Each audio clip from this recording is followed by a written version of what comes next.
Welcome to Fiction Audiobooks. If you enjoy the content, like and subscribing would be greatly appreciated. If you have any recommendations for novels, comment below. Please join my Patreon at https://www.patreon.com/fictionaudiobook. Chapter 170, Christmas and Journey to China. The harsh winter wind blew down the last leaf from the whomping willow, and snowflakes rang Christmas bells across Hogwarts. Christmas arrived, and Aiden began busily preparing gifts for his friends. At the same time, he needed to infiltrate the dreams of various squibs at night to leave his influence, which finally allowed Aiden's acting progress to be completely finished on Christmas Eve. After sending out gifts for everyone, Professor Snape's premium shampoo, Professor McGonagall's enchanted cat toy, Dumbledore's exotic candies, and rare books for the old headmaster, Aiden set off alone on his journey to the China. Before leaving, Aiden visited J. Pippin's potion shop, where Clerk Vincent was still behind the counter. Seeing Aiden, Vincent showed a knowing smile. "Welcome to J. Pippin's potion shop," he said, making an exaggerated bow.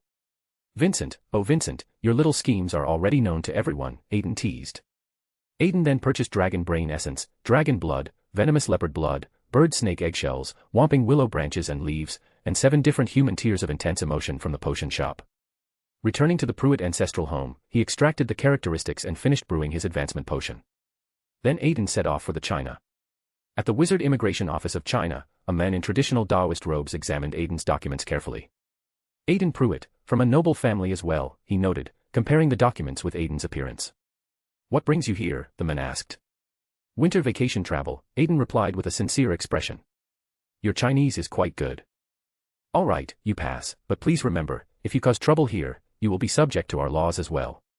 The men gave Aiden a final stern reminder. "Of course, sir," Aiden nodded respectfully. The Sichuan-Chongqing region, located in the southwest of China, was an area of beautiful natural scenery, deep cultural heritage, and vibrant economic development. It also possessed rich Taoist culture and was the region with the most abundant wizards in the country. As a foreigner returning to this land with similar cultural roots, Aiden was filled with emotion. Randomly selecting a restaurant, Aiden prepared to solve his hunger problem. "Oh, it's a foreign kid.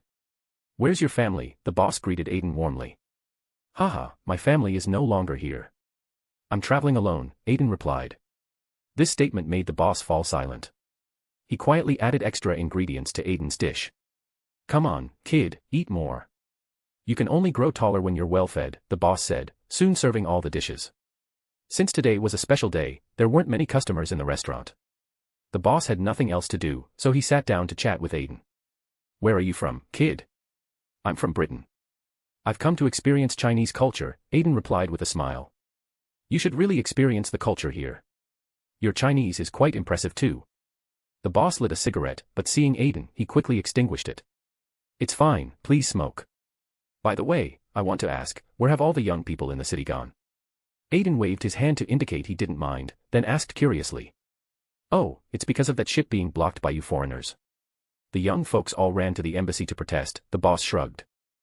I'm really sorry about that," Aiden said, momentarily speechless. "Hey, what does it have to do with you, kid? But seeing how well-mannered you are, just don't make things difficult for us when you grow up," the boss said meaningfully. "Haha, definitely not," Aiden laughed it off. After finishing all the food on the table, Aiden paid and left the restaurant. The second half of 1993 was not a year worth celebrating for the people of this country. In October, a giant ship named Galaxy had been detained without reason in the Middle East. China had responded by relocating the embassy of the detaining country to a separate location. When Aiden arrived, the outside was already surrounded by protesting young people. "Down with imperialism," a young person led from above. "Down with imperialism," the crowd echoed in unison. "Return our freedom of navigation. Return our freedom of navigation." The angry emotions reached their peak, and more than 10,000 minds outside the embassy resonated powerfully. Aiden hid in the crowd, feeling their collective anger. He took out the advancement potion from his pocket. The liquid showed countless brilliances, like a manifestation of the collective unconscious sea itself. Without hesitation, Aiden pulled out the cork and poured the potion into his mouth. Unlike the pain brought by previous potions, Aiden couldn't feel his own body. He seemed to become pure thought, merging into the collective unconscious sea. Aiden passed through the membrane between dreams and reality. In the collective unconscious sea, he felt himself being held in a warm, maternal embrace, like a baby being cradled again, influenced and dissolved by the imprints left by countless souls in the unconscious waters. But the surrounding waters were not calm. Waves of anger and humiliation crashed in all directions. These sorrows and frustrations penetrated Aiden's thoughts, stitching together his final missing pieces so he would no longer scatter. Finally, Aiden's consciousness awakened. He used soothing magic on himself and quickly gathered his scattered essence together. The shouts of the protesters echoed around him. Aiden joined his voice with theirs, and his figure in the collective unconscious sea gradually became clear and defined. With a single thought, Aiden felt himself split apart, literally dividing into more than 10 pieces, scattering and flying into others' islands of consciousness. Here, he witnessed the source of their anger. Their homeland was wounded, and they hated their own powerlessness. Finally, Aiden gathered his thoughts back and returned fully to the real world. Did I succeed? Aiden began examining himself carefully. I thought I would lose my humanity and become more like a mythical creature, he said with self-deprecating humor. And now, the system asked. It's okay. I'm still human. At least I can laugh with them, cry with them, and feel righteous indignation alongside them, Aiden said, showing a beautiful, genuine smile. Back at the hotel, Aiden began cataloging his new abilities. Manipulate emotion, virtual persona, dream walking, mental storm, psychic plague, mind deprivation, consciousness stroll, and mythical creature form. Aiden raised his head and met the dragon pupils reflected in the mirror. Demigod. From this moment on, can I be considered essentially non-human, he murmured. You haven't been human since you became a dragonman, the system teased. Humph, shut up, a certain dragon huffed indignantly. Sigh, still being Tsundere, the system observed with amusement. Chapter 171, Chapter 171, Sparring and Secrets of the Cave Heaven. Translator's note, I understand the cultivation elements in this Harry Potter fanfiction may not appeal to all readers, but this section is nearly complete. Thank you for your patience. Having gained a general understanding of his newfound abilities, Aiden packed his belongings and prepared to enjoy the remaining 2 days of his eastern journey.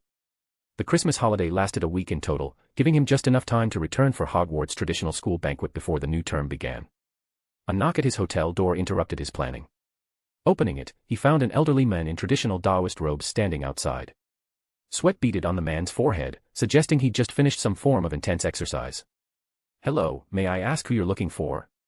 Aiden inquired politely, his manipulator instincts automatically engaging. Huff, huff.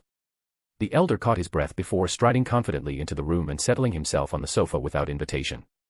Aiden blinked. A familiar scoundrel's aura hit him like a physical force. This old man serves as general director of the relevant department, and also holds the position of current president of the Taoist Association. My surname is Zhang, and my given name is Qingrui, the elder introduced himself with casual authority. Mr. Zhang, may I ask what brings you here? Aiden tried again, maintaining his diplomatic tone. This old man calculated that there seemed to be some disturbance in the Sichuan-Chongqing region, so I came to investigate personally. Zhang Qingrui picked up the hotel's electric kettle and began making himself hot water as if he owned the place. Disturbance? Aiden asked, feeling the conversation taking on an increasingly mystical tone. Yes, quite a significant one. This old man sensed it all the way from Jiangxi province, Zhang replied, lifting an enamel cup and taking a deliberate sip. His expression clearly said, come ask me about it. Please enlighten me, senior, Aiden said, cupping his hands in the traditional salute. Oh, you understand our culture quite well. Worthy of being. Zhang muttered something under his breath but didn't finish the thought. No need for such formalities. Just call me Celestial Master Zhang. The old man waved dismissively before continuing, that thing you triggered, you Westerners have something similar. I believe it's called the Silent Slate. Aiden's eyes widened in recognition. You're also. Let's not discuss those unlucky matters here, Celestial Master Zhang interrupted smoothly. Without warning, he stood and grasped Aiden's hand. The surrounding space seemed to pull backward, forming a luminous tunnel that stretched toward a distant point of light. When the disorienting sensation ended, Aiden found himself standing in an ancient Taoist temple, complete with traditional architecture and the scent of burning incense. Sit, Celestial Master Zhang commanded with a casual wave. Nearby disciples immediately appeared to serve tea for both visitors. So the Celestial Master deliberately lured me into his domain. Can you now honestly tell me what you're really after? Aiden asked, his tone carrying a hint of challenge. Hey, you child. With such a beautiful face, why do you speak so unpleasantly? Zhang shook his head in mock disappointment. Besides, could we have held this conversation in the outside world? Outside world?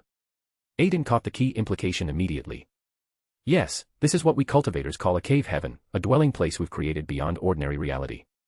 Following the Celestial Master's gesture, Aiden looked through the temple's open doors. The entire mountain was shrouded in ethereal mist, and magical creatures moved freely through the forests.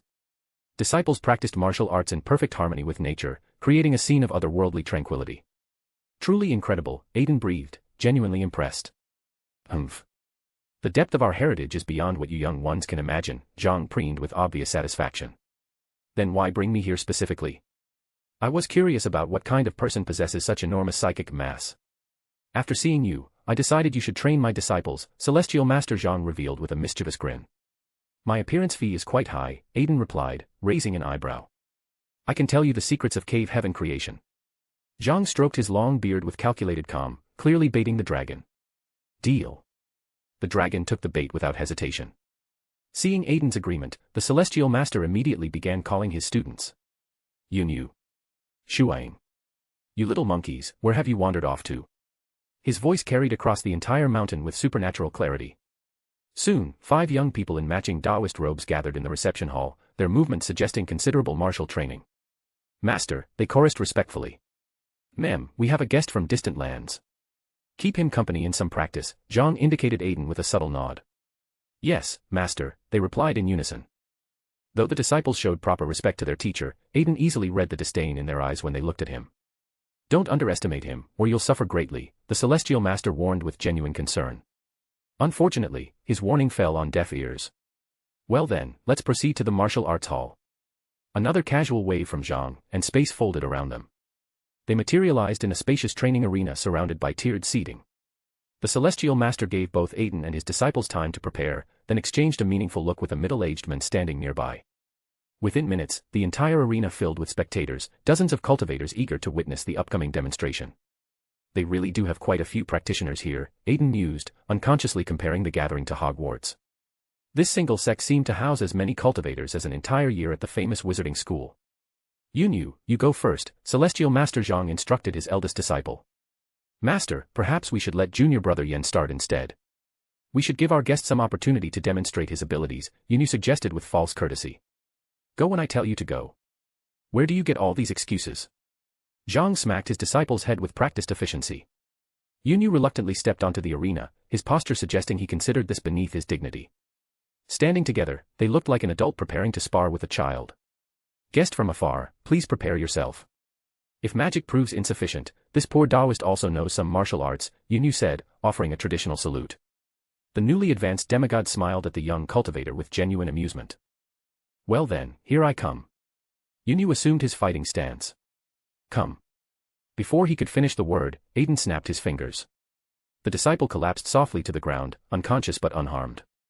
Indeed, having these monkey cubs face someone of this level is still too difficult, Celestial Master Zhang thought to himself, though his smile only grew brighter. 4 of you, come together, Aiden announced, not wanting to waste time with individual matches. No. We won't resort to ganging up on a single opponent, the boy called Shuang declared, stepping forward with wounded pride. One by one, the Celestial Master's disciples challenged Aiden individually. One by one, they were gently but decisively defeated.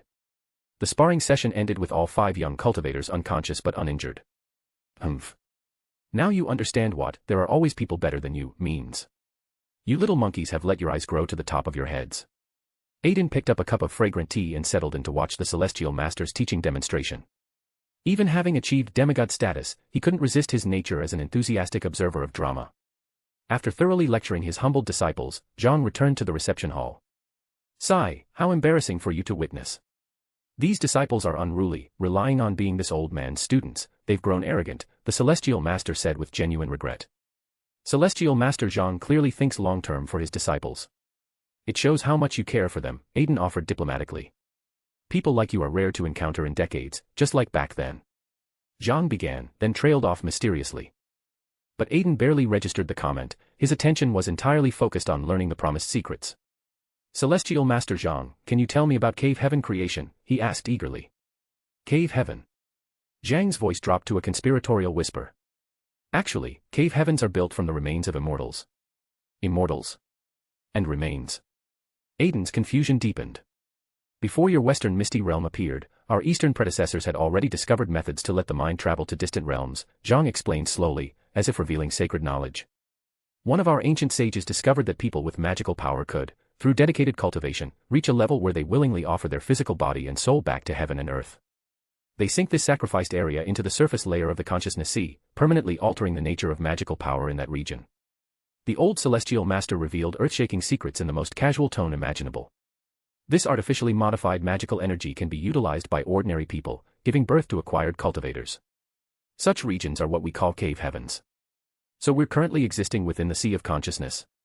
And you've been creating artificial magic users for thousands of years? Aiden asked, his eyebrows rising with amazement. Precisely. And do you know why this old man is willing to share these secrets with you? Zhang's expression turned smugly knowing. You calculated my plan. Aiden didn't give the celestial master a chance to continue his dramatic revelation. He'd already caught the distinctive scent that marked all master manipulators. Sigh, really no fun at all, Zhang complained, then grew unexpectedly serious. You people are truly both lovable and hateful. But perhaps this is simply the nature of your era. No matter how the world changes, there will always be individuals like you standing up to fight against the tide of fate. The old celestial master stood and offered Aiden a deep, respectful bow. Aiden quickly rose and returned the gesture with equal formality. I hope you will never lose your way on the path forward, Zhang said, his final words carrying the weight of both blessing and warning. Chapter 172, Return and Discovery. Being escorted out of the cave heaven by celestial master Zhang, Aiden found the sky already darkening. His plans for sightseeing were thoroughly ruined, so he simply washed up and went to sleep. Lying in bed, he recalled the information the celestial master had revealed during their brief encounter. Wait. I was taken advantage of. Aiden had a sudden flash of realization. Heh, silly boy, the system mocked with obvious amusement. That old man only told me about the formation of cave heavens, but didn't mention a single word about the most important cultivation methods. Aiden covered his head with his pillow, wanting to throttle his foolish afternoon self. People won't give you their fundamental livelihood secrets just because of one sparring match. Being able to learn one of the most important secrets of Eastern wizards with just a gesture isn't really a loss, the system consoled. Sigh. Aiden curled up in bed, wrapped in his blanket like a dejected burrito. Feeling thoroughly manipulated, Aiden couldn't enjoy himself anymore. He packed up hastily and returned to Britain with wounded pride. It was currently the second day of Christmas vacation, and it looked like he could still make it to the school gathering. With a spatial flicker, he appeared at Hogwarts, where the twins were enthusiastically building a snowman. Oh, look who this is, George said, spotting the newcomer. Our increasingly beautiful little brother, Fred added with theatrical flair. Aiden smiled at the two brothers, who unknowingly became the second and third test subjects for his newly acquired manipulator abilities. George and Fred suddenly slipped on the icy ground, and both fell into perfect splits. Oh, Aiden, help us, the twins called for rescue, their voices pitched higher than usual. Oh my, how careless of you two, Aiden said with feigned concern. He approached to help them up, and two virtual personalities returned from their consciousness islands, having completed their brief reconnaissance. Just as the twins were about to speak, fresh footprints appeared in the snow, immediately attracting their attention. The two rushed over and grabbed the invisible person creating the tracks. Ow, you two, let me go. Harry whispered from under his invisibility cloak. Pretty clever, Harry, George observed. But not clever enough, Fred added with a grin. Let me go, please. I want to visit Hogsmeade, Harry said quietly. We know, the twins replied in unison. They brought Harry to a secluded stair corner and pulled out a worn piece of parchment. Now, Harry, come and join the big boys, they said together. Aiden probably doesn't need this thing, George noted, glancing at his little brother. Maybe even Dumbledore couldn't catch him if he really wanted to disappear, Fred marveled at Aiden's supernatural abilities. All right, what rubbish are you giving me? Harry asked, examining the worn parchment skeptically. He says it's rubbish, George and Fred exchanged knowing glances and smiled. The twins thoughtfully introduced the Marauder's map to Harry and recommended the One-Eyed Witch passage as his best route. Aiden also glimpsed from the map that Dumbledore was pacing restlessly in his office. After Harry snuck out of the castle with his new treasure, Aiden made his way to the headmaster's office. Password, the stone gargoyle guarding the entrance tried to stop him. But with just one penetrating look from Aiden, the gargoyle automatically stepped aside. Controlling these conscious magical constructs seemed remarkably easy now. Aiden. What brings you here? Don't tell me you've dismantled the guardian sculptures downstairs again, Dumbledore said with mild amusement. Of course not, Headmaster, Aiden replied, his figure flickering slightly in and out of visibility. You've become more powerful. Dumbledore observed, no longer able to sense any magical emanations from the young man. Indeed. I still need to test my limits with you, Aiden said with a mysterious smile. You've completed magical creature transformation? Dumbledore asked, shocked by his own deduction. Not yet. I still need one final step. Right now I have an incomplete transformation, Aiden replied, mixing truth with careful misdirection. That's still a remarkable achievement. By the way, what did you want to see this old man about? Dumbledore inquired. Professor Lupin. I think we can start working on completing his curse, Aiden said, his eyes sparkling with strange light. Another piece of good news, Dumbledore said, feeling another burden lift from his heart. You won't want to travel far once you've finished dealing with everything weighing on your mind, Aiden observed, reading between the lines of Dumbledore's thoughts. You can already read my thoughts. That's remarkably fast progress, Dumbledore shook his head in amazement. No, let me stay a bit longer.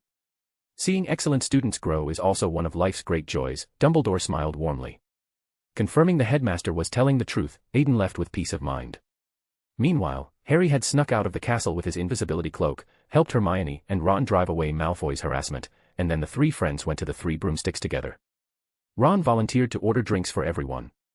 How about ordering one for me too? Aiden spoke casually from a nearby chair. Ah, all three exclaimed in unison. Obviously, they were startled by Aiden's sudden materialization. Aiden, can you please not appear and disappear like that? You nearly gave me a heart attack, Ron complained, getting up to place their order. The other two also gave him accusatory looks, and Aiden shrugged apologetically. I'll pay the bill. Does that make up for it? Only then were Harry and Hermione satisfied enough to forgive him. Do you know why Ron volunteered to order? Because he wants to get closer to Madame Rosmerta, Hermione whispered, sharing Ron's embarrassing secret with her other two friends. Beautiful appearance, graceful curves, but she's a middle-aged woman. Does Ron prefer that type? Aiden's face remained calm, but his mind was full of questions. Ah, your assessment is spot on. I have nothing to add, Harry said, equally baffled. Soon, 4 butterbeers were brought to their table. Aiden deliberately concealed himself to avoid his youthful face being noticed by the adults. Ding. The pub door chimed as it opened, and Fudge walked in with Professor McGonagall. Professor McGonagall, Minister Fudge, Rosmerta greeted them professionally. Dear Rosmerta, how's business? Fudge attempted small talk. Business? You have the nerve to ask. If it weren't for Dementors searching my pub every single day, would I have so few customers? Rosmerta unleashed her frustration. My dear, you have to understand our position. There's a dangerous murderer wandering around nearby, Fudge apologized helplessly. Ha! Is Sirius Black actually in Hogsmeade? What would bring him here? Madame Rosmerta looked at Fudge with genuine confusion. Harry Potter, Fudge stepped forward and said quietly. Harry Potter. Madame Rosmerta raised her voice, which immediately caught Harry's attention. Professor McGonagall and Fudge hurried to quiet her down. Rosmerta glanced around the pub and led them into a private room for more discreet conversation. But they failed to notice that someone in an invisibility cloak had silently followed them. It's okay, Harry. Harry. Hermione turned around and found her friend had vanished. Can I have his butterbeer if he doesn't want it? Aiden asked pragmatically. Aiden, you saw him follow them and didn't stop him. Hermione reproached. But when someone desperately wants to learn the truth, you can't really stop them, Ron pointed out philosophically. This observation made Hermione turn and glare at him with renewed irritation. In the private room, Harry heard the adults' version of past events and learned that Sirius was supposedly his godfather, and his parents' betrayer. Heartbroken and shattered, he didn't know how he managed to walk out of the Three Broomsticks. His feet carried him automatically toward the shrieking shack. The other three followed his footprints in the snow and caught up, hearing Harry's quiet sobs by the frozen stream. Hermione ran over and pulled off the invisibility cloak. Harry, what happened? He was their friend, but he betrayed my parents, Harry choked out through his tears. Ron stood there helplessly, not knowing what words could possibly comfort his friend. If he comes for me, I'll fight him to the death. I'll kill him with my own hands, Harry's anguished roar echoed through the winter forest, startling the sleeping birds from their roosts. Chapter 173, Banquet and Perfection. On the third day of Christmas vacation, George and Fred departed for home, leaving only 7 students in the entire castle. Dumbledore decided to organize an intimate Christmas luncheon for those who remained. At noon, the professors abandoned their usual high table perch, gathering instead around a cozy dining table that Dumbledore had conjured for the occasion. Harry had originally planned to question Hagrid about his parents, but seeing the groundskeeper's melancholy expression, he held his tongue. Most professors arrived punctually, except for Professor Trelawney, who swept in fashionably late with her usual dramatic flair. 13 people. Professor Trelawney hesitated at the threshold, her magnified eyes scanning the assembled group with apparent concern. Including me, that makes 14, Professor, Aiden said with an amused smile. Oh, how wonderful, dear. If there had been 13, the first person to stand would surely encounter terrible misfortune, Professor Trelawney declared ominously. Dumbledore, who had already risen to welcome her, paused mid-gesture. Aiden turned his head to hide his snicker.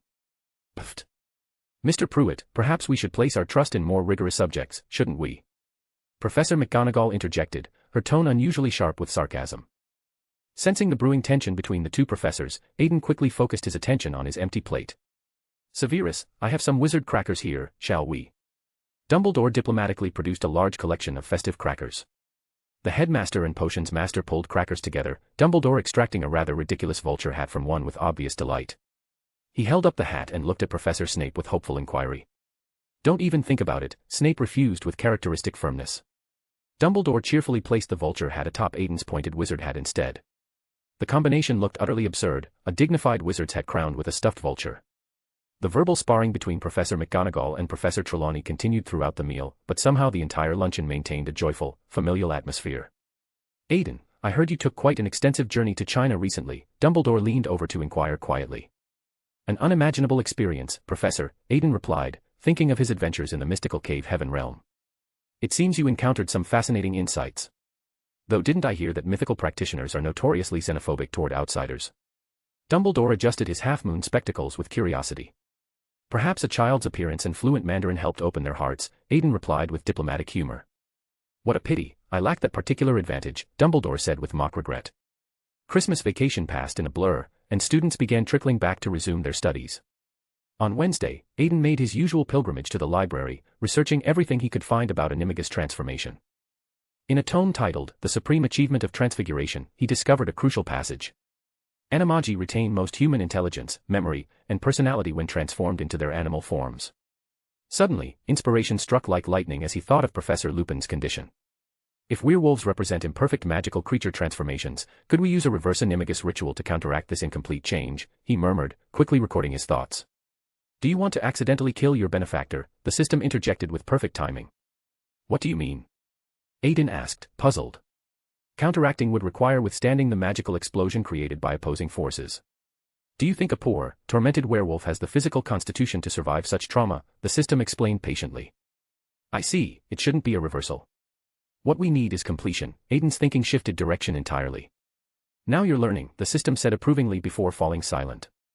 Armed with this new approach, Aiden and Professor Lupin began frequent trips between the room of requirement and various parts of the castle. Aiden deliberately made no effort to hide their activities. This greatly puzzled Harry, who had been monitoring the Marauders map and noticed a supposedly long-dead name appearing regularly on its surface. On Friday, after 2 intensive days of research, Aiden finally formulated a preliminary plan.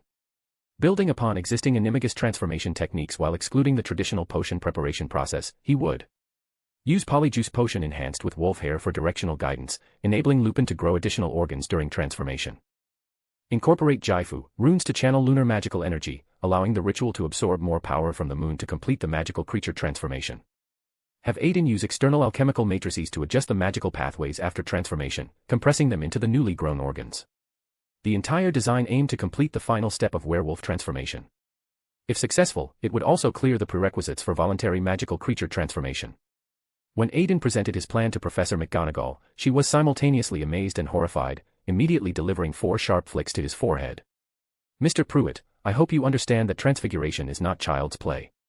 It's a discipline built upon rigorous technical accumulation and centuries of careful study. Her expression grew stern. Have you considered the most dangerous aspect, consciousness impact during Animagus transformation? Consciousness impact. The manipulator smiled knowingly. Mr. Prewett, is there something else? Professor McGonagall asked as Aiden approached with an oddly gentle expression. I have a proposal I'd like to discuss with you, he said, his demigod-level abilities already weaving into her consciousness.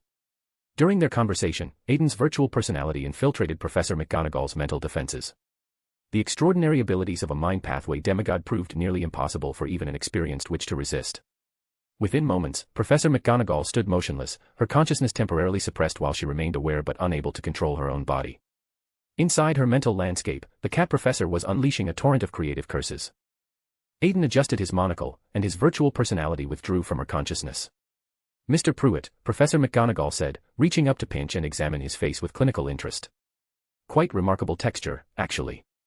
Professor, do you think this technique could resist consciousness impact? Aiden asked, his words slightly muffled by her grip. I surrender. Why go to such extraordinary lengths? Professor McGonagall sighed, releasing him. Because Uncle Lupin is my benefactor, Aiden replied with a radiant smile. From 13 years ago. Professor McGonagall asked, she'd apparently heard fragments of that story. One reason, yes. But I also want to challenge the so-called impossibility of voluntary magical creature transformation, Aiden said, raising an eyebrow with characteristic confidence. Very well, I approve your proposal. But your attempt with Remus must have both Dumbledore and myself present as safeguards. Professor McGonagall fixed him with an unwavering stare that clearly communicated, agree, or I'll refuse everything immediately. Of course, Professor, Aiden said with a respectful bow. Having secured Professor McGonagall's approval, obtaining Dumbledore's consent would be significantly easier. Exiting the office, Aiden found Professor Lupin waiting anxiously in the corridor. Professor, Aiden greeted him warmly. You've been graduated for years, why are you still intimidated by Professor McGonagall? Aiden teased. She's Professor McGonagall, the person most respected by all faculty and students. Our vice-headmaster, Lupin replied with genuine admiration. You almost said headmaster, didn't you? Aiden mocked playfully. Come on, Lupin laughed. The two walked through the corridors with light, optimistic steps, both sensing that something extraordinary was about to unfold. Chapter 174, Harry's Private Lessons. The dueling club was completely handed over to Professor Flitwick, which freed up considerable time for Aiden. Preparing Polyjuice Potion required a full month, and Aiden found himself constantly busy helping Lupin brew Wolfsbane Potion while simultaneously managing his own complex brewing project. Equally exhausted were Hermione and Astoria. Hermione was juggling Hagrid's legal defense alongside her regular studies. Both girls, attempting to manage 12 courses simultaneously, frequently relied on time-turners, compressing their actual rest time to nearly nothing. Harry and Ron, by contrast, had been remarkably idle during this period, attending classes and spending their free time sneaking off to Hogsmeade. On Saturday, Harry sought out Professor Lupin, hoping to learn how to defend against Dementors. He happened to encounter Aiden delivering medicine to the professor's office. Aiden. Harry looked puzzled, recognizing a familiar scent from the potion in Aiden's hands. Is this the same potion Snape gave Professor Lupin before? Harry asked with growing confusion. Yes, Professor Lupin's health requires ongoing treatment, Aiden deflected casually. Then I shouldn't disturb him, Harry said, his kind nature making him want the professor to rest undisturbed. It's fine since you're already here, Aiden said, grabbing Harry's arm. Whoa. The door swung open as Aiden brought Harry into the classroom. Aiden. Harry. How did you two end up together? Professor Lupin asked, looking up from his desk with surprise. Professor, your potion, Aiden said, handing the Wolfsbane Potion to Lupin. He then patted Harry's back, gently pushing him forward. And Harry came here to learn the Patronus charm. The Patronus? Harry asked with genuine curiosity. An ancient and highly advanced form of protective magic. Are you certain you want to learn it? This is completely beyond the scope of ordinary wizard examinations, Lupin said, making one final inquiry. Absolutely, Harry replied with unwavering determination. Very well. The Patronus charm creates a force that protects the wizard who summons it, acting like a magical shield, Professor Lupin explained, settling onto a nearby wooden box. To successfully cast it, you need a memory, a happy, powerful memory. Lupin glanced at Aiden expectantly. Anything to add? Of course. Happy memories are just one component. Most importantly, you need determination, a heart that truly wants to protect can multiply the Patronus's power exponentially. Aiden traced patterns in the air with his finger, and several silver-white butterflies materialized, dancing gracefully around Harry. Is this your Patronus? Harry asked in wonder. No, his Patronus is actually a dragon, a magical creature like the headmaster's, Lupin interjected. Will mine also be a magical creature? Harry asked with obvious envy. Not necessarily. A Patronus's form is closely connected to one's inner self, and it's also said to relate to one's potential animagus form, Aiden shared with a hint of gossip. Ahem, let's stay on topic, Professor Lupin reminded them gently. Right, let's try it. Remember the incantation, expecto patronum. Professor Lupin stood and opened the box he'd been sitting on. A boggart immediately escaped, quickly transforming into a Dementor upon sensing Harry's greatest fear. Concentrate, Professor Lupin instructed. Expecto patronum. Expecto patronum. Expecto. Harry cast the spell 3 times, but nothing happened. Overwhelming darkness struck his mind, and he collapsed unconscious. Easy now, sit up and breathe deeply, Professor Lupin said, helping Harry to his feet. Lupin retrieved chocolate from his pocket and offered it to Harry. Eat this, it'll help you feel better. No one succeeds on their first attempt. But Aiden's expression suggested otherwise. Professor Lupin caught his look and asked, did we succeed on our first try? Harry turned curiously to Aiden, who nodded with a slight smile. Just curious, which memory did you choose? Professor Lupin asked, rekindling the flames that had been extinguished around them. The first time I rode a broomstick, Harry answered. The three settled together, and Aiden produced coconut ice from his pocket, sharing pieces with Harry as they talked. That's not powerful enough, really not sufficient. What about you, Aiden? Professor Lupin inquired. The moment you helped me escape from Death Eaters, Aiden replied, his words slightly muffled by the ice in his mouth. What? Lupin choked, nearly spitting his tea back into his cup. Harry's ears perked up, this sounded like incredible gossip. You actually remember what happened then? When I saw you in the car, I thought Arthur had told you about it, Lupin said with genuine surprise. I've never lied to you. Escaping death's shadow, the pure joy of survival combined with the determination to protect myself. Aiden drew his wand, and butterflies gathered in the air before forming into a magnificent silver-white dragon that regarded the three of them with wide, intelligent eyes. Amazing, Harry breathed, his envy mixing with increased anticipation for his own Patronus. All right, Harry, let's continue, Professor Lupin said, clapping his hands and helping Harry to his feet. Do you have any other memories? Aiden asked thoughtfully. There's one. Harry began hesitantly. Very complicated, Aiden finished for him with understanding. Harry nodded, and Professor Lupin opened the box once more. The boggart transformed into a Dementor and emerged menacingly. Harry raised his wand with renewed focus. Expecto Patronum. This time, white smoke erupted from his wand tip, successfully pushing the false Dementor back into its container. Excellent work, Lupin praised warmly. Professor Lupin retrieved butterbeer and handed bottles to both Aiden and Harry. That's enough for today. Let's celebrate with some butterbeer. Oh, this stuff. I've had it before. Hermione and Ron brought some for me, Harry said, immediately revealing his unauthorized Hogsmeade visits. Harry attempted to change the subject, and Professor Lupin, in his good mood, chose not to pursue the matter. I think you're every bit as talented as your father.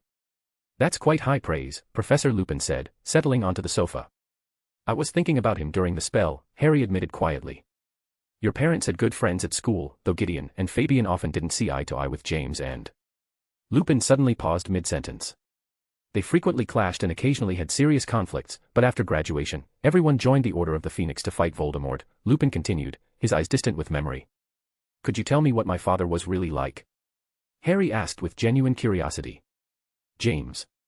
Lupin raised an eyebrow thoughtfully. He was remarkably gentle, always helping those of us who were more withdrawn. He was exceptional on a broomstick, and you're very much like him in that regard.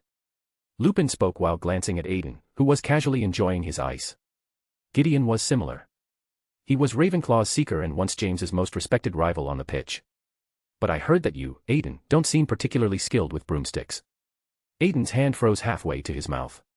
What Quidditch? I don't know anything about that. It's not that I'm bad at it, I'm a dragon, I have my own wings. I don't need to ride any broomstick.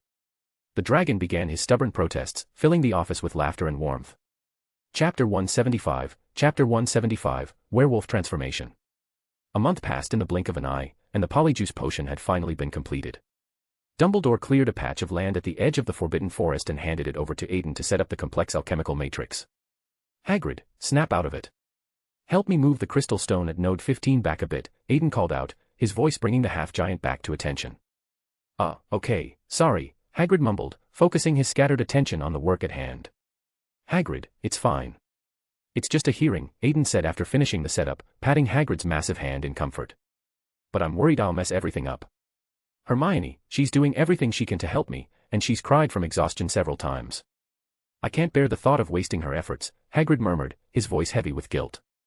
During the hearing, you can ask Dumbledore to apply for us to appear as witnesses in court, Aiden suggested helpfully. I'll try, Hagrid said, then walked out of the alchemical matrix with slumped shoulders. Professor McGonagall and Dumbledore arrived at the site, while Professor Lupin had been waiting nearby since early morning, pacing nervously. Do you really think he can do it, Albus? Professor McGonagall asked, worry evident in her voice. Give young people some space, Minerva. Perhaps they'll surpass us when we're not paying attention, Dumbledore replied with a knowing wink. Mr. Prewett, we will monitor your spellcasting throughout the entire process. Let's begin now, Professor McGonagall said formally. Please, Professor, Aiden gestured toward the matrix with practiced confidence. I'm counting on you, Aiden, Professor Lupin said, nodding as he walked into the center of the intricate magical circle. Looking down from above, this section of the Forbidden Forest was surrounded by several enormous interlocking circles. The circular matrices were filled with ancient texts around their perimeters, with Mercury serving as connecting pathways between different magical nodes. Professor, drink the polyjuice potion, Aiden commanded from his position outside the matrix. Lupin added wolf hair to the bubbling polyjuice potion and drank it all in one determined gulp. Hair immediately began sprouting across his body, and within moments he had transformed into a standing, furry creature. His face remained relatively flat, barely showing human contours, with his nose and mouth only partially transformed. Most notably, he had grown a tail and pointed ears. "Ha, Professor, you look absolutely dreadful right now," Aiden teased with obvious amusement. "There's worse to come. Do you want to see?" Lupin replied, managing a rare joke despite his condition. "Mr. Prewett." Professor McGonagall's sharp voice cut through their banter, her disapproving glare promising consequences. "No rush, Professor. The moon hasn't reached the center of the sky yet," Aiden said, looking up to observe the lunar position. After what felt like an eternity, midnight arrived, and the moon climbed to its highest point in the star-filled sky. "Now," Aiden said, his staff materializing in his hand with a flash of silver light. He thrust the staff forcefully into the earth, and brilliant silver radiance began spreading from where the ancient would touch the ground. The glowing points in the three alchemical matrices connected with each other, forming a perfect Jifu rune. The moon's magical power was drawn by the rune, continuously pouring into Lupin's transforming body like liquid starlight. Whoa. Professor Lupin completed the transformation from human to wolf, his voice becoming a haunting howl. "Mr. Prewett, now's the time." "He can't withstand the impact of beast consciousness much longer," Professor McGonagall urged. Aiden made a grasping gesture with his palm, forcibly turning Lupin's Lupin face toward him to establish eye contact. A transparent shadow departed from Aiden's consciousness island and flew directly into Professor Lupin's mind. The transformation was complete, and a magnificent silver-white werewolf stood proudly under the moon's ethereal glow. He possessed full, powerful muscles, thick arms, and strong hind legs that supported his upright stance. A gentle breeze brushed through his lustrous mane, making him appear incredibly mystical and otherworldly. Aiden raised his hand and waved experimentally. The werewolf mirrored the gesture perfectly. Aiden wiggled playfully, and the werewolf did the same. Unable to watch this undignified display any longer, Professor McGonagall delivered a sharp chop to Aiden's head. He crouched defensively, holding his skull, and the werewolf in the matrix mimicked the exact same motion. "Stop playing around, Aiden," Dumbledore said, stepping forward to mediate with barely concealed amusement. "What about the final step, Mr. Prewett?" Professor McGonagall asked, her professional demeanor returning. "Almost ready," Aiden replied, walking forward and pressing his wand against the werewolf's chest. Massive amounts of magical power flowed into the creature's body, and under the immense mental force, every magical pathway in the werewolf's form became clearly visible to Aiden's enhanced perception. Using his wand like a quill, Aiden began hand-drawing the werewolf's intricate magical pathways in the air nearby, creating a glowing blueprint. "Time to consider the compression problem." "Please, both professors," Aiden said, making a gesture of invitation. Dumbledore and Professor McGonagall stepped forward and began carefully observing and recording the werewolf's complex magical pathways. "A simple shrinking charm definitely won't work," Professor McGonagall observed, studying the patterns. "But the capacity of the new organs isn't sufficient for storage either," Dumbledore mused, stroking his long beard thoughtfully. Suddenly, Professor McGonagall's eyes lit up with inspiration. "Mr. Prewett, do you know where we animagi usually hide our animal forms?" she asked, voicing her breakthrough idea. "You mean magically transformed organs?" Aiden caught on immediately. But soon he shook his head. "Professor, magically transformed organs form linkages with other organs. Hiding magical pathways inside them will only cause distortion by our human body's own pathways." "But, Mr. Prewett, you haven't noticed that the new organs are ordinary organs and won't interfere with the linkages of our existing wizard organs," Professor McGonagall explained patiently. "You mean, magically transform the new organs, then hide the pathways inside them. As organs belonging to magical creatures themselves, even if magically transformed, they won't affect the magical creature's natural pathways." Aiden's fist hit his palm as understanding dawned. "Brilliant. So, the final question is how to quickly magically transform the new organs," Professor McGonagall said, looking expectantly at Dumbledore. "Why are you looking at me?" "This old man has no solution," Dumbledore replied with an innocent shrug. "Phoenix tears, do you have any more of it?" Aiden asked, extending his hand hopefully. The headmaster stingily produced a small vial and handed it over reluctantly. "Use it sparingly. After all, these are what Fawkes spent all night crying to produce," Dumbledore said with genuine heartbreak in his voice. "We'll find alternative methods in the future." Relying on phoenix tears is far too costly, Aiden replied casually. Aiden's staff began emitting brilliant light, as if another bright moon had been captured at its crystalline tip. The gathered lunar magical power rushed toward Professor Lupin's ears and tail in streams of silver energy. Simultaneously, Aiden threw the precious phoenix tears into the magical confluence. The magical power and tears combined, continuously changing, destroying, and repairing Professor Lupin's ears and tail in an endless cycle of transformation. Finally, as the moon began its descent toward the horizon, his ears and tail began emanating their own magical power. The final step was compressing the intricate magical pathways covering the werewolf's body. Dumbledore and Professor McGonagall drew their wands with practiced precision. Under the combined efforts of all three masters, complex magical circuits were carefully installed within Professor Lupin's transformed ears and tail. After everything was completed, Aiden withdrew his virtual personality. The poor construct had been severely deformed under the relentless impact of werewolf consciousness. He had to withdraw it back to his consciousness island and use his demigod-level soothing abilities to nurture it back to health. After several tense minutes, Lupin's eyelids twitched. He opened his eyes and looked at the three people watching him with barely contained anticipation. Professor Dumbledore, Professor McGonagall, Aiden, was this successful? Lupin asked, his voice hoarse but hopeful.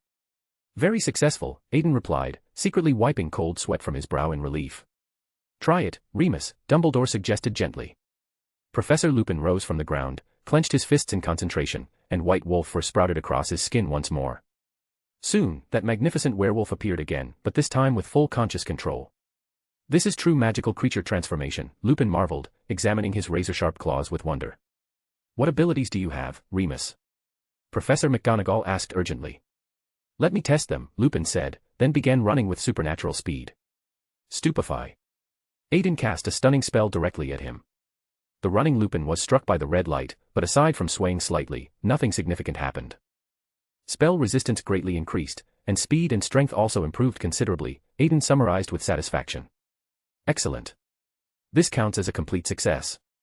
Congratulations, Aiden, Dumbledore said, offering his heartfelt congratulations. Congratulations for what? Aiden asked, genuinely confused. A pair of iron-strong hands suddenly grabbed Aiden by the back of his neck. It was Professor McGonagall. For the magical creature transformation thesis, of course, she said with a predatory smile. Professor McGonagall began dragging the protesting young wizard toward the castle. No. Aiden's miserable voice echoed through the forbidden forest, promising many long nights of academic writing ahead. Chapter 176, Chapter 176, Thesis, Rat's Trail, and Making a Fool of Oneself. Assigned by Professor McGonagall, Aiden began a new round of intensive writing. Because the massive amount of data collected before the experiment wasn't recorded in sufficient detail, Aiden could only return to the 4-point-1-line life of the library, classroom, dormitory, and dining hall. Well, who is this? Hogwart's famous social butterfly, the Rose of Ravenclaw, who goes wherever he pleases. Why has he condescended to grace the Slytherin long table with his presence? Astoria teased from across the great hall. Absorbed in his thesis, Aiden had handed over his daily life to his artificial idiot, the virtual personality he'd created. As it turned out, even a demigod's computing power wasn't enough to handle a major academic project while simultaneously managing daily affairs. This led Aiden to seriously consider whether he should embezzle some of Avalon's psychic computing power. Perhaps I can split off the virtual personalities and borrow other people's brains, one of the virtual personalities suddenly suggested to him. A good idea, but where am I supposed to find such fresh, lively brains? Aiden retorted mentally. Hey, Aiden, what are you staring into space for? Have you been too tired recently? Astoria asked with genuine concern. No, just simple overuse of my brain. Aiden snapped out of his reverie and brought Astoria into a blind spot of consciousness, rendering them invisible and unheard to those around them. Since I'm over at Slytherin, I have some things to assign to you, Aiden said, his tone turning serious. Every time you look for me, it's to give me an assignment, Astoria muttered under her breath.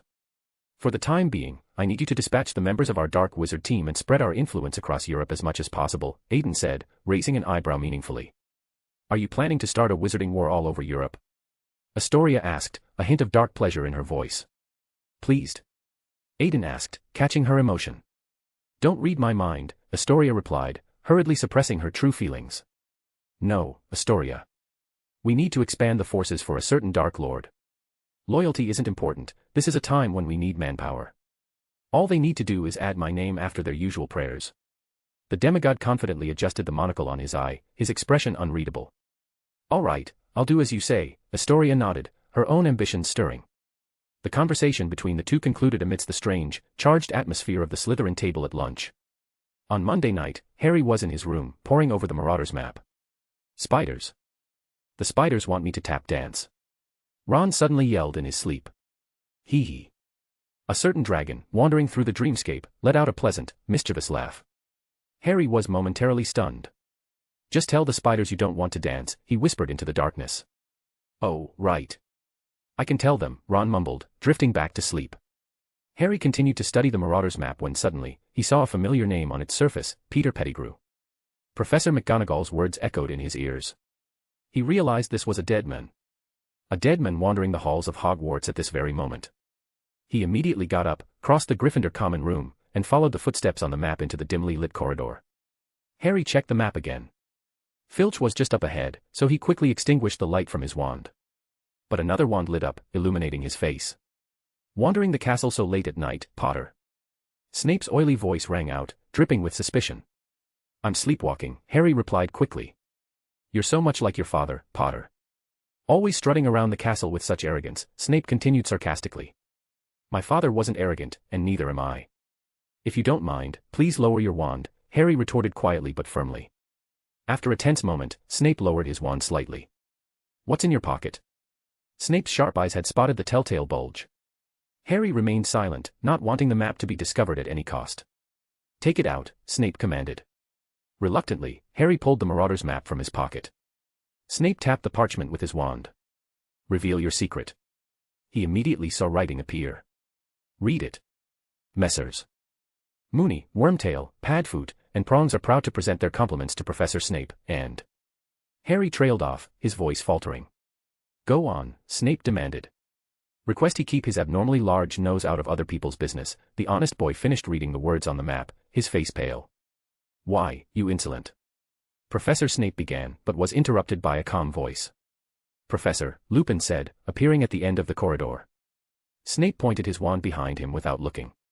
Well, well. Lupin. Out for a little walk in the moonlight, are we? Perhaps the moonlight will be a good companion for me in the future, Lupin replied meaningfully. He then looked at Harry. Harry, are you all right? Snape snatched the map from Harry's hand. Perhaps I've confiscated something interesting from him. Have a look, Lupin. This is right up your alley, full of dark magic. Lupin took the map, examining it with a thoughtful expression. I doubt it's dark magic. It looks like a Zonko's product, the kind that insults anyone who tries to read it. Let me take it back and study it, Lupin said, tilting his head at Harry. Harry quickly followed him out of the corridor. Snape watched Lupin lead Harry to safety and, when he thought he was alone, breathed a quiet sigh of relief. If you care about him so much, you should just say so, Professor. A boy's voice, carrying a melodious, almost hypnotic rhythm, reached Snape's ears. Aiden Prewett. Turning to see the memorable heterochromatic eyes, Snape immediately recognized the student. Shall we take a walk, Professor? Aiden invited, his presence unsettlingly calm. A young wizard, out after hours, and so bold in front of a professor, Snape said, preparing to give Aiden a hard time. But the manipulator merely gave him a look. For a fleeting moment, Snape found he couldn't control his own movements. The brief domination ended as quickly as it began, but the message was clear. You. Newly freed, Snape seemed to understand something profound had just occurred. Let's go, Professor, Aiden said, leading Snape forward as if he had no choice in the matter. What is your ultimate goal? For someone like you to be lurking in this school, are you planning to get rid of Dumbledore and establish yourself as king? Snape demanded, his voice low and intense. Professor, don't think so ill of people. For an audience, the only reason to stay in the theater is to watch the play. Besides, what are you talking about? A young wizard my age, where else can I go but to class at school? Aiden put his hands together by his cheek, acting impossibly cute and innocent. Evil little imp, Snape muttered, recalling his assessment of Aiden from 2 years ago. Now that I'm done talking about myself, let's talk about you, Aiden said, casually tossing the topic back to him. Me. What could I possibly have going on? Snape replied stubbornly, his defenses immediately rising. Sigh. You are, in a way, my teacher. My achievements in potions today are partly thanks to you. Watching you torture yourself like this. I find it hard to bear. White mist floated from Aiden's mouth, quickly condensing into frost in the cold night air. What are you trying to say? Snape's patience seemed to have finally run out. That child, Harry Potter. Lily Evans's son. Do you want him to misunderstand you forever? Aiden's lowered eyelashes seemed to carry the weight of all the injustice Snape had endured. How did you know? For you it wouldn't be difficult. But this has nothing to do with you. Now, if you still consider me your professor, get back to bed. Snape stood firm, using all his strength to raise his hand and point toward the Ravenclaw common room. Sigh. The dragon, feeling as though he had been foolishly sentimental, turned into a swarm of butterflies and dissipated into the air, leaving Snape alone in the silent, dark corridor. Chapter 177, Chapter 177, The Hearing. Time moved into January of 1994, and Hagrid's hearing, much anticipated by Lucius Malfoy, was finally convened. The venue was once again the Wizengamot, located on the 9th level below the Ministry of Magic. Aiden, Dumbledore, and Hagrid arrived at the scene early, the air thick with tension. I'm truly sorry, Aiden, for making you come along with us, Dumbledore apologized, his usual twinkle dimmed by the somber atmosphere. You're just trying to increase your vote count, old man. Besides, the panel Lucius invited is already very watered down, Aiden mocked, his sharp eyes scanning the room. Having learned his lesson from the previous Prewett and Weasley incident, Lucius had taken great care to pack the panel this time. He'd successfully proposed adopting a jury-like system, recruiting members from outside the ministry to form the official panel. These recruits, along with the heads of several ministry departments, would serve as the official review board. As a member of the Sacred 28, Aiden was naturally within the scope of invitation. At the same time, Lucius had used Arthur Weasley's status as a ministry employee to exclude him, further reducing Dumbledore's potential influence. He has the right time, the right place, and the right people. Lucius is quite formidable, Aiden thought. Before long, the members of the panel had mostly arrived. People from prominent wizarding families gathered in small clusters, engaging in the happy social games of the elite. Aiden, finding himself utterly unable to fit in with their shallow pleasantries, walked directly up to the panel seats, heading straight for a man in platinum white robes. Hee, dragon, I knew you had me in your heart. Come, sit, the director said, using a spell to clean the chair beside him with a flourish. I just find those people annoying, like a bunch of. Aiden's good upbringing stopped him from finishing the thought. Exactly. What's the fun in being with those insects? How about joining the Department of Mysteries? The director winked with exaggerated enthusiasm. No, Aiden replied, rolling his eyes. TCH, no fun, the director muttered. With a flourish of dramatic background music that seemed to follow him everywhere, the doors of the Wizengamot swung open, and Cornelius Fudge entered, walking with an air of self-importance. Behind him were two jurors, the wrinkles on his face piled high from smiling so broadly. He seemed to be in exceptionally high spirits. Seeing that face made Aiden feel an overwhelming sense of sleepiness. He turned his head to the director. I'm going to take a nap. Wake me up when it's over. Then, the manipulator openly detached his consciousness, drifting off to the one place where he could truly be effective. The director, understanding perfectly, shifted slightly forward to block Aiden from the view of the other panel members. In the collective unconscious sea, Aiden's main consciousness attached itself to a virtual personality and, following the familiar currents, slipped into Hagrid's consciousness island. Hagrid, Aiden's voice echoed in the half-giant's mind. Oh. Hagrid twitched involuntarily, causing those around him to look at him strangely. Lucius Malfoy, certain victory was in his grasp, showed a contemptuous smile. Hagrid, don't move. I'm speaking to you in your consciousness right now, Aiden instructed calmly. Aiden. What's going on? How are you in my head? Hagrid communicated back, his internal voice filled with confusion. That's not important. I'll help you with their questioning later. Just respond according to what I say, Aiden directed from his position within Hagrid's mind. Why not just completely take him over with a virtual personality, the system interjected curiously. It would be discovered. This is the Wizengamot.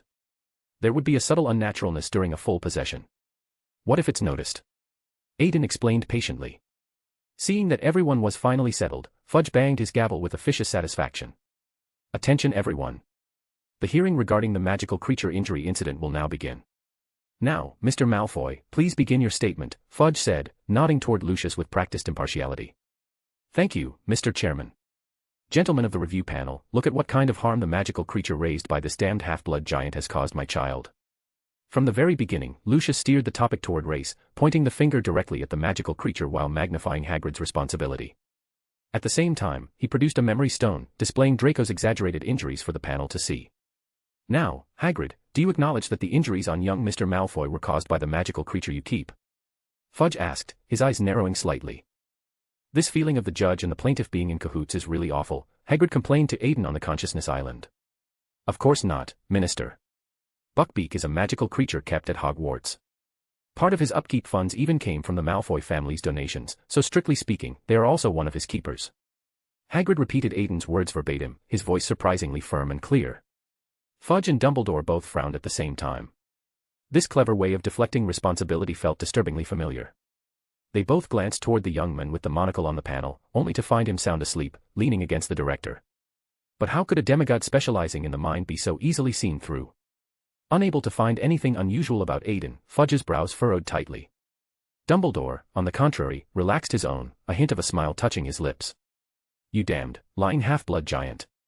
Malfoy is no longer a governor, it has nothing to do with us anymore. Lucius spat through gritted teeth. Oh, that's really wonderful, no, I mean, what a pity, Hagrid replied with a touch of dark humor that was entirely out of character. All right, Mr. Hagrid, don't beat around the bush. Young Mr. Malfoy was injured during your class. According to our regulations, shouldn't you bear full responsibility for this? Fudge said, crossing his hands on the table to make himself look more imposing. Yes, Minister, but please allow me to present a document. This is a record of all accidents and student injuries caused by teaching at Hogwarts since its founding. Our regulations don't seem to have any special provisions for this, especially regarding damages caused by teaching. If you plan to use newly established regulations to judge me, wouldn't that violate the principle that laws cannot be applied retroactively? After speaking, Hagrid followed Aiden's instructions and tapped the table 3 times with his index finger, a small but powerful gesture of confidence. When did we get this document? No, when did you guys compile it? Hagrid asked in his mind, completely bewildered. You really have to thank Hermione and Astoria for this.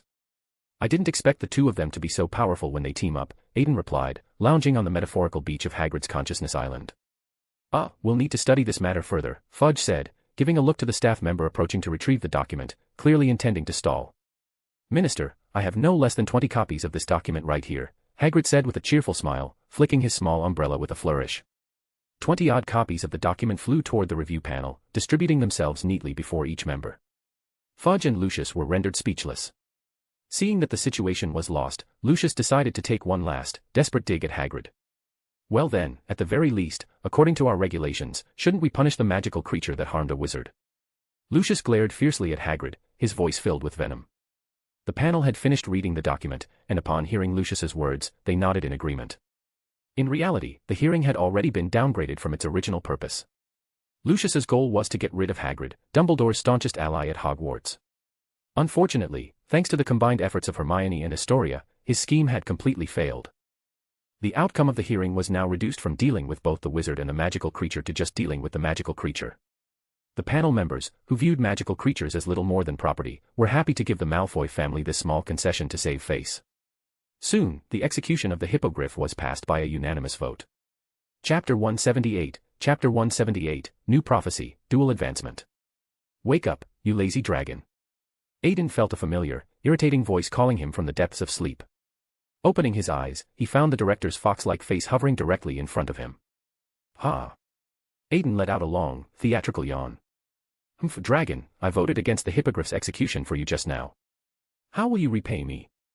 The director's face was filled with smug satisfaction. I'll return the favor with a vote next time, how about that? Aiden replied casually, already tired of the game. I don't want that, the director pouted, acting like a petulant child demanding candy. Then what do you want?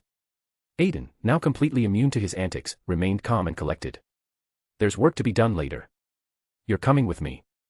The director narrowed his fox eyes, the sound of the metaphorical abacus in his head clicking so loudly it almost echoed in the room.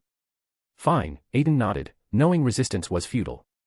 The space around them stretched backward like pulled taffy, and in an instant, the director had transported Aiden to the North Tower of Hogwarts.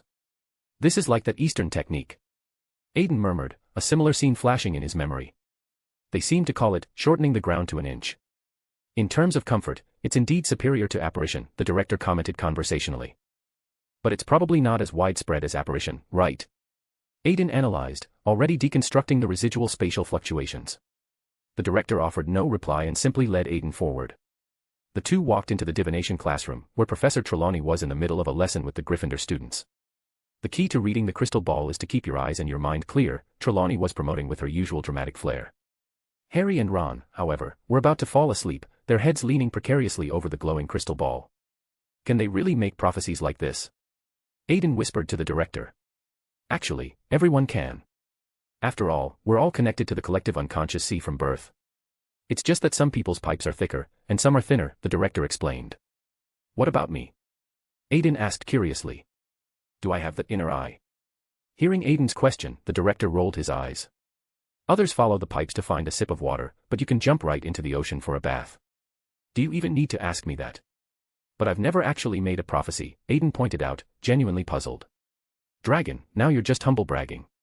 Did you know there are 2 types of seers in the world? The director held up a hand and gestured toward Trelawney on her stage. One type is like her. They are so dull, so empty, that they are easily controlled by fate. Prophecies are thus announced through their mouths, detailing what is to come. Then the director pointed at Aiden. The other type is you, Grindelwald, Cassandra Trelawney, and so on. You can actively make prophecies, influencing those around you and shaping fate itself, whether through charm, strength, or trust. During their quiet conversation, the sharp sound of a crystal ball crashing to the ground echoed through the room. Trelawney had just proclaimed Hermione's soul to be as dry and boring as a textbook, which had finally ignited Hermione's long-simmering anger. She'd knocked over the crystal ball and stormed out in a rage. From a certain perspective, this professor's prophecies are remarkably accurate. Aiden's clear laughter flowed past the director like music. Hermione's departure fulfilled Trelawney's prediction, and the remaining students became even more convinced of her abilities. This collective trust created ripples in the sea of consciousness, and a true prophecy was about to descend. After class, Harry and Ron were on the circular staircase, preparing to leave the tower. Harry, however, had picked up the crystal ball Hermione had knocked over. He decided to return it and apologize to Trelawney on his friend's behalf. Harry trotted back to the silent classroom and placed the crystal ball on a nearby table. As he focused his gaze on its milky depths, it seemed to begin showing faint images. A hand suddenly reached out from the shadows and grabbed his shoulder. He will return. The black-hearted murderer who betrayed his friends will gain freedom.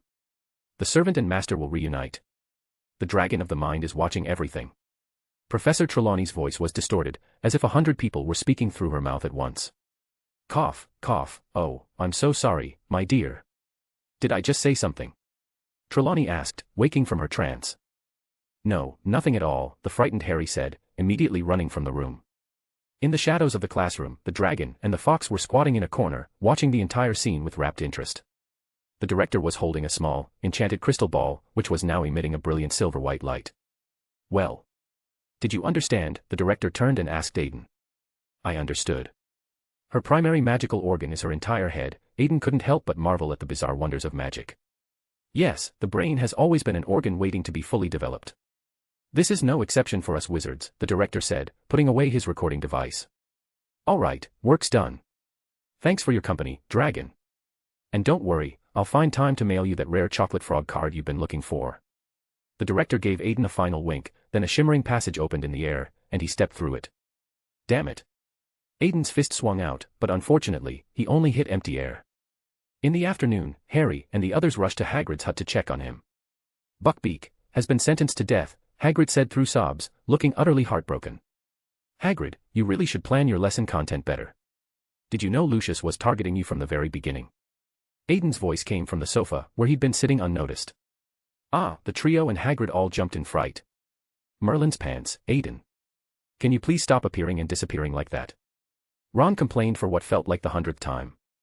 All right, I'll try. I already turned my presence up as high as it would go, Aiden said with a puzzled expression.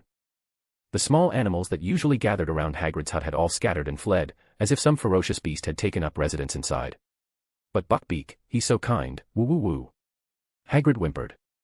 Not knowing how to comfort the inconsolable half-giant, the group could only leave him alone to cool down. Buckbeak's matter was just a small interlude in the grand scheme of things, the semester continued. Having learned his lesson about the improper use of teaching aids, Hagrid changed all of this semester's care of magical creatures classes to raising blast-ended scruts. On Thursday, Astoria found Aiden in a quiet corner of the library. What's wrong? Aiden asked, sensing her purpose. I feel like I've completed my acting, Astoria replied, her eyes bright with accomplishment. So fast. Aiden clicked his tongue in amazement. Me too, litter box attendant. I'm about done as well, Lotta's voice echoed in his mind as she jumped into his arms. Aiden nodded. That night, he secretly slipped out of school and went to Diagon Alley to purchase the necessary potion ingredients. The next day, in the room of requirement, Aiden handed the mixed potions to them. Astoria took her vial and drank it all in one decisive gulp. Lotta, however, simply held out her paw, her feline face conveying a silent, withering expression that seemed to say, "Do I look like I can hold this?" Helpless, Aiden picked up Lotta and gently poured the potion into her mouth. After a few tense moments, the two completed their advancement. A new psychiatrist and a hypnotist cat got up from the floor, their auras significantly more powerful. Aiden used a cleaning charm to sweep the dust from both of them with a flick of his wand. "You know your new abilities now, right?" Aiden asked. The girl and the cat both nodded. Lotta held out her paw, and transparent, shimmering scales briefly covered it. Astoria, on the other hand, tried to use her newly acquired awe on the two, but nothing happened. "Kid, trying to use your powers on a demigod of the same pathway can easily get you into trouble, you know," Aiden said, holding his forehead. "Hey, Astoria, you're so weak," Lotta's voice chimed in telepathically, full of mock pity. "Sigh, ever since I acknowledged you as my boss, I've been hiding in the shadows every day. And now I can't even beat a cat," Astoria said dejectedly. "Don't be too anxious, Astoria. There will be a day for you to shine brightly," Aiden said, his eyes narrowing with hidden meaning. Chapter 179, Animagus. After a period of intense work, Aiden finally completed the paper Professor McGonagall had assigned. He knocked on his professor's office door, carrying a thick stack of parchment. "Professor, the paper is finished. Would you like to review it?" Aiden asked with a polite smile. "Just put it there. I'll check it for you after I finish grading these assignments," Professor McGonagall replied, gesturing vaguely toward her desk.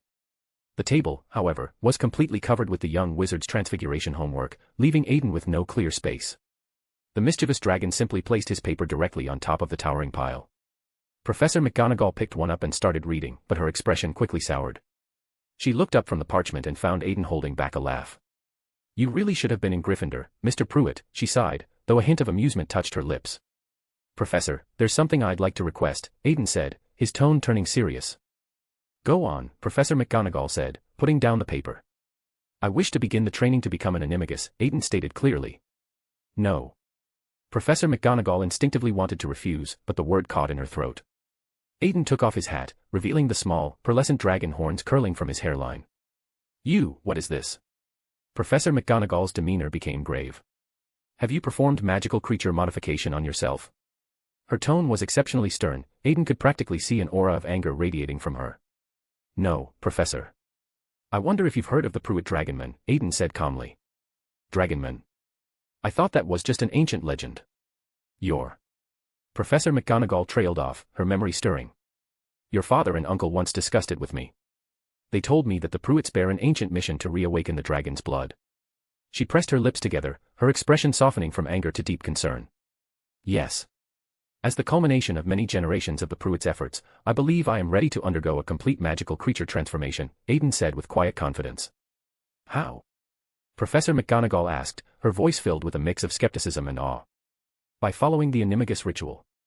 The heartbeat closest to my own will surely be that of a dragon.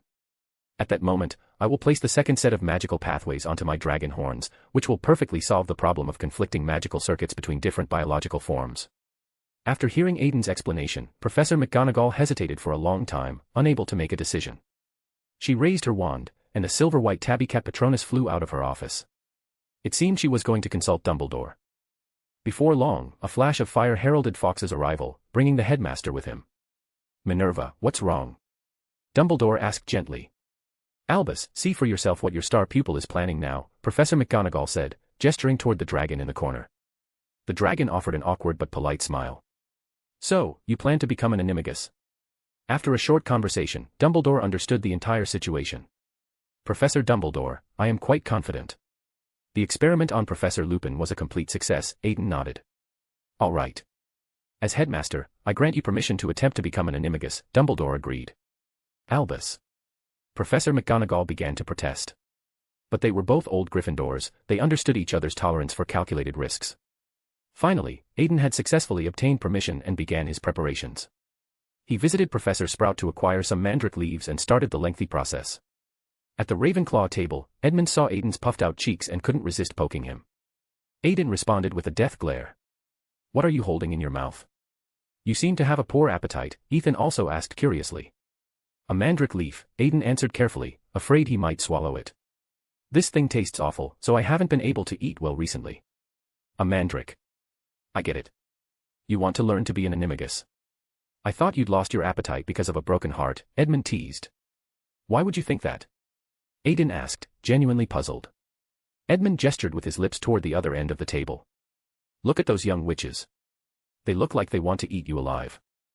The number one gossip in the school today is, who broke the heart of the Rose of Ravenclaw? With one sentence, Edmund had thoroughly offended a certain manipulator. Aiden shot him a sharp look, infusing it with a subtle pulse of dragon's might. Edmund's mind went blank for a moment before he shivered and quickly looked away. After a bitter month of holding the leaf in his mouth, Aiden finally spat it out. On a moonlit night, he placed the leaf and his own saliva into a crystal vial. He added a single strand of his hair, a teaspoon of morning dew, and the chrysalis of a death's head hawk moth. Professor McGonagall personally escorted him to the Forbidden Forest to bury the potion. From that day forward, Aiden had to point his wand at his heart and recite an incantation every day between sunrise and sunset. On the fifth day, a powerful, second heartbeat began to sound faintly within him. In the subsequent incantations, this heartbeat was sometimes strong, sometimes faint, making Aiden worry for a time that he had failed. On a blustery Thursday afternoon, Aiden ran into the trio in the castle. "Hey, Aiden, haven't seen you around recently. What have you been busy with?" Ron asked.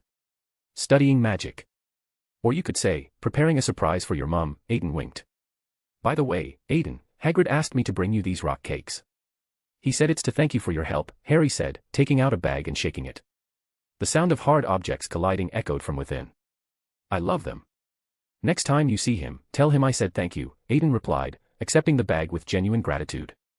The three looked at Aiden, who now held a full bag of what sounded like literal rocks, with sheer amazement. Suddenly, a bolt of lightning flashed across the sky, and Aiden immediately broke into a sprint. He's such a coward, actually scared of lightning," Ron joked. "No, I understand now.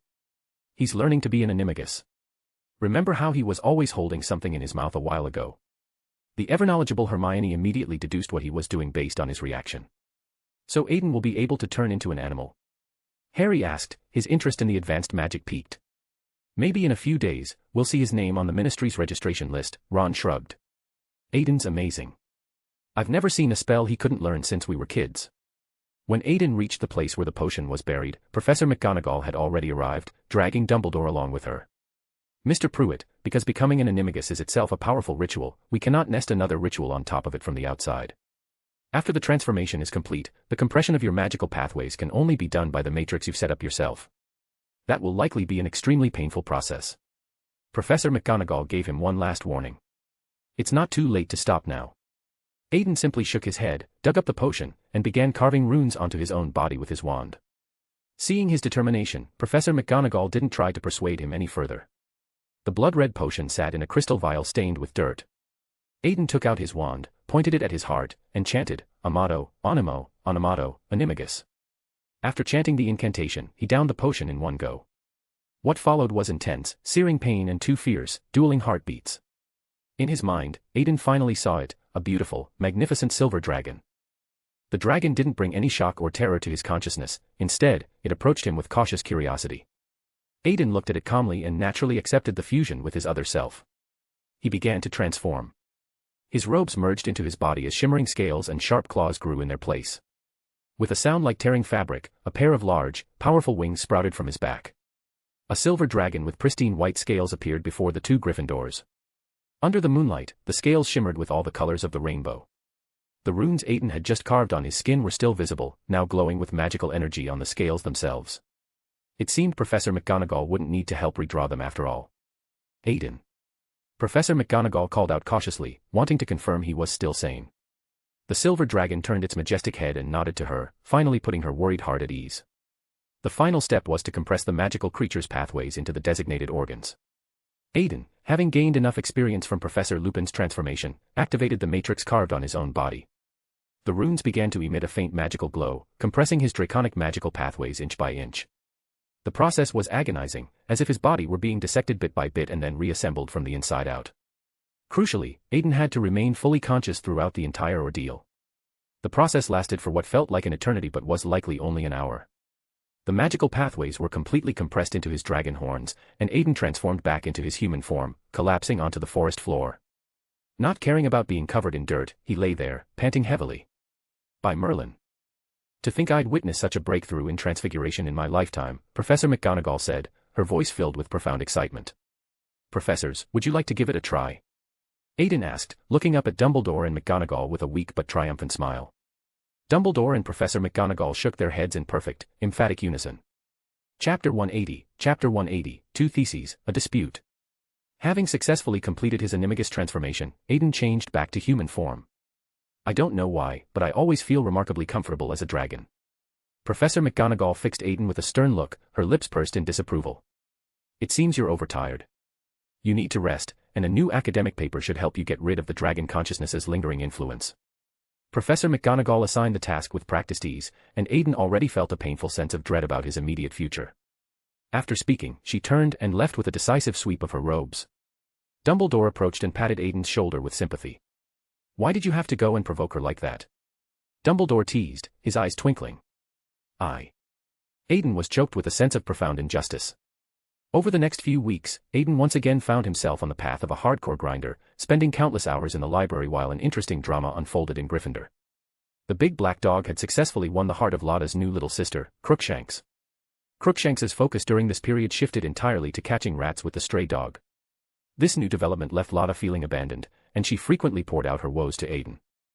Unfortunately, Aiden, completely immersed in his heavy thesis work, had no time for her, which made the little cat angry for quite a while. On Friday, the two furry creatures cooperated as usual.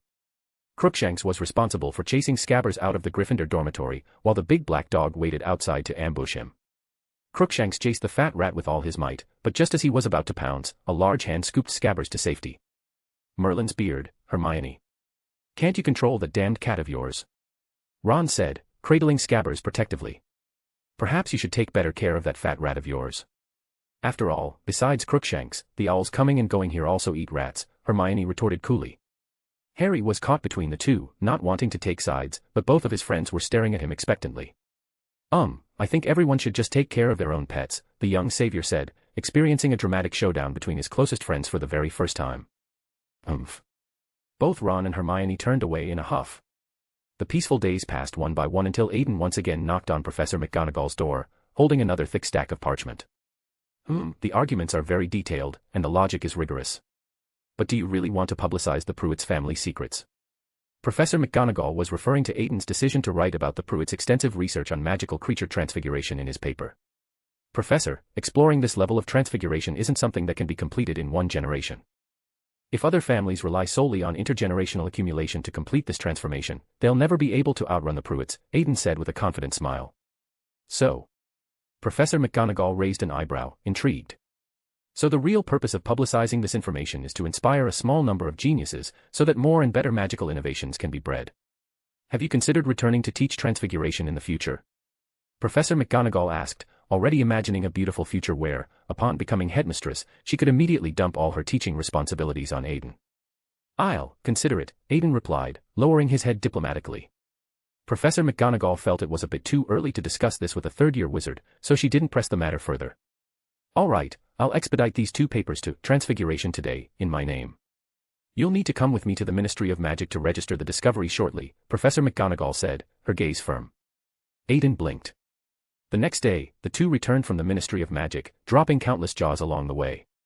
Simultaneously, Transfiguration Today published Aiden's two groundbreaking papers, and a corresponding headline appeared in the Daily Prophet. A huge storm of public opinion swept the wizarding world, but fortunately, the Dementors guarding Hogwarts blocked this particular storm from entering the school. My God, Aiden, you actually completed a magical creature transformation. Edmund exclaimed, his eyes wide with disbelief. Ron, Hermione, Harry, Edmund, and Ethan cornered Aiden the moment he returned to school. Mum will be overjoyed, but when you go back for the holidays, you'll have to figure out how to face her yelling, Ron said, his calm tone heralding an impending storm at the burrow. Can you show us your animagus? The newspaper said it's a dragon, Hermione asked with boundless curiosity. Edmund and Ethan both nodded eagerly. It's too small here. Let's go to the edge of the Forbidden Forest, Aiden suggested. The group made their way to a clearing on the outskirts of the dark woods. Aiden transformed, shifting into a magnificent silver dragon. Cool, all five exclaimed in unison. Hey, what are you lot up to? Hagrid's voice boomed as he emerged from the trees, having finished his patrol of the grounds. Merlin's magic, is that a dragon? Hagrid's eyes were wide with pure amazement. He walked forward in a daze, reaching out to stroke Aiden's shimmering scales. Roar. Aiden snarled protectively. This little cutie is quite shy, Hagrid observed, completely undeterred. Seeing Hagrid still attempting to hug him, Aiden quickly transformed back into his human form, causing Hagrid to pounce on empty air and tumble to the ground. Ha ha ha. The onlookers erupted in laughter. Aiden? Hagrid asked, finally realizing what had happened. Hagrid, haven't you read today's Daily Prophet yet? Hermione laughed. No, can someone explain it to me? Hagrid asked, still looking a bit confused. Aiden completed a magical creature animagus transformation. Today's newspaper sales exploded. It's a rare event, Edmund, a young master of the media industry, explained with authority. That's really amazing. Can you let me admire it again? I've never seen such a dragon species before, Hagrid said with a sincere, almost childlike expression. Is that really what you want to do? Just admire it. Aiden asked, speechless at the half-giant's enthusiasm. After a while, the novelty wore off, and everyone returned to their classes. Although the external storm of public opinion hadn't penetrated Hogwarts' walls, an internal storm had begun to sweep through the student body. Almost every young wizard Aiden encountered wanted to see his animagus, reminding him of the disastrous situation when he had first issued the silence ban in his first year. However, even the most persistent young wizard would find it difficult to catch a spectator pathway demigod. Aiden's life remained relatively peaceful during this time. But things were obviously not so peaceful for Harry. He'd originally thought that with the news about Aiden, Ron and Hermione would have moved on from their pet-related squabbles. On Friday morning, however, Ron's rat went missing. No, my scabbers. A long, mournful cry echoed through the Gryffindor common room. Harry rushed to Ron's bedside and saw bloodstains all over the sheets. It must be Crookshanks. That damned beast. Ron was furious. He stormed out of the dormitory and confronted Hermione in the common room. The two had a massive argument, their angry voices echoing through the tower. Harry watched his two best friends, not knowing how to comfort them. He even thought the two might break up over this. Helpless, Harry could only ask his resident problem solver for help. Aiden, Harry said, looking at him with pitiful, pleading eyes. Even if you call me Doraemon, it's useless. One is my brother, the other is my friend. I can't just manipulate them, can I? Aiden replied, rolling his eyes. Manipulate. Harry didn't understand. All right, what you need now is a lubricant to try and smooth over the rusty relationship between the two, Aiden could only advise. As he was about to send Harry away, he suddenly remembered someone who was currently acting as a psychologist. Ahem, okay, Harry, I have a suggestion for you, Aiden said, pretending to be profound. Okay, Harry nodded quickly, eager for any solution. You know about psychology, right? Aiden asked. I know, it's a muggle subject, Harry replied, thinking for a moment. He seemed to recall Vernon wanting Dudley to study it. Miss Astoria Greengrass of Slytherin seems to have quite a bit of research in this area. I recommend you seek her help, Aiden said with a serious expression. Okay, I'll go right away. For the sake of his two friends, Harry decided to go all out, preparing to swallow his pride and seek help from the Slytherins he hated most. Watching the young man pluck up his courage and walk toward the Slytherin table, Aiden silently made the sign of the cross for him, knowing full well what he'd just set in motion. Chapter 181, Reconciliation and the Beetle. Harry, mustering his courage, found Astoria and explained the purpose of his visit. Astoria, in turn, immediately smelled the familiar scent of a certain scoundrel orchestrating things from behind the scenes. This aura of a master manipulator, inherited from who knows where, is it that man? Astoria muttered to herself, her eyes narrowing thoughtfully. What did you say? Harry asked, completely confused. Nothing. Let's go, we need a private place to talk, Astoria replied with a warm, disarming smile. How about Hagrid's hut? Harry suggested. Successfully avoiding the two friends who were currently in a cold war, Harry managed to invite both Ron and Hermione to Hagrid's hut for what he hoped would be a reconciliation. All right, everyone sit down, Astoria said, her voice infused with the soothing power of a psychiatrist. Hermione and Ron felt their anger dissipate somewhat and sat down with sullen, pouting faces. Ho ho, what's all this then? Hagrid asked, preparing a cup of tea for each of them. It's all because of her blasted cat, Ron said, crossing his arms stubbornly. I've already told you, Crookshanks couldn't possibly have eaten that dead rat of yours, Hermione retorted sharply. Understanding the situation, Hagrid looked at the two with a serious expression. You can't be like this. Friends are much more important than rats and broomsticks. Hagrid's heartfelt words, however, did not ease the tension between Hermione and Ron. Well then, let's talk, Astoria said, her eyes narrowing with professional focus. What's there to talk about? Ron grumbled. First, are you absolutely certain your rat is dead? Astoria asked calmly. Of course. All that blood. Scabbers is definitely dead, Ron shouted, his voice cracking with emotion. Then, can you be certain that it was Crookshanks who killed Scabbers? Don't lie to me, I can tell. A power of deterrence emanated from Astoria's words, and it felt as if a powerful dragon was staring at Ron from behind her. Merlin, she's so much like Aiden. I mean, when she's serious, Harry whispered quietly into Hagrid's ear. Hagrid nodded in solemn agreement. I. Under the power of deterrence, Ron couldn't stubbornly insist on his accusation, because he had no solid proof. Then, Hermione, what about you? Are you also completely certain that Crookshanks didn't eat Ron's rat? Astoria turned her piercing gaze to Hermione. Of course. Crookshanks is with me every day. If she had eaten something raw, her fur would at least have some stains, but Crookshanks has been impeccably clean these past few days. As a top student, Hermione always possessed clear and complete logic, instantly proving Crookshanks's innocence with irrefutable evidence. Then, Mr. Weasley, do you admit that you were just taking out your anger because of the loss of your pet? Astoria asked, subtly using suggestion. Her voice went straight to Ron's heart, and his conscience and reason began to interrogate him relentlessly. Yes, Ron finally lowered his head, admitting his fault in a small, defeated voice. Then, shouldn't we have the courage to admit our mistakes? Astoria prompted gently. Sorry, Hermione, Ron apologized, looking genuinely remorseful. Fine. I won't hold it against you, Hermione replied, though her arms remained stubbornly crossed.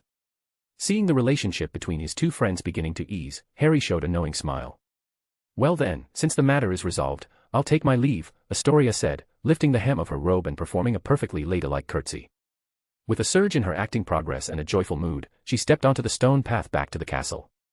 The next day, following the location sharing from his monocle, Astoria pushed open the door of an abandoned classroom. Inside, a massive gray-white giant dragon with heterochromatic pupils was coiled up, asleep. Strange, glowing runes seemed to flicker on its shimmering scales.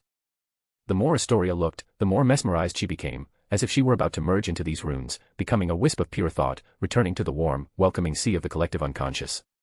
Smack. A hand chopped down on Astoria's head, and she stumbled, nearly falling to the ground.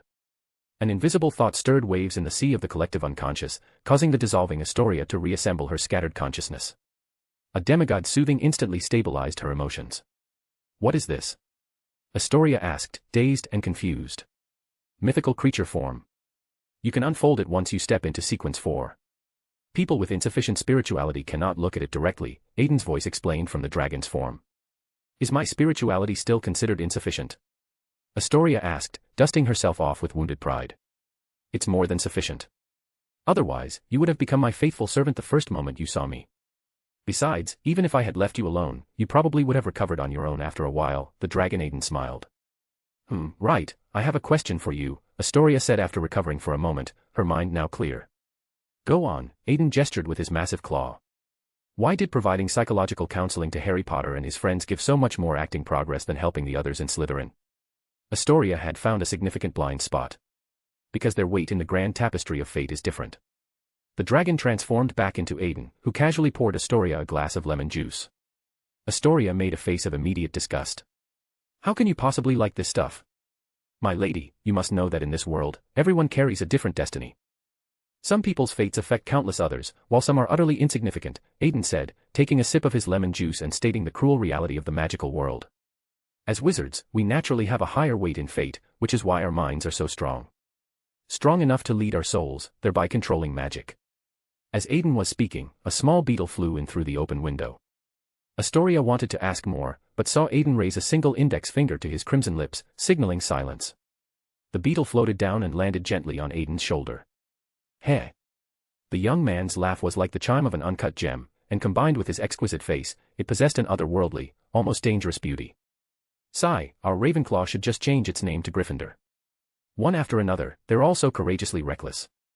Aiden reached out and gently pinched the beetle between his fingers. What is that? Hearing Aiden speak, Astoria asked curiously. Reveal your true form. With a beautiful display of wandless magic, Aiden made the beetle he had caught transform back into a human. Rita Skeeter. As a frequent reader of the Daily Prophet, Astoria immediately recognized the notorious journalist. Oh, what a coincidence. I was just coming back to visit my beloved teachers at my alma mater. How did you two end up catching me? As expected from someone who had clawed her way up in the world of sensationalist journalism, Rita Skeeter started spouting nonsense right away. It's all right. Go to sleep. Forget what you just heard. When you wake up, just remember the fact that we discovered your true form. The manipulator extended his hand toward Rita. His voice stretched endlessly in her ear, and finally, Rita Skeeter's eyes glazed over as she fell into a deep, dreamless darkness.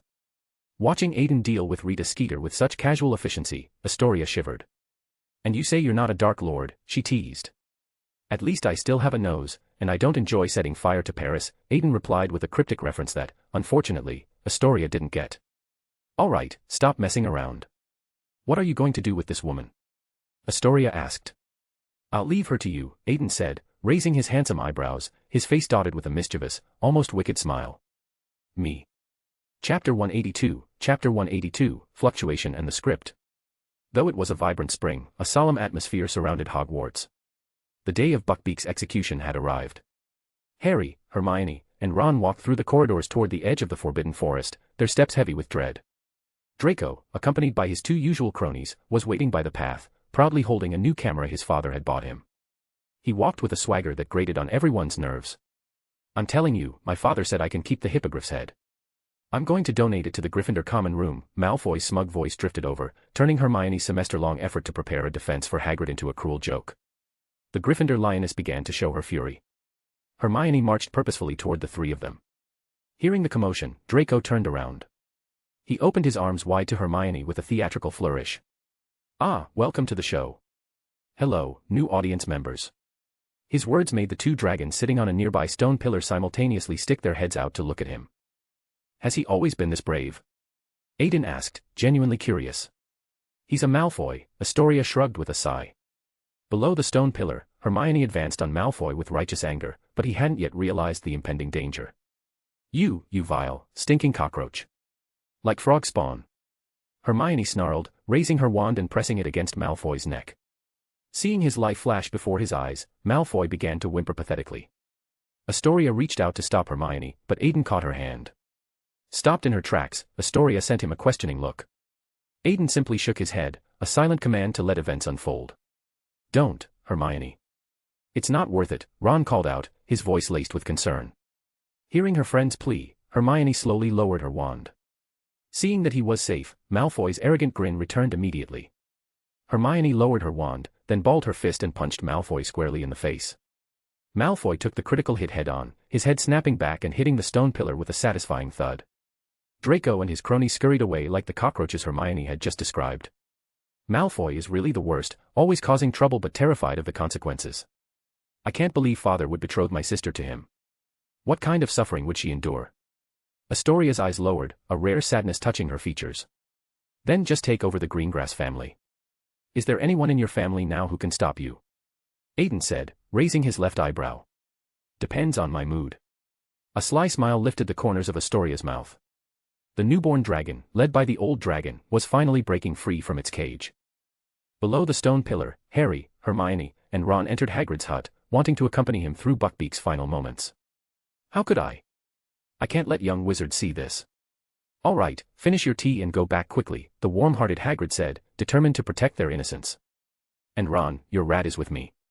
Don't lose him again, Hagrid added, pulling Scabbers out of a cage. Scabbers? Ron exclaimed, picking up his rat and kissing and nuzzling it with relief.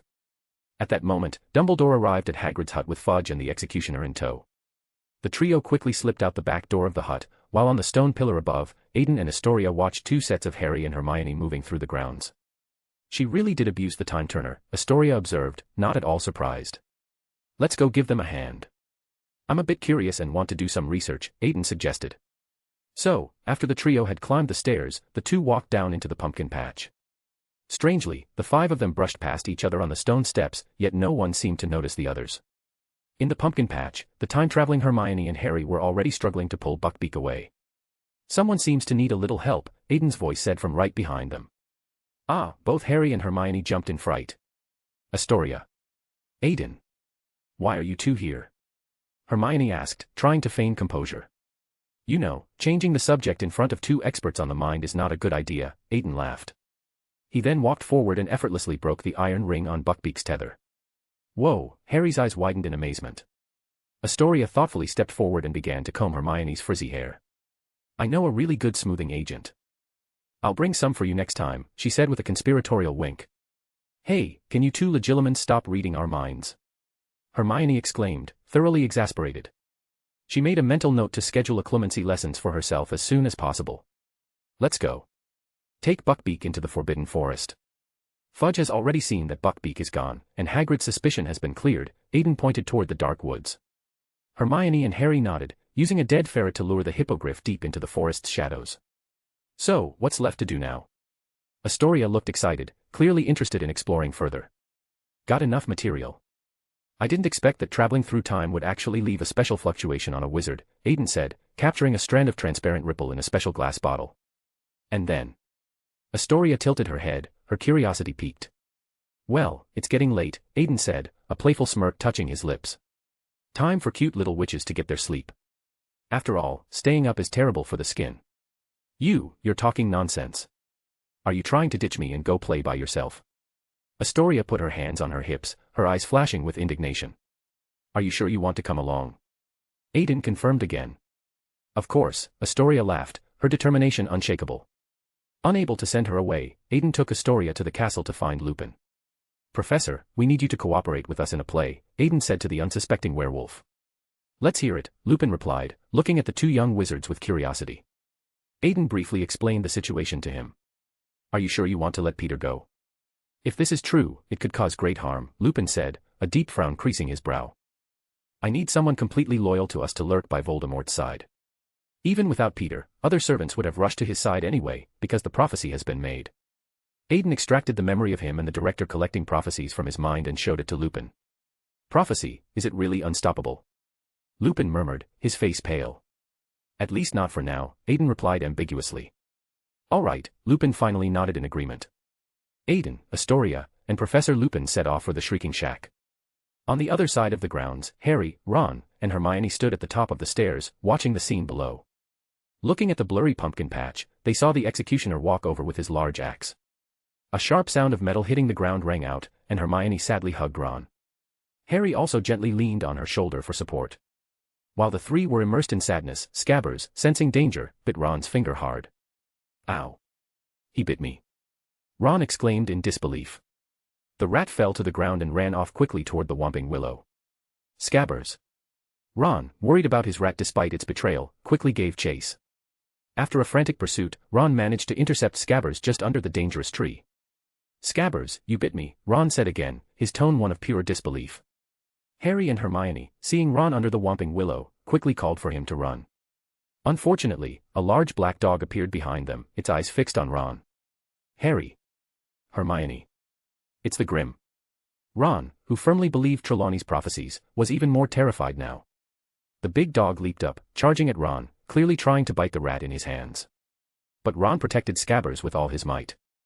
Helpless, the black dog could only bite Ron's leg, dragging him into the secret passage hidden at the base of the Whomping Willow. Chapter 183, Old Friends Reunited. Harry and Hermione received a thorough welcome from the Whomping Willow, its thick branches continuously attacking them with relentless fury. At that moment, Lotta arrived at the scene with Crookshanks, using controlled flames to drive back the tree's aggressive branches. Crookshanks took the opportunity to pounce forward and press her paw down on the Whomping Willow's hidden knot, instantly calming the violent tree.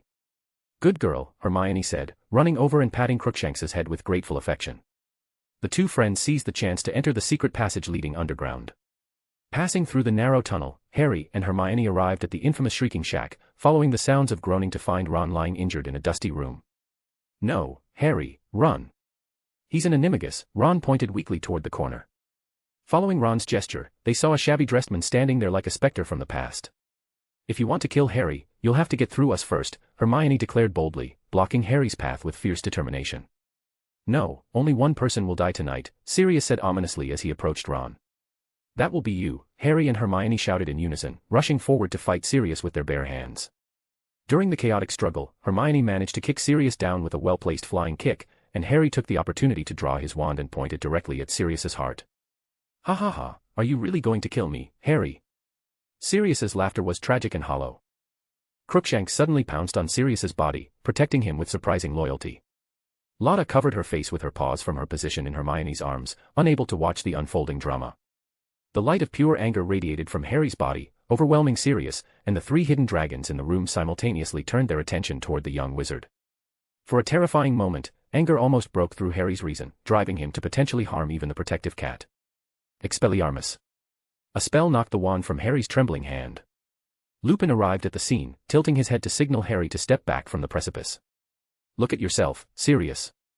Your appearance finally matches your inner madness, Lupin said with cutting mockery. Your inner self is the most insane, isn't it, Remus? Sirius replied bitterly, shrinking back against the wall. Lupin lowered his wand and helped Sirius to his feet. I found him. Let's kill him, Sirius confided quietly to Lupin. No. We trusted you so much, but you're actually working with Sirius. He's a werewolf. Hermione angrily revealed Lupin's closely guarded secret. Merlin, you truly are one of the smartest students I've ever met, Lupin said with meaningful admiration. Aiden, watching from the shadows, thought. Hurry up, Remus. Stop dawdling and kill him, Sirius urged with desperate impatience. Wait. At least explain things clearly to Harry, Lupin raised his hand to stop the rush to violence. I did my waiting. 12 years of it. In Azkaban. Sirius roared, his expression filled with regret and overwhelming despair. What were you waiting for? To kill my parents and then kill me. Harry stepped forward to question Sirius with righteous fury. No, Harry. Someone did betray your parents, but it wasn't him. It was an old friend we recently discovered, Lupin stepped forward to explain. Who was it? Peter Pettigrew, also known as Wormtail, Sirius answered grimly. He gestured toward the corner of the room. He's even here with us now. Come out, Peter. Let's all play together happily again. Expelliarmus. Snape entered the scene dramatically, knocking away Sirius's wand with a perfectly aimed disarming spell. Ah. The taste of revenge is so wonderfully sweet, Snape spoke as if intoxicated, every syllable trembling with long-suppressed emotion. I've been telling Dumbledore that you're helping an old friend sneak into the castle. Now there's finally proof, Snape declared, pointing his wand at the two accused men. How impressive, Snape. Why don't you go back and play with your cauldrons? Sirius taunted with his usual reckless bravery. Snape stepped forward menacingly, pressing his wand against Sirius's heart. Don't try to provoke me. I won't let you die so easily. I hear having your soul sucked out by dementors is extremely painful. It's quite necessary for you to experience it. Enough, Professor. Two hands simultaneously emerged from blind spots of consciousness, pressing down Snape's wand with gentle but firm pressure. Miss Greengrass, and the Rose of Ravenclaw. Snape still didn't forget to mock Aiden despite the circumstances. What are you doing here? Get out quickly. Coming to end a pointless farce, Aiden replied calmly. Lotta jumped out of Hermione's arms and ran into Aiden's welcoming embrace. 3 pairs of draconic eyes simultaneously watched everyone present with supernatural awareness.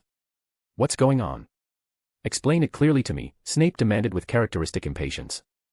Aiden didn't answer him directly, instead waving his wand to allow Lupin and Sirius to retrieve their confiscated weapons. Continue, you two, Aiden gestured for them to proceed with their original plan. Sirius and Lupin stepped forward to snatch Ron's rat from his protective grip. No, Scabbers. Ron cried out desperately. Aiden walked over and applied prepared dittany to Ron's bleeding wound with practiced efficiency. Ah. Ron let out a pig-like scream of pain. Show yourself, Sirius commanded, casting a revealing spell on Peter. The cursed rat transformed back into a greasy, pathetic man cowering on the floor. Ron's face immediately turned an unhealthy shade of green. He had originally wanted to give Aiden an accusing look, but then, ugh. He lost his composure entirely. Snape and Astoria, 2 Slytherins, stood aside watching this unfolding drama, but Snape's tightly gripped wand revealed his barely controlled inner turmoil.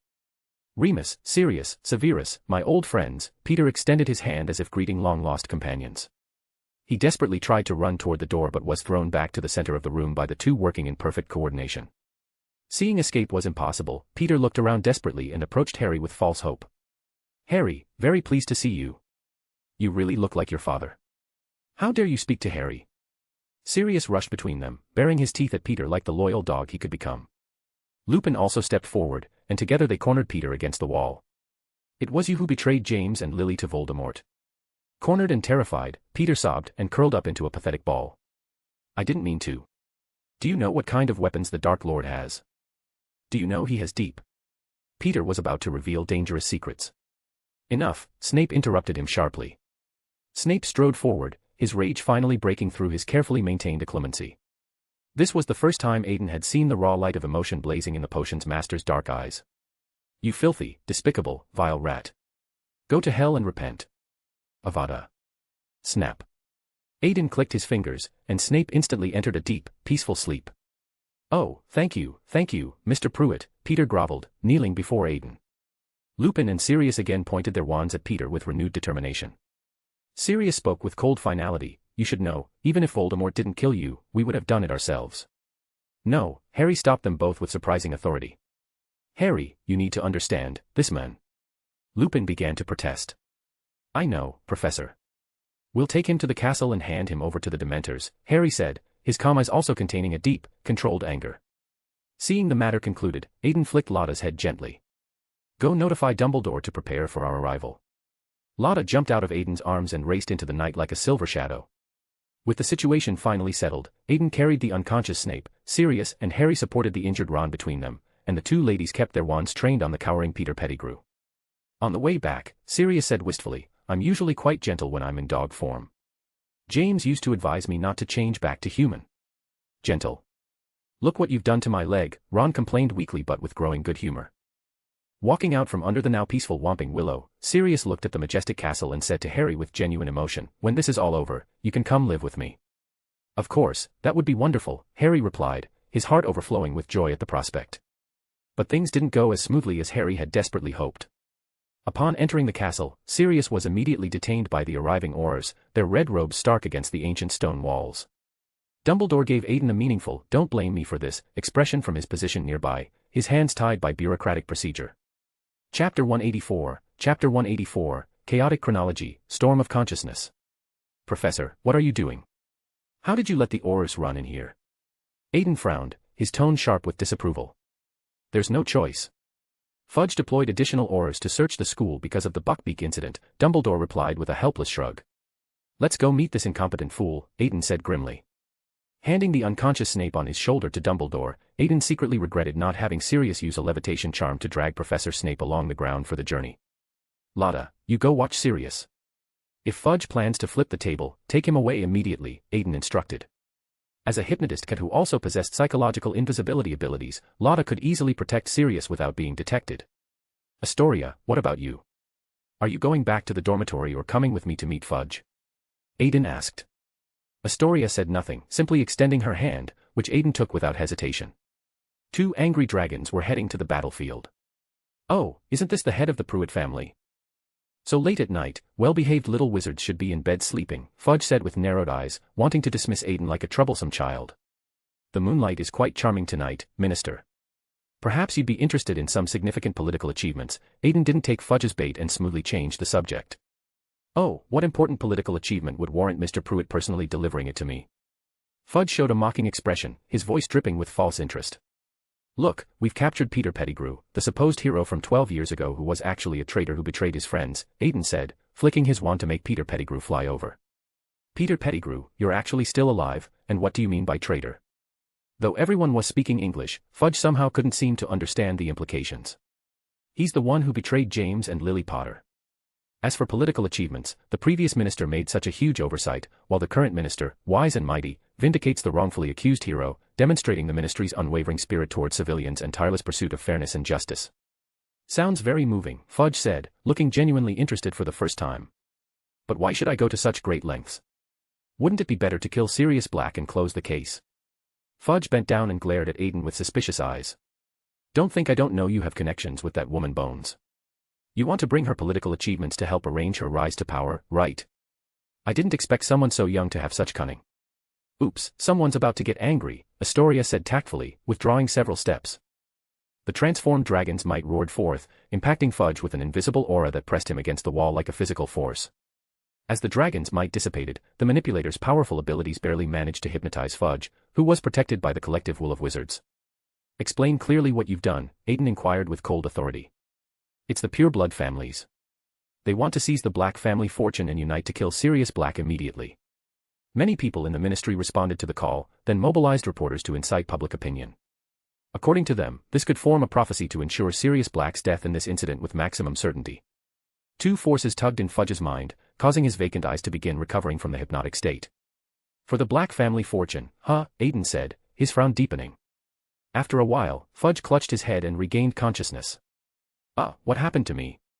You must be overworked from days of labor." I suggest you go back and rest first. Aiden casually brushed off Fudge, turned and left, abandoning the confused minister. Because of Fudge's political mess, Aiden could only seek out Dumbledore and went to the headmaster's office. Professor, what do we do now? Do we just let Black go? Aiden asked. No, public opinion is already fermenting. If everyone's anger gets swept up into forming a prophecy, the consequences would be even more unpredictable. Dumbledore also frowned, his usual calm demeanor showing cracks.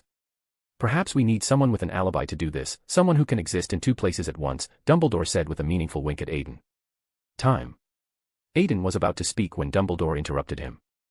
Just knowing is enough. Aiden ran to the hospital wing, where Ron, Hermione, and Harry were already inside, tending to various injuries. Hermione, Harry, come with me, Aiden said urgently. Aiden led the two to face the reporters' cameras and crowds. Under everyone's watchful eyes, Sirius Black mysteriously disappeared from his heavily guarded cell. Then he brought Harry and Hermione back to the hospital wing, where Ron looked at them in complete amazement. What are you doing? How did you get back so fast? Ron asked, bewildered. Doing the right thing. Turn it 4.5 times, Aiden instructed Harry and Hermione. Dumbledore cooperatively closed the door for them, and the time turner took the three back to the past. Harry and Hermione went to free Buckbeak and save Sirius, while Aiden dealt with the catastrophic mess Fudge had created. Since the Ministry of Magic still had some prestige, when they announced they had captured Sirius Black, intense thoughts stirred up waves in the Sea of Consciousness, and Aiden used all his strength to fight against the storm. Aiden walked through the Sea of Consciousness, spreading a psychic plague about Sirius's innocence everywhere he could reach. The storm in the Sea of Consciousness quickly overwhelmed the seeds Aiden had scattered. The hatred towards Sirius was too powerful, too deeply rooted. This won't work, Aiden muttered. As someone who often walked by the river, he finally got his shoes wet. As a master manipulator of public opinion, he actually suffered a small loss in the realm of public opinion. Whether Fudge was too formidable or fate too mysterious was unclear. Suddenly, Aiden discovered a newspaper in a wizard's mind. The newspaper's name was clearly written, The Quibbler. The front page boldly stated, Sirius Black captured, Ministry's 12-year deception, all for Black family fortune. Well done, Xenophilius Lovegood, Aiden thanked him mentally. Aiden immediately got to work. This time he didn't spread content that directly conflicted with the mainstream thoughts. Using fusion methods, on every wizard's consciousness island he passed, he planted the simple idea, I should believe the Quibbler. Thus, the psychic plague began to spread. Wizards who normally didn't even believe the Daily Prophet strangely began believing the Quibbler. The wizard families manipulating from behind noticed something was wrong and quickly turned their guns around, directing the Daily Prophet to attack the Quibbler and begin debunking rumors. But the British public typically had an interesting reaction, the more you debunk, the more they believe the rumors. So in unseen locations outside the school, Aiden fought a battle across space with all the purebloods who upheld blood supremacy ideals.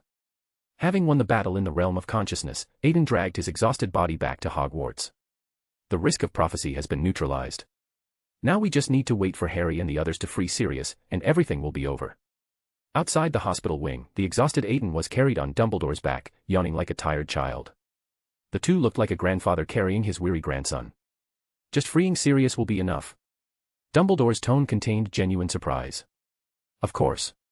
With such intense public opinion battles, Fudge naturally won't dare be negligent. Free Sirius, and they'll still need someone to calm public opinion. They'll have plenty of ways to make Peter confess then, Aiden explained. Harry and Hermione, having completed everything, also ran to the hospital wing. Well. Dumbledore looked at the two expectantly. He's free. We succeeded, Harry told Dumbledore with obvious relief. What did you do? I need to take Aiden back. He's too tired. Good night.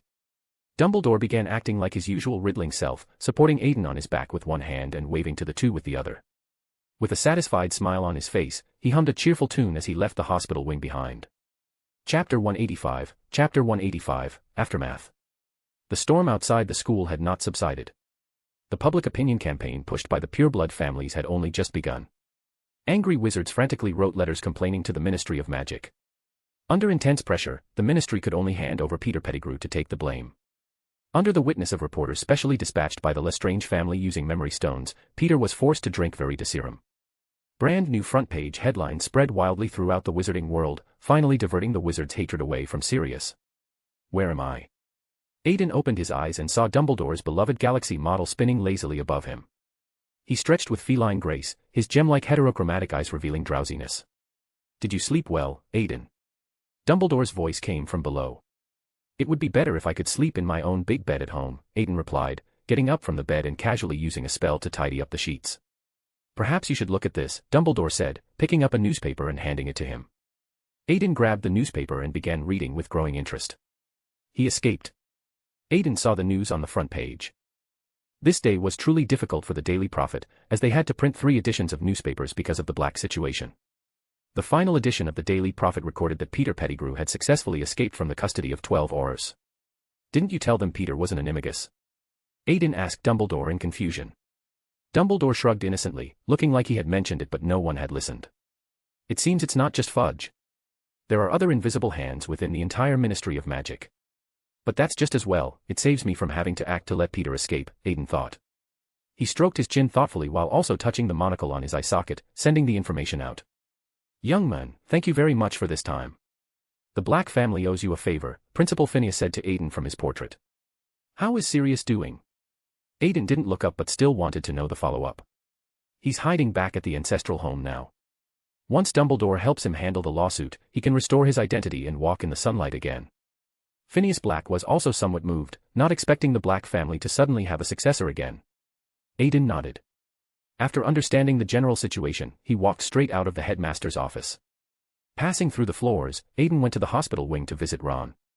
Let me tell you, Aiden, last night Harry and the others were in the room one moment, then came in from outside the door the next, Ron was saying, eating snacks in his hospital bed. Aiden slapped his injured leg hard, and Ron's expression immediately twisted in pain. My dear brother Ronnie, have you been living too peacefully lately, causing your dueling skills to deteriorate? Aiden put on a kind smile. I'll report this truthfully to Aunt Molly, just you wait. After speaking, Aiden turned and left the hospital wing, leaving only Ron's screams echoing in the empty medical wing. In the afternoon, the Weasley couple rushed to the school to see Ron in the hospital wing. My poor Ronnie baby, you've suffered, Mrs. Weasley first comforted Ron. Then, she learned from Madame Pomfrey that Ron had only suffered minor external injuries. Ron Weasley, you little rascal, how did Mum teach you at home? To actually be bitten by a dog, are you even a wizard? The mother's gentle, jade-like care didn't last more than a minute before turning into storm-like love. But Mum, that wasn't an animagus, he was a wizard, Ron defended himself. Without a wand, only hand-to-hand combat, what about your training? It seems Aiden was right, last summer vacation was too comfortable for you. Mrs. Weasley was already preparing new training plans. When Arthur was about to speak to mediate, the hospital wing doors were pushed open. Dumbledore entered with Aiden. Upon seeing Molly, Dumbledore immediately wanted to turn around and leave. Professor Dumbledore, you're here, Molly greeted him. Molly and Arthur, good afternoon, Dumbledore said, caught red-handed and unable to leave. Aunt, Uncle, Aiden also greeted them. Professor Dumbledore, you should know the purpose of our visit to the school, right? Molly narrowed her eyes, then reached out and grabbed Aiden's ear. I need an explanation. The death stare wasn't only directed at Dumbledore but also swept over Aiden. Dumbledore brought everyone to the headmaster's office. The old man and the young one sat side by side, being scolded. I can't imagine that a dark wizard actually hid in our house for 13 years. You too. Aunt Molly's scolding was endless. Finally, Arthur stepped forward to share the fire for both of them. All right, how should we handle that Peter fellow? He won't seek revenge on us, will he? Arthur asked. No, he's under my control now. The dragon lowered his head and quietly admitted. How did you do it? It's not dark magic, is it? Arthur looked at Aiden seriously. No, it's one of my abilities. I can walk in the collective unconscious and create virtual personalities to send into other people's consciousness. To reassure the Weasley couple, Aiden selectively revealed some of his abilities. Such abilities. Aiden, don't abuse them, Dumbledore said after listening, giving only a slight reminder without trying to stop him. Dreams themselves are a world that belongs completely to us. Entering other people's dreams means you must face the darkness of the human heart directly. Be careful, Aiden, Arthur also reminded him. Oh, by the way, congratulations, Aiden, you've completed the pursuit of generations of Prewetts, Molly said, giving Aiden a warm hug. Subsequently, Arthur led the calmed-down Mrs. Weasley out of the office. The Weasley couple's visit didn't affect other matters, and the young wizards quickly returned to their intense studies. Aiden, what exactly did you do that day? At the Ravenclaw table, Edmund intercepted Aiden and asked. Wasn't it just having the Lestrange family send people to publish the report about Peter? Aiden shrugged. No, my father asked me to find out how you managed to suddenly make all wizards believe in the Quibbler. Edmund's eyes sparkled with intense curiosity. Trade secret, can't be revealed, Aiden finished his meal and left with a smile. Hey, Aiden, wait. Edmund also quickly finished his steak and followed. Returning to normal classes, Harry felt like his recent experiences were like a dream. But he was actually very happy inside because he had family again.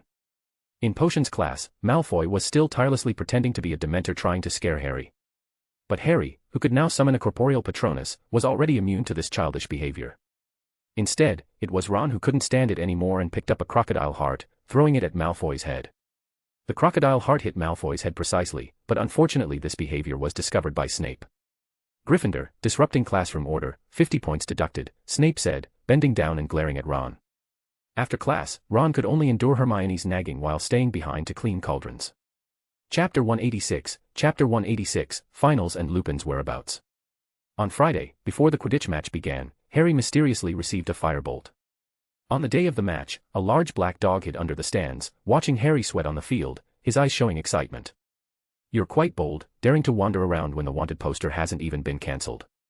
The black dog turned around to see a heterochromatic-eyed boy standing behind him. Aiden walked over, wanting to grab Black, but the dog desperately clawed at the grass with his paws.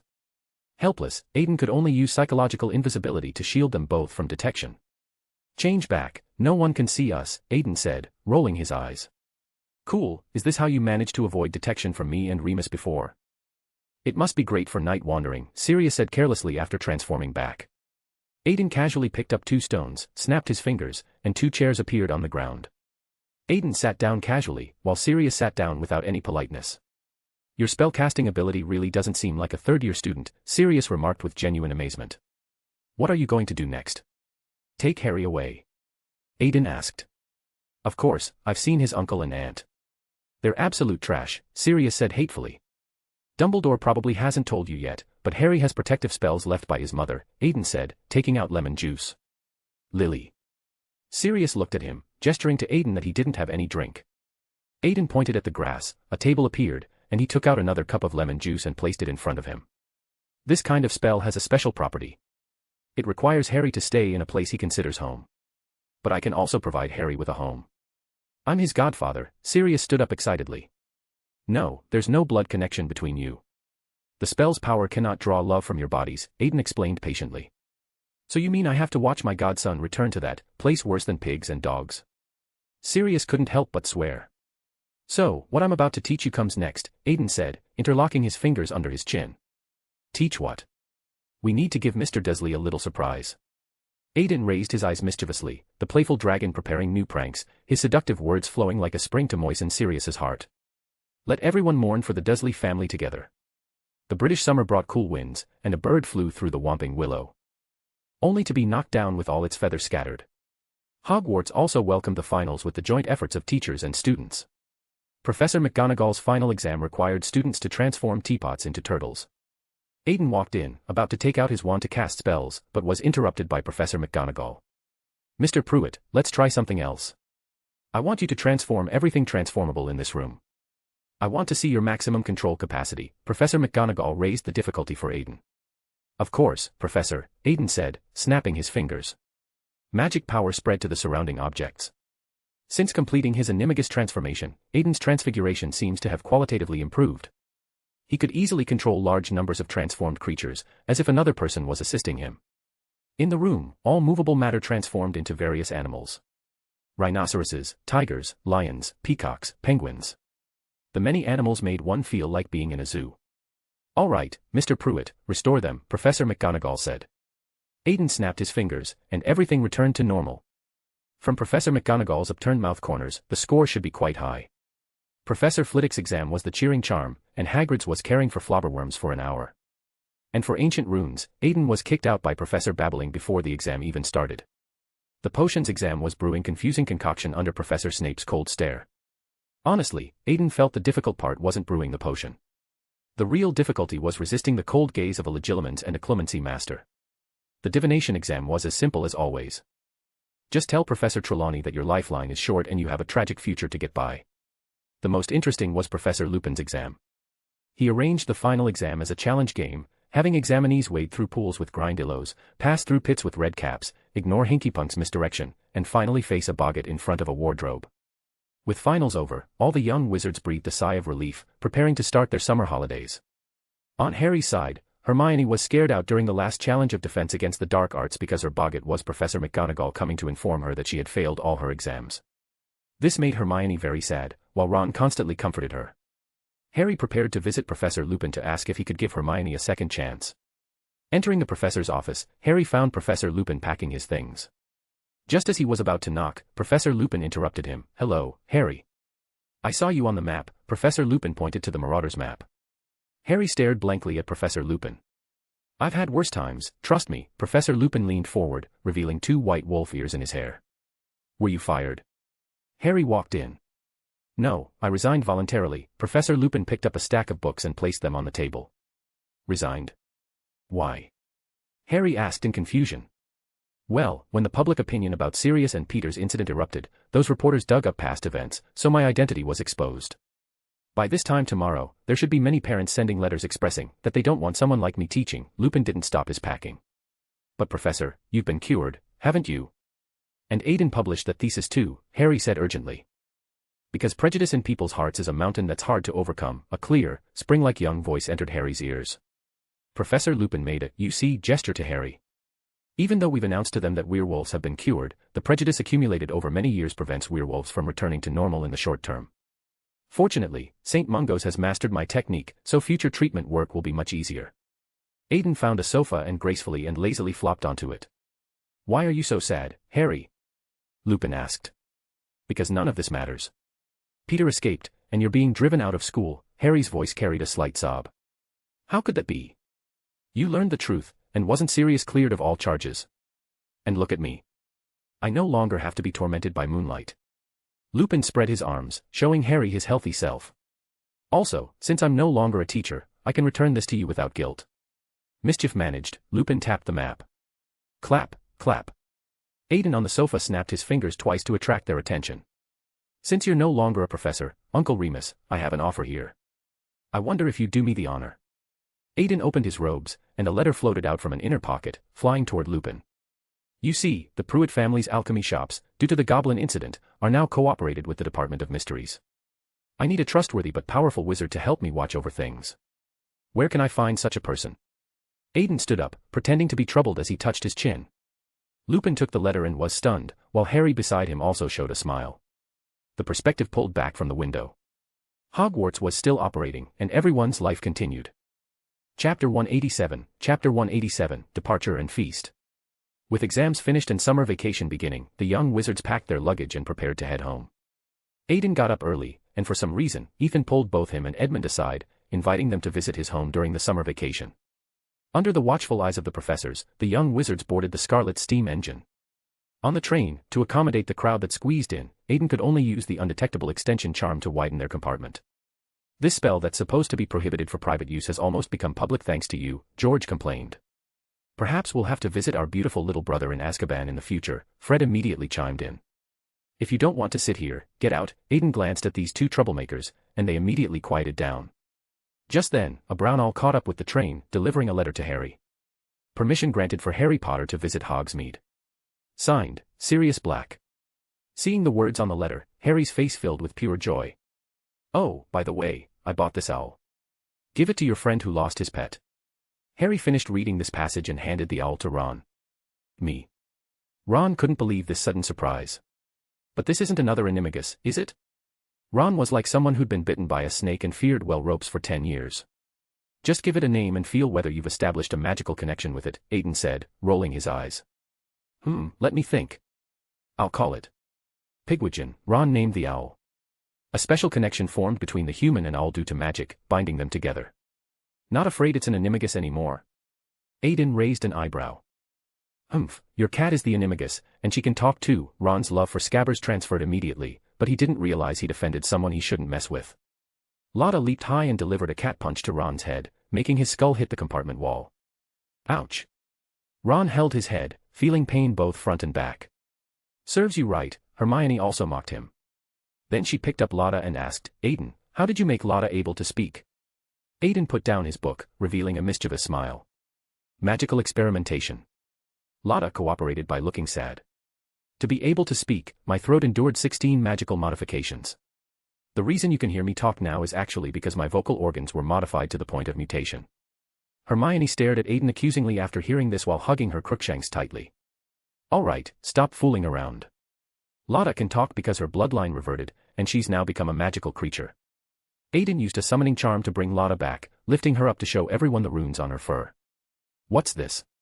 Harry asked. The rune Kenes, representing flame, Aiden explained. Cool, I wish Pig could become a magical creature too. Ron looked enviously at Lotta. The magical creature closest to owls is the augury. Hermione coldly shattered Ron's fantasy. Never mind then. The train roared into King's Cross Station. Everyone found their own family members. Surprisingly, although Harry had fallen out with the Dursleys last year, Vernon still came to pick up Harry in his car. Thinking of what he and Sirius had discussed at the Quidditch pitch, Aiden's conscience felt somewhat guilty. Get in the car, you. Vernon was about to yell at Harry, but Harry interrupted him. I'm telling you, this year at school I made a murderer my godfather. Harry stared directly at Vernon. This sentence successfully extinguished Vernon's anger and plunged the entire Dursley family into an eerie silence. Harry left in Vernon's car, and Aiden shrugged, getting into Arthur's Ford Anglia. On the first day of July, as summer vacation began, the peaceful and tranquil daily life of the Weasley family started. Of course, the other Weasley children were all quite happy, except for Ron. Flashes of spell light often appeared in the backyard while Arthur sat in the dining room with his newspaper, occasionally sipping his coffee. Seeing that Mrs. Weasley seemed busy, Aiden put on an apron and began helping with the dishes in the sink and today's dinner. I heard rumors from Ravenclaw students that he's very domesticated, George whispered to Fred on the sofa. It does seem to be true, Fred nodded along. Ginny, sitting between them, heard her brother's words and looked at Aiden, wondering whether a sister-in-law would appear in the future. Bang. With a violent explosion, Ron's screams came from outside. Finally, the outside fell completely silent, and after a while, Mrs. Weasley dragged Ron inside. Too slack, Ronnie, it's only been one semester. Molly shook her head in disappointment. Only focused on playing after school started, your skills have gotten rusty, Aiden said as his palm passed over a potato, transforming it into thin slices by itself. Oh, Aiden, let me handle this, Mrs. Weasley said, seeing Aiden cooking. It's fine, Aunt Molly. It's rare for me to try, and I learned quite a few recipes during my trip to China. The boss in China, from whom Aiden had learned, sent his protests from afar. Cutting the ingredients, cleaning the organs, making stock with chicken, and adding butter, bean paste, fermented black beans, rock sugar, chili powder, ginger, peppercorns, salt, rice wine, and sweet rice wine that Aiden had painstakingly gathered. A hot pot base was ready, and Aiden brought the hot pot to the dining table. The cleaned ingredients were arranged around the hot pot. My goodness, Aiden, you haven't cooked this at all. How are we supposed to eat it? Ron stared at the raw ingredients. This is cuisine from the China. Come on, learn from me. Aiden picked up a ladle and threw potato slices and kelp into the pot to cook. He also added organs, beef, and mutton. The flames cooked the ingredients in the pot, and soon enticing aromas began to fill the air. Can we eat it now? Arthur was very interested. One more minute, Aiden asked them to be patient. The water in the pot began to boil, and the meat started floating, looking about ready. Aiden lifted the lid and served some for Molly and Arthur to try. It's quite good, just a bit spicy. Arthur stuck out his tongue and fanned it with his hand. The Far Eastern way of eating is so unique, Molly sighed after trying it.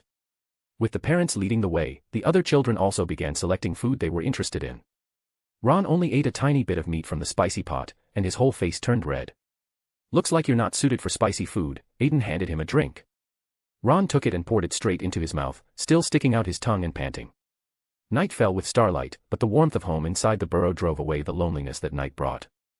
Chapter 188, Betrayal and Father-Daughter Rift. On the second day of summer vacation, an old friend came to visit Aiden at the burrow. Oliver. Aiden called out the visitor's name upon seeing him at the door. Although I really don't want to disturb your pleasant vacation time, the situation is urgent, so I had to take the liberty of visiting, Oliver said, taking out a letter and handing it to Aiden. Aiden took the letter and opened it to read its contents. The letter was from the director. According to information from the Department of Mysteries, they seem to have detected new Deep Realm worshippers appearing in the real world. Combined with disturbances in the Deep Realm itself, the director had taken most of their combat strength into the mysterious dimension and couldn't spare hands to deal with the worshippers operating in reality. So the director could only have Oliver organize the remaining people and send a request for aid to Aiden. After reading the letter, Aiden nodded to Oliver, sent out a Patronus to inform Aunt Molly of his departure, and then left with Oliver. Following Oliver to the underground levels of the Ministry of Magic, the Department of Mystery seemed more deserted than usual. Passing through the circular hall, Oliver brought Aiden to the time room. What's this? Aiden looked at Oliver in confusion. Before Aiden stood a triangular passage opening, with strange winds blowing out from within. Looking through the passage to the other side, an endless white plain stretched before Aiden's eyes. Winds would occasionally blow across the desolate landscape, carrying white sand particles that seemed ready to crush any living being that stepped into this place. This is the third layer of the Deep Realm, the Silent Plane, where the legendary Deep Realm King called Entropy is said to reside, Oliver explained. The director and the others went in. Since time inside is completely chaotic, we have no way to contact them, Oliver replied with a helpless shrug. Then let's go deal with the worshippers first. Tell me about their situation, Aiden said, turning to look at Oliver. Oliver's expression was strange, looking like he wanted to speak but hesitated. Related to someone I know. Aiden raised an eyebrow. It's the Greengrasses, Oliver admitted. Why? Aiden inquired. The head of the Greengrass family funded these people.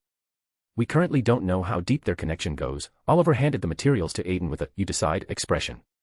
Then let's go meet them, Aiden said, his staff materializing in his hand. Oliver also gathered the remaining 7 or 8 unspeakables. Under Aiden's leadership, the group came to the Greengrass family estate. Inside the estate, Arsenios seemed to be scolding Astoria, and the father and daughter had erupted into a heated argument.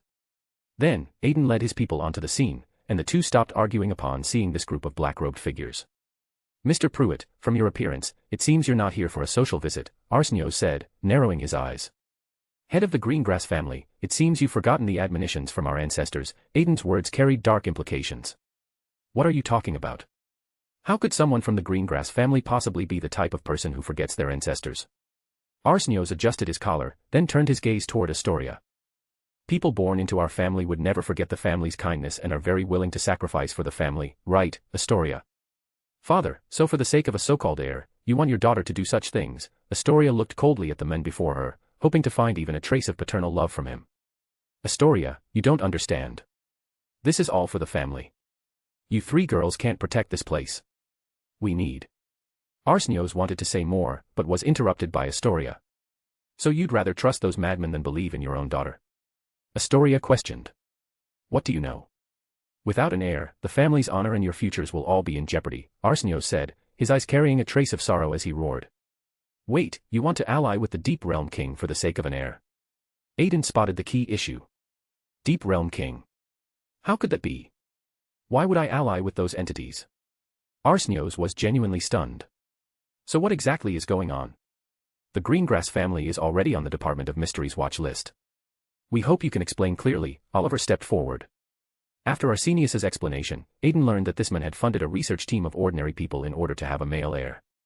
They claimed they could use embryo technology and genetic screening to help the Greengrass family create the heir he desperately wanted. But why Astoria? Aiden was puzzled. Because she's the strongest of the 3 in terms of magical power, and she's already completed organ transformation, showing obvious genius tendencies. The Greengrass family needs her to produce sufficiently powerful descendants. Arsenios acted as if this was perfectly natural, making Aiden's expression darken. But she's only 13 this year, Aiden pointed out. The Greengrass family has supported her for so many years. What's wrong with her repaying the family now? Arsenios acted as if Aiden was making a big fuss over nothing. Aiden turned his gaze to Astoria, who seemed to have reached her limit of tolerance. Father, this is the last time I'll call you that. Previously, Aiden advised me to take over the Greengrass family. But I've always been grateful for your kindness and never wanted to act against my family. Astoria's voice was steady but cold. But if the so-called family only treats people as bargaining chips and tools, then this place truly disgusts me. I, Astoria Greengrass, voluntarily renounce this surname. She removed the ring engraved with the Greengrass family crest from her hand, threw it toward Arsenios, and stood up, preparing to leave. Stop. How will you repay what you owe the family? Arsenios looked angrily at Astoria, his fists clenched. Then please send me the bill. I'll find a way to pay it off. Sequence 7. Astoria used awe, her powerful aura, suppressing Arsenios. Astoria, how dare you step out that door? Without me, could you have come into this world? Arsenios, affected by the supernatural deterrence, spoke with somewhat chaotic intonation. Astoria turned back, her eyes carrying a trace of final resolution. She used a spell to extract half her blood and bone and splashed it on the Greengrass family grounds. Just consider your daughter already dead. Astoria's voice carried weakness. Her body, having completed organ transformation and reached sequence 7, barely managed to hold on after such a drastic action. Aiden stepped forward to support her, and they both disappeared from the Greengrass family estate in a swirl of spatial magic. Arsnio still wanted to chase after them but was stopped by Oliver. Head of the Greengrass family, you are suspected of allying with Deep Realm entities. Please explain the situation clearly to our department first. Oliver showed a deceptively kind smile. On the other side, Aiden brought Astoria back to the Prewett ancestral home and prepared some healing potions for her. Sibby, help me take care of her. I need to go out again, Aiden said, looking at his house elf. Yes, young Master Aiden, Sibby bowed respectfully. After settling Astoria safely, Aiden went to meet up with Oliver again. How did it go? Did you find anything? Aiden asked. In northwest England, a place called Sellafield. For some reason, they seem to need large amounts of energy. Oliver's expression was grave. Then let's go meet these people, Aiden nodded grimly. The group, accompanied by spatial flashes, rushed toward Sellafield to confront whatever awaited them there. Chapter 189, Future and Past. When Aiden brought his team to Sellafield, it was already too late. Many weathered corpses were scattered across the ground like grotesque sculptures. Oliver took out an instrument and went forward to scan the area. There's the power of the Deep Realm King here. Let's go take a look inside, Aiden said, waving his hand as his staff materialized. Entering the interior of the nuclear power plant, they found themselves in a massive space filled with a technological atmosphere. In the center of the reactor hall stood a huge reactor pressure vessel, surrounded by layers of protective structures. Around it were intricate pipes and equipment, connecting the reactor and cooling system, forming a precise industrial network. On a high platform, a group of Deep Realm King worshippers were conducting a ritual inside the nuclear power plant. The worshippers' religious ceremony combined with the nuclear facility's technological reactions created an inexplicably absurd scene. These worshippers were all kneeling and worshipping a crystal stone in the center, turning a deaf ear to the arriving group of unspeakables. Aiden casually picked up a believer to examine and found that the men had literally become empty-brained. These people don't even have brains anymore. How did they manage to break through the guards and get in here to have their little party? Oliver wondered after checking these people's condition. Perhaps we can marvel at the steadfastness of these people's faith. Aiden joked darkly. There's no way to save these people anymore. Give them a quick end, Oliver said to the unspeakables behind him. Aiden also raised his wand, preparing to help them find relief. But just then, the person kneeling at the front suddenly stood up, and the crystal stone flew straight into his brain. Then he opened his mouth, and a strange tone echoed throughout the nuclear power plant. Our mortal enemy. The moment he spoke, surrounding objects began aging at an extremely rapid pace. Since we cannot defeat the future you, then we shall kill the past you. A golden bubble appeared, wrapping Aiden inside, with silver ribbons bound around the bubble, inscribed with ancient runes. Aiden. Oliver wanted to rush forward, but the protective measures around the reactor were completely eroded by time, causing massive radiation leakage. Oliver took a direct hit from the radiation, his body went limp, and he couldn't organize an effective attack. The other unspeakables struggled to take Oliver away from the contaminated area. Aiden was pulled by the golden bubble, sinking into the Deep Realm. Deep Realm third layer, the Silent Plane. The golden bubble descended from the sky, and the entire Silent Plane trembled due to its arrival. The earth was cracking, and behemoths were rising from the dark crevices. A huge clock composed of endless nebulae and black holes entered Aiden's sight. The clock had 12 pairs of wings around it, and the hands seemed to be movable soft matter. Carrying distortion and corruption, the Deep Realm King called Entropy appeared. But strangely, the clock's surface seemed to have multiple damaged areas, and there was even a huge crack running through the dial. The hands twisted toward Aiden. Just at this critical moment, a sound of glass shattering filled the air, and huge dragon claws descended from the sky, pressing Entropy back into the cracks. A silver-white giant dragon with heterochromatic pupils appeared. It had 2 membrane wings on its back, and mysterious 3-dimensional symbols were inscribed on its silver-white scales. The giant dragon extended inward to flesh and blood and outward to the surrounding void, as if weaving into something that didn't belong to reality. The giant dragon also carried distortion, causing mental disorder just by looking at it, its spirit stained with various heartfelt thoughts. The scales on the dragon's body turned into flowing light, coming before Aiden. The light took shape in front of him, gradually becoming a silver-haired man. This man looked like an older version of Aiden, wearing white wizard robes, just without those conspicuous dragon horns. He stroked his chin and examined Aiden with familiar eyes. Ha, look at you, becoming arrogant after advancing to demigod. The man's opening words carried a familiar scoundrel aura, but unfortunately Aiden inside the bubble couldn't move, otherwise, he really wanted to give him an eye roll. The two presented a harmonious scene here, while the giant dragon and clock were engaged in cosmic battle. Entropy has come here, so I need to fight him. Because of my special nature, having both me and you exist in the same spacetime would cause chaos, so I'm sending you back to the past. The man waved his hand, and a small church made of bones from different races flew toward Aiden. By the way, treasure your time with the system. The man looked gently at the gem on Aiden's neck, then raised his hand to invade the golden bubble around him. The distant giant dragon also cooperated by breaking off one of the clock's hands and throwing it here. Under the power of the same source, the hand was stuffed into Aiden's shadow. Soon, the bubble was completely invaded and had turned completely silver. The man made a grasping gesture with his palm, and an identical staff appeared in his hand. He recited an ancient incantation. Aiden began to feel the scenery around him stretching, rapidly retreating backward. Then he fell into darkness. The flying newspapers showed this was an unsettled year. Dark Wizard Gellert Grindelwald sweeps across Europe, Hogwarts, increased security measures, drink giggle water, song accompanies your joy. Grindelwald attacks, escalating wizard and gnomage war threats, magical creature ownership continues to be banned in America. Magic exposure index reaches historic high, anti-wizard sentiment rising, President Pickery speaks out, calls for all parties to remain calm. Where is Grindelwald? English, German, French, the headlines screamed from every paper. The view came to a ship heading to America, where a man in a blue coat picked up his worn suitcase. Dougal, be quiet, please. It won't be too long, he said softly. The suitcase seemed to respond by bulging up twice, as if something inside was moving. The man lay on the suitcase, listening to the sounds of creatures within. Suddenly, an unconscious boy materialized from ethereal to solid beside him, the small dragon horns on the boy's head immediately catching the man's attention. The man frowned, looked around cautiously, took out his wand, and used confundus charms on the people nearby. Child, he reached out and gently shook the boy, but there was no response. The man opened his suitcase and carefully placed the boy inside. Dougal, help me take care of this child, the man tapped the suitcase. Then, the ship docked, and the men brought his suitcase to customs. Newt Artemis Fidos, Commander, British, the customs officer asked, examining his papers. Yes, Newt nodded.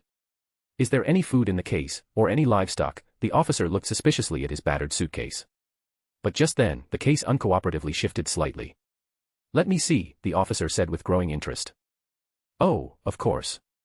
Newt put the case on the table, switching to what he hoped was convincing muggle mode. The officer checked his case superficially, and after confirming there were no obvious problems, returned the passport to Newt. Welcome to New York. Thank you. Chapter 190, New York and Escape. Ugh, where am I? Aiden opened his eyes and saw a glimmer of light piercing through the surrounding darkness. A billywig was nuzzling gently against his cheek with curious wings. Ah. The manipulator's enormous power instinctively pushed the billywig away, sending it tumbling through the air to crash against a nearby wall. Releasing his enhanced senses, Aiden discovered he seemed to have been placed inside some kind of magically expanded spatial device.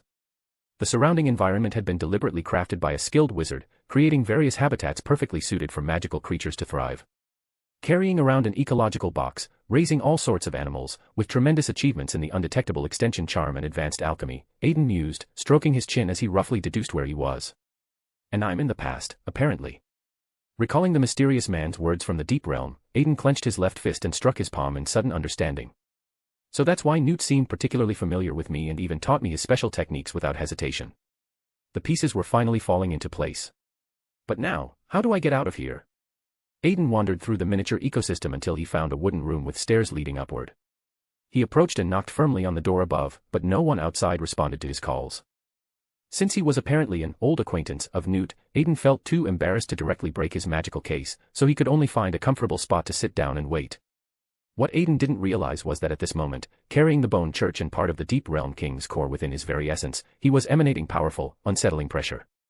The magical creatures sharing the enchanted space with him were gradually becoming more and more agitated by his presence. Outside the case, Jacob Kowalski, the unfortunate gnomage who had just experienced a bizarre incident at the bank, was sitting dejectedly in a worn chair in his shabby apartment. Because Aiden had knocked on the case door from within, the brass latches on top of the leather case automatically popped open with audible clicks. Due to Newt's carefully woven protective magic, the larger creatures inside couldn't escape until someone physically opened the case from the outside. Jacob, drawn by curiosity and the strange sounds emanating from within, walked over and lifted the lid. Inside the case, the creatures who suddenly saw an escape route immediately rushed out en masse in a chaotic stampede, leaving Aiden stunned by the sudden exodus. Outside the case, Jacob, who had opened the magical container, was immediately pounced upon and bitten by an angry murtlap with sharp teeth. Large numbers of magical creatures rushed past him into his apartment, systematically destroying his already shabby living space with wild abandon. Feeling responsible for causing such chaos, Aiden shrugged apologetically and followed the creatures up the stairs and out of the case. Look at you, basically causing explosions wherever you go. The largest magical exposure incidents always seem to have you involved, the system mocked with obvious amusement. You, sigh, forget it. Remembering his future self's parting words about treasuring time with the system, Aiden decided to tolerate its attitude just this once. What do we do now? Looking at the thoroughly destroyed room around him, Aiden momentarily didn't know how to handle the situation. Why don't you transform into a dragon, then ask Newt to keep you as his exotic pet? I'm sure such a rare dragon species would definitely capture his professional interest, the system suggested with barely concealed glee. Absolutely not. Meanwhile, on the other side of the city, Newt was being led to the scene by Tina Goldstein.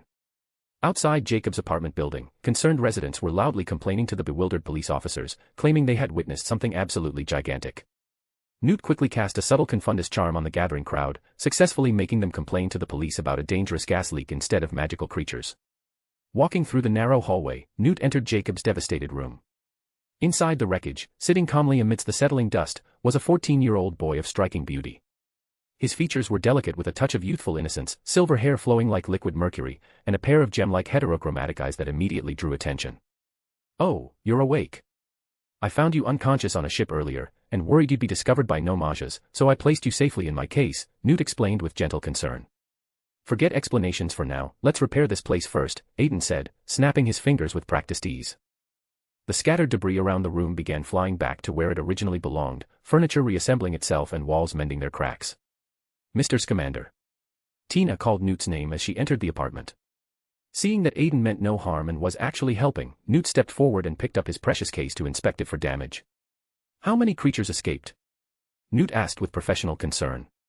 Quite a few, I'm afraid. Aiden gave him an awkward, apologetic smile. You don't need to blame yourself. It's entirely my responsibility for allowing a gnomage to handle my case, Newt said kindly, trying to comfort the young wizard. While the two were talking, Tina walked deeper into the room. Mr. Scamander, oh my.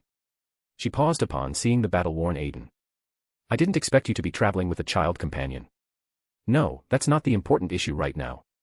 Your case opened, and that troublesome Niffler escaped again, didn't it? Tina looked at Newt with growing concern. Most likely, Newt nodded with resignation.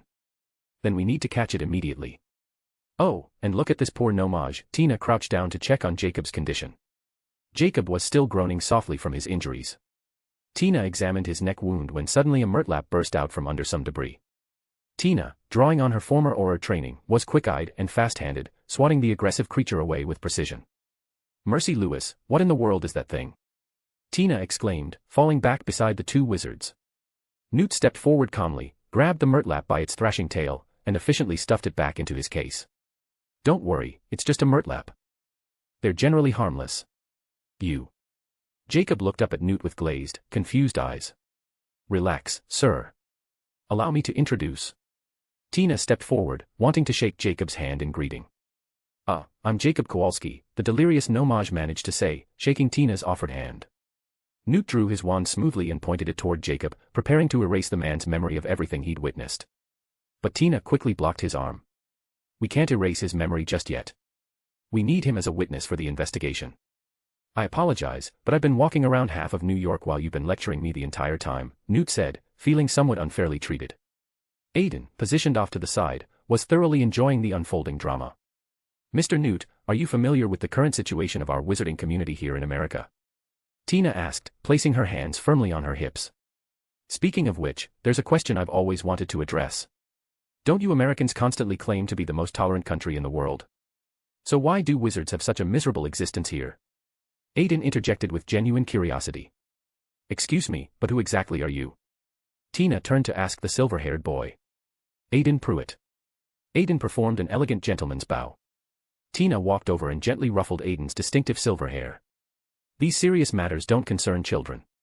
Ha. The system transmitted its amusement directly into Aiden's mind. Shut up.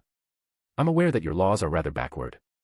You can't befriend gnomages, can't marry them, Newt said, shaking his head disapprovingly. Who would want to marry him anyway? Tina looked at Jacob with obvious distaste.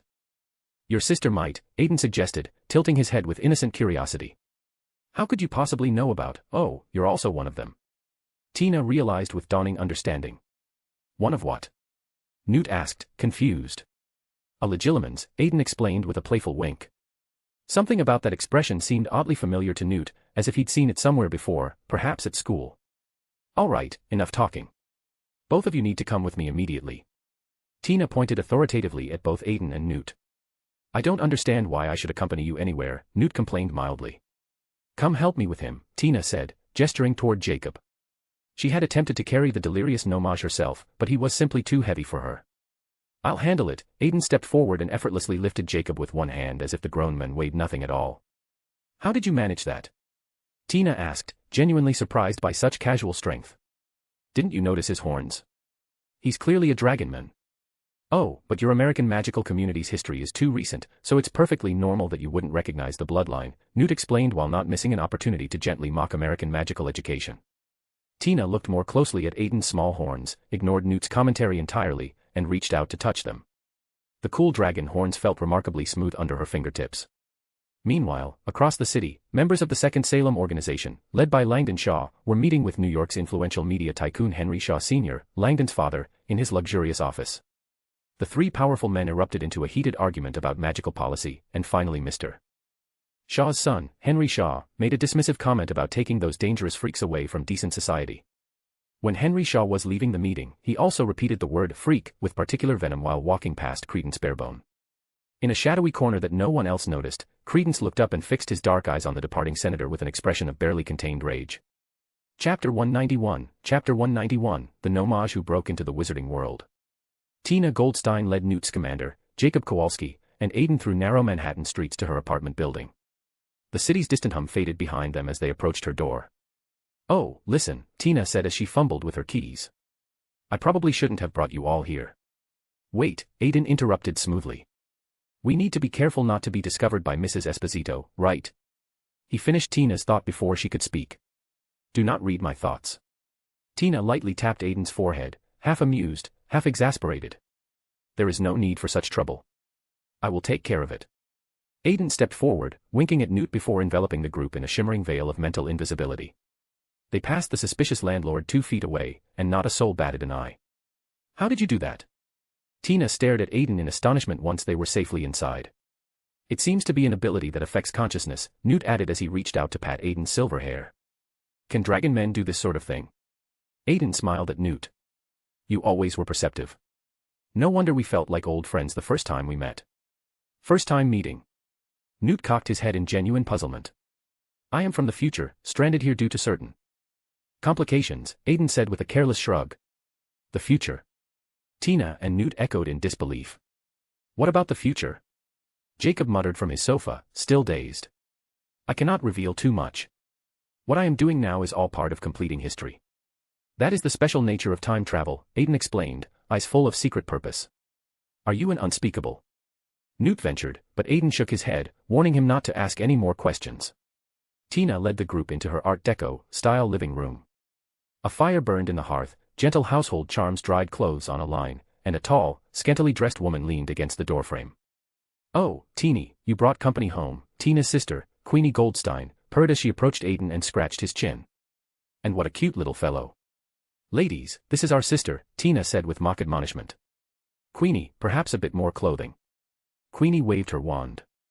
A silk gown drifted onto her curves with a graceful swirl. Can you please not be so casual? I am not a child.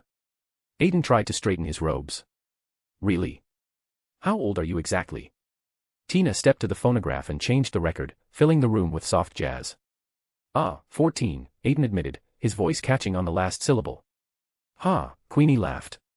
Jacob on the sofa joined in until he caught her stare. Aiden's eyes glinted with dragon might, and for a moment Jacob could not move. So, who are they? Queenie asked, shaking off her surprise. Mr. Scamander and Mr. Prewett, Tina answered crisply. British wizards who have seriously violated American wizarding secrecy laws. Criminals, then, Queenie said with a mischievous lift of her brow, eyeing Aiden over. This gentleman is Mr. Kowalski, Tina added, nodding toward the nomage, he is our unwitting guest. Teeny, what are you doing? This is. Queenie began, but Tina laid a firm hand on her sister's arm. It is a long story. Mr. Kowalski is unwell. Tina's cheeks warmed at her own excuse. Newt stood by the window, staring into the rain-washed street.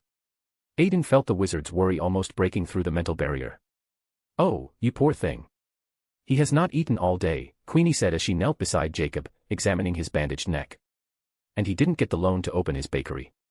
As for you, Queenie turned to Aiden but froze when his heterochromatic vertical pupils met her gaze. You're also a legilimens, she whispered. No, Aiden replied with a wry wink. My lineage is rather special.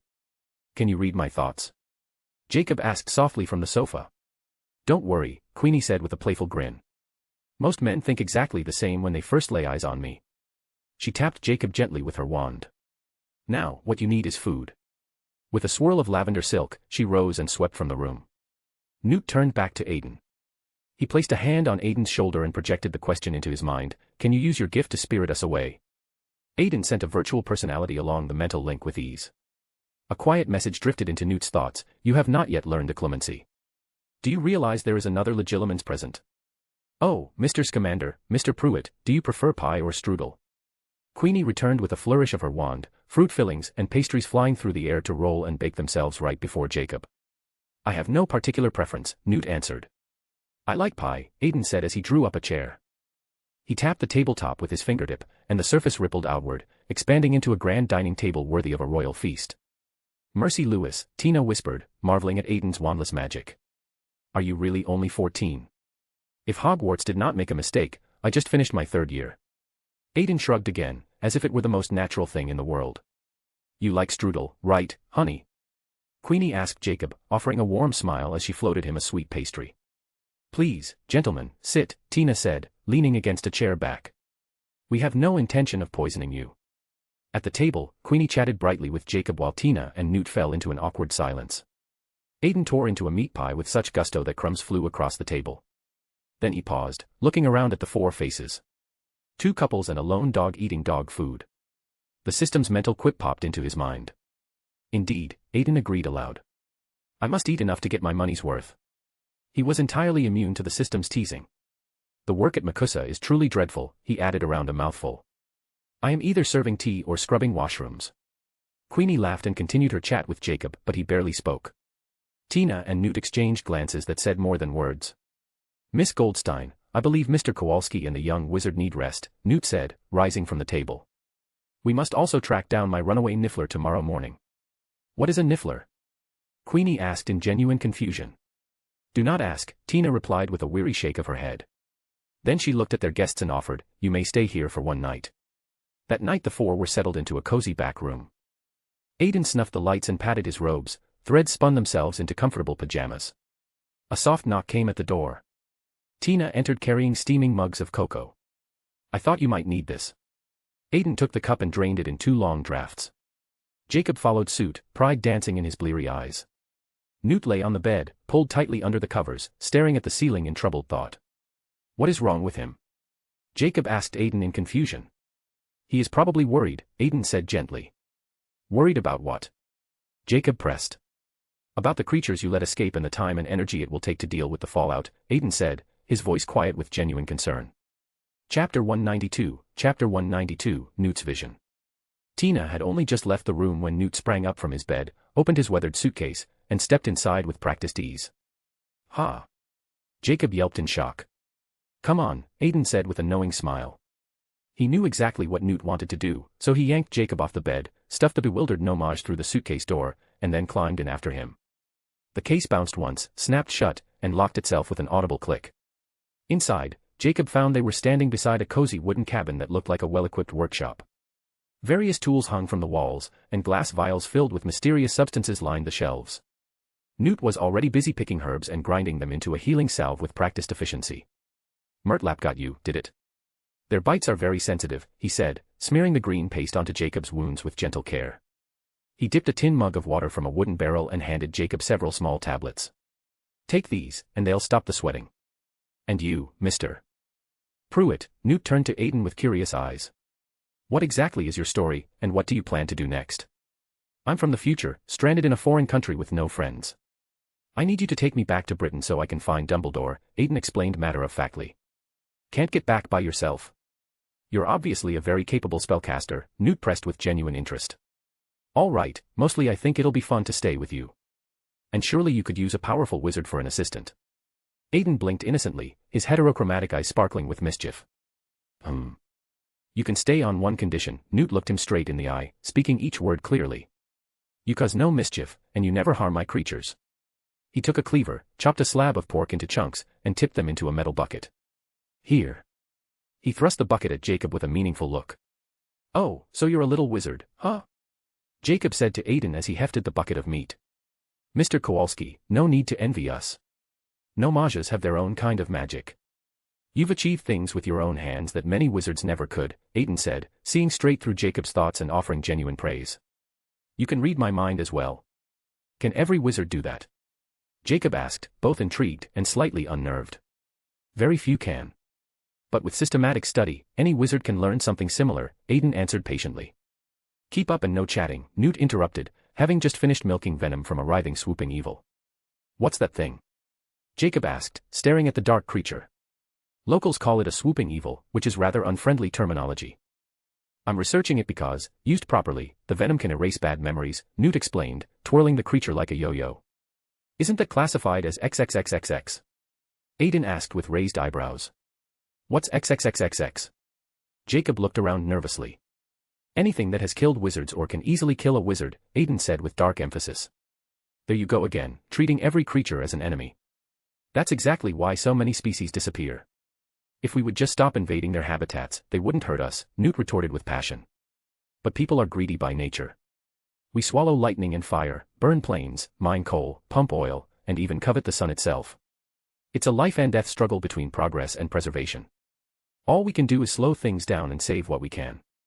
We can't stop humanity's relentless advance, Aiden said, his eyes lowered with the weight of future knowledge.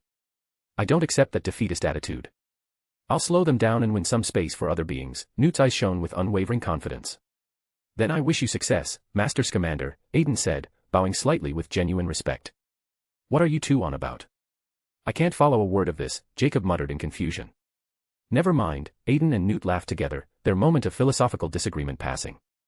Outside the workshop, a magnificent thunderbird appeared amid crackling wind and lightning, its massive wings casting shadows across the enclosure.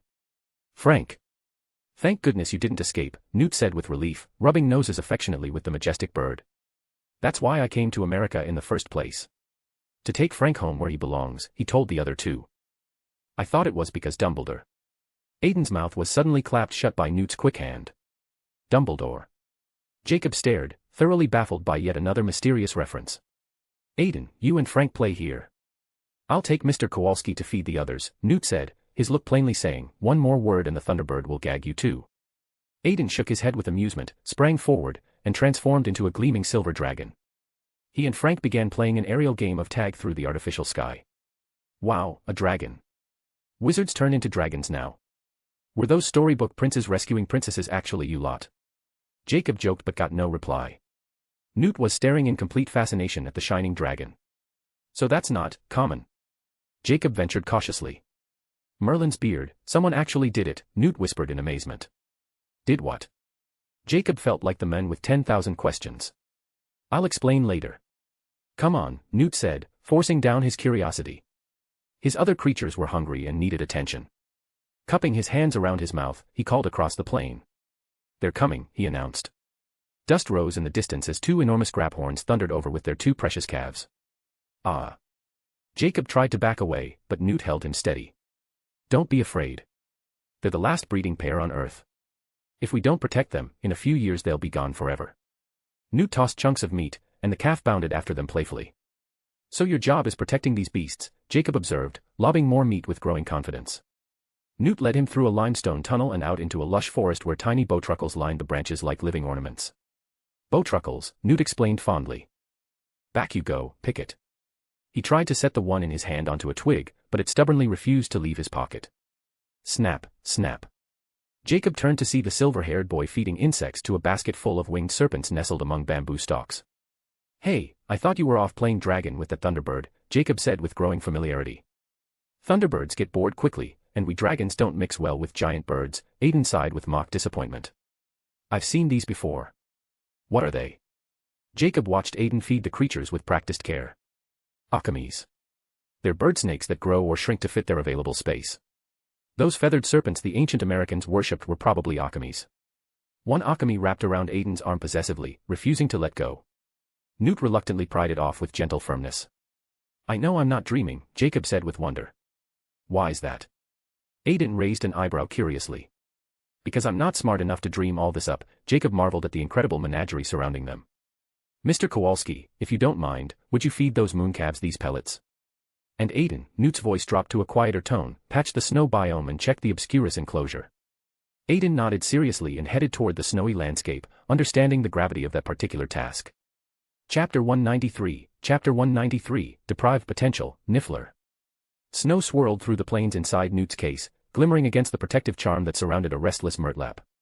Tiny black particles leaked from the barrier, drifting into the open air. Aiden frowned. He clenched his fist, and a white staff appeared. Kneeling, he began carving alchemical runes into the snow and the nearest rocks. What's he doing? Jacob whispered, stepping around a torn curtain. It is the murtlap, Newt answered, motioning Jacob to stay quiet. Alchemy demands absolute focus. Do not distract him. Aiden etched the symbols for radiance, protection, and continuity, layering Kenes, Algize, and Othala in a seamless ward. It would contain the creature from both sides while drawing almost no power. All set. Newt asked once the rune settled. Unless someone tears it down, that beast will not escape, Aiden said, brushing frost from his sleeves. Good, come on. Newt turned, Aiden at his heels. Where to? Jacob called, struggling after them. To rescue my creatures before they are harmed, Newt said over his shoulder. Harmed? Jacob's voice cracked. Even we wizards live in hiding from gnomage scrutiny, Newt replied. These beasts, with limited understanding, suffer far worse. Aiden patted Jacob's back. Keep it up, we need your help. They reached the case's exit and climbed out into the bitter New York wind. Snowflakes swirled under street lamps. Aren't you freezing dressed like that? Jacob shivered, eyeing Aiden's thin shirt. Watch. Aiden tapped his chest. A thick wool sweater rolled over his torso like a living garment. Wizard life really is convenient, Jacob muttered. At dinner everyone watched you, Newt observed as they hurried along. People like you, Mr. Kowalski. Oh, then they must like you too, Jacob said, waving a hand. Not often. I usually irritate people, Newt shrugged. I see something else, Aiden said, walking between them. Your mind has a clarity most wizards never reach, Jacob. You might have become a wizard yourself if something had not interfered. Interfered? Jacob frowned. Did you follow a strange cult as a child? Aiden's tone went distant. Jacob's eyes widened. I grew up in a Polish neighborhood.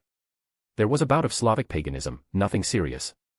When I looked at your thoughts, a small piece was missing, as if something gnawed at it, Aiden said quietly. Jacob shivered. Newt's expression tightened. I am sorry, Mr. Kowalski. You are past Hogwart's age, and there is nothing more we can do. Jacob's shoulders sagged, then he smiled. Knowing I could have been a wizard is enough. Every gift in my life feels like a blessing anyway. Hufflepuff spirit, Newt said, and he and Aiden exchanged approving smiles. All right, how far is Central Park? Aiden asked. Just ahead, Jacob muttered and led them down a shadowy side street. They passed a row of storefronts. In one window a Niffler froze mid-pose, clutching a diamond necklace like a shop model caught in the act. Newt halted at once, eyes alight. He flicked his wand. Finite, reparo, glass.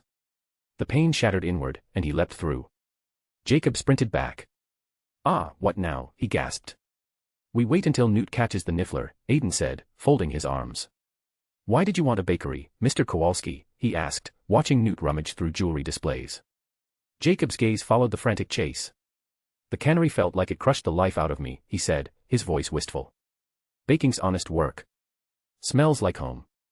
Ah, so you despise canned food, Aiden teased. Behind them, the Niffler dashed across a showcase. Newt dove after it, toppling rings and earrings in a glittering shower. Alarms blared. The Niffler sprang for another window, but a gleaming silver claw snatched it out of midair. Aiden held the creature by the scruff, its pouch bulging with stolen trinkets. Nicely done, Newt panted, jewels draped across his shoulders. He rubbed the Niffler's belly until it dropped a torrent of gemstones. Police whistles shrilled outside. Officers burst in, muskets raised. Aiden leaned toward Jacob. Those firearms could use upgrades. Huh. Jacob blinked. Snap. Aiden's fingers clicked. One by one, the officers slumped into peaceful slumber. You didn't kill them. Jacob whispered. Of course not. I simply granted a few exhausted men a well-earned nap, Aiden replied, rolling his eyes as Newt tucked the dozing Niffler back into the suitcase. Chapter 194, Capturing the Erumpent and Being Exposed. Come on, we've got to get to Central Park, Newt said urgently. He jerked his chin toward the north, seized Jacob's arm, and disapparated with practiced ease. A flash of warped space later, the three of them reappeared on a bridge near the sprawling park. Far ahead, an ostrich-sized blur, actually the escaped erumpent, was charging at full tilt. Even from this distance they could see the blasted remains of the zoo wall. Newt rummaged frantically in his case, tossed Jacob a wooden breastplate and helmet, then sprinted toward the chaos. Why do I have to wear this? Jacob turned helplessly to Aiden for an explanation. You know, an erumpent is about the size of an elephant, and you're an ordinary human. Our internal structure isn't quite the same, Aiden said delicately, twirling a finger around Jacob's midsection as a hint. A thunderous roar shook the zoo grounds. Several streets away, Tina heard the sound, dashed back to her rented room, and found it completely empty. By the time the trio reached the gate, the massive erumpent was bearing down on a defenseless rhinoceros. Given the difference in bulk, if the charge connected, the poor rhino would almost certainly be killed. Newt uncorked a small vial of musk distilled from a graphorn's horn and dabbed a little on his palm with careful precision. Beside him, Aiden had already transformed into his gleaming silver dragon form, ready for whatever might go wrong. Wow, you turned into a dragon again. And I have to say, you make one beautiful dragon, Jacob blurted in genuine awe. Aiden winked one massive eye. Newt flipped open his case and began the ridiculous courtship dance that usually enticed an erumpent. The great creature responded immediately, flopped onto its back, and rolled playfully, about to wriggle happily into Newt's magical suitcase. But then a sudden gust of wind made Jacob sneeze violently. The precious musk scattered all over him in a cloud of irresistible scent. The erumpent's head perked up, nostrils quivering with interest, and she stared straight at Jacob with unmistakable romantic intent. Jacob! Don't run! Aiden called desperately, but it was already too late. Man and beast tore out of the zoo, Jacob shrieking in terror as the lovesick erumpent thundered after him with single-minded determination. Newt whipped out his wand, only for a mischievous capuchin monkey to snatch it and accidentally blow itself sky-high with a stray jinx. Merlin's beard. Aiden, a little help. Newt shouted over the chaos. A dragon-shaped blur shot overhead. The silver predator's shadow made every zoo animal lower its head in primal terror of an aerial hunter. Newt. Aiden. Help me. Jacob had scrambled desperately up a tall tree while the erumpent rolled on her back below, hind legs flailing frantically to reach him. When that strategy failed, she drove her explosive horn into the trunk. Wood detonated in a shower of splinters, and Jacob pitched earthward. An instant before he hit the ground, a silver-streaked dove from above caught him securely in powerful talons, and climbed away to safety. Aiden. Jacob found himself dangling face up, meeting his rescuer's draconic gaze. Told you not to bolt, Aiden replied with exasperation. What now? Jacob hugged the claws around his waist for dear life. Wait until Newt gets free. Sorry, but I need you as live bait for a moment. Don't worry though, she'll never match my speed. Aiden's draconic grin was undeniably wicked. Aya. Jacob screeched as Aiden banked sharply, the lovesick erumpent in hot pursuit below. Meanwhile, the monkey, still clutching Newt's wand, blasted itself senseless against a tree. Newt grabbed his wand back and apparat to the nearby riverbank. Aiden, over here. Newt called, waving frantically. Coming. The dragon pitched into a controlled dive, the erumpent following the same dangerous arc. Seeing that lethal horn aimed straight at him, Newt broke into a cold sweat. Aiden, don't fly straight at me. Aiden nodded, wheeled sharply with Jacob in a tight loop beside Newt, and skimmed gracefully over the erumpent's head. The massive beast tried to turn mid-charge, but sheer momentum sent her skidding forward. Newt snapped his case wide open at the perfect moment. The erumpent slid neatly inside like she'd been planning it all along. Mission accomplished, Aiden gently set Jacob down beside the relieved Newt. Splendid work, Mr. Kowalski, Newt praised the thoroughly frantic baker. Just call me Jacob. He shook Newt's hand with his left, then, unable to resist the temptation, patted Aiden's gleaming horn with his right. Aiden tossed his head with amusement and reverted to human form. First time I've ever touched a dragon horn, Jacob murmured, staring at his palm in wonder. First time for a lot of things today, Aiden said, rolling his eyes. All right, enough chatter. Inside we go, Newt said, opening the case for the three of them to climb down to safety. Up on the bridge, Tina peeked cautiously around a stone pillar.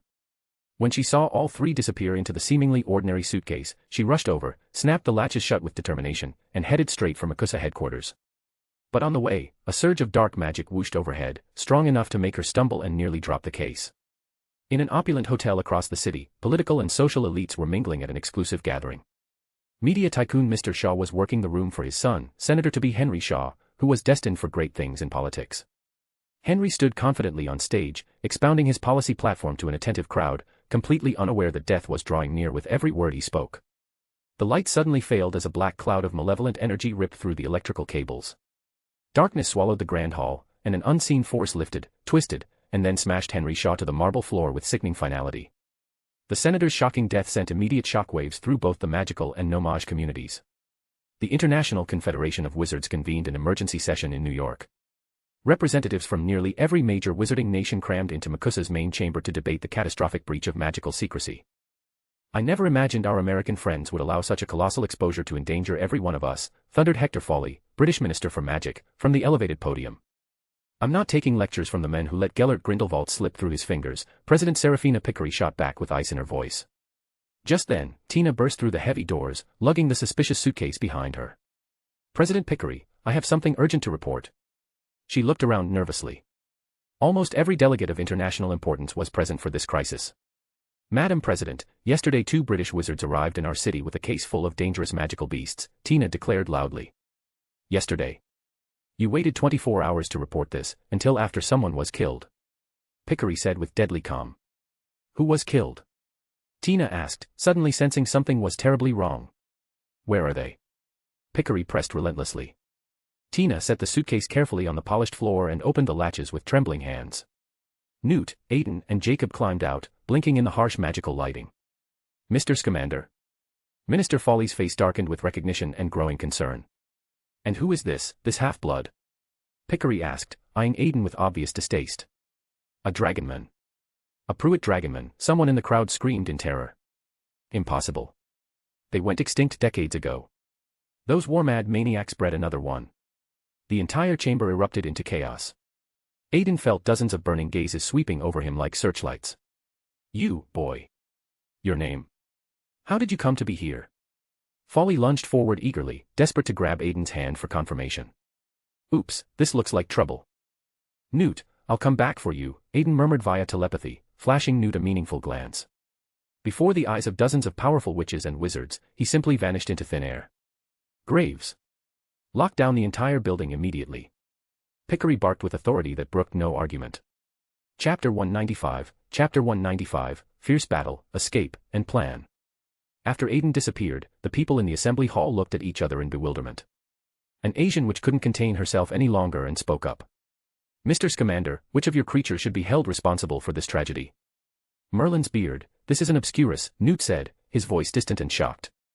"Your accusation is outrageous, Mr. Scamander." "Makusa has no obscurus at all," Picquery rebuked loudly. "Arrest them, Graves." The men called Graves sitting in a nearby chair reached out to seize Newt's case while binding both him and Jacob with magical restraints. The assembly ended under everyone's mocking gazes toward Makusa's apparent incompetence. Meanwhile, Aiden, who had slipped out of the Makusa assembly hall, watched Oris desperately searching for him throughout the building. The visiting dragon wandered freely through the solemn office building, occasionally flipping through their confidential files with casual interest.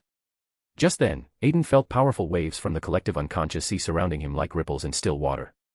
He turned around to see a man already standing before him, his eyes blazing as he surveyed the entire room with calculating intensity. At this moment, Aiden finally understood what Dumbledore had meant when he spoke to him in the Chamber of Secrets. "Merlin's beard, I hate prophecies," Aiden frowned with genuine irritation. "But without this wonderful power, how would we have met here, my wizard brother?" Graves spoke, his enormous magical power connecting to the collective unconscious sea, waves continuously surging toward Aiden. "Although I don't know how you made yourself invisible to me, the power of prophecy has locked onto you. You cannot escape. As long as we fight, Oris will quickly arrive. So, in order not to harm our mutual friendship, could you listen to my ideals?" Graves looked like he had everything under control, while Aiden emerged from his invisible state with resigned acceptance. "Gellert Grindelwald," Aiden said, narrowing his eyes at the disguised Dark Lord. At the same time, he sent his virtual personality toward Grindelwald's consciousness island, attempting to manipulate him. But Aiden encountered the most powerful mental barrier he'd ever felt. Although I don't know what to call you, addressing you as Mr. Prewett would certainly be correct," Graves bowed gracefully, paying no attention to Aiden's mental intrusion. "You see, my friend, we are wizards. We possess miracles that only a precious few can obtain, yet now we live like rats drinking dirty water in sewers." Graves' gaze locked tightly onto Aiden, seductive words flowing around him like honey. "Join us, Mr. Prewett. You are a dragonman, a natural leader, a weapon of war. Your powerful strength will make people fear you. But if you use this strength on the correct path of liberating wizards and fighting for wizard rights, you will become a hero, Think about it, child. What a path filled with flowers and praise that would be, for the greater good. Graves spread his arms as if the entire world rested in his embrace. Mr. Grindelwald, I cannot agree with your philosophy. Those of us who understand prophecy should know that wizards cannot obtain everything through violence, Aiden replied, frowning deeply. In truth, Grindelwald's rhetoric was dangerously attractive. A wizard indulging in false peace.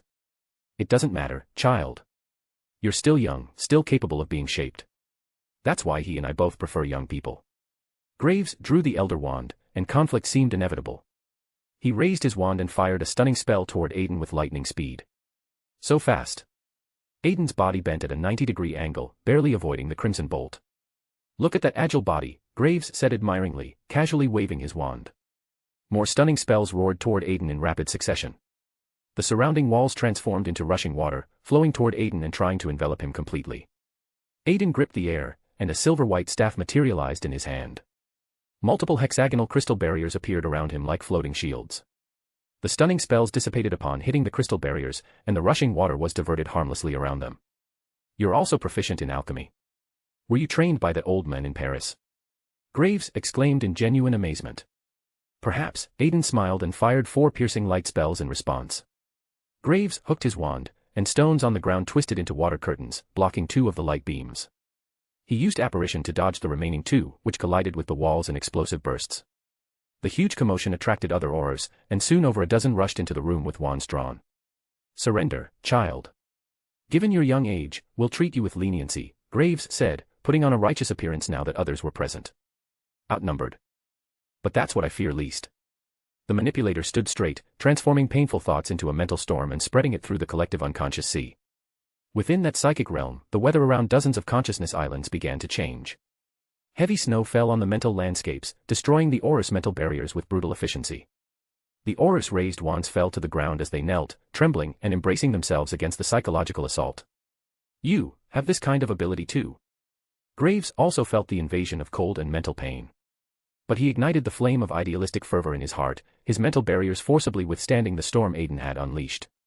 Using the consciousness islands gathered from the auras, the storm Aiden raised successfully interfered with the prophecy's lock on his location. Thank you very much for your assistance. Until we meet again, Mr. Grindelwald. Aiden nodded respectfully to him, then disappeared in a spatial flash. He did it deliberately, and this method of breaking through anti-apparition. Dumbledore's teaching. Graves stood alone, unsure whether he was annoyed at his own oversight or feeling genuine jealousy. After escaping from Makusa, Aiden walked invisibly down the busy street when suddenly a familiar, beautiful woman entered his field of vision. Miss Goldstein, Aiden reached out and pulled Queenie Goldstein into a blind spot of consciousness. Oh hey, cute little guy, what do you want with me? Sister has to go to work now. I can play with you later, Queenie said, tapping Aiden's nose affectionately. Your sister has been arrested. The aura supervisor at Makusa is Gellert Grindelwald in disguise. They've imposed martial law now. I need your help to sneak back inside, Aiden said with deadly seriousness. Teeny. Queenie covered her mouth, her voice seeming to come from her nasal cavity. What do we need to do? Queenie looked at Aiden with growing anxiety. Like this, you enter Makusa first, then find a safe place to take a nap, Aiden explained. Take a nap. Queenie put her hands on her hips and ruffled Aiden's silver hair in exasperation. My sister is now captured and facing punishment, and you still have the heart to joke around with me here. Stop, stop, Aiden escaped Queenie's affectionate clutches and smoothed his hair back into place. I have the ability to travel through dreams. Makusa has strengthened its lockdown now, and they've detected my previous teleportation escape. Other methods of entry would definitely be discovered, so I need to use your dream as a springboard to enter Makusa undetected. Aiden explained with great effort, finally finishing his plan under Queenie's intensely suspicious and worried gaze. Chapter 196, Infiltration, Rescue, and Plan. Queenie entered Makusa, passed through complex security checks, and arrived at her workstation with practiced ease. She looked around casually, pretended to yawn, and greeted the witch at the neighboring desk. Hi, Ruby, I'm feeling a bit tired. Can I rest for a moment, just a little while? No problem, go ahead and rest. If the supervisor comes, I'll wake you, Queenie's workplace partner nodded without suspicion. Queenie lay down at her workstation, secretly administered a small dose of draft of living death to herself, and quickly fell into a deep sleep. Outside Makusa headquarters, Aiden approached a random pedestrian on the bustling street. Well, hello there, little one. How can I help you? The man was completely unaware of the approaching danger. I'm sorry about this, sir. I'll make it up to you somehow. Stupefy. As Aiden grasped the man's hand, red light flickered to life, coursing beneath his skin like glowing veins before he collapsed unconscious. Aiden dragged him into a nearby alley, activated his dream infiltration power, and dove into the man's subconscious realm. An ordinary adult male's dreams contained some rather unspeakable fantasies that Aiden chose to ignore. He couldn't afford distractions now. Entering the dream fully, he activated his dream jumping technique. Following the currents of the collective unconscious sea, Aiden slipped seamlessly into Queenie's waiting dream. Wow, so British wizards can actually do this kind of thing, Queenie exclaimed with excitement on her consciousness island. Miss, do you remember that your sister was arrested? Aiden asked, black lines appearing on his forehead. Oh, yes. Queenie's expression sobered immediately. Aiden emerged from Queenie's dream, appeared beside her sleeping form, and used his wand to remove the potion's lingering effects. Let's go, time to act, Aiden said, entering psychological invisibility. Queenie led the way through corridors and upstairs toward the main entrance, where a memory eraser was escorting Jacob toward the exit. Queenie approached with practiced confidence. Sam, they need you to go downstairs. I'll give him the practical memory erasure treatment. You don't have the authority to, Sam was about to protest when he suddenly fell unconscious. Aiden had already infiltrated his consciousness, successfully manipulating the memory eraser and activating puppet mode. It's me, let's go, Sam said to Queenie in his own voice but with Aiden's mannerisms. Mercy Lewis, you people are truly terrifying, Queenie sighed with a shiver. The controlled Sam led Jacob around a corner toward the stairs. You're not erasing my memory anymore. And what's going on with you? Jacob asked, looking at Sam with confusion. I told you I'd come to rescue you, Sam winked with Aiden's characteristic mischief. Ha. Jacob laughed quietly, then quickly lowered his voice and looked around nervously. We're on the same team now, Queenie said, moving closer to Jacob as the two exchanged meaningful glances. Ahem, mind the influence, there's a young wizard present, Sam interrupted with mock disapproval. Both of them rolled their eyes at the possessed Sam. Where's Newt's case? Queenie asked, getting back to business. That guy called Graves took it, Jacob answered grimly. Meanwhile, in Makus's stark interrogation room, tension filled the air. You're quite interesting, Mr. Scamander. You were expelled from Hogwarts because your magical creatures endangered wizards, Graves said, sitting rigidly upright. That was an accident, sir. Newt tried to argue, but Graves interrupted him with a wave. Shoo, one of your teachers defended you repeatedly. So what made Albus Dumbledore like you so much?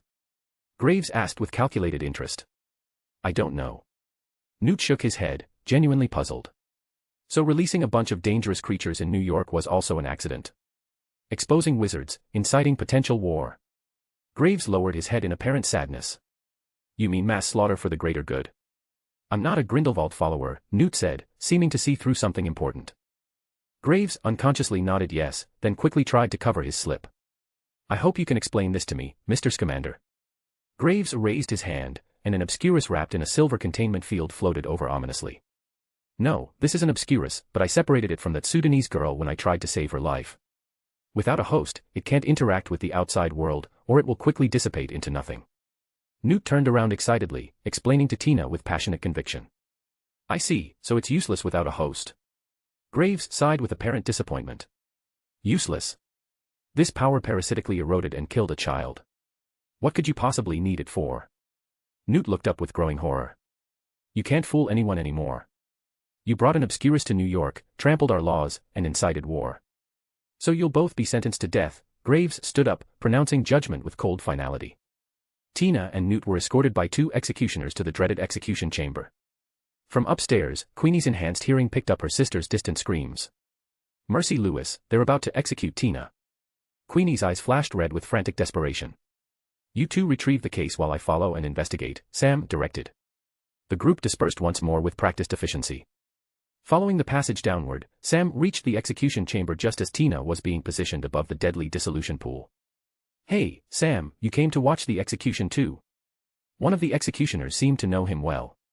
Oh, Cece, yes, Sam nodded casually. Then you'd better be careful not to get splashed by the dissolution liquid. Nasty stuff, Cece warned kindly. A transparent Aiden slipped into Cece's consciousness, exploring his memories with growing disgust. Another saint, and a black ops specialist handling dirty work for Grindelwald. Aiden frowned at what he discovered. Without hesitation, Sam moved behind Cece, lifted his foot, and sent him tumbling into the dissolution pool. Ah. Cece's cry lasted exactly 1 second before being cut short. Sam, what are you doing? The 2 remaining executioners drew their wands and cast spells at their seemingly traitorous colleague. At this crucial moment, the bowtruckle on Newt's hand had already picked the locks on his chains, and Newt used the heavy shackles to knock away one executioner's wand. Aiden leaped out from Sam's consciousness in his true form, his tail wrapping around the dark-skinned executioner's neck and slamming her into the stone wall. Tina, jump down, I'll catch you, Newt called to his suspended colleague. Aiden grabbed the last executioner and delivered a physical version of the stunning spell. Looking up, he saw Newt and Tina already embracing with obvious relief and growing affection. Aiden whistled sharply, disrupting their intimate moment, and they hurriedly straightened their disheveled clothes. Now, if you 2 would kindly make your exit. Aiden bowed and made a theatrical gesture toward the door. The 3 ran out of the execution chamber. At the same moment, Jacob's enthusiastic kick to Graves' office door triggered Makusa's alarm system once again. Multiple auras burst forth and launched stunning spells at Newt. Aiden casually snapped his fingers. Psychic storms rode the sound waves, radiating outward like unseen tsunamis. The auras struck by the mental assault seized violently before crumpling to the ground. After Queenie successfully retrieved Newt's precious case, she brought Jacob toward the execution chamber at a dead run. The 5 fugitives finally converged at a corridor intersection.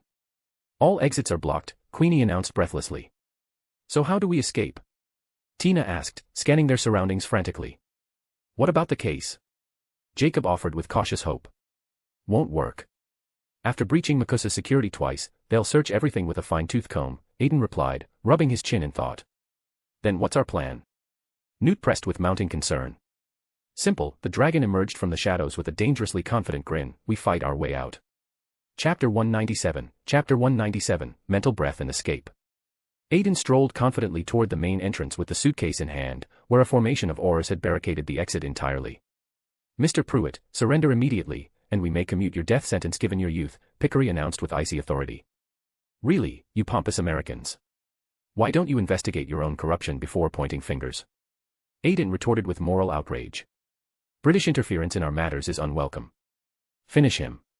Having delivered the order, Pickery turned away dismissively, Aiden's fate already sealed in her mind. Every aura lifted their wand simultaneously, magical energy coalescing at dozens of wand tips in a lethal spectrum of light. Aiden extended his right hand into empty air. A single crimson rose appeared in his palm. He lifted the flower to his nose, inhaling its sweet fragrance with deliberate calm. Within his mind, the dragon snarled menacingly at all those present. Aiden's lips parted fractionally, releasing white mist with his breath. The mental breath of the Sequence 4 manipulator instantly demolished the human barrier of auras blocking Makusa's entrance. The invisible psychic assault ravaged the minds and souls of the seasoned wizards. Anyone within its range collapsed as though struck by divine retribution. Pickery spun around in utter shock to find Aiden already standing serenely before her. Madam President, don't perch up there too long. It's time you look down at the real world, he warned with understated menace. Having delivered his message, Aiden departed with brazen confidence, leaving behind only those 2 stunned to intervene. Stepping out of Makusa into the crisp night air, Aiden apparat to a secluded spot in Central Park. Aiden opened the magical suitcase, and 4 people emerged from its interior. So where do we head now? Aiden asked the assembled group. Maybe I can offer a safe place to stay, Jacob suggested, raising his hand with cautious optimism. After navigating several busy streets, Jacob guided the group through Queens into a deteriorating neighborhood. He produced his keys, unlocked a weathered gate, ascended the groaning staircase, and stepped onto a debris-filled rooftop. This was my grandfather's place, Jacob explained, gesturing toward a ramshackle wooden shelter constructed from salvaged planks. It's isolated enough. We should be safe here for now. He gestured vaguely at Aiden. Can't this child do that thing where he makes spaces bigger? Just call me Aiden, Jacob, Aiden said, extending his hand in friendship. Oh, of course. Honored to meet you properly, Jacob replied, shaking hands warmly. Aiden, you shouldn't have killed that executioner, Newt said, turning to look at him with concern. Mate, he was one of Grindelwald's people. If I didn't eliminate him, should I have left him to sabotage Makusa at the critical moment? Aiden shrugged pragmatically. No, what I mean is you shouldn't alter the past so drastically. After all. Newt regarded Aiden with growing concern. My very presence here demonstrates that everything is already woven into history's fabric. There is no absolute past or future in this world, Newt. As Aiden explained, the spectral outline of a cosmic timepiece materialized behind him like an ethereal chronometer. Meanwhile, Queenie and Jacob had started their own conversation nearby. Whoa, what's that thing? Jacob asked, pointing behind Aiden. Oh, that's just magical energy manifesting. Nothing to worry about. So tell me about your grandfather's pigeons. Queenie smoothly changed the subject. He did raise pigeons, yes. And he taught me his baking secrets, Jacob answered, clearly touched by her genuine curiosity. How lovely. My grandfather kept owls. I used to feed them scraps when I was little, Queenie reminisced fondly. That sounds amazing. Their conversation flowed with increasing intimacy. Noticing the conversation between Aiden and Newt had become strained, Tina approached to defuse the tension. Graves kept emphasizing that your beasts were responsible for the chaos. We have to recapture them all. How many remain loose? Just one more, Dougal, my demiguise. He stays invisible most of the time, Newt replied, his eyes fixed on the glittering cityscape. I have no idea how to track him down. It's practically impossible. Suddenly, inspiration struck Tina. Narlac. Back when I was an Auror, he served as one of my informants. He runs a side business trading magical creatures, Tina explained, seizing Newt's hand with sudden excitement. But how do we extract information from him? We have nothing of value to offer, Newt pointed out pragmatically. Well, don't we have a certain dragon shifter standing right here? Tina suggested, her gaze settling pointedly on Aiden. Aiden's eyes narrowed slightly. The group made their way through a cramped alley to reach a concealed entrance. I cannot believe you're forcing me into this absurd costume, the silver-haired dragon shifter grumbled.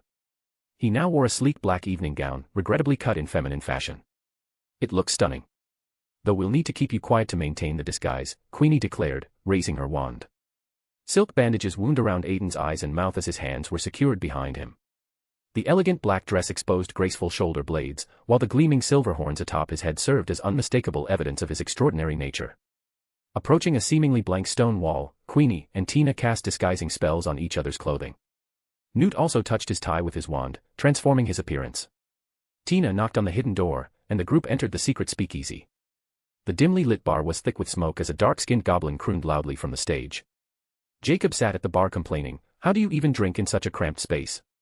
A whiskey glass sailed through the air, landing perfectly in Jacob's outstretched palm. What, haven't you seen a house elf before? A house elf behind the bar was wiping glasses with practiced efficiency. Oh yes, I love house elves. My uncle employs a house elf, Jacob said amiably. Figures, the house elf scoffed dismissively. Queenie approached and settled in beside Jacob, ordering her own drink. On the other side, Newt and Tina sat in a shadowy corner of the tavern with the bound Aiden. I can't believe I'm sitting here. Half the people in this place have been arrested by me at some point, Tina muttered, clearly troubled by her fall from grace. Excuse the intrusion, but I glimpsed your memories of that boy in the dissolution pool's death potion earlier, Newt said, leaning closer. That boy is called Credence. His adoptive mother constantly beats him. I attacked her at a second Salem rally, and everyone present was memory charmed afterward. It became a major scandal. Tina raised her drink and drained it completely, the glass hitting the table with a sharp clink. Would you two mind keeping it down?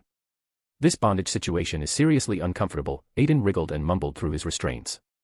Quiet now, he's approaching, Newt warned softly, tapping Aiden's head. A goblin entered and settled into the wooden chair beside Newt and Tina's table. So, you're the madman with a suitcase full of dangerous beasts, he said, accepting a drink the house elf slid across the bar. We hope you can help us locate an invisible creature, Newt replied, looking up at the dealer. Narlac lit a cigar and took a slow draw. Your head carries a handsome bounty, Mr. Scamander. Why should I help you instead of collecting the reward? He took the bill from the house elf and signed it with a flourish. I can pay you well, Newt offered. Keep your pocket change, Narlac said, waving him off and turning away. Chapter 198, The Trader's Death and Capturing the Alchemy. Newt threw out a small bag of galleons, the gold coins glinting under the dim tavern light. Not enough, nowhere near what Makusa offered, Narlac said, placing the cigar between his yellowed teeth. Newt then produced a lunoscope and several Ashwinder eggs, but Narlac just smiled dismissively at the offerings. What about this? Newt said, lifting up the bound Aiden. Wait, is this the dragonman who appeared at Makusa? Narlac's eyes lit up with sudden greed. Yes, she was badly injured after breaking out of Makusa, and we managed to capture her, Newt and Tina said, lowering their heads to hide the amusement in their eyes. A Prewett dragonman, and female too. Finally. Narlac reached out with trembling hands to touch Aiden. Ha ha ha, this time I can get back everything I lost. Just by bringing back a dragonman. Narlac was already imagining his fellow goblins in distant lands looking at him with admiration. Give her to me, and I'll tell you the information you need, Narlac extended his grasping hand. Take her, Newt handed Aiden over without hesitation, showing no sign of reluctance. Immersed in the thrill of capturing such a rare prize, Narlac didn't notice Newt's suspicious lack of concern. He looked at Aiden on the bar with burning eyes. Something invisible is wreaking havoc in the corridors of Fifth Avenue. You might want to check the Macy's building. Then he ordered his subordinates to come over and carry away the supposedly powerless Aiden. Oh, and one more thing about Makusa's graves. Do you have any other intelligence about him? Newt asked casually.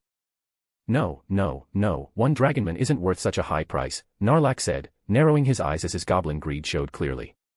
Makusa is here, the house elf at the door shouted, then vanished instantly.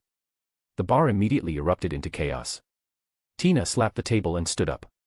You actually leaked information to them. Narlac let out a sinister laugh of triumph. Rip. The sound of fabric tearing came from behind Narlac. A pair of huge heterochromatic dragon eyes were staring intently at him, while his two goblin subordinates lay pinned to the ground by massive dragon claws, their fate uncertain. Mr. Narlac, the Prewetts send their regards, the dragon said, its mouth curving into a predatory smile. The silver dragon opened its huge maw, invisible energy directly impacting Narlac. Magic mixed with breath destroyed his spirit and mind completely. This was the first time Aiden had used his full power since his advancement. Dragon. An aura spotted the creature in the bar and shouted in alarm. Other auras were drawn by the cry and raised their wands, firing spells at the dragon in the center of the tavern. Colorful spells flew toward Aiden like deadly lightning. Spell after spell pierced the dragon's scales and flesh, but instead of blood, a shower of silver butterflies erupted from each wound. In the blink of an eye, the giant dragon exploded into thousands of butterflies, and a silver-haired young man walked out from their center. He held a silver-white rose in his right hand. The Aurors felt this scene was disturbingly familiar. The dragonman brought the rose to his nose, his lips parted slightly, and the scene from the Ministry breakthrough was repeated with deadly precision. Holy shit echoed through the minds of over a dozen Aurors. The invisible breath annihilated their resistance, and the Aurors once again experienced the feeling of having their spirits pierced by supernatural force. Folding his wings, Aiden returned to normal. Newt rushed over, grabbed Aiden's arm, and disapparated them away. On Fifth Avenue at Macy's department store, the group walked down the busy street looking around for anything unusual. Did you kill those people? Jacob asked, catching up to Aiden. No, just gave them a lesson they won't forget, Aiden shook his head. Did they think I didn't know what evil they were harboring? They just covet the Prewett bloodline. What do you mean? Jacob asked with growing curiosity. Simply put, Makusa wanted to drag me away for breeding purposes, Aiden said, rolling his eyes. Breed. Jacob was about to laugh but was intimidated by Aiden's withering glare. Here, come quickly, Newt called, pointing to a luxury item in the department store that was floating by itself. Demi-guys are generally peaceful, though they'll bite if provoked, Newt explained, leading the group to hide behind mannequins. The invisible creature stopped in front of the stairs and revealed its ape-like form. The five followed it upstairs to the second floor, where the demi-guys stopped in what appeared to be an empty room. Demi-guys can perceive probable future events. It's my fault. I thought there was only one creature left, but I didn't expect it was caring for a baby, Newt said, walking to the center and setting down his case. Baby? Tina asked, puzzled. Looking up, an enormous alchemy occupying the entire warehouse space lowered its serpentine head. Oh! Tina gasped as the demi-guys gently fed the massive creature some candy. Suddenly, the demiguy's eyes glowed bright blue. It had foreseen Jacob about to sneeze and startle the alchemy. It immediately ran toward Aiden at top speed and hid firmly behind him. Understanding the demiguy's warning, Aiden looked up and tried to cover Jacob's mouth, but it was already too late. Achoo! The sneeze echoed through the warehouse. The alchemy was startled and began writhing rapidly in agitation. The massive serpent slithered toward Aiden, who stretched out both hands to catch its charging advance. Its enormous size gave the alchemy considerable strength, and Aiden's feet carved two deep tracks in the wooden floor. Then the alchemy suddenly twisted and flung Aiden across the room. Newt took the opportunity to leap onto the creature's neck. Need an insect and a teapot, Newt shouted, barely managing to maintain his grip on the alchemy's thrashing neck. Aiden released his dragon's aura, causing all the cockroaches on the ground to faint from terror. Jacob seized the opportunity to grab one. Then he was knocked into the shelves by the alchemy's massive body. Just as he was about to complain, he noticed a piercing gaze fixed on him. Jacob looked up to see the alchemy directly above, staring intently at the insect in his hand, while Tina grabbed a decorative teapot from a nearby shelf. Throw it, Jacob! Aiden shouted. Jacob threw the insect toward Aiden. Not at me, you fool! Aiden's usual good manners instantly cracked. Teapot, come. Aiden raised his hand and directly summoned the teapot from Tina's grasp. The cockroach traced a perfect arc through the air, and the alchemy shot upward, chasing after its prey. During the chase, the magical creature grew smaller and smaller until it was finally captured by the teapot. Aiden's magic flowed around the container, transforming the teapot into a completely sealed porcelain sphere with several air holes. The exhausted group sat gasping on the storage floor of the department store that had been thoroughly destroyed by the alchemy's rampage. Tina turned back to ask Newt with pointed suspicion, "Tell me honestly, have you found all the creatures that escaped from the case?" "Yes, this was the last one." "I swear it's the truth," Newt vowed solemnly, meeting her gaze directly. Chapter 199, Heartbreak, Abandonment, and Chase. Carrying the captured alchemy, everyone returned to the familiar safety of Newt's magical case. For some reason, the demiguise seemed to have taken a strong liking to Jacob and kept clinging to him throughout the journey. Inside the case, Newt was carefully grinding herbs alongside Pickett, his faithful bowtruckle companion. "Hey, Newt, who is this girl?" Queenie asked, noticing a photograph tucked into his herb collection. Newt stopped his work abruptly and fell into uncomfortable silence. "Leta Lestrange. I've heard of that family." "Are they?" Queenie began but was quickly interrupted. "I told you, could you please not read my thoughts?" Newt said, looking up with obvious distress. "Sorry, when people are sad, their thoughts become much easier to read," Queenie said gently, approaching Newt with sympathy. "She's a taker, and you need a giver." Speaking of the Lestrange family, I'm actually classmates with their current heir," Aiden said casually, tossing a snack into his mouth. "What are you talking about?" Tina asked, joining the conversation. "School matters," the three British wizards replied in unison. "You're discussing school. Does America also have a wizarding school?" Jacob asked, genuinely curious. "Of course, Ilvermorny, the best magic school in the world," Queenie smiled proudly at Jacob. "I think you'll find the best school in the world is Hogwarts," Newt said firmly, throwing the ground herbs into his mortar. "Hogwash," Queenie replied, crossing her arms defiantly. "Look, does Ilvermorny have anything like this?" Newt gestured toward the exceptional dragonman student nearby. "Don't mind them, everyone thinks their own country's magic school is the best," Aiden said diplomatically, patting Jacob's shoulder. "What about you?" Jacob asked curiously. "Hogwarts."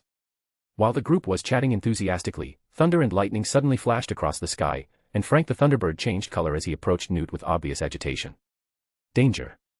"Frank senses imminent danger," Newt said, staring at the bird with growing alarm.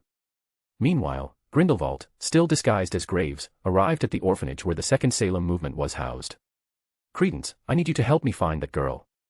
"She's very dangerous," Graves said, touching Credence's head with false gentleness. With a spatial flicker, following Credence's guidance, the two materialized in a rundown apartment. "She's scared, so she came back here, wanting to find her brothers and sisters," Credence said, lowering his head submissively.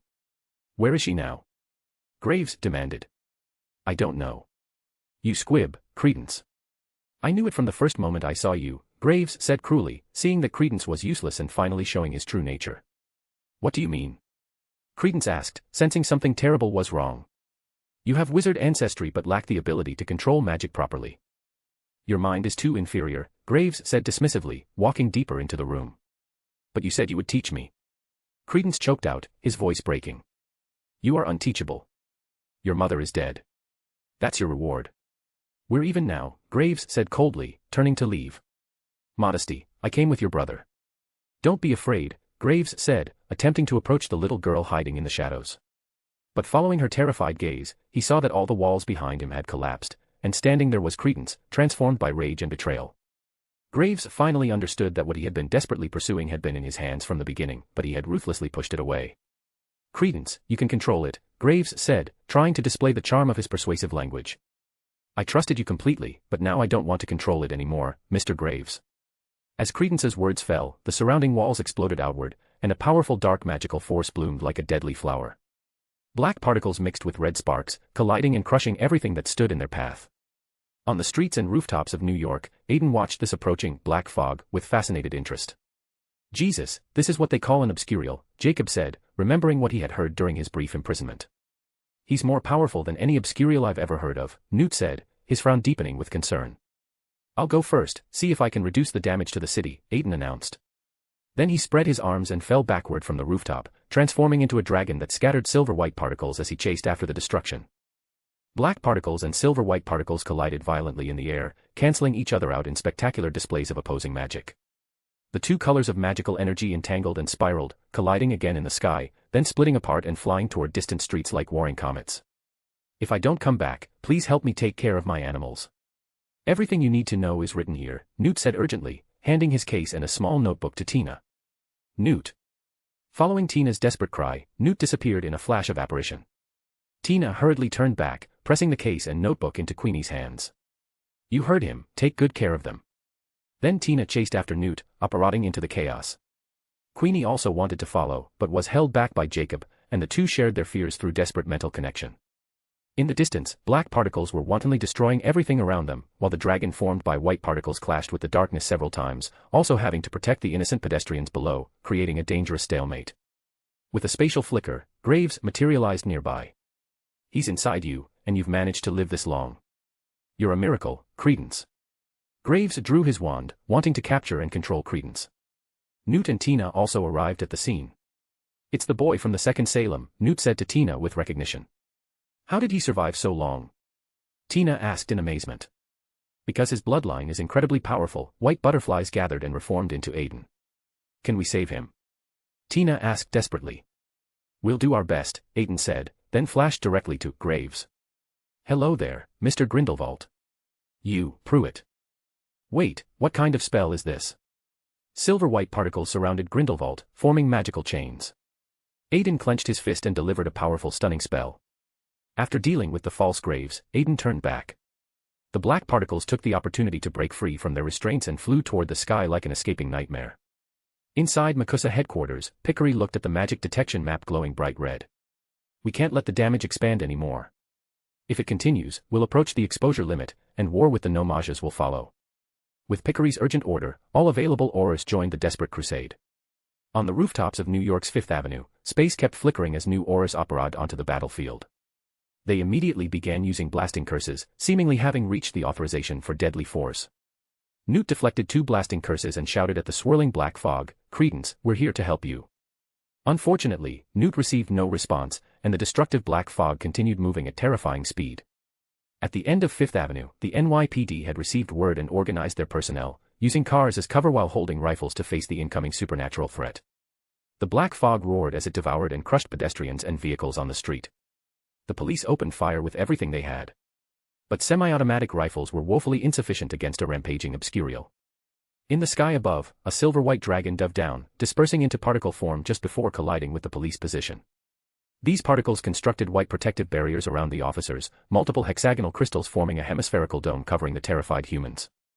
The black fog collided with the crystal barriers, producing harsh scraping sounds like nails on glass.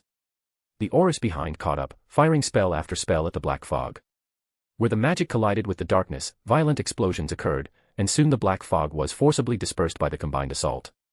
Chapter 200, Deep Realm King, Hatred. Under the relentless pursuit and blockade of the Aurus, the black fog rushed into the City Hall subway station like a cornered beast. The silver dragon followed closely behind, and the two opposing forces began their deadly battle in the underground station. It's truly unbelievable. Are all members of the Dumbledore family so naturally gifted? Aiden complained mentally while dodging another surge of dark energy. You Prewetts aren't exactly lacking in talent either, the system retorted with dry amusement. The silver dragon reformed, and Aiden unleashed mental breath mixed with concentrated magical power. The breath, tinted with silvery white light, dispersed the black fog with supernatural force. The dual pain of spirit and mind finally caused Credence to collapse unconscious. With a spatial flicker, Newt arrived at the chaotic scene. Phew, let me tell you, I really haven't had such an exhilarating fight in ages, Aiden joked, though sweat beaded on his brow. What should we do now? Newt asked, his expression grave with concern. Separation. After hesitating, Aiden still wanted to try changing Credence's tragic fate. He might die from the process, Newt warned, looking at Aiden with worry. Without separation, he's definitely doomed, Aiden shook his head firmly. All right, I'll perform the separation. You assist me, Newt said, drawing his wand with steady hands. Aiden grasped the empty air, and his staff materialized with practiced ease. The tip of the staff touched the ground, and flames began carving intricate runes on the concrete floor automatically. Outsider who does not belong to this world, great ruler of the sea of consciousness, gray-white dragon who controls the mind, please cast your gaze down and build me walls of spirituality. After Aiden finished reciting the ancient prayer, he felt his magical power being drawn away, and it seemed like ethereal material from the collective unconscious sea flowed out to combine with his magic, constructing protective barriers around them. What is that? Newt asked while working, his voice strained with concentration. My prayer. You can call upon it if needed in the future, Aiden said, his mouth curving into a mischievous smile. I'll respectfully pass on that, Newt declined politely. As the light at the tip of Newt's wand intensified, white threads extended from the magical focus like delicate spider silk. They slowly penetrated Credence's unconscious body, and as the white threads continued to expand across his form, some black particles gradually attached to the magical threads and were slowly pulled out by Newt's careful extraction. The most dangerous first step was completed, and both Newt and Aiden breathed sighs of relief. But suddenly, Aiden's magical senses sent him an urgent warning. Looking in the direction of the disturbance, Aiden's enhanced perception penetrated the collective unconscious sea, and a huge Othala rune flickered within Credence's consciousness like a cosmic beacon.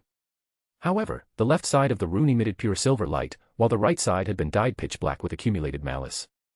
My God, those madmen of the Dumbledore family. Aiden immediately understood the terrible truth. As masters of ancient runic script, the Dumbledore family's skilled use of Othala allowed them to easily continue their phoenix bloodline through generations. But how could the use of such power come without a price? As family members who gave Othala its meaning of continuity and inheritance, while gaining the family's mystical power through the rune, they also inherited hatred accumulated from the distant past.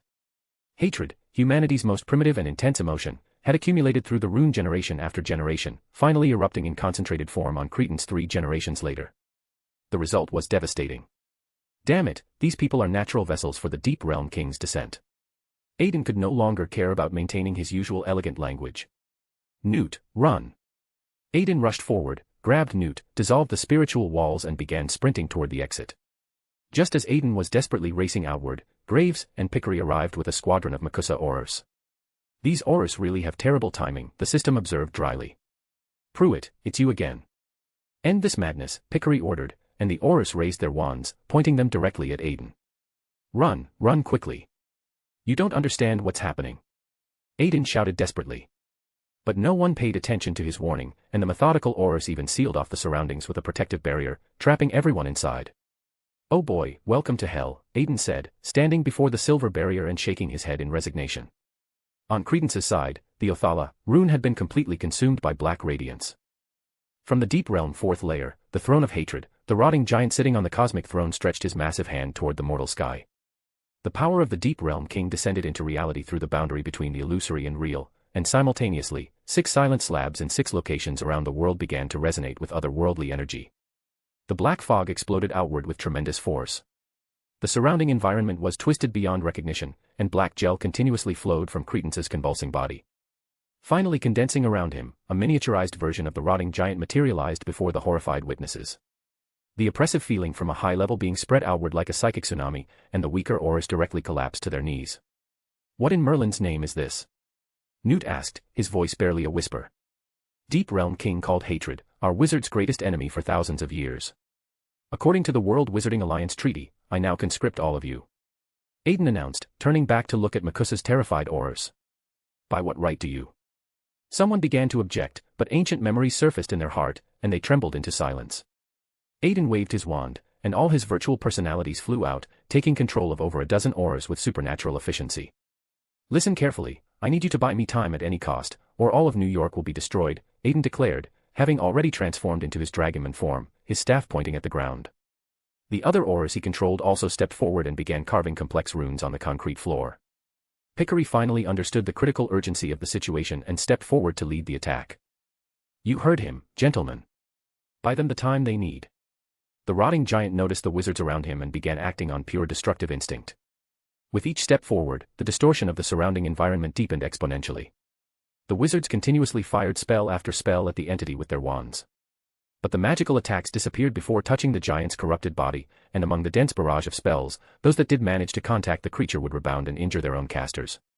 What kind of monster is this really? How are we supposed to deal with something like that?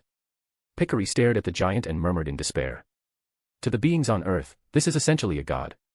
Where divine might reaches, all beings submit.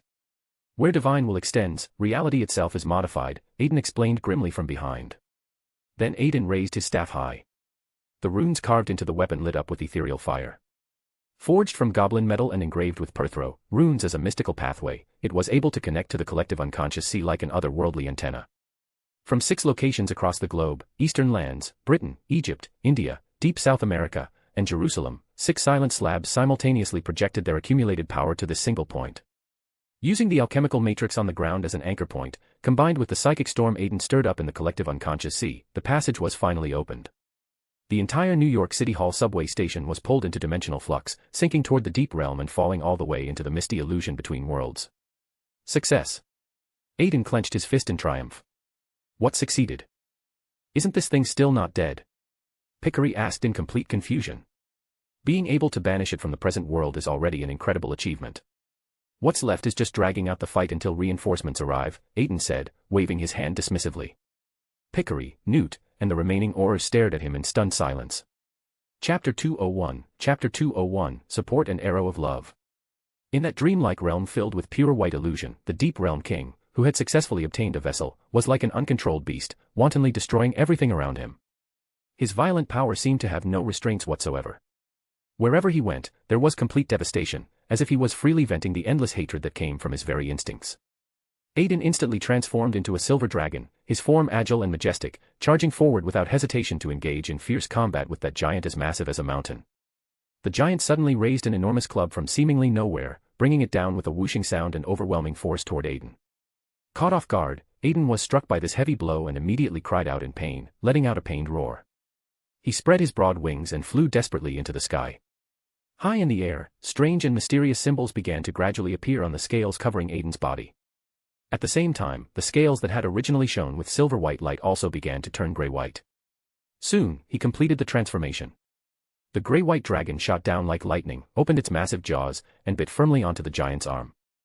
He needs some help, Newt said, enduring the mental shock that came from looking directly at the dragon's mythical form, and fired spells at the giant. Since the giant's attention was entirely focused on fighting the dragon, Newt's spell successfully exploded behind the creature. The spells are working. All Aurors who are still conscious, attack together. Pickery also struggled to stand up, raising her wand to join the attack. The Aurors, who could barely stand, also drew their wands and joined the desperate assault. Aiden twisted his head and pushed away as the giant was engulfed in the magical explosion. When the smoke cleared, besides the hand that Aiden had bitten off, one of the giant's legs had also been severed in the recent explosion. However, because they were in the misty illusion, the power of the deep realm could radiate here more effectively. The 4th layer of the deep realm once again sent power to this location, and soon the broken parts on the giant's body were refilled with dark substance. Just when everyone's morale was at its lowest, the passage to the misty illusion was opened wider. Egypt's sun barges, Eastern lands world trees, Jerusalem's arcs, Aztec glory altars, India's 6 paths of reincarnation. The mysteries accumulated by ancient civilizations manifested here, and the true violence symbolizing wizard civilization was projected into the misty illusion. Reinforcements from various nations had also entered the field. Aiden saw the most conspicuous figure among the black gold robes. With a flash, Aiden naturally positioned himself among the unspeakables as if returning home. Who are you? The current director, though his appearance hadn't changed much from his future self, still had some spark of vitality in his eyes, unlike his future self, whose fox eyes contained only still pond water. It's me, your adorable dragon, Aiden said playfully, grabbing his sleeve. I don't know you. Show some respect. Please state your identity, and don't try to get familiar with me. The director pushed hard against Aiden, but how could a wizard's strength compare to a dragon's? Oh, don't be so distant. Aren't we good friends? Having the tables turned on him made Aiden very excited. Enough fooling around. What exactly is going on here? Who activated the silent slate agreement? An elderly man in traditional robes stepped forward from the Eastern delegation. Behind him were people who seemed familiar, as did someone in the Egyptian group. Finally, Aiden understood why all the people he'd met had treated him so well. Look for yourself, Aiden pointed at the rotting giant who was chasing a group of Makusa Aurors. A deep realm king, the elderly man stroked his beard thoughtfully. Let's begin, everyone. This was Aiden's first time seeing how wizards from different countries used magic. Eastern wizards favored binding their magical power to specific objects, which could then be commanded to destroy themselves alongside their enemies when the situation demanded it. Western wizards preferred to use their bodies as vessels, making their magical power more agile and direct. Aiden also stopped watching the show. He spread his wings, transformed into his mythical form, and pounced toward the rotting giant. The gray-white dragon opened its huge mouth and bit the giant's head, while the giant's club also struck the dragon's wing, breaking it with a sickening crack. Tui. Aiden spat out a mental breath, and magical power mixed with dragon breath actually formed a layer of ice on the giant's surface. Aiden released his bite, made an agile turn, and whipped his tail toward the giant's head. Crack! A crisp shattering sound rang out as the giant's head was smashed like brittle glass. Black gel surged forth, and the Deep Realm King began regenerating again with disturbing speed. Roar! The newly risen rotting giant roared at everyone with renewed fury. Is there a way to break through his core? The elderly man shouted to Aiden. My output isn't strong enough. Let me borrow your reserves. Aiden turned back and roared in response. How do you know? Forget it. State your title. The elderly man narrowed his eyes with suspicion. Dragon of the Mind, Aiden declared. Upon hearing Aiden's title, understanding flashed in the elderly man's mind, and wizards from the other nations also used their own methods to connect to their silent slates. 6 beams of light pierced through the misty illusion, connecting to Aiden's body like cosmic lifelines. Aiden felt his thoughts and magical power operating at an extremely high speed. Through the silent slates, Aiden saw the complete deep realm for the first time, an endless spiral surrounding the entire world like a cosmic parasite. The enhanced manipulator began to display power on another level entirely. All things were under his control. Aiden transformed into a dragonman, virtually grasping with his right hand. A magnificent longbow appeared in his hand, and the bow condensed from the wishes of countless wizards burst forth with dazzling light. My Merlin, I absolutely love this, a certain dragon's delicate face beamed with a happy smile. Aiden aimed the longbow at the rotting giant and drew the non-existent bowstring. Warm golden radiance began gathering toward him, and soon a golden arrow appeared knocked on the bow. So this is love. Some scattered golden particles brushed against Aiden's face, and he felt warmth from them like a gentle caress. Well then, farewell, my friend. Aiden released his grip on the bowstring, and the golden arrow flew toward the rotting giant with incredible purpose. The Deep Realm King sensed mortal danger. More black gel surged in the misty illusion, combining with white fragments. Various monsters crawled out from the shadows, roaring as they tried to block this dazzling but deadly light for their master. But like moths to a flame, the monsters turned to dust the moment they touched the golden radiance.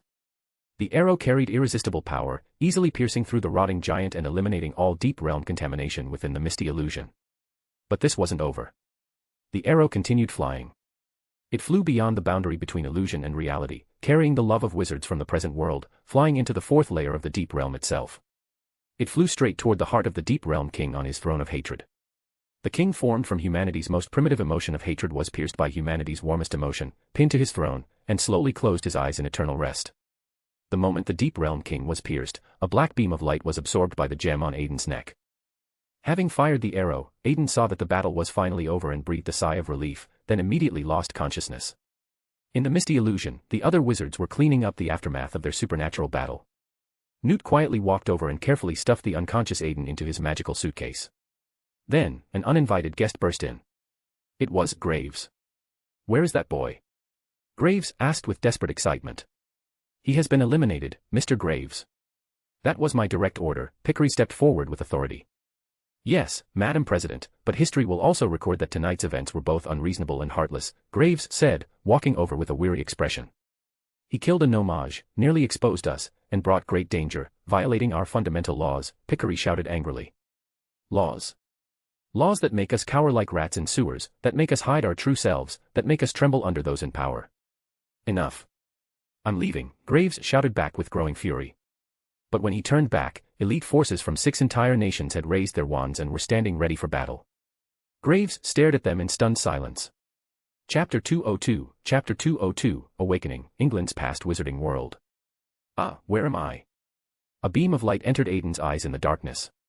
He struggled to open his eyes and found himself in Newt's case. You're awake. Newt walked over. Is everything over? Aiden asked. It ended the moment you shot the arrow. After the Deep Realm King disappeared, we were brought out of the misty illusion. Grindelwald was also defeated by wizards from 6 nations and is now imprisoned in Makusa. I used swooping evil venom to erase the memories of all of New York, and the matter has been settled. Newt straightened his clothes and handed Aiden a rolled-up newspaper. What about Jacob? Was he also subjected to a memory charm? Aiden frowned. Yes. By the way, in 4 hours we'll be returning to Britain, and there's someone who's very much looking forward to meeting you. Newt narrowed his eyes. Aiden. 4 hours later, at New York Customs Ferry Port, Newt and Tina were making their final goodbyes. Listen, Newt, I want to thank you. Tina's eyes held affection. Why thank me? Newt shrugged. You know, if you hadn't spoken up for me in front of President Pickery, I wouldn't have been able to return to the investigation team. Tina smiled. Maybe I just didn't want anyone else investigating me. Not being investigated by others should be what you work toward, shouldn't it? Tina teased. I will. From now on my days will be peaceful. I'll go back to write books and have the ministry publish them. Newt nodded. Then you must send me a copy when the time comes. I think maybe I could deliver the book to you in person. Newt reached out and brushed a strand of hair from Tina's temple. I'd be very happy about that. Tina lowered her head shyly. Hey, Newt, the ship is about to leave. A certain dragon who couldn't read the mood shouted loudly. Kids are always so impatient. Well then, goodbye. Newt turned and boarded the ship. After floating on the sea for several days, Aiden finally arrived in Britain. Hey, this place looks much the same as it will decades from now. Aiden stroked his chin. Go on, take this fireplace to Hogwarts. Someone is already waiting for you there. Newt said. Aren't you coming? Aiden asked back. I need to hurry and publish my book. I don't have time to accompany you. Newt shook his head and disapparated away. Aiden walked into the fireplace, sprinkled Floo powder on the ground. Hogwarts. The Floo network transported Aiden to Hogwarts' only authorized fireplace. In the room, a bearded middle-aged man was already waiting for Aiden. Well, first meeting, or for you it's the second meeting, Mr. Prewett. The man spoke. Merlin's beard, so you've been growing your beard since you were young. Aiden sighed. Does it look bad? The man asked. I don't know, but I feel it looked better when you were older. Aiden shrugged. That's good news indeed. The man, no, he should be called Dumbledore, nodded. All right, enough of this. What exactly do you want with me? Aiden asked. Well, shall we take a walk? Dumbledore said. Knock knock, the door was knocked on. Quick, hide. Dumbledore urgently told Aiden. Aiden immediately hid in a blind spot of consciousness, as if no one else had ever appeared in the room. That's remarkable. Dumbledore sighed. What's remarkable? The young Professor McGonagall who entered asked. I'm talking about these children, they'll become our pillars in the future. Dumbledore said meaningfully. Isn't that inevitable? Professor McGonagall also smiled. Then, Professor McGonagall handed a large stack of student assignments to Dumbledore. Albus, I heard Makusa had trouble. Do you need? Professor McGonagall wanted to say something but was interrupted by Dumbledore. It's fine. Just leave the assignments here, I'll grade them first. Dumbledore stiffly refused McGonagall. Professor McGonagall pressed her lips together and still left the office. Why wouldn't you let me see Professor McGonagall? Aiden reappeared on the sofa. Minerva doesn't know about deep realm matters. If she saw you, it would drag her into this. Dumbledore put on an expression that said, you should know how much trouble you're carrying. That was indeed thoughtless of me. Aiden also nodded. So Professor, how can I get home? Aiden asked. Go find the Department of Mysteries. Although I don't know how you managed to travel to this time period, they have the most profound research on time, so they must have a way to send you back. Dumbledore said. Yes, if we can't do it, no one else can. A voice interrupted their conversation. Then, a man in platinum robes walked in. At this moment, he already had the beginnings of those future fox eyes. Were you hurt too badly in the deep realm? Even your eyes got deformed from the beating. Aiden raised an eyebrow. Yes, want to have a go? The director already had his wand in hand. Aiden seemed to discover something novel and circled around the director several times. I never thought you had this kind of temper when you were young. Aiden laughed. All right, don't give him a hard time. The Department of Mysteries just underwent a change in directors not long ago. He's also an inexperienced newcomer who can only put on this facade to deal with others. Dumbledore came out to mediate for the director. Fine, I won't say much more. Come with us. The Department of Mysteries will send you to the corresponding time. The director, after hearing Dumbledore's words, didn't argue back. The two walked into the fireplace under Dumbledore's watchful gaze. Soon, Aiden followed the director to the Department of Mysteries. The Department of Mysteries from over 60 years ago was already that circular hall surrounded by 12 doors. The time room. Aiden asked. Though I don't know how you came to this era, we can freeze you using the time room, then unfreeze you at the corresponding time point. The director looked coldly indifferent, as if talking about freezing a frog on a surgical table. Hey, wait, isn't your method of time travel a bit too crude and brutal? Aiden frowned. Sending people to the past is difficult, sending them to the future isn't easy either. The director's face showed an expression of great revenge. Sigh, fine then. Life is hard, Aiden sighed.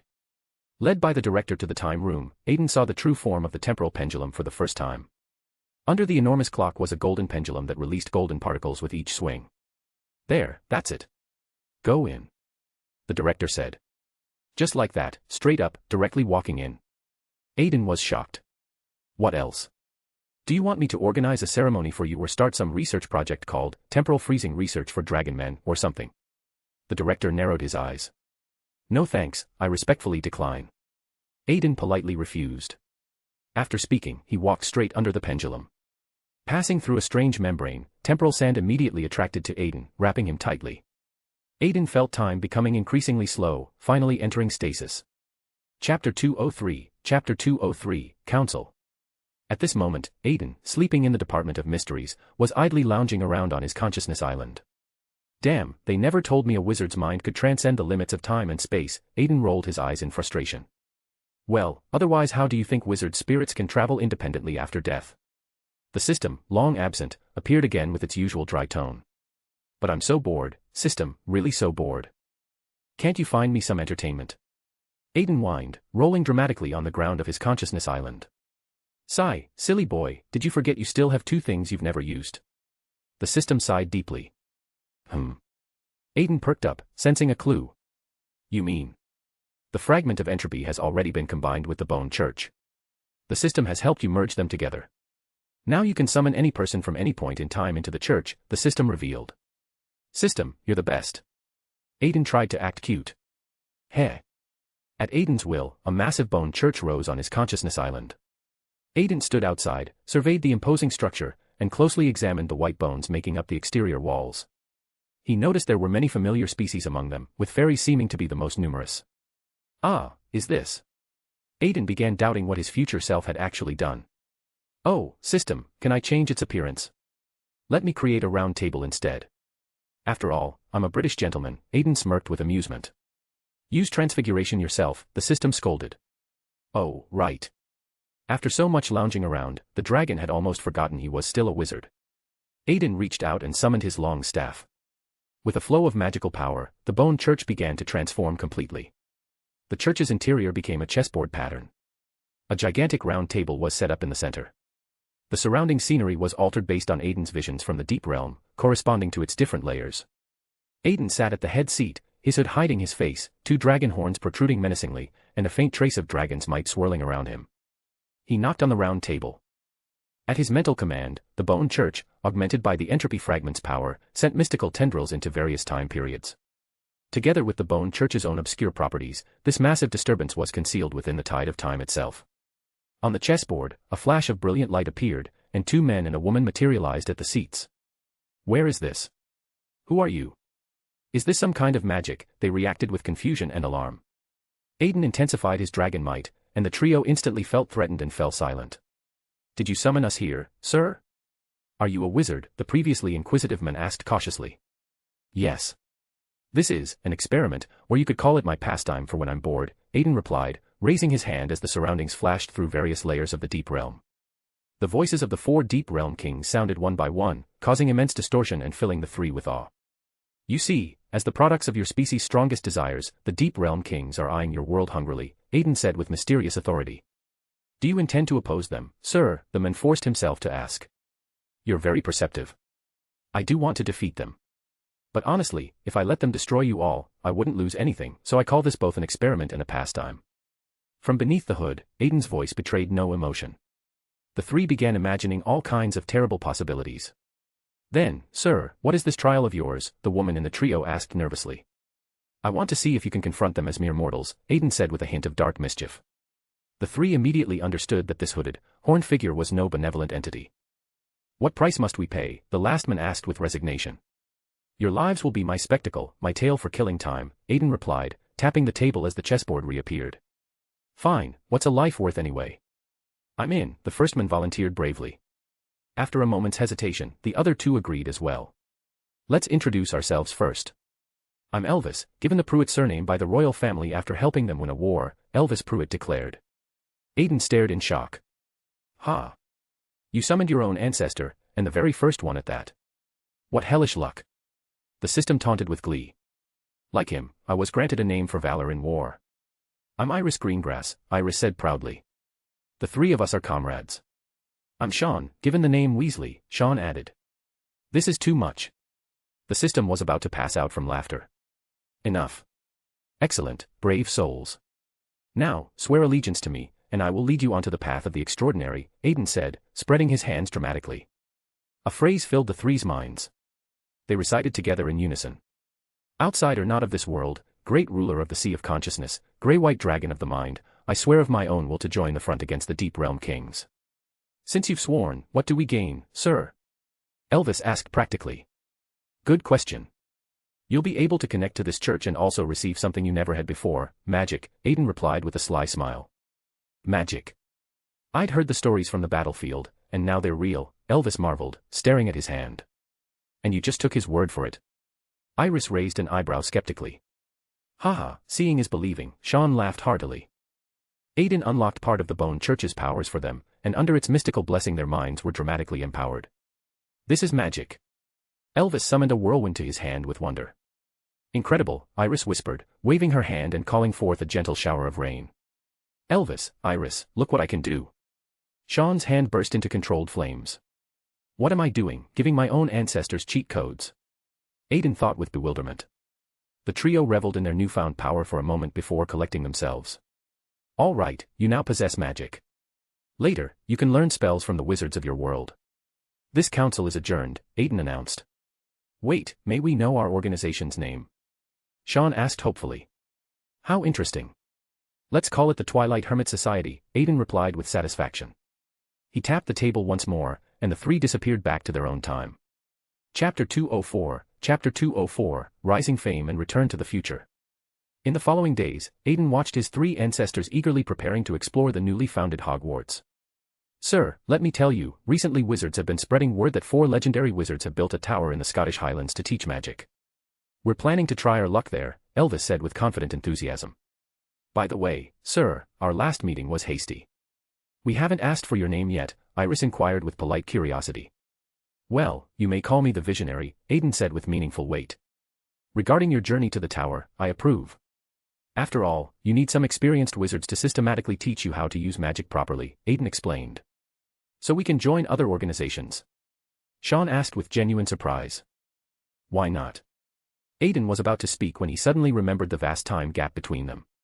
Well, we are a loose organization. As long as you don't violate the organization's founding principles, I don't object to you having your own lives, Aiden said diplomatically. You are truly magnanimous, sir, Elvis said with obvious flattery. Don't call me sir, you're my ancestor. Aiden's toes were practically digging out a 3-bedroom apartment from pure embarrassment. Pfft. This was the system, clearly enjoying his discomfort. Ahem, is there anything else? Aiden asked, trying to regain his composure. Nothing more. Does the Visionary have any other instructions? Iris asked respectfully. Then let's end here, Aiden said, lightly tapping the table as the three were sent out of the church. Their time is different from yours, the system observed with sympathy. There's nothing I can do about it, Aiden leaned back in his chair, his voice somewhat melancholy. You've really worked hard, a gentle female voice said unexpectedly. Ha, what are you say? Aiden turned around in confusion. Ding. A clear and pleasant bell sound rang out, and Aiden fell into darkness. 1994, British Ministry of Magic. The director, returning wounded from the deep realm, rushed desperately to the time room. Phew, almost didn't make it in time, the director muttered, casually tearing off a piece of clothing to bandage his bleeding wound. He made his way to the time room, where Oliver and several unspeakables were already waiting anxiously. Director, Aiden, he. Oliver asked with urgent concern. Ah, it's fine, the director waved his hand dismissively.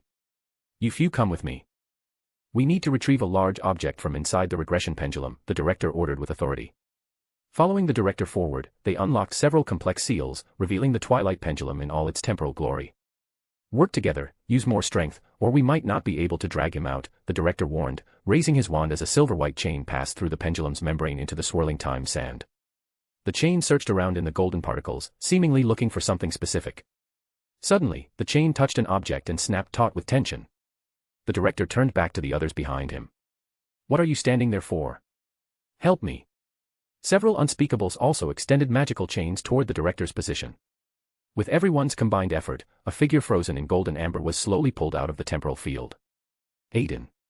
Oliver exclaimed, seeing the familiar form encased in the amber. Isn't he, this, how is that? The surprised Oliver was somewhat incoherent with shock. He was sent to the past and returned to the present through temporal preservation here, the director explained matter-of-factly. Then how do we wake him up? Oliver asked anxiously. That's simple, the director showed a mischievous smile. Diffindo. A precise severing charm broke open the amber around Aiden's frozen form. Ha! Aiden, emerging from the amber cocoon, gasped heavily for air. I'm back.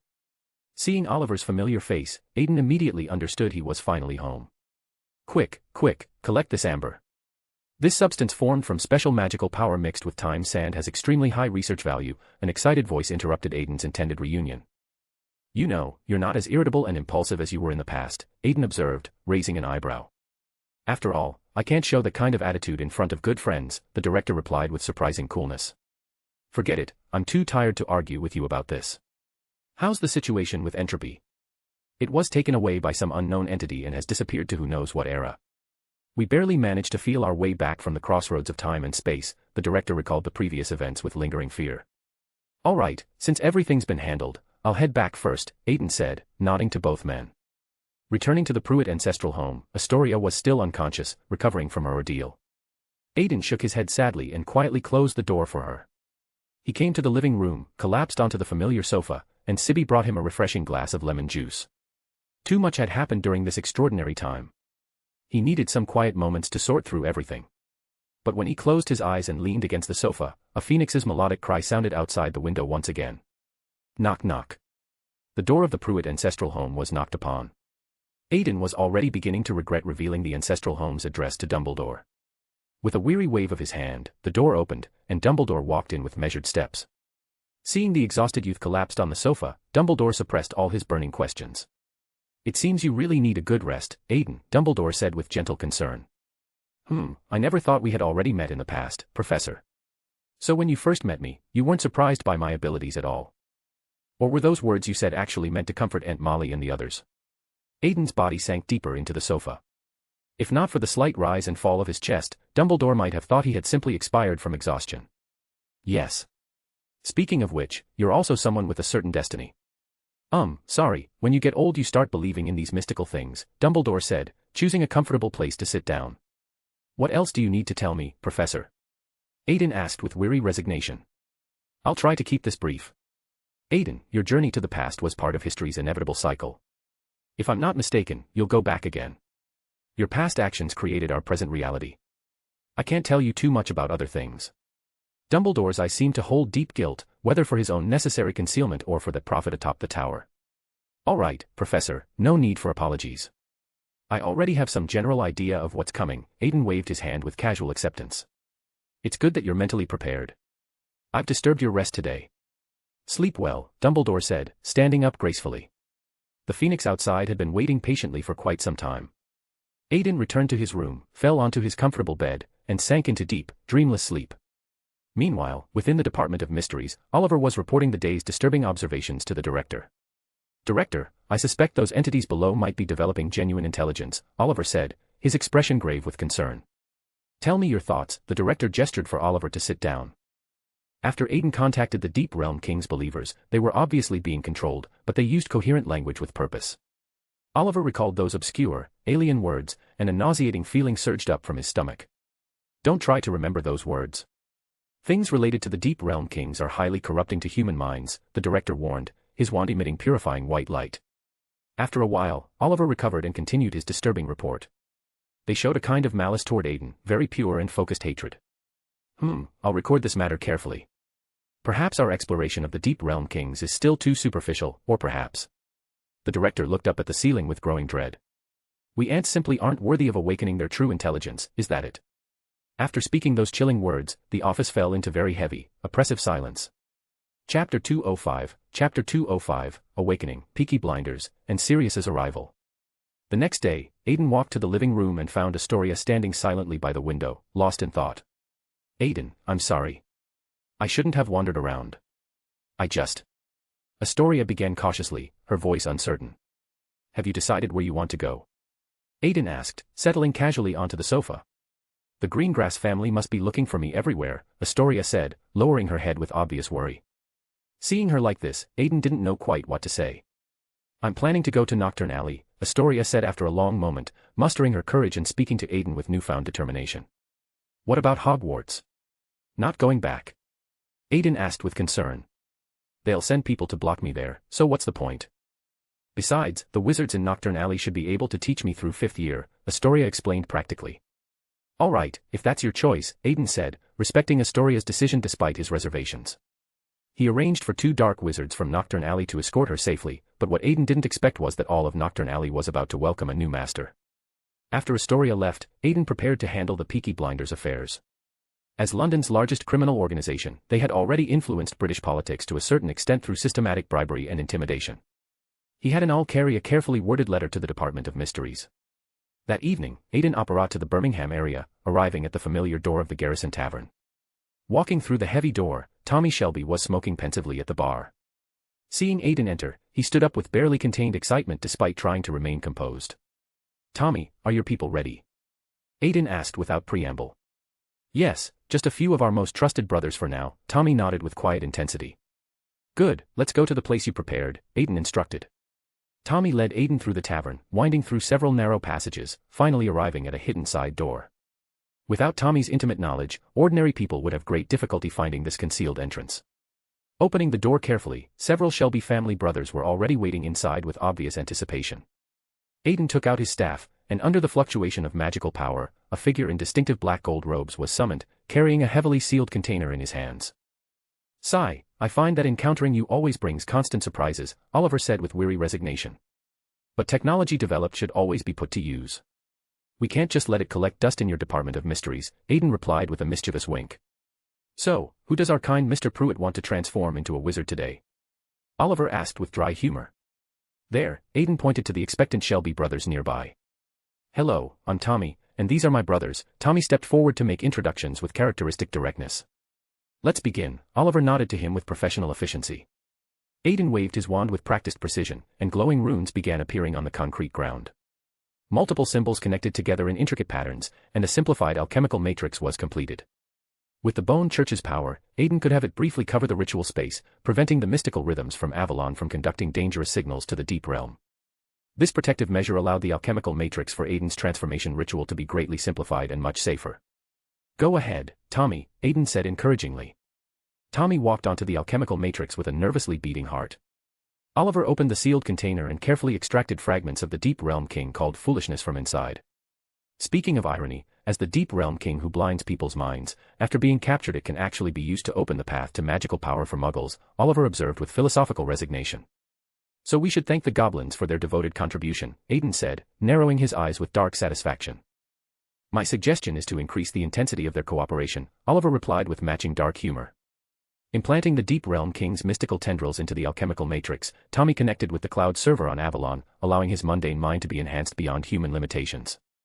At the same time, he touched the world's lifeblood, called magical power, for the first time in his life. My God, this is incredible.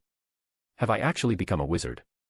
Tommy asked in wonder, looking at his hands as magical power flowed through his body like liquid fire, still unable to control the alien energy. Aiden reached out and placed his hand on Tommy's shoulder, calming the restless magical power with his own steady influence. You'll probably need to attend the magical literacy classes offered by the Department of Mysteries afterward. The Peaky Blinders' activities in London should be scaled back temporarily, Aiden ordered with quiet authority. Your will is my command, Tommy said, bending down respectfully with heartfelt submission. Having gained magical vision, he finally saw clearly the unfathomable magical power of the seemingly young men before him. Subsequently, the other members of the Shelby family also successfully completed their transformation with Aiden and Oliver's expert assistance. With the Peaky Blinders matter finally settled, Aiden entered another supposedly peaceful summer vacation. This summer vacation, Aiden was absolutely determined to rest well. To hell with research, to hell with Deep Realm Kings, and to hell with responsibility.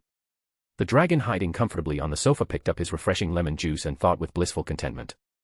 But Murphy's Law tells us that people and things going against our wishes always meet at the most inconvenient times. Knock knock knock. The door of the Prewett ancestral home was subjected to urgent, persistent knocking. Aiden clenched his fist in irritation and personally walked to the door to open it, prepared to unleash his frustration. You better have a very good reason for. Seeing the visitor, Aiden paused mid-threat. Serious? I better have what? Sirius asked, somewhat puzzled by the hostile greeting. You've regained your freedom. Aiden asked with genuine surprise. He raised an eyebrow questioningly. The chaotic events of the past few days had left him no time to pay attention to current news. The Ministry of Magic, under intense public pressure, had already restored Sirius's reputation and legal status. And Fudge himself, under the multiple political influences of Aiden and Madame Bones, had been forced to announce early elections.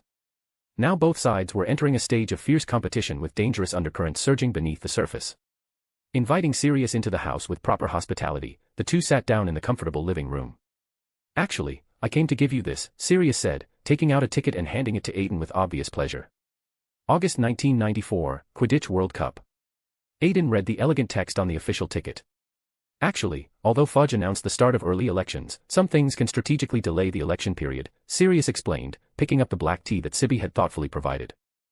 His reason for insisting on holding the competition despite widespread opposition is nothing more than that hosting the Quidditch World Cup would allow him to remain in the minister's position longer. Obviously, Sirius, being from an ancient pureblood family, was quite familiar with these political maneuvering tactics. Extending his term serves two purposes. On one hand, it allows him more time to prepare his campaign, and on the other hand, hosting a spectacular international competition would bring him great prestige, which could significantly boost his approval ratings. Aiden felt that the political script Fudge was following seemed very familiar.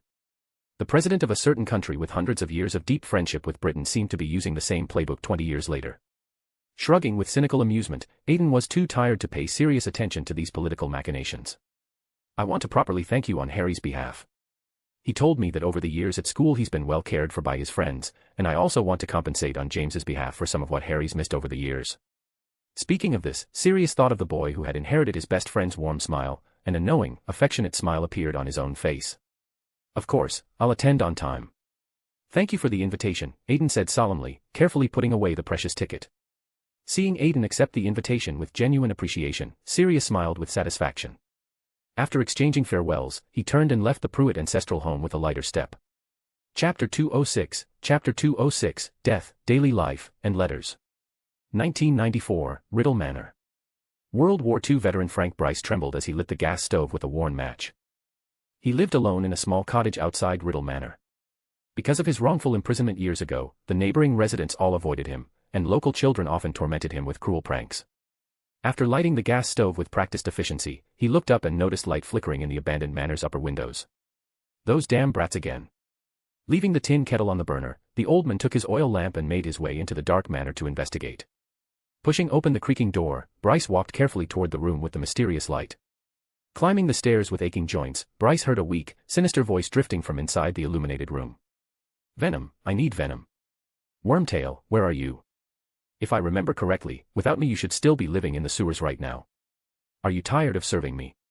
"No, Dark Lord, I just think perhaps we don't need that Potter boy either," came a groveling reply.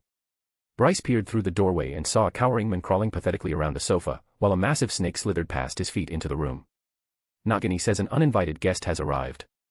"Go invite him in," the weak voice commanded with cold authority. Bryce pushed open the door and entered the room with false bravado. "Who are you people? Leave here immediately, or I'll call the police." "Call the police? Do you expect those ridiculous muggles to stand against us?" The voice carried dark amusement. Bryce looked toward the sofa and saw a hideous, wrinkled creature that resembled a malformed baby speaking with adult malice. The grotesque being laboriously raised a wooden wand toward him. Avada Kedavra. A flash of deadly green light erupted, and Harry Potter woke up screaming from his nightmare. Harry clutched his burning forehead, looking at Hedwig locked securely in her cage by his uncle's paranoid precautions. What a gloomy start to the day. This nightmare felt so real. "I'll write to Sirius about it later," Harry thought with growing concern. He struggled out of bed, his stomach growling with hunger. Due to Dudley's dramatic weight gain, the school could no longer manufacture clothing that would fit his enormous cousin. For Dudley's supposed health, the entire Dursley family had been forced to follow the strict diet menu sent by the Smeltings Academy nurse. To keep Dudley from throwing tantrums, Harry's meager portions were always much smaller than his cousin's already reduced servings. Unable to bear the constant hunger anymore, Harry had secretly sent a letter asking Mrs. Weasley for help. The response should arrive soon, Harry hoped desperately. Then, a silver-white dragon squeezed impossibly through his small bedroom window. Harry stared in complete bewilderment. "Oh, I'm really sorry. This is my first time teaching a Patronus to use apparition, so I might not be very skilled at the technique yet," Aiden said, emerging from the dragon form and apologizing sheepishly. Harry could understand each word Aiden said individually, but somehow when put together, the explanation made no sense whatsoever. Thanks to the previous school year's adventures, Aiden's transfiguration abilities had improved dramatically. Now combined with advanced alchemy, Aiden had helped Harry remove the trace spell from his magical signature. So Aiden could now use magic quite openly in front of Harry without ministry detection. Harry looked at Aiden with puppy dog eyes so intense they could guilt a Dementor, silently transmitting, rich kid alert. Belly status, tragic. Friendship tax, 1 meal, please. Here, this is specially prepared by Aunt Molly just for you, Aiden said with understanding sympathy. He took out a magically expanded suitcase from his pocket and handed it to the grateful boy. Aunt's special roast beef sandwiches, plus some sweets and snacks I bought in Diagon Alley. It should be enough to last you until school starts. Also, I've cast preservation spells on the suitcase to keep everything fresh. Harry took the precious suitcase, deeply moved by the kindness. Thank you so much, Aiden. You have no idea how much this means to me. Well, I've delivered the supplies, so I should head back now. Also, Sirius seems to have something important to handle, so he asked me to give this to you personally. Aiden took out an official ticket and handed it to Harry. Harry examined it carefully and saw it clearly read, Quidditch World Cup Finals. This is incredible. Will Sirius come to pick me up? And why can't I just move in to live with him permanently? Harry asked, his eyes revealing desperate longing for genuine family affection. He has urgent business to attend to. Uncle Arthur should come collect you when the time arrives, Aiden explained gently. Oh. Harry's green eyes showed unmistakable disappointment. Cheer up, young man. Once the new semester starts, you'll be able to see each other regularly at school, Aiden said, patting Harry's shoulder encouragingly. Harry forced a brave smile for his friend's benefit. After delivering the much-needed food, Aiden summoned his Patronus again, merged with it seamlessly, then used apparition to return to the burrow. Inside the chaotic burrow, Mrs. Weasley was supervising Ron's combat training, with agonized screams continuously echoing from the courtyard. Perhaps next year he might actually qualify to become an Auror, Aiden mused while watching Ron's painful progress. Bang. A violent explosion erupted from the twins' cluttered room upstairs. There they go again, creating explosions in their room all night long. It's really becoming too noisy to sleep, Ginny complained, coming over to sit beside Aiden and shaking his arm while acting adorably cute. Aiden, is there any way you could give me one peaceful night's sleep? Alchemical earmuffs, or I could carve a sound isolation matrix directly into your room's walls, Aiden suggested, raising an eyebrow to indicate Ginny should choose her preferred solution. I want the matrix. Ginny chose decisively without hesitation. Speaking of which, the burrow's soundproofing really was inadequate. He'd have to find a diplomatic way to convince Aunt Molly to allow a complete renovation. Wait, someone might ask, why not convince Uncle Arthur instead? Because. Arthur walked in from outside at that exact moment, and Aiden promptly interrupted this potentially disrespectful line of thinking. Aiden, is there something on my face? Why are you staring at me so intently? Arthur asked in genuine confusion. Nothing at all. I just finished what Aunt Molly asked me to do and happened to be gazing at the door while lost in thought, Aiden laughed nervously. Came one final, dramatically prolonged scream from outside the window, signaling the end of Ron's training session. Mrs. Weasley also came inside, wiping her hands on her apron. Aiden, thank goodness you're back safely. How's our poor Harry doing? Has he lost weight from not eating enough? Did all the food parcels arrive as they should? Mrs. Weasley immediately launched into her typical fretting over her unofficial foster son, who was living under someone else's roof. Sigh, he's fine now. I delivered everything successfully. Also, Aunt Molly, could you please stop using me like a personal all-service? Aiden complained with mock indignation. But you're so much faster than regular owls. Mrs. Weasley declared loudly. Aiden stared at her with resignation. Oh right, there's one more important thing. I completely forgot to have you notify Harry's muggle relatives about the pickup arrangements, Mrs. Weasley said, slapping her forehead in realization. Why bother notifying them? They'd probably celebrate if Harry disappeared permanently anyway, Aiden said, shaking his head cynically. It's about proper courtesy, my dear nephew. Courtesy. Mrs. Weasley said firmly, tapping Aiden's head with gentle reproach. Then she hurried to gather paper and quill, writing a formal notification letter for the Dursley family. Not understanding the correct way to use muggle postage, Mrs. Weasley enthusiastically covered the entire envelope with colorful stamps. Since Aiden didn't witness his aunt's wasteful operation, this remarkably decorated letter was sent through the regular postal system. The next day, Vernon Dursley returned home from his drilling company to find a confused postman approaching with an unusual letter. Vernon's face turned an alarming shade of purple as he snatched the letter from the bewildered postman, quickly entered the house, and locked the door in one paranoid motion. Harry Potter. Vernon bellowed with explosive rage. What's wrong, Uncle Vernon? Harry asked with nervous confusion. Look at what your freak friend sent. What if the postman starts associating our respectable family with those unnatural people? Vernon roared with indignation. Are we really that respectable? Harry muttered under his breath. What did you say? Vernon demanded, not hearing clearly. Oh, it's from Mr. Weasley. They're planning to visit our house on Tuesday, Harry said with barely contained excitement. Listen carefully, boy. Don't let your freak friends cause any trouble in my house, or I'll make them regret ever being born, Vernon warned with menacing authority, then stormed away. Chapter 207, a rather unpleasant meeting. On Tuesday morning, Uncle Arthur had asked a friend at the Flynn Network Management Office to help him temporarily open a connection to the Dursleys' fireplace. Isn't connecting the Flynn Network to ordinary people's fireplaces illegal, Uncle? How did you manage it? Aiden asked with genuine puzzlement. Friends. Arthur replied with a mysterious smile. Aiden.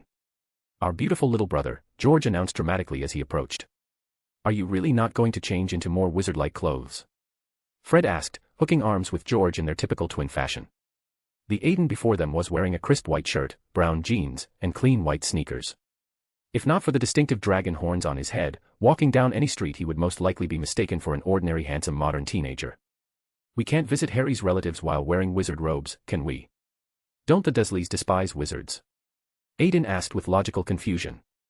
Arthur, who had been eavesdropping on the children's conversation, was already reconsidering whether he should change his own traditional outfit. Meanwhile, Vernon had also risen early that morning, putting on his finest suit. Though it might appear to be out of politeness, Harry knew perfectly well that Vernon was simply trying to show off his supposed superiority. With the distinctive sound of magical flames being swept by strong winds and roaring through the network, Vernon had expected guests to arrive by conventional automobile, but they unexpectedly materialized in his family's sealed fireplace. Since the Dursleys had recently installed a modern electric fireplace, they had completely sealed off the connection between the old hearth and chimney. Damn it, someone actually sealed their fireplace completely. How are they supposed to add firewood? Arthur's genuinely puzzled voice echoed from inside the blocked stove. Because they installed an electric heater, Harry explained from outside with growing amusement. A heating device with a plug. Wait, I absolutely must get a proper look at it when I get out. Children, step back for safety. Mr. Weasley warned them, then used a powerful blasting curse to demolish the Dursleys' carefully constructed wall. Earth, stone fragments, and bricks accompanied by thick smoke and choking dust filled the entire pristine room. The cleanliness-obsessed Petunia immediately fainted onto the sofa from shock. Oh, you must be the Dursley family. Hello there, don't worry at all, I'll repair everything later, Arthur greeted everyone with graceful politeness despite the destruction. The twins, Ron and Aiden, also emerged from the rubble-filled fireplace. Aiden casually snapped his fingers, casting a subtle cleaning charm on himself to remove the dust. Harry could clearly see from Mr. Weasley's excited eyes that he was desperately eager to examine the television and DVD player scattered on the floor. The twins cheerfully went to help Harry move his packed luggage, while Mr. Weasley attempted polite conversation with the shell-shocked Vernon in the devastated living room. Oh, your lives are so fascinatingly different from ours. I've always wanted to understand how your technology progresses. My nephew told me about these remarkable inventions. Arthur excitedly engaged Vernon in conversation. Vernon could only respond awkwardly while dealing with Arthur's enthusiastic curiosity, his small eyes occasionally sizing up that unnaturally attractive horned boy. Noticing Vernon's uncomfortable stare, Aiden diplomatically intervened to restrain Arthur's overwhelming enthusiasm. Uncle, asking people so many questions at once makes it difficult for them to organize coherent answers. Arthur, who had been carried away by excitement, also calmed down considerably, and the two men's strained conversation gradually returned to something resembling normalcy. While the twins were helping Harry gather his belongings upstairs, they encountered the arrogant Dudley lounging in the hallway. The two exchanged meaningful glances and identical mischievous smiles. Obviously, the pair was planning to teach a well-deserved lesson to Dudley, who had been systematically bullying their beloved surrogate brother since early childhood.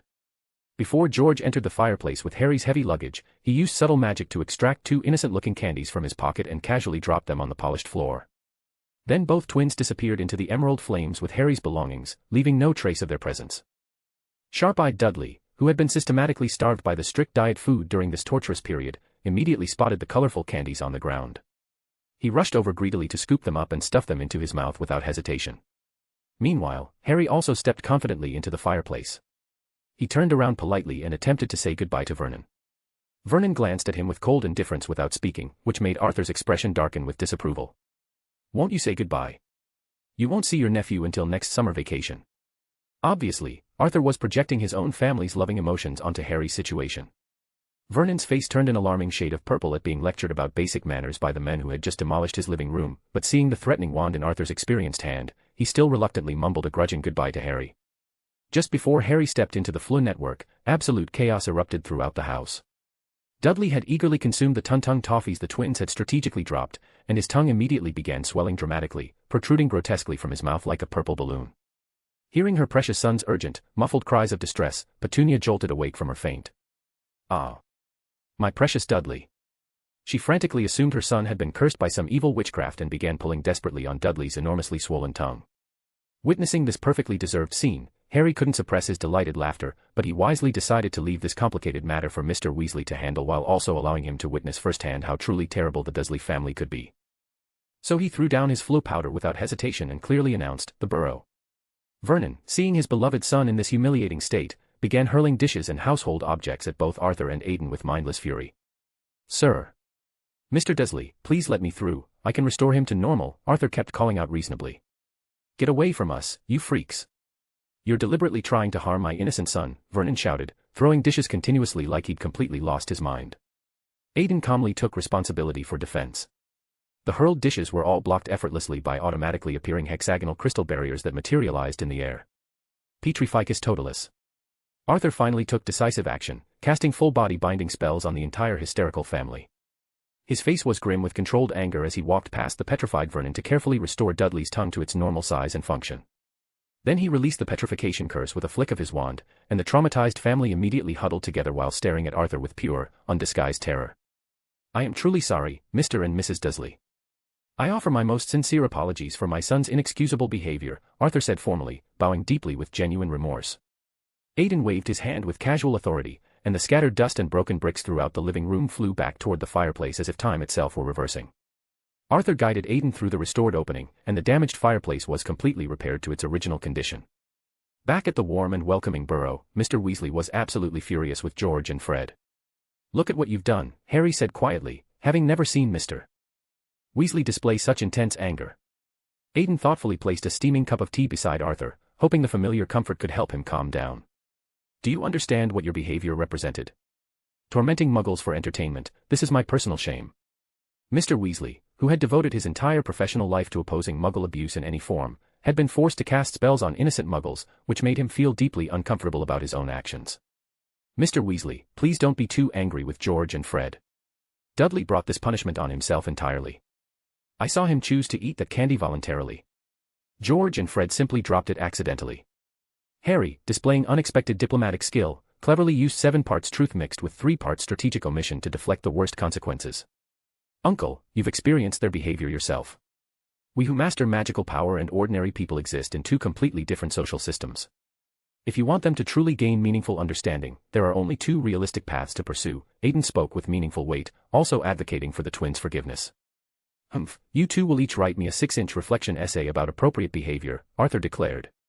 After both Harry and Aiden pleaded for them, Arthur gradually restrained his righteous anger. At the same time, knowing his 2 sons' mischievous nature perfectly well, he wisely chose not to inform Molly about this particular incident. Just then, Percy entered from outside, looking professionally exhausted. "Phew, Mr. Barty Crouch is incredibly rigorous about everything. He actually reviews work multiple times with extraordinary attention to detail. He truly deserves to be the distinguished head of the Department of International Magical Cooperation," Percy sighed with obvious admiration. But where he couldn't see them, the twins were secretly making faces and sticking their tongues out at his pompous commentary. "Percy, you're back safely," Arthur said, seeing his son, who was already working in the professional world. His expression brightened with paternal pride. The twins exchanged triumphant high fives, silently celebrating their narrow escape from serious consequences. Chapter 208, World Cup Opening and Reunion. In the evening, Mrs. Weasley was preparing dinner for the entire bustling family. Aiden lightly raised his wand, and bread and jam mixed together in the air, automatically baking as they flew into the large pot with practiced precision. "Where did you learn this technique?" Mrs. Weasley asked, looking at Aiden with genuine surprise. "America, from a master baker," Aiden replied casually while setting up 2 additional tables for the crowd. "When did you go to America?" Ron asked with obvious confusion. "I keep regular correspondence with Mr. Scamander. He and his good friend are both in America, and his friend happens to be that master baker, Aiden explained, raising an eyebrow at Ron's expression. Newt Scamander, the twins exclaimed in perfect unison. But it's perfectly normal for someone with Aiden's exceptional abilities to know these distinguished people. Mr. Barty Crouch has also praised him highly to me, Percy said proudly, adjusting his tie with self-importance. Well then, how about some pre-dinner entertainment? Arthur suggested, bending down to clear space. Aiden can't participate, came the immediate chorus from 5 different voices. Harry looked at Aiden with curious confusion, and Aiden simply shrugged at him with innocent resignation. The twins eagerly explained the rules to Harry. 2 people control floating tables in the air to collide with each other, and whoever's table crashes to the ground first loses.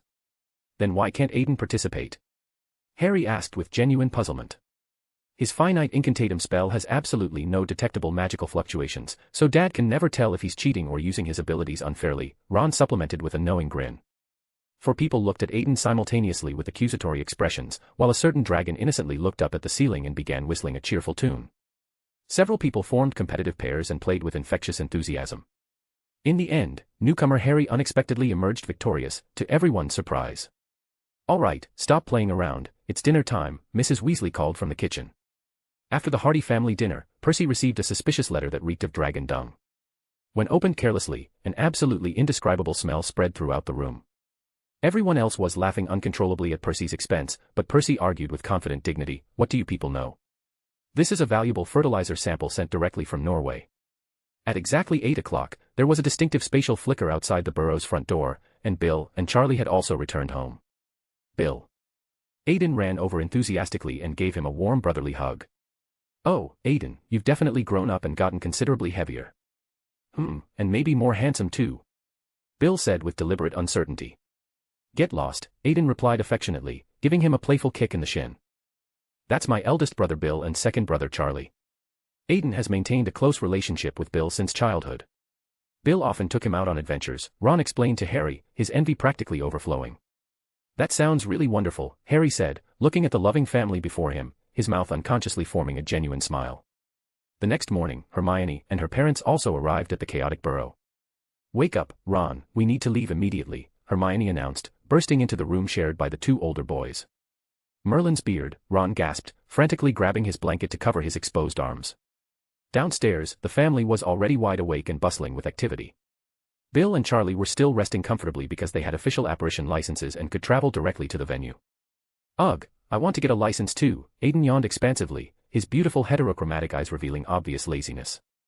That's at least 5 years minimum.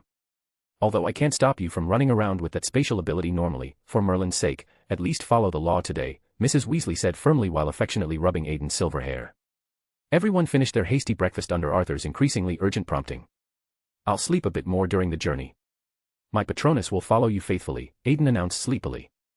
A magnificent silver Patronus materialized, and Aiden transformed into a dream spirit and concealed himself inside the glowing form. Wizards can actually do this kind of thing. Mr. Granger asked Hermione with hopeful expectation. No, maybe we're just different species entirely, Hermione replied, shaking her head with resignation. Do you really have species distinctions? Mrs. Granger asked with growing curiosity. No, Mom, I'm definitely your biological daughter. No mutations, no self-modifications of any kind, Hermione said firmly, calming her parents' curious questions. The group walked through several peaceful Muggle villages to find the designated portkey location, with the silver Patronus discreetly following them underground. After walking a considerable distance through a dense forest, a middle-aged man wearing a distinctive beret was already waiting for them patiently. Arthur, why are you so late? The man called out with mild reproach. Sorry, Amos, it seems some of us had considerable trouble getting up this morning, Arthur apologized with diplomatic embarrassment. The 2 men walked together in comfortable conversation, and a young man jumped down gracefully from a nearby tree. This fine young man must be your son Cedric, Arthur said warmly, patting Cedric's shoulder. Everyone, this is my esteemed colleague from the ministry, Amos Diggory, Arthur introduced to the gathering. At this moment, the silver-white Patronus also floated up smoothly from underground. The Patronus dispersed into shimmering particles, and Aiden walked out from the fading fluorescent light, looking refreshed. Cedric Diggory, Cedric said politely, extending his hand to Aiden. Aiden Prewett, Aiden replied, shaking his hand with firm respect. Merlin's beard, you must be the famous Harry Potter. My son told me all about last year's match. I told him this is definitely something you'll have to tell your grandchildren someday. He actually beat Harry Potter in a fair competition, Amos laughed loudly with obvious pride. Harry stood there speechless with discomfort, George and Fred frowned with irritation, while Cedric embarrassedly lowered his head in mortification. Since Mr. Diggory had thoroughly ruined the friendly atmosphere, everyone walked in uncomfortable silence towards Stoatshed Hill. To cope with the World Cup's massive arrival, the Ministry of Magic had strategically placed over 200 portkeys throughout Britain. These portkeys were cleverly disguised as inconspicuous pieces of trash and had to be touched at precisely specific times to activate transportation. Everyone climbed to the designated hilltop, where an old, worn boot was placed conspicuously. "Ready, everyone." "Just grab the boot firmly," Arthur shouted to the assembled group. The group stepped forward and grabbed the magical boot. With a nauseating sensation like a hook pulling violently at their navels, the group arrived at the sprawling campsite beside the Quidditch World Cup venue. The campsite manager was a confused man named Roberts, who was standing at the entrance selling basic tents while being extremely curious about the oddly dressed wizards constantly passing by. He kept looking back with growing suspicion, but the passing wizards frequently cast subtle memory charms on him, which made Arthur frown with obvious disapproval. Since this was a Muggle-managed campsite, all the attending wizards had to experience an unusual world completely without magic. "So I maintain this approach is unnecessarily backward," Aiden complained with characteristic directness. Then Mr. Weasley led the group wandering around the massive campsite, finally stopping in front of two modest tents. The people inside the tents heard the commotion outside and emerged to investigate. "Harry," Sirius said with a warm smile directed at Harry. At this moment, Harry again saw that remarkably handsome young man from his parents' cherished wedding photograph. "Sirius," Harry said with joy, running over to embrace him tightly. After some pleasant conversation and catching up, everyone entered the deceptively spacious tents. Harry and Ron unsurprisingly had to squeeze into one cramped room together. Hermione shared with Ginny, George with Fred, and Bill with Charlie, while Aiden could only squeeze in with Arthur in the remaining space. "All right, children, since we absolutely cannot use magic here, we'll have to do everything the Muggle way. Now let's work together to get a proper fire going," Arthur announced with determined enthusiasm. Everyone got to work with varying degrees of success, with Aiden volunteering to go to the supply station to gather suitable firewood. Arthur spent the entire time completely fascinated with experimenting with matches, and finally Hermione, who couldn't stand watching his struggles anymore, stepped in to help get the fire started properly. Chapter 209, Match, Order and Chaos. In the bustling campsite, Harry carried a heavy water bucket toward their tent. On the way, Harry encountered two familiar faces from Hogwarts. They were Oliver Wood, who had already graduated, and Cho Chang, deep in animated conversation. Harry waved enthusiastically to the two who were talking, then accidentally spilled the entire water bucket in his excitement. Looking at the now completely empty bucket, Harry shrugged with resignation and approached them anyway. "Hey, Wood, Cho Chang," Harry greeted the pair warmly. "Harry, long time no see," they replied in perfect unison. "Did you manage to join a professional team?" Harry asked, looking at the official jersey Wood was wearing with obvious envy. "I'm now a reserve keeper for Puddlemere United," Wood said proudly, pulling at the gleaming badge on his chest. "Oh, that's really incredible. I also hope to join Puddlemere in the future as a seeker. I heard Professor Dumbledore is quite fond of this team," Cho Chang said with genuine admiration. Meanwhile, the twins approached Aiden with mischievous intent, preparing to drag him along to place bets with the head of the Department of Magical Sports. "My beautiful little brother," George said dramatically, linking arms with Aiden. "Want to come do something fun with your big brothers?" Fred added, approaching from the other side with matching grins. "You too, let me give you some brotherly advice first. Gambling addicts don't meet good ends," Aiden warned. As a manipulator, he already knew their thoughts before they even spoke them aloud. "It's fine, small gambling brings joy, and we too are very confident in our prediction." "Come on," George insisted. With that declaration, George and Fred physically carried the protesting Aiden over to where Ludo Bagman was conducting business. Well, if it isn't Arthur's children. "What can I do for you today?" Ludo Bagman greeted them with practiced charm. He was a quintessential politician, always maintaining an amiable appearance no matter who he faced, while keeping his words perfectly measured and diplomatic. Ludo Bagman looked at the striking young men before him, those heterochromatic eyes seeming to penetrate straight into the human soul. He swallowed nervously and still forced himself to speak professionally. "Are you here to place bets? But you're still quite young, so I'll have to set a reasonable betting limit for you. 60 galleons, our entire life fortune," George announced boldly. "We want to bet on Ireland winning while Crumb catches the golden snitch," Fred added with matching confidence. Let me consider this. That outcome is highly unlikely. The odds would be 1 to 6. Are you absolutely certain you want to bet on this?" Ludo Bagman looked at them with genuine surprise, secretly delighted at their apparent foolishness. "Completely certain," the twins declared in unison. Then, Ludo Bagman was about to finalize the agreement when Aiden smoothly interrupted. But if we win, you'd have to pay out 360 galleons in actual cash.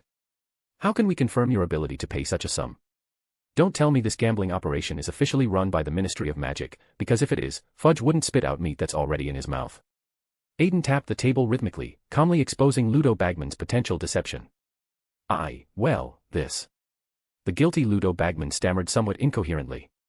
How about this? Following ancient wizarding tradition, let's make an unbreakable vow, Aiden suggested, rolling up his sleeves like a hungry wolf tempting an innocent lamb. Oh, that's really an excellent idea. Let's do it then, Ludo Bagman agreed readily, desperate to pocket those 60 galleons without considering the consequences. After this arrangement, Ludo Bagman made the binding unbreakable vow with the twins. Aiden deliberately emphasized the word galleons during the oath, causing the overly excited Ludo Bagman to completely miss the legal implications. With the betting completed, the highly anticipated match was also approaching its grand opening. Aiden followed the Weasley family as they entered the massive stadium with thousands of other excited spectators. As the group climbed the stairs upward, at a crowded intersection, they encountered Lucius Malfoy and his entourage. Look who we have here. I suppose if it started raining, you'd be the first to know. Lucius couldn't help but start his trademark mocking when he spotted the distinctive red hair. Lucius, I think you Malfoys still have energy to mock others when you haven't even escaped from that old political whirlpool yet, Sirius retorted sharply, unable to tolerate watching Lucius mock Arthur so publicly. Sirius. Lucius paused, noticing both Sirius and Aiden behind him. Narcissa misses you very much and hopes you'll have time to visit family. Seeing the two powerful figures, Lucius also softened his tone considerably. Let's go, Draco, Lucius said curtly, turning to leave with his son. So will you actually go visit? Harry couldn't help asking with curiosity. I won't go, Sirius replied, giving him a knowing smile. As all the spectators finally entered the enormous arena, Minister Fudge stood on the high platform and loudly delivered the traditional opening address to thunderous applause. Then teams from various countries began their spectacular entrances. First to enter was the Bulgarian national team. Several players performed incredibly difficult aerial maneuvers on their racing brooms high in the sky. Then came their official mascot, which was actually a group of Vila. These supernatural creatures with natural charm abilities immediately attracted the mesmerized attention of every male present upon entering. What are you all staring at me for? Aiden asked his brothers with genuine confusion. Finally, it was the straightforward Ron who asked the question everyone was thinking. You really don't have any Vila blood, do you? Didn't I give you all Newt's comprehensive book? Vila descendants can't give birth to male children, Aiden said, holding his forehead in exasperation. Having gotten their definitive answer, the males turned back to gaze at the enchanting Vila. George and Fred were the most frenzied, almost flipping over the safety railing in their excitement. Fortunately, Bill and Charlie were quick-eyed and pulled them back to safety. Mrs. Granger also placed her hand firmly on Mr. Granger's waist for a sharp 180-degree corrective turn.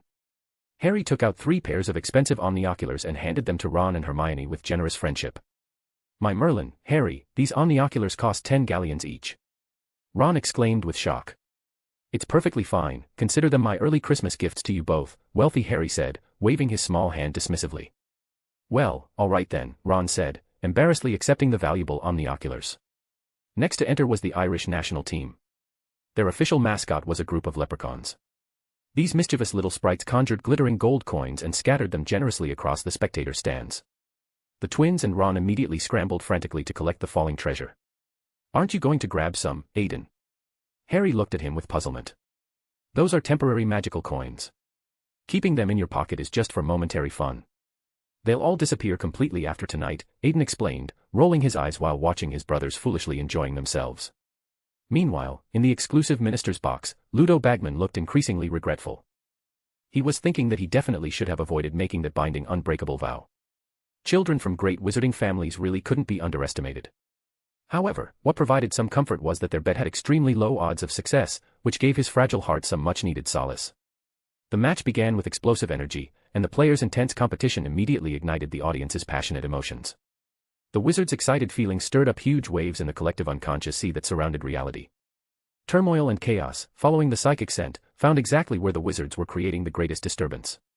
At this moment, Aiden, whose enhanced gaze could penetrate the boundary between reality and illusion, looked at the turbulent collective unconscious sea and thought grimly, these wizards really aren't suited for large gatherings. So actually, part of Gellert Grindelwald's political path was correct, the system observed, surfacing in his consciousness. He wrapped part of his ideology in controlled chaos, then mobilized the wizards' intense emotions to eliminate the greater chaos produced when wizards gathered together in large numbers. Aiden sighed with new understanding. The birth of a new order inherently contains elements of chaos. This is also where the concept of no destruction, no construction originates. Study well, kid. You're still far behind true understanding, the system lectured, then immediately went into lurking mode. Hey, come out for me, don't play dead, Aiden cursed silently in his consciousness but received no response.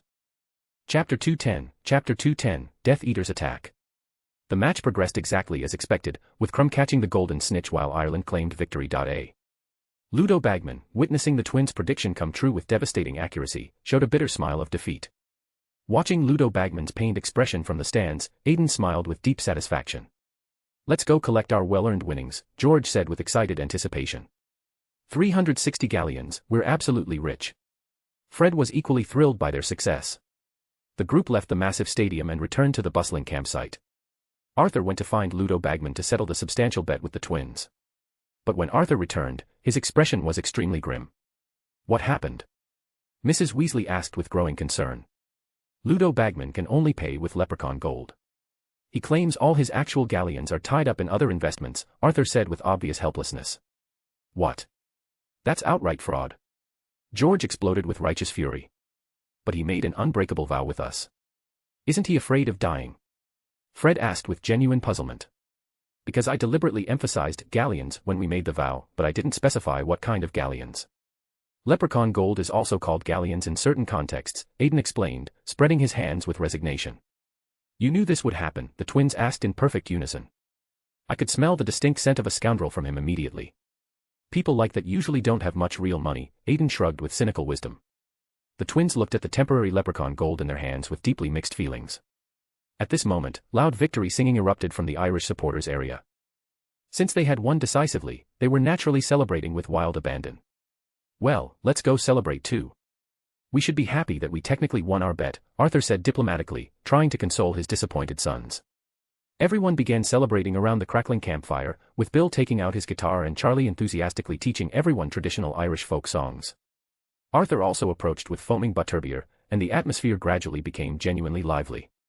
Ludo Bagman also came to their campsite uninvited, took some butterbeer, and tried desperately to get close to Arthur with forced friendliness. But Sirius and Aiden were both staring at him with distinctly unfriendly expressions, so Ludo Bagman could only leave awkwardly after exchanging a few uncomfortable words. The celebration continued until very late at night. Mrs. Weasley urged everyone to get some sleep, while she and Arthur stayed by the dying fire to continue their quiet conversation. Around 2 in the morning, everyone was violently awakened by Arthur's urgent, panicked shouts. Get up. Get up right now. We need to leave immediately. Arthur rushed into the tent with obvious alarm, and everyone quickly threw on their clothes. Outside the tent, they could hear terrified screams and desperate running footsteps everywhere. What's happening out there? Harry asked as he frantically put on his jacket. No time to explain, we need to get to the forest. Arthur said with desperate urgency. Everyone rushed out of the tent into chaos. The scene outside was absolutely nightmarish.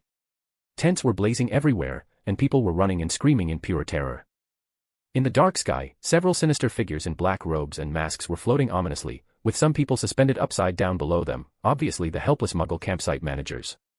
Death Eaters, Sirius said with grim recognition. Are they Voldemort's followers? Harry asked with growing dread. Yes, but Voldemort disappeared 13 years ago. These are probably just some of his remaining followers causing trouble, Arthur explained while leading everyone toward the protective forest. Bill, Charlie, Percy, help the ministry maintain order. Everyone else, head to the forest immediately. Arthur made quick, decisive arrangements. Bill and the others drew their wands and ran toward the chaotic danger zone. The remaining group ran desperately toward the forest. On the way, they encountered many other fleeing wizards with terrified faces. Mr. Weasley, this way. Someone was shouting and directing panicked people to safety. They followed the frightened crowd into the forest. Many families with young children had gathered here, all with expressions of pure fear. Stay together. Don't get separated, Arthur warned everyone sternly. But in the overwhelming chaos, Harry, Ron, and Hermione got separated from the group. The three ran deeper into the protective forest, and behind them came the terrifying sounds of explosions and agonized screams. Where are the others? Hermione asked with mounting anxiety. I don't know, we got separated in the crowd, Ron replied breathlessly. Just then, they heard threatening footsteps nearby. The three quickly hid behind some large trees. Several dark figures passed dangerously close to them. They were Death Eaters, systematically searching for people to torment. Spread out and search thoroughly. There must be mudbloods hiding around here, one Death Eater said with vicious hatred. The three held their breath, not daring to make the slightest sound. After the Death Eaters passed, Harry whispered urgently, "We need to find the others." But which direction did they go? Ron asked with confusion. "Let's head back toward the campsite. Maybe we can find them there," Hermione suggested logically. Meanwhile, Aiden was moving through the forest with his enhanced dragon senses, systematically searching for the three who had gotten separated. "Found them," Aiden announced to Arthur. "Where are they?" Arthur asked with desperate urgency. "About 200 meters northeast. But there are Death Eaters nearby," Aiden replied grimly. "Then we need to go help them immediately," Sirius said, drawing his wand with determination. "No, too dangerous for everyone." "Let me handle this alone," Aiden said firmly. Before anyone could stop him, Aiden had already disappeared into the darkness like a shadow. In the forest, the three were still hiding when they heard someone approaching again with menacing intent. "Mudbloods, where are you hiding?" came a sinister, threatening voice. This time it was definitely Death Eaters, and they were getting dangerously closer. Just when the situation seemed absolutely desperate, a brilliant silver light flashed through the forest. The Death Eaters' screams echoed briefly before falling into complete silence. "Harry! Ron! Hermione!" Aiden's familiar voice came from the darkness.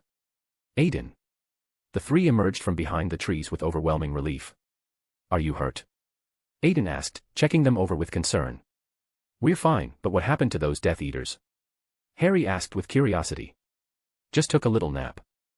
"Come on, the others are worried sick about you," Aiden said, leading them back to safety. As they walked back through the forest, they could see the chaos at the campsite was gradually subsiding. Ministry officials had arrived in force and were dealing with the remaining Death Eaters. "Thank Merlin you're all safe," Arthur said when he saw them return unharmed. "Is everyone else all right?" Hermione asked with concern. "Everyone's fine. Bill and the others helped the Ministry restore order. It seems the Death Eaters were just causing trouble. They fled when the Aurors arrived in numbers," Arthur explained with relief. "But why would they attack now?" Harry asked thoughtfully. "Probably just some bitter former followers trying to relive their glory days," Sirius said darkly. "They've been lying low since Voldemort's fall, but events like this bring out their worst impulses." As dawn slowly approached, the campsite gradually returned to uneasy calm. Many tents had been completely destroyed, and the Muggle managers would need extensive memory modification. "Well, so much for a peaceful World Cup," Arthur sighed with exhaustion. "At least everyone's safe," Mrs. Weasley said, hugging Ron tightly with maternal relief. But Aiden was deeply troubled. He could sense something more sinister behind this attack, as if it were just the beginning of something much worse to come. Chapter 211, Deception, Inheritance, and Courting Death. The next day, the entire British wizarding world was in absolute chaos. Fudge's already meager approval ratings plummeted straight into negative numbers. It looked like he could forget about getting re-elected in this upcoming election. Externally, Rita Skeeter's sensationalist descriptions dealt a fatal blow to the Ministry of Magic's already precarious support ratings. Internally, multiple ministry officials had been attacked during the event. It could be predicted that when the new minister took office, it would be time for Fudge to enter Azkaban as a prisoner. At the same time, the twins' winnings had also come through successfully. Thanks to Aiden's clever help, Ludo Bagman, who had been dazzled by 60 galleons, had to pay the twins 360 galleons in actual currency. Presumably this department head's thighs were nearly broken from slapping them in regret. There were reports that he was also recently preparing for election matters, starting to raise campaign funds everywhere with desperate urgency. Mundungus Fletcher took the opportunity to demand compensation from the ministry for 12 high-end convertible tops but was exposed as a fraud by Percy. This incident earned Percy praise from Barty Crouch, so he began showing off at home day and night with insufferable pride. "Aunt, I suggest getting Percy a property outside," Aiden said, narrowing his eyes meaningfully. "Why? Isn't he living fine with us now?" Mrs. Weasley asked with puzzlement. "Look, he's working now, and he'll probably fall in love soon." "You can't have Percy bringing his girlfriend to the Burrow all the time," Aiden said, acting as if he was thinking of Percy's best interests. "I'll consider it," Mrs. Weasley replied thoughtfully before leaving. On September 1st, the day school started, Arthur received an urgent message from Mad-Eye Moody saying he had been attacked by enchanted dustbins and had therefore alarmed the Muggles. To rush and help Moody handle the aftermath, Arthur could only work overtime again, leaving the task of taking the children to school to Mrs. Weasley. Unfortunately, Mrs. Weasley couldn't drive Arthur's precious Ford Anglia, so the group had to take multiple taxis to King's Cross Station. This year's train journey wasn't as dangerous as last year's, if you could ignore Malfoy bragging loudly in his compartment about how his father had originally wanted to send him to Demstrang. "Aiden." Edmund squeezed enthusiastically into the train compartment. Your brother seems to be fighting with Malfoy and the others. Aren't you going to check on him? Ethan also followed closely behind. It's fine. Boys' friendships are built through fighting and quarreling, Aiden began, deflecting with casual wisdom. I heard this year's Quidditch Cup was attacked by Death Eaters. Ethan asked with obvious curiosity. By the way, how come I didn't see you at the venue? Aiden asked Edmund with genuine curiosity. Because we didn't attend at all. My father and I went to France instead. Apparently some respectable old man passed away and left us an inheritance, but I never found out who it was, Edmund shrugged with confusion. Hearing about France, Aiden seemed to know exactly who it was. He took off his hat to silently mourn the departure of a certain legendary figure. You know who it was? Edmund asked, seeing his solemn reaction. Nicholas Flamel, Aiden revealed the answer quietly. You mean? Edmund was about to speak loudly when Aiden quickly covered his mouth. Keep it down. Think about who he was. What would be the consequences of loudly announcing you received his inheritance? Edmund's face turned red with excitement, and he remained agitated for a while before finally calming down. So, what exactly was your family's relationship with him that made him leave you an inheritance? Aiden asked, raising an eyebrow. According to my father, my grandfather was raised by him. I was originally curious about how my grandfather's guardian was still alive, but now, combining it with your information, I roughly understand why. But didn't he have that special thing? Edmund raised his eyebrows meaningfully. Ignoring Ethan, who was listening in complete confusion, Aiden filled in Edmund's missing information. You mean the Philosopher's Stone, right? That artifact's energy should have been completely depleted already, Aiden explained. Oh, that's really too bad, Edmund sighed with disappointment. Ethan, who was barely keeping up with their conversation, also nodded in agreement. But Edmund, did the inheritance you received include the method for making the Philosopher's Stone? Ethan asked in a hushed voice. Just an emerald tablet, nothing else, Edmund shrugged with apparent casualness. Then it looks like you're his most favored inheritor. According to historical records, Nicholas made the Philosopher's Stone following the emerald tablet, Aiden said with significance. My father has been conducting magical experiments for the past 2 months. It looks like he's researching that artifact now, Edmund nodded with understanding. Also, let me share one of my theories with you, Aiden said, showing a mysterious smile. What? Both boys asked simultaneously. Based on my speculation, the Philosopher's Stone was most likely made using humans as raw materials, Aiden said, his smile becoming quite chilling. What? Both exclaimed in shock. Nicholas Flamel was active around the 13th to 14th centuries, right when the Black Death was rampant throughout Europe. Getting raw materials should have been quite simple for Nicholas Flamel. But considering his character as we understand it from historical books, he probably wanted to create a panacea but accidentally created the Philosopher's Stone instead. Aiden explained leisurely, while Edmund, thinking of the fragmentary words he'd seen in the inheritance, felt this theory seemed to have some disturbing supporting evidence. The train arrived at Hogsmeade Station, and the war between the trio and Malfoy's group also ended. Aiden thoughtfully cast a healing charm on his cousin before getting off the train. The new school year began, and Peeves, who had been depressed all vacation, entered complete berserk mode. He had somehow gotten hold of water balloons and was firing them crazily at the young wizards with malicious glee. He made the entire outer corridor stairs of the Great Hall completely soaked and treacherous. Just then, Professor McGonagall came out to collect the new first-year students.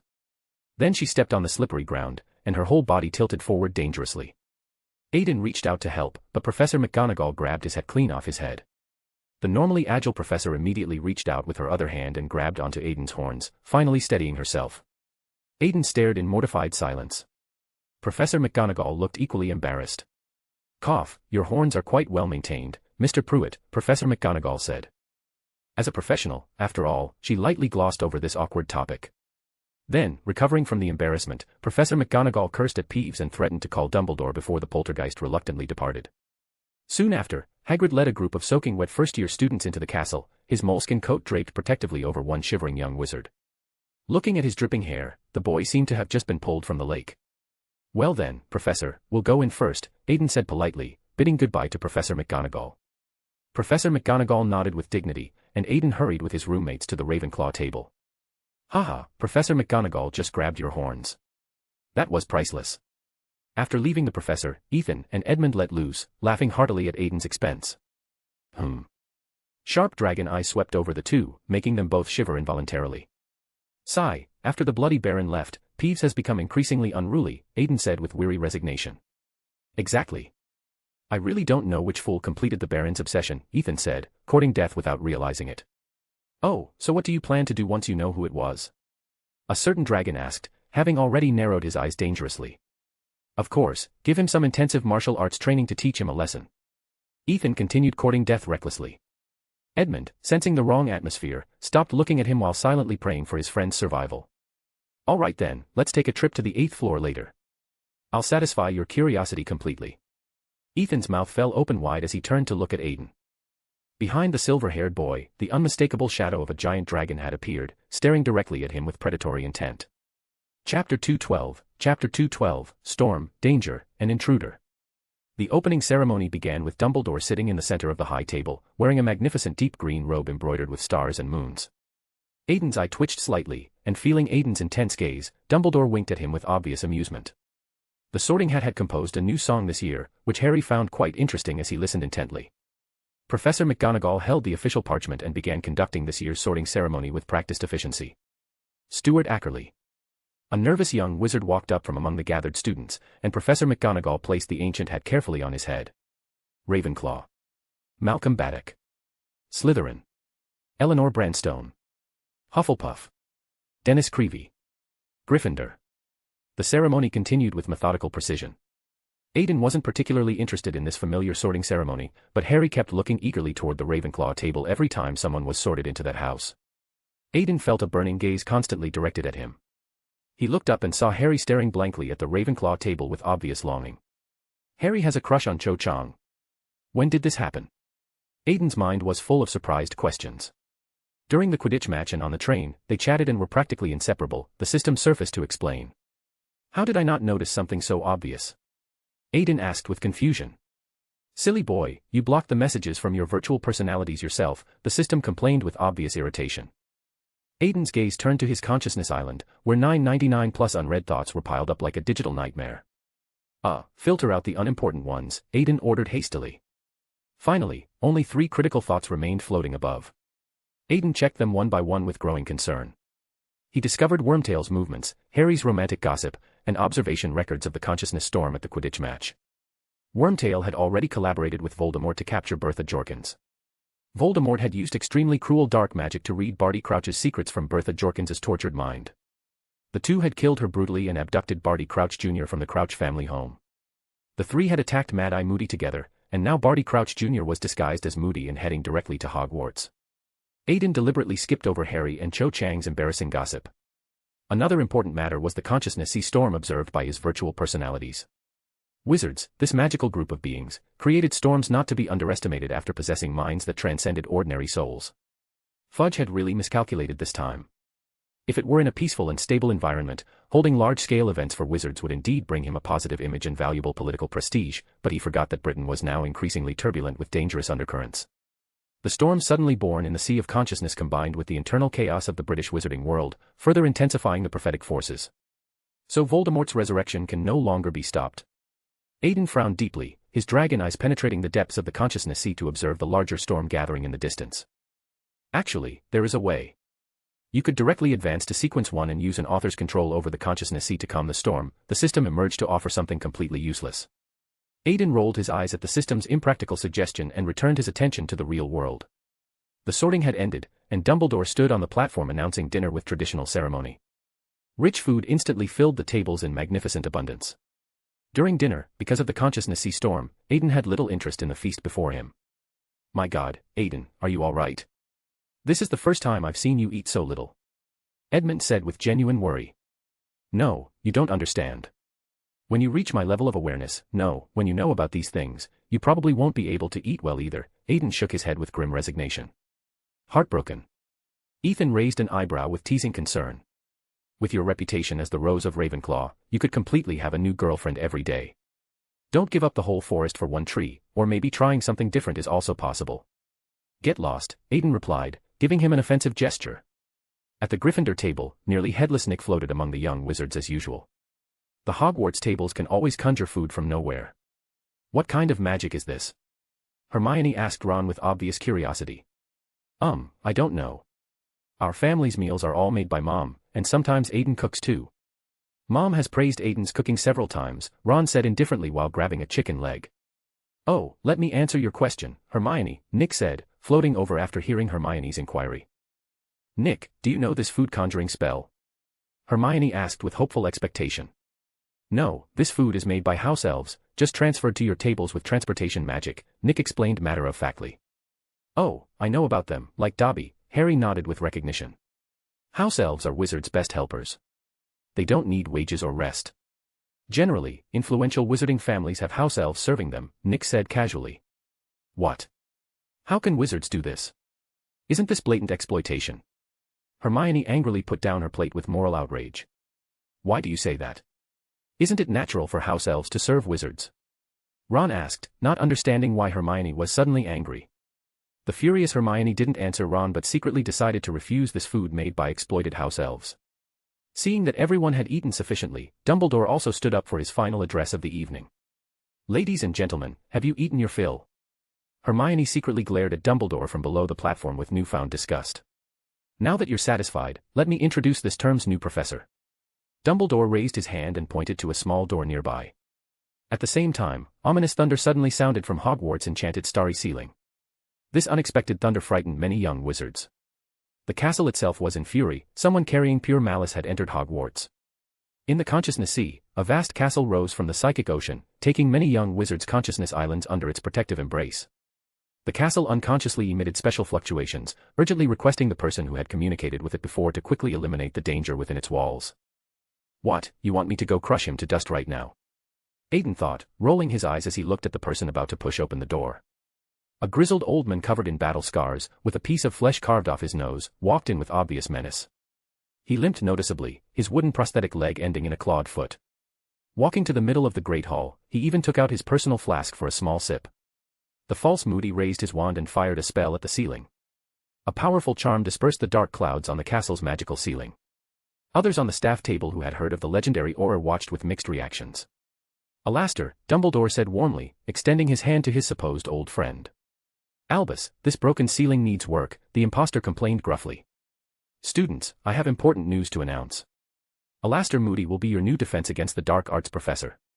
Everyone was stunned by Dumbledore's decision. Only Dumbledore and Hagrid applauded enthusiastically for the new professor. As for Aiden, he was still seriously considering whether to take immediate action against the intruder or not. Chapter 213, New School Year and 14 Agreements. Hermione's hunger strike protest lasted only one night. The next day, she decided she needed to eat well to have the strength to fight for house elf rights.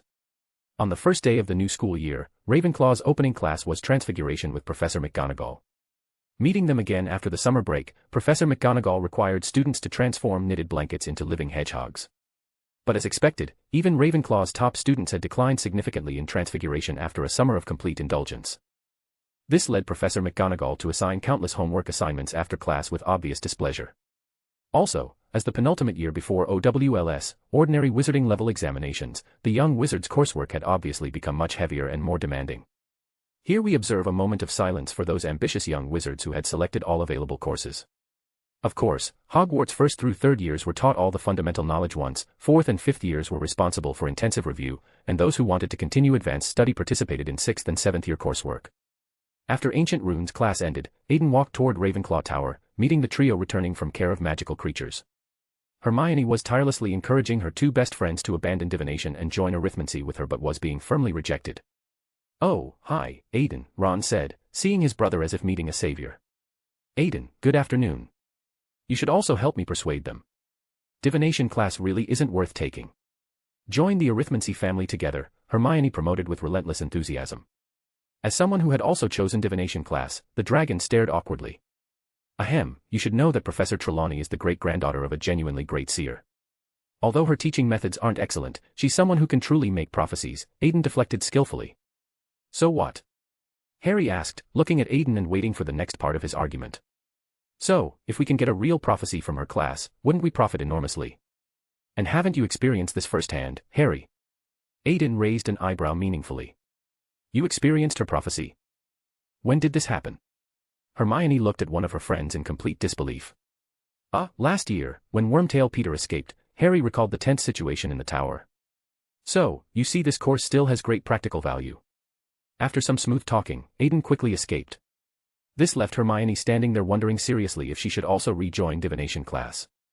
In the afternoon, Ravenclaw experienced a brutal triple combination of potions, herbology, and magical theory. These 3 consecutive classes almost completely drained Ravenclaw's students. Edmund said weakly, "We're going back to rest first. Don't worry about us for dinner." "Same here," Ethan repeated with equal exhaustion. "Are you guys all right?"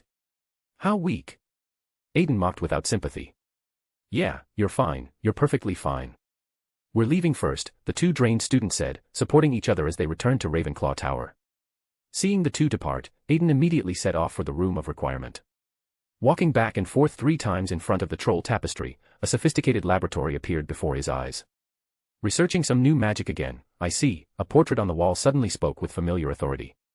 Aiden turned back in confusion. "Lady Rowena. What, is it so surprising that I'm here? Besides, the laboratory you desire in your heart isn't simple. Originally my portrait was placed here to prevent young wizards who might go astray," Lady Rowena explained with patient wisdom. "Then do I count as a young wizard who's gone astray?" Aiden joked with nervous humor. "Sigh, with that irreverent personality, are you really a Ravenclaw?" The founder's personal assessment left the house, Spy embarrassedly lowering his head. "All right, no more joking around. Tell me what you really want to research." "The room of requirement classified your heart's desire as potentially dangerous, otherwise you wouldn't have encountered my portrait," Lady Rowena asked with serious concern. "I've learned conventional magic pretty well. Now I want to explore the dark arts," Aiden said, his expression becoming solemn. "Sigh, what ridiculous names you descendants came up with. You've turned perfectly respectable soul studies into something called dark arts." The portrait sighed deeply, then continued speaking with obvious disappointment. "Soul studies? Did your era have different names for this discipline?" Aiden asked with growing curiosity. "Yes. Magic to us was mysterious and boundless. Each generation had capable people who could open up entirely new fields of study. But gradually, through our predecessors' thorough exploration, the conventional safe areas were completely understood, leaving naturally only the more treacherous paths. And soul studies was discovered during this dangerous time. Wizards began deconstructing souls, touching minds directly, indirectly causing the appearance of that corrupted garbage lurking below. The portrait passed on its accumulated knowledge unreservedly to the young wizard before it. The path of the mind also belongs to soul studies. Aiden identified the key point. Of course, or rather, it's the relatively safe branch of soul studies, while what you classify as dark arts represents the more dangerous aspects of soul studies. This is also why I don't stop you from beginning your dark arts exploration, because you already have deep accumulation in the path of the mind. To take the next step forward, you must inevitably touch these forbidden things. Listening to the ancient founder's teaching, Aiden displayed proper student behavior, taking out paper and quill to start recording everything. Researching to your current level, you should already understand that we wizards' minds have higher priority than our souls. As products of mental power, emotions, and their combination with magical power directly affect our souls. The traditional path of the mind combines positive, active emotions with magical power, like love, hope, courage, protection. While dark arts essentially combines negative emotions with magical power, like hatred, despair, fear, killing intent. Lady Rowena, then what about the Deep Realm Kings? Aiden asked, lowering the Bone Church's influence to shield the entire room of requirement. Actually, when the silent slates were originally created, there were originally 14 pieces, the portrait's Lady Rowena said, narrowing her eyes as she began revealing ancient secrets. When wizards first explored the mind, using religion and various mystical means, they established 14 binding agreements within the scope of all humanity. Agreements. Aiden looked up sharply, stopping his careful recording. 14 agreements, also 14 consensuses. Wizards held a massive ritual, burying these agreements deep inside the collective unconscious sea. Then accidents happened, right? Wizards' talent for courting death is truly excellent, Aiden shook his head with cynical resignation. Is it possible that we wizards are also human, just with different roles from muggles? Lady Rowena delivered an unexpectedly progressive line, ignoring Aiden's reaction and continuing her historical narration. Because the research went far too deep, the collective unconscious sea became violently turbulent. Of the 14 original agreements, 6 sank into the deepest depths of the collective unconscious sea, condensing all corresponding creatures' emotions to become the Deep Realm Kings. Wizards brought out the silent slates that could counter them, storing them separately around the world for safety, while 2 slates were ultimately lost to history. This is really... Aiden wanted to sigh but didn't know what appropriate words to say. So the room fell into thoughtful silence as the weight of ancient mistakes settled between them. Chapter 214, New Curriculum, The Departed Ones. So then, lady, do you have any suggestions? Like, which emotion should I start with? Aiden broke the silence. Let me think. The portrait of Lady Rowena paused thoughtfully before answering. My suggestion is sadness. You must understand that other emotions in dark magic are much harder to resolve, but a little sadness can be self-dissolved and forgotten. It won't have much impact on you. All right, I've noted that down. Thank you very much for your help, Aiden nodded respectfully. He stepped to the center of the laboratory and prepared for his first attempt. Are you planning to create your own dark magic? The system bubbled up from within. No, I just need to practice some known dark magic, Aiden replied calmly. He stretched out his hand, and several dummies materialized around him in the lab. Corrosion. Aiden cast the spell at one dummy. The spot where the spell struck was corroded by acid, leaving a small hole. Not enough emotion. No, the real problem is that mobilizing massive emotional energy is too difficult for me, and ordinary emotions combined with magic carry no meaning for me. As a sequence 4 manipulator, Aiden quickly understood his own psychological state with precise accuracy. So, I should abandon emotional input and delve deeper into the mind. Thinking this, he closed his eyes and retreated to his consciousness island. On the island, 20 of his virtual personalities were already waiting on standby. Leave the external control to you. I need to completely seal off all my senses and enter the deepest recesses of my self-awareness, Aiden ordered. He found a quiet place to lean against and began searching for the most primal mental power. Gradually, he let go of all emotions and preferences, forgetting every perception. In the endless darkness, Aiden heard the steady sound of ocean waves surging. Slowly opening his eyes, he found himself standing on a serene beach. Beside him stood a gentle, intellectually beautiful witch. This. Aiden was too shocked by the scene to speak. He was witnessing an endless current that penetrated countless worlds, with numerous shining mental bodies following its flow as they departed from existence. This is surprising. You can actually project your mental image beyond the boundary. I cannot fathom how vast your mind must be, Lady Rowena smiled warmly. Is this the place of departure? Aiden murmured, awed. We met so quickly. My previous blessing was wasted, Lady Rowena pouted, her conversational topics shifting unpredictably, a truly Ravenclaw trait. Lady Rowena. Aiden began, but she cut him off gently by covering his mouth. The living should not yearn for the world of the dead, she said seriously. Only after Aiden nodded did she release him. Using the purest mental power is actually very difficult, because our actions are always somewhat tainted by will, and mental power infused with will is naturally impure, Lady Rowena taught. Then what should I do? Aiden asked quietly. The Eastern approach pursues unity between heaven and man. Actually, we can also use certain technical means to bypass this limitation, she said, narrowing her eyes thoughtfully. Technical means. The Imperious Curse.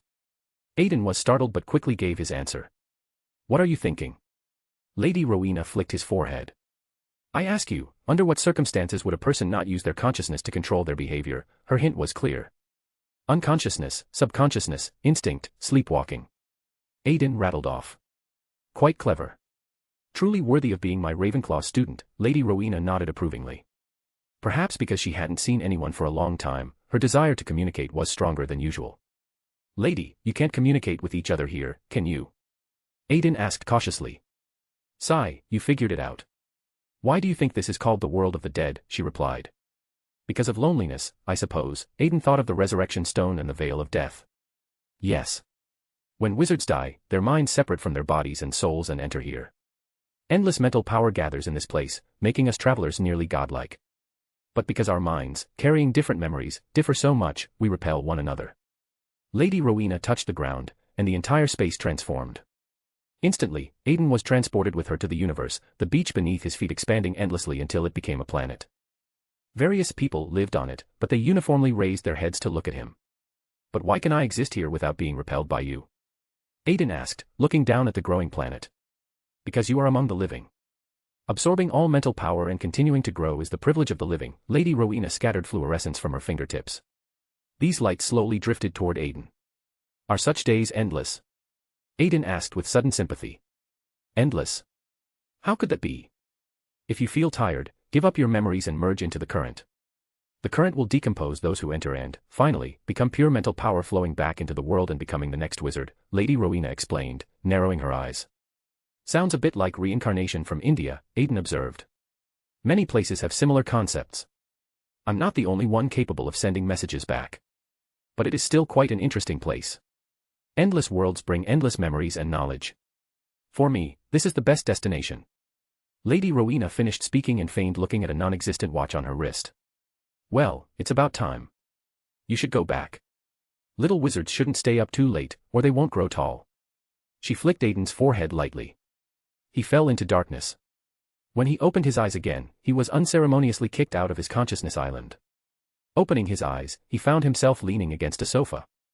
Tilting his head, he saw a phoenix staring back at him curiously. His virtual personality must have brought him to the headmaster's office.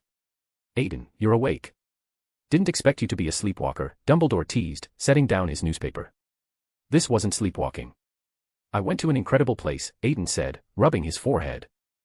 Would you like to tell this old man about your fantastic experience? Dumbledore asked kindly. I crossed the misty illusion and journeyed to the far reaches, Aiden said, startling the old wizard. Dumbledore. Cough, say that again. Did I just hear a 14-year-old wizard say he died once? Dumbledore cupped his ear mockingly. I didn't die. In the room of requirement, using the pathway Lady Rowena left, I connected far beyond this world. Aiden briefly explained the principle and shared his experiences in the far reaches with Dumbledore. This is truly something to look forward to, Dumbledore commented thoughtfully. You're not thinking of going now, are you? Voldemort still hasn't been dealt with, Aiden rolled his eyes. No, I'll wait until after Tom is resolved. Don't worry. Dumbledore grabbed a cockroach cluster and tossed it into his mouth, a slight smile on his face. Chapter 215, Research in the New Defense Against the Dark Arts Professor. Oh, by the way, I should mention something. I want to research dark magic, Aiden said, getting up from the sofa and preparing to return to his dormitory. Dumbledore stared at him in shock. Wait, explain this in detail. Dumbledore hurriedly stopped Aiden, who was about to leave. I've learned most conventional magic. To continue delving deeper into this magical system will inevitably involve soul studies. Don't tell me you don't know this, Aiden said, raising an eyebrow. Well, perhaps you could start with something safer, like curses and hexes, Dumbledore tried to negotiate. Name one curse I can't use, Aiden sat back down with an expression that said, please, perform to your heart's content. This one sentence successfully silenced Dumbledore. After hesitating for a long moment, he handed Aiden a black-covered notebook. Aiden, I can only remind you as someone who's walked this path before, don't let loose the beast in your heart, Dumbledore warned with grave seriousness. I won't, Aiden nodded solemnly. Time came to Tuesday. Since Ravenclaw's defense against the dark arts class was scheduled before Gryffindor's, Aiden would experience the unforgivable curses demonstration first. In the classroom, the imposter Moody stood in front of the blackboard, using his magical eye to survey the young wizards from all directions. Alastair Moody, former Auror, he said, turning to write his name on the blackboard with harsh strokes. Many of you may have heard my name, but now I'm simply your new defense against the dark arts teacher. He put his hands behind his back, his magical eye rotating constantly in all directions. I came at Dumbledore's invitation. Do you have any questions? The classroom fell into uncomfortable silence. Moody nodded and continued his lesson. Very good. Your previous teacher Lupin sent me the teaching progress. He's a competent teacher, unfortunately, he couldn't continue. But that's not what we're discussing today. My personal style leans more toward practical application, so I want you to properly understand what dark magic truly is, Moody said, narrowing his eyes. First, I want you to tell me, how many unforgivable curses are there? 3, sir, Edmund answered promptly. Tell me why they're unforgivable, Mr. Lestrange. Moody's voice seemed to come from between clenched teeth. Because once you use any one of them, you'll be sent directly to Azkaban, Edmund answered carefully. Very good. The Ministry thinks these spells are somewhat inappropriate for children, but I disagree. You need to understand your opponents and be prepared, Moody said, coming down and approaching Aiden's group. Mr. Prewett, the genius who invented counter-curses for the unforgivable curses, Moody called on Aiden directly. Could you introduce them for us? Of course, Professor. These 3 curses are the Imperious Curse, the Cruciatus Curse, and the Killing Curse, Aiden stood up and answered clearly. Very good. Now let me show you them in action, Moody said, opening a box and taking out a large spider. Come on, little beauty, he said as the spider jumped onto his outstretched hand. Imperio. Engorgo. Moody cast both spells on the spider with his wand. Then he controlled the enlarged spider to weave among the students, causing obvious discomfort and commotion. See, this evil curse can completely dominate a creature's mind. Back then, this caused considerable trouble for the Ministry, Moody explained in disturbing detail. Of course, if you have a strong enough mind, you can naturally resist it, Moody said, bringing the spider back to the podium. Before having you experience the curses yourselves, I'd like to first ask Mr. Prewett to demonstrate his famous counter-curse, Moody beckoned to Aiden. Looking at the imposter, Aiden felt a sense of absurdity. This guy was really doing his best to teach the young wizards properly. Shaking his head, Aiden stood up and walked to the podium. Snap. Aiden didn't draw his wand but simply snapped his fingers. A silver light circle appeared around the spider, then green smoke rose from it, and the creature broke free from control. "Oh, look at this elegant magic. If only we had such spells back in my day," Moody murmured, but Aiden caught the flash of genuine surprise in his eyes. "Good, excellent cooperation. 5 points to Ravenclaw." Moody nodded for Aiden to return to his seat, then led the young wizards to try resisting the Imperious Curse one by one. Aiden pretended to be controlled by the Imperious Curse, and the false Moody showed slight satisfaction with the performance. "No good, no good. Your resistance is far too weak," Moody criticized harshly. "You need much stronger minds." "Now for the second one," Moody said, taking out another spider. According to Mr. Prewett's introduction, the second is the Cruciatus Curse, an evil spell used specifically to torture people. Crucio. Moody fired the Cruciatus Curse at the spider, and sharp, agonized screams echoed throughout the classroom. Many young wizards turned pale and covered their ears in distress. Aiden frowned and snapped his fingers, wrapping the spider in a merciful silencing charm. "Excellent spell casting, Mr. Prewett," Moody acknowledged, turning back to him. "You also witnessed the effect. Don't be easily hit by this curse, or you'll be in absolute agony and immediately lose all resistance," Moody continued his grim teaching.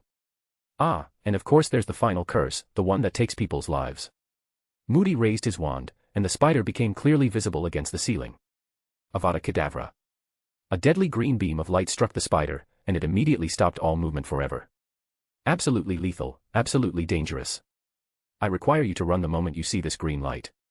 If you can't run, try to find solid cover. You absolutely cannot let it hit you." Moody leaned on the podium with both hands, looking with deadly seriousness at the pale-faced young wizards below. "However, this curse requires powerful magical power to drive it effectively. I suspect that if any of you attempted to use this curse on me, it would at most give me a minor nosebleed," Moody said, crossing his arms. "Well, our time is nearly up. Today's lesson ends here. Everyone must submit a 2-foot essay on the unforgivable curses after class." Moody assigned homework and limped out of the classroom, not forgetting to take a drink from his ever-present flask on the way.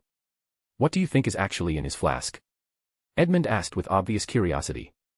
"Polyjuice potion," Aiden said, rolling his eyes. "Ha, I bet it's not. If I'm wrong, I'll eat this entire textbook," Ethan said, coming over to tease. "Then watch very carefully," Aiden replied meaningfully, narrowing his eyes.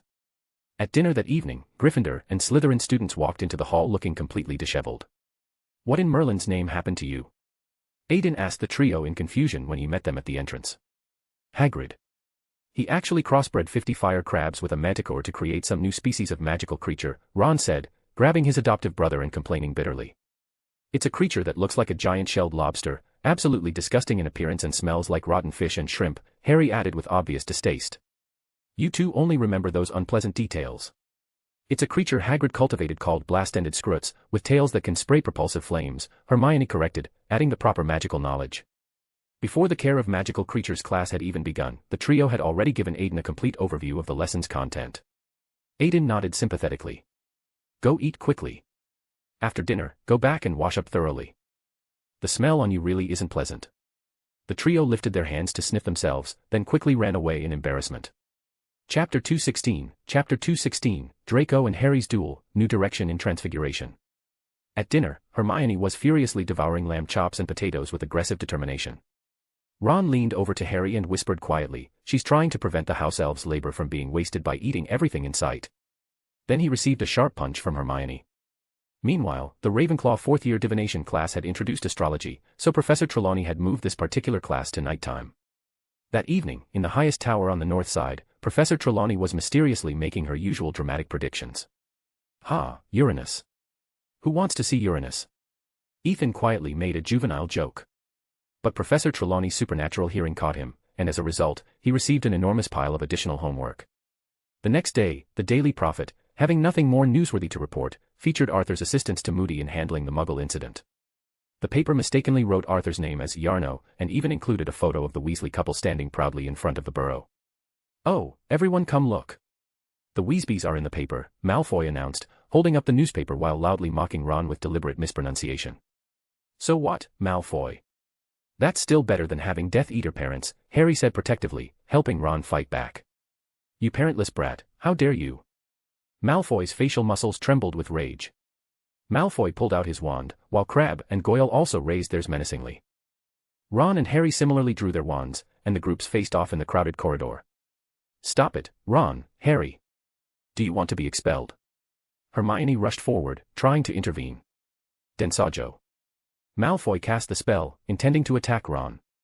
But an accident occurred. Due to Draco's terrible aim, he hit Hermione, who was approaching to break up the fight.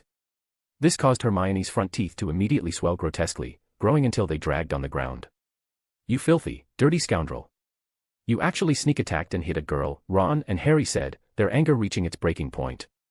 Expelliarmus, they cast in unison. Harry knocked away Goyle's wand, Ron disarmed Crabbe, and both pointed their wands at Draco as they advanced. Malfoy raised his wand at the two, about to cast another spell, but the imposter Moody intervened. Stop right there. That won't do, boy, Moody said, his wand tip flashing with white light. Malfoy spun around and transformed into a white ferret. I can't stand behavior that bullies innocent girls, Moody said, limping over with his distinctive cane. You dirty, despicable coward, Moody used his wand to levitate the ferret Malfoy and make him bounce up and down humiliatingly. Then he stuffed the ferret Malfoy into Crabbe's trousers. At this moment, Professor McGonagall rushed over with obvious alarm. Professor Moody, what are you doing? Teaching a necessary lesson, Moody said, focused on watching Crabbe dance around frantically. Was that a student just now? Professor McGonagall demanded, waving her wand. Crabbe's trousers exploded directly. The ferret fell to the ground and was restored to human form by Professor McGonagall's efficient magic. Listen, Professor Moody, we absolutely do not permit using transfiguration to punish students. I will inform Dumbledore about this matter immediately. Professor McGonagall looked sternly at Moody, then turned to disperse the students watching the excitement. Go back to your dormitories. Among the crowd, Aiden was accidentally pressed backward by Professor McGonagall because of his shorter stature. Oh, Mr. Prewett, I'm terribly sorry, Professor McGonagall apologized quickly. Meanwhile, Malfoy was dragged away by Moody to find Snape, and Harry and Ron saw humiliation and genuine tears of pain in his eyes for the first time. Just then, Dumbledore needed to see Aiden, so Professor McGonagall brought him toward the headmaster's office. Well then, Mr. Prewett, you can go up by yourself. Oh, and I've finished reading your previous thesis and written detailed comments for you. Come to my office later to collect it, Professor McGonagall instructed. Then she turned and left efficiently. Aiden passed through the spiral staircase and entered the headmaster's office. What do you want this time, old man? Can't you just say things directly? Aiden asked, walking in and settling onto the familiar sofa. Aiden, there are some things I'd like to discuss with you, Dumbledore said, removing his half-moon glasses. Go ahead, Aiden assumed an attentive listening posture. I want to ask you to try treating the Longbottoms, Dumbledore said, his eyes flashing with visible pain. That Auror couple who were tortured to madness by Bellatrix Lestrange, Aiden said, frowning with understanding. How can you be certain that I can? Aiden suddenly remembered he had demonstrated his dream-entering ability in front of Dumbledore. The minds of the insane are absurd and treacherous. I don't know if asking this of you is correct. Painful thoughts changed like turbulent ocean waves, sometimes frenzied, sometimes deceptively calm. Even Aiden beside him could see Dumbledore's inner turmoil, though this responsibility didn't originally belong to him. I'll go take a look. I can't guarantee I'll cure them, but at least the current situation won't get any worse, right? Aiden nodded with resigned acceptance. Good, thank you, child. Dumbledore began, but Aiden interrupted gently. Professor, let me repeat what I once said to my roommate, don't try to bear everything alone. The path of a savior is beyond any single person's capability, whether for you, for myself, or for Harry Potter, Aiden said, his eyes lowering thoughtfully. Having said this, Aiden stood up and dispersed into silver butterflies throughout the office. The butterfly swarm gathered in Professor McGonagall's office, and Aiden walked out from their center. Sorry, Professor. For convenience in traveling, I couldn't use the front entrance, Aiden said, showing off slightly. So is this what you wanted to demonstrate to me? Professor McGonagall asked, placing his thesis on the table. Professor, over a year ago, I went to Egypt. Their wizards used some special transfiguration to change the essence of ships without altering their external form. Professor McGonagall poured Aiden a cup of tea and gestured for him to sit down comfortably. Initially, when I asked them about their method, they told me it relied entirely on wizards sacrificing their souls and bodies to the ship to achieve this result. So while they weren't paying attention, I secretly replicated both the alchemical matrix and sacrificial matrix on the ship. Aiden took a sip of tea to moisten his throat, then continued his explanation. So, in my subsequent research, I discovered that this level of magic requires very strict conditions for both the ship and consciousness because the target object is too massive and the areas to explore are too dangerous. But what if we were to apply this essence-changing magic to wizards themselves? Then either you create world-shaking transfiguration magic, or you become the next Dark Lord, Professor McGonagall said, her words carrying clear reproach. No, Professor, freely converting essence is feasible. Isn't my family's ability a living example? Aiden said, spreading his hands. The goblins called the Prewetts dragons who could traverse minds. Although Aiden hadn't found the answer in his ancestral family records, he found inspiration from his own Sequence 5 Dream Walker ability, Dream Traversal, which similarly transformed him into a dream spirit. There was no reason Aiden could do it with his abilities while magical power that could modify the world couldn't. So he turned his attention to transfiguration, and gathered this thesis after referencing a large number of dark magic books. My goodness, this is the first time I've felt genuinely troubled by a student's talent. Was this how Albus felt back then too? Professor McGonagall said, holding her forehead and sighing deeply. Chapter 217, Awakening Attempt and Pass in Hand. Friday afternoon, Harry, Ron, and Hermione walked from the Forbidden Forest toward the castle, meeting Aiden, who was waiting at the entrance. Oh, Aiden, you absolutely don't know how tough Hagrid was today. He actually threatened Malfoy directly, saying if he caused trouble, he'd turn him into a white ferret. Ron was very excited, and Draco's iron-blue face during class was also memorable for him. Aiden, who are you waiting for here? Harry asked with curiosity. Waiting for Neville. Aiden saw Neville approaching from behind and waved to him. Neville, come with me to the headmaster's office. Dumbledore wants to see you. All right. Neville wanted to follow but looked uncertainly at the heavy books in his hands. We'll help you take them back, Harry and Ron offered, coming over to take Neville's books. Thank you both. Neville thanked Harry and Ron gratefully, then was led away by Aiden. What do you think Dumbledore wants with them? Ron asked with obvious curiosity. It won't be anything bad anyway. And you two need to think about how to complete your divination homework, Hermione said with a weary sigh. In the headmaster's office, Neville stopped in surprise. Grandmother. He saw the elderly woman in a vulture hat sitting rigidly on the sofa. Neville, sit down. Don't be so flustered, Neville's grandmother looked at him with stern authority. Augusta, I'm very sorry to invite you both here. I have some important matters I'd like to discuss with you, Dumbledore spoke with careful diplomacy. Professor, let me handle this, Aiden stepped forward. Madam, Neville, I plan to attempt a different approach to help the Longbottoms, but I cannot guarantee success. May I ask if you would permit me to make this attempt? Aiden said directly. What? Do you know they are? Neville's grandmother stood up abruptly. Yes, tortured to madness by the Cruciatus curse, their minds sealed, Aiden finished what Mrs. Longbottom couldn't bring herself to say. But how can this be treated? Even St. Mungo's has no solution. Neville's grandmother stared intently at Aiden, her expression complex with hope and doubt. The realm of the mind is not St. Mungo's strength. The organization that truly has deep research into thoughts and minds is the Department of Mysteries, and I happen to have some connections with them. Aiden held up his hand, his index finger and thumb pressed together, indicating a small amount. Good, if it's truly as you say, then I hereby permit you to do whatever you can. Even if you fail, we won't resent you, Neville's grandmother made her decision with firm resolve, and Neville nodded in agreement. Then, let's go, Dumbledore stepped forward. Fawkes understood immediately, flew up, and grasped the four people with his powerful talons. In a brilliant flash of fire, they arrived at St. Mungo's. St. Mungo's 5th floor, spell damage ward. Neville's grandmother led the group to her son and daughter-in-law's room with heavy steps. Dumbledore looked solemnly at the two middle-aged people lying in the hospital beds, their faces pale and bodies withered from years of mental damage. Aiden, I'm counting on you, Dumbledore said, looking at the young men with serious hope. Mm. Aiden nodded, activated consciousness walking, and projected his mental body into Mr. Longbottom's consciousness island. Entering the collective unconscious sea, what Aiden saw was not a proper island. Instead, he found a group of reefs nearly completely submerged by dark waters. Too cruel. How could they do this? Aiden frowned with genuine anger. Incomplete, ragged fragments were scattered everywhere, while the surrounding seawater continued to batter the remaining pieces relentlessly. How could this possibly be repaired? Aiden was momentarily stumped by the devastation. On the reef, Aiden first tried releasing demigod-level soothing across the entire damaged island. Under his influence, the constantly cracking and crumbling stone blocks finally received slight relief from their torment. Then, Aiden withdrew from Mr. Longbottom's consciousness island. Aiden, what did you just do? My father's expression seemed to ease a bit, Neville called out with growing excitement. Aiden didn't answer him immediately, only took out his notebook and began recording his observations.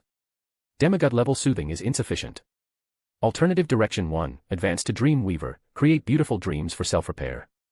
Alternative Direction 2, advance to Dream Weaver and bring Neville into the patient's consciousness. Since the ability directions are still too far away, why not consider the almighty magical power? The system suggested. Are you a magic conch shell? Aiden rolled his eyes at the unhelpful comment. Aiden finished his final note and put away the notebook, and the Longbottom family's old and young looked at him with desperate expectation. My current abilities are insufficient to begin proper treatment. I need to research other solutions or wait until I grow to a more powerful level, Aiden explained to them honestly. It doesn't matter. Having hope is already very good.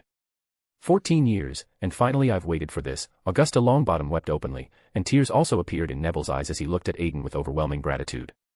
Neville's grandmother said she would stay at the hospital, while Dumbledore brought Neville and Aiden back to Hogwarts. Aiden, didn't you have something you didn't say earlier? Dumbledore noticed the reservation in Aiden's previous words. Yes. If I stayed by the Longbottom's side for an extended time, continuously releasing my abilities on them, it could also cure them, but this time period would probably be astronomical, Aiden shook his head. Your choice not to tell them was correct. Do you have anything else? Dumbledore saw black lines appear on his forehead as he looked at Aiden sitting casually on his desk.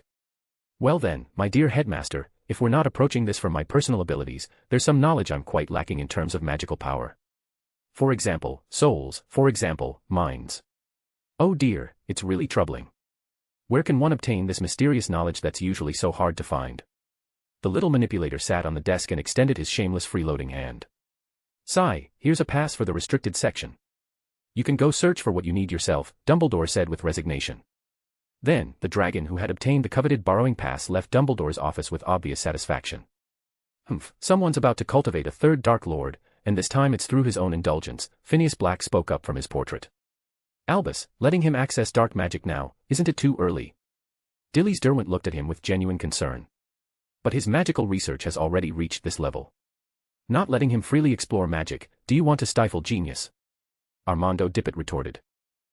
So you and Albus freely cultivated Voldemort together, Phineas Black mocked with his typical cynicism.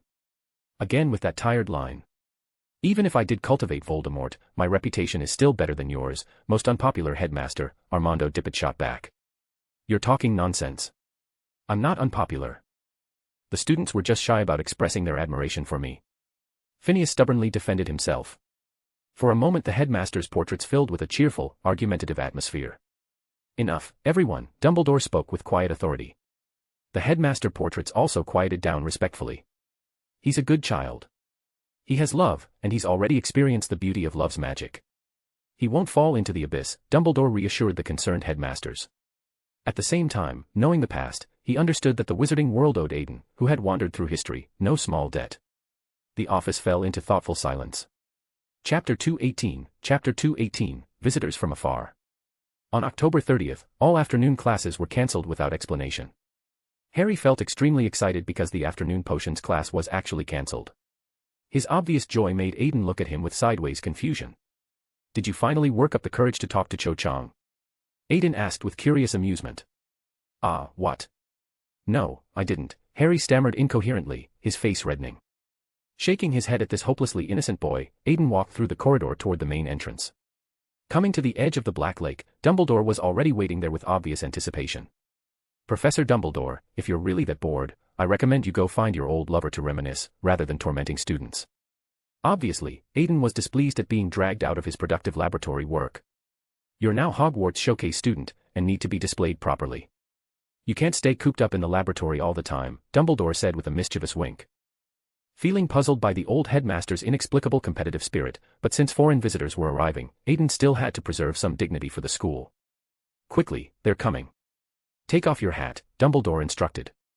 Then Aiden removed his hat, and the wizard with distinctive dragon horns by the Black Lake immediately became the focus of everyone's attention.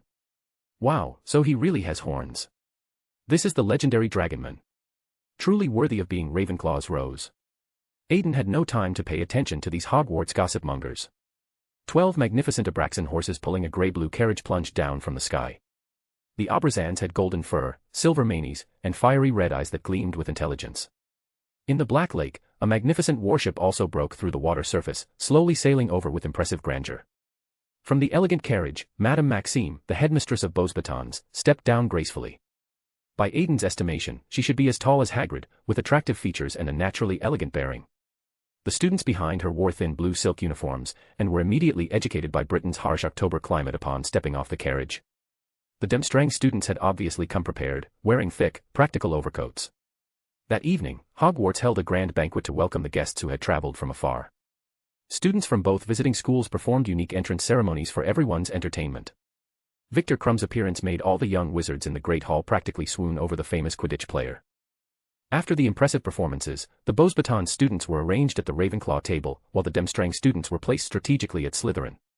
Draco looked at Crumb sitting before him, respectfully offering flattery, which made Aiden, who was observing these students from all directions, laugh out loud. "Oh, hello there. I'm Fleur Delacour, and this is my younger sister Gabrielle Delacour." Aiden's laughter plus his distinctive dragon horns had attracted Fleur's immediate attention. "Hello, I'm Aiden Prewett," Aiden said politely, extending his hand to shake hers. "You're a dragonman, aren't you?" "A Prewett dragonman. I heard from my grandmother that your family was active throughout Europe 50 years ago," Fleur said, looking at him with obvious curiosity. Aiden was about to respond when Dumbledore above began his speech. "Students, I'm delighted that we can gather together again to hold the legendary Triwizard Tournament. Please believe me, this competition is absolutely not suitable for the weak." Through his half-moon glasses, Dumbledore surveyed every eager young wizard until his gaze met a pair of dim heterochromatic eyes. "Regarding this competition, I need to introduce." As Dumbledore was speaking, George suddenly stood up and loudly questioned whether he was joking about the age restriction. "Oh, speaking of jokes, I do know a rather funny one. A troll, a hag, and a leprechaun walk into a bar together, and then... Ahem." Just as Dumbledore was preparing to enthusiastically complete this joke, Professor McGonagall interrupted him with pointed authority. "Ahem, the glory of the Triwizard Tournament will belong to the young wizard who completes 3 tasks, 3 extremely dangerous tasks. For this purpose, the Ministry of Magic will introduce new safety rules. Please allow them to come up and announce them." After speaking, Dumbledore stepped aside from the podium, and Barty Crouch walked up with official bearing. "After careful consideration by the Ministry of Magic, we have decided that students under 17 years of age are not allowed to participate in this competition. This decision is final and unchangeable." As soon as the restriction was announced, the students below began cursing loudly with obvious displeasure. "Unfair. Rubbish decision. Complete nonsense." Similar protests echoed throughout the hall. Quiet. Seeing that Barty Crouch had endured enough verbal abuse, Dumbledore came forward to maintain order. Dumbledore took out his wand and melted the protective packaging around the goblet of fire. An ornately decorated goblet appeared before everyone with mystical presence. Aiden sensed a powerful contractual force emanating from the ancient artifact. An imitation of the silent slabs. Aiden thought, stroking his chin thoughtfully. It seems everyone is dissatisfied with this restrictive rule. I will set up an age line around the goblet of fire. Young wizards under 17 who have the heart to challenge it can certainly try. Use all your wisdom, exhaust all your courage, and strive for qualification to participate. After speaking with theatrical flair, Dumbledore waved his wand. Let the feast begin. At the 4 long tables, food began appearing continuously in abundant variety. To accommodate the guests who had traveled from afar, the house elves had even prepared French bouillabaisse and delicate blancmange. Karkaroff hovered around Crumb protectively, showing excessive care and concern, even ordering house elves to bring hot wine for his star student. But when he turned to face other students, he showed an extremely cold, dismissive expression. Aiden shrugged and looked away from the obvious favoritism. "Hello, Mr. Prewett, I have a question I'd like to ask you," Gabrielle Delacour said, leaning over with childlike curiosity. Go ahead," the hungry dragon replied while enthusiastically gnawing on a perfectly cooked steak. "Do you also have Vila blood?" Gabrielle asked with innocent directness. "How is that possible? Have you ever seen a 3-way mixed bloodline?" Aiden raised an eyebrow with amusement. "Gabrielle, don't be rude to others." "I'm very sorry, Mr. Prewett. She's usually spoiled at home," Fleur apologized with gentle embarrassment. "I'm not spoiled," Gabrielle protested, taking the bouillabaisse and returning to her seat. It seemed she hadn't come over just to chat. Aiden, who had his bouillabaisse stolen, stared in disbelief. Since he was sitting very close to Fleur and Gabrielle, Aiden felt burning gazes coming from all directions. These gazes were primarily directed at Fleur, with a few also involving Aiden as an object of curiosity. This made the dragon, whose peaceful meal was being constantly disrupted, somewhat displeased. He slightly released his natural intimidation, and the burning gazes looking their way quickly turned to nervous fear. This gave the 3 of them much more comfortable peace. "Mr. Prewett, did you just do something?" Fleur asked, having noticed the sudden change in atmosphere. Gave those who don't know how to restrain themselves a gentle warning. "Sometimes being a bit assertive can save yourself considerable trouble, isn't that right, Miss Delacour?" Aiden said with a knowing wink. After everyone had eaten and drunk their fill, Dumbledore once again stood at the podium with renewed energy. "I'm sure everyone has already satisfied their stomachs adequately. At the conclusion of the feast, I need to introduce the tournament judges to you. Dumbledore stood in the center and pointed dramatically to the ceiling with one finger. The flames from the goblet of fire flew into the air and formed several glowing words. They are respectively, Beauxbatons Headmistress Olympe Maxime, Demstrang Headmaster Igor Karkaroff, Department of Magical Games and Sports Director Ludo Bagman, Head of the Department of International Magical Cooperation Barty Crouch, and myself. After Dumbledore finished his introduction, warm applause erupted from the assembled students. Well then, the feast has concluded. With Dumbledore's final words, the young wizards began heading to their respective common rooms for the night. The Beauxbatons and Demstrang students were respectively housed with Ravenclaw and Slytherin. Perhaps it was for this very strategic purpose that they had dined at the corresponding tables from the beginning. Chapter 219, Dumbledore's Plan and Entering the Competition. That night, a shadowy figure secretly snuck into the room where the goblet of fire was stored. What do you think he's doing? Is he that unconfident that Krum can secure the champion spot? An old bee asked, using the dragon's invisibility to chat with him beside the goblet of fire. Karkaroff, my old friend. People like him just love to indulge in glory, which is what leads to what happens afterward. Dumbledore sighed with resignation. So what now? Just watch that guy cast the Confundus charm on the goblet of fire. Aiden asked. Let it be. Since they decided for themselves, let Krum go through with it, Dumbledore said, narrowing his eyes. Aiden didn't speak. The two spectators simply watched as Karkaroff threw the parchment with Krum's name into the goblet and cast a powerful Confundus charm on the ancient artifact. Well, it's getting late. Shouldn't young wizards be going to bed? Dumbledore asked, turning back. I'm already 14. Aiden protested, putting his hands on his hips. Wait, you've led me astray. Tonight your old friends aren't just limited to one, Aiden said, conjuring two chairs and gesturing for Dumbledore to sit and wait. After Karkaroff finished his manipulation and left the goblet's storage room, after a brief while, the door opened again. A limping figure with a distinctive cane walked in. Alastair, how is that possible? Dumbledore's voice was hollow with shock. Dumbledore slumped in his chair, watching Moody walk to the goblet of fire, throw Harry's name in, and cast his own Confundus charm. But due to Karkaroff's previous Confundus charm, the two conflicting magics clashed violently, and the flames in the goblet became furious, scattering everywhere. Moody gripped his wand with both hands, increasing the magical output of the Confundus charm while chanting spells to barely suppress the raging flames. He's not Moody. Perhaps we should call him Barty Crouch Jr., Aiden explained calmly. What? Dumbledore was astonished. It's complicated. I've lived with the Weasleys for 13 years, and Wormtail Peter was also by my side for 13 years. Strictly speaking, I can now directly manipulate him. Aiden slowly told Dumbledore about Peter's actions after escaping and Barty Crouch Jr.'s escape from his supposed death penalty. Well, this is really quite complicated, Dumbledore said, stroking his beard thoughtfully. What do you plan to do with him? Capture him now, then destroy Voldemort completely. Aiden suggested. No. Tom and Harry's grudge is bound by prophecy. Forcibly intervening would not only cause us to be swept up by prophetic forces, but might also cost Harry his life. At this moment, Dumbledore had broken free from his previous information disadvantage and gained some understanding of both sides' situations. Then I have a plan, a very long-term plan. Are you interested in joining? Dumbledore asked after thinking for a while. I'm all ears, Aiden said, raising a slight smile. Night shrouded Hogwarts, and the ancient castle buried various secrets as it always had. The next day, still in the Goblet of Fire's storage room, Aiden sat on the nearby steps reading a book. The trio walked in. Hermione brought a book and sat next to Aiden, while Harry and Ron circled around the Goblet of Fire with obvious curiosity. Eternal glory, how wonderful that would be. When we're 3 years older, Ron said, deliberately singing it like an operatic aria. Come on, I'm not going to enter, Harry said, understanding the danger and naturally wouldn't participate casually. Cedric, came multiple voices.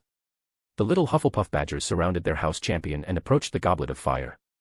Cedric easily crossed the age line and dropped his ballot into the Goblet of Fire, while the other badgers cheered enthusiastically for him. Ron wanted to go up and greet him, but was completely ignored. Nearby, Hermione began asking Aiden about the spell he had used at the World Cup.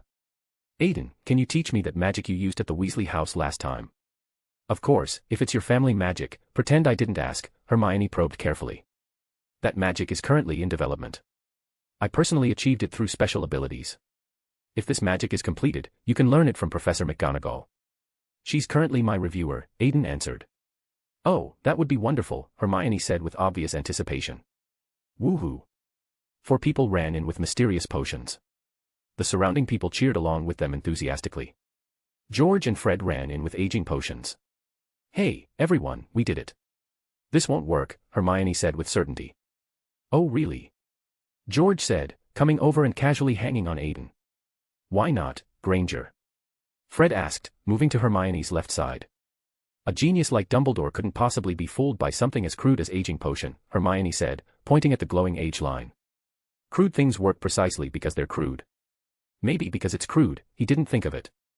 Aiden leaned directly backward, using George as a comfortable cushion to lie on the steps.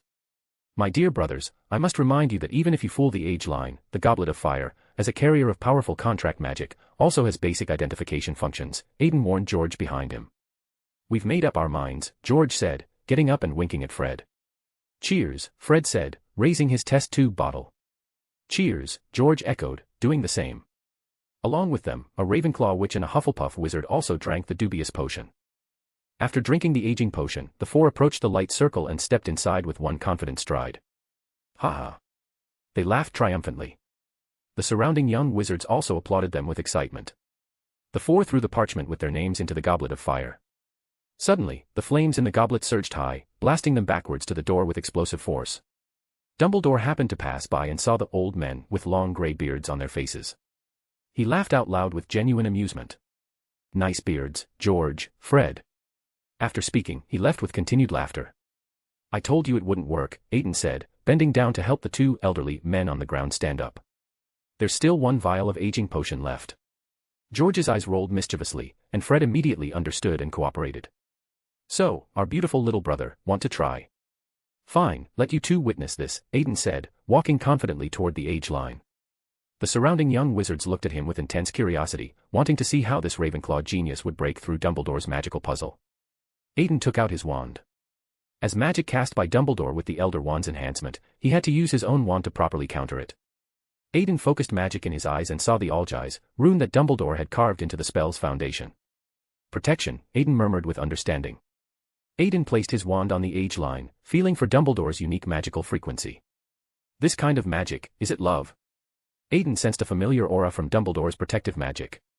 Knowing the composition of Dumbledore's magic, Aiden began carefully analyzing the ratio of emotion to raw magical power.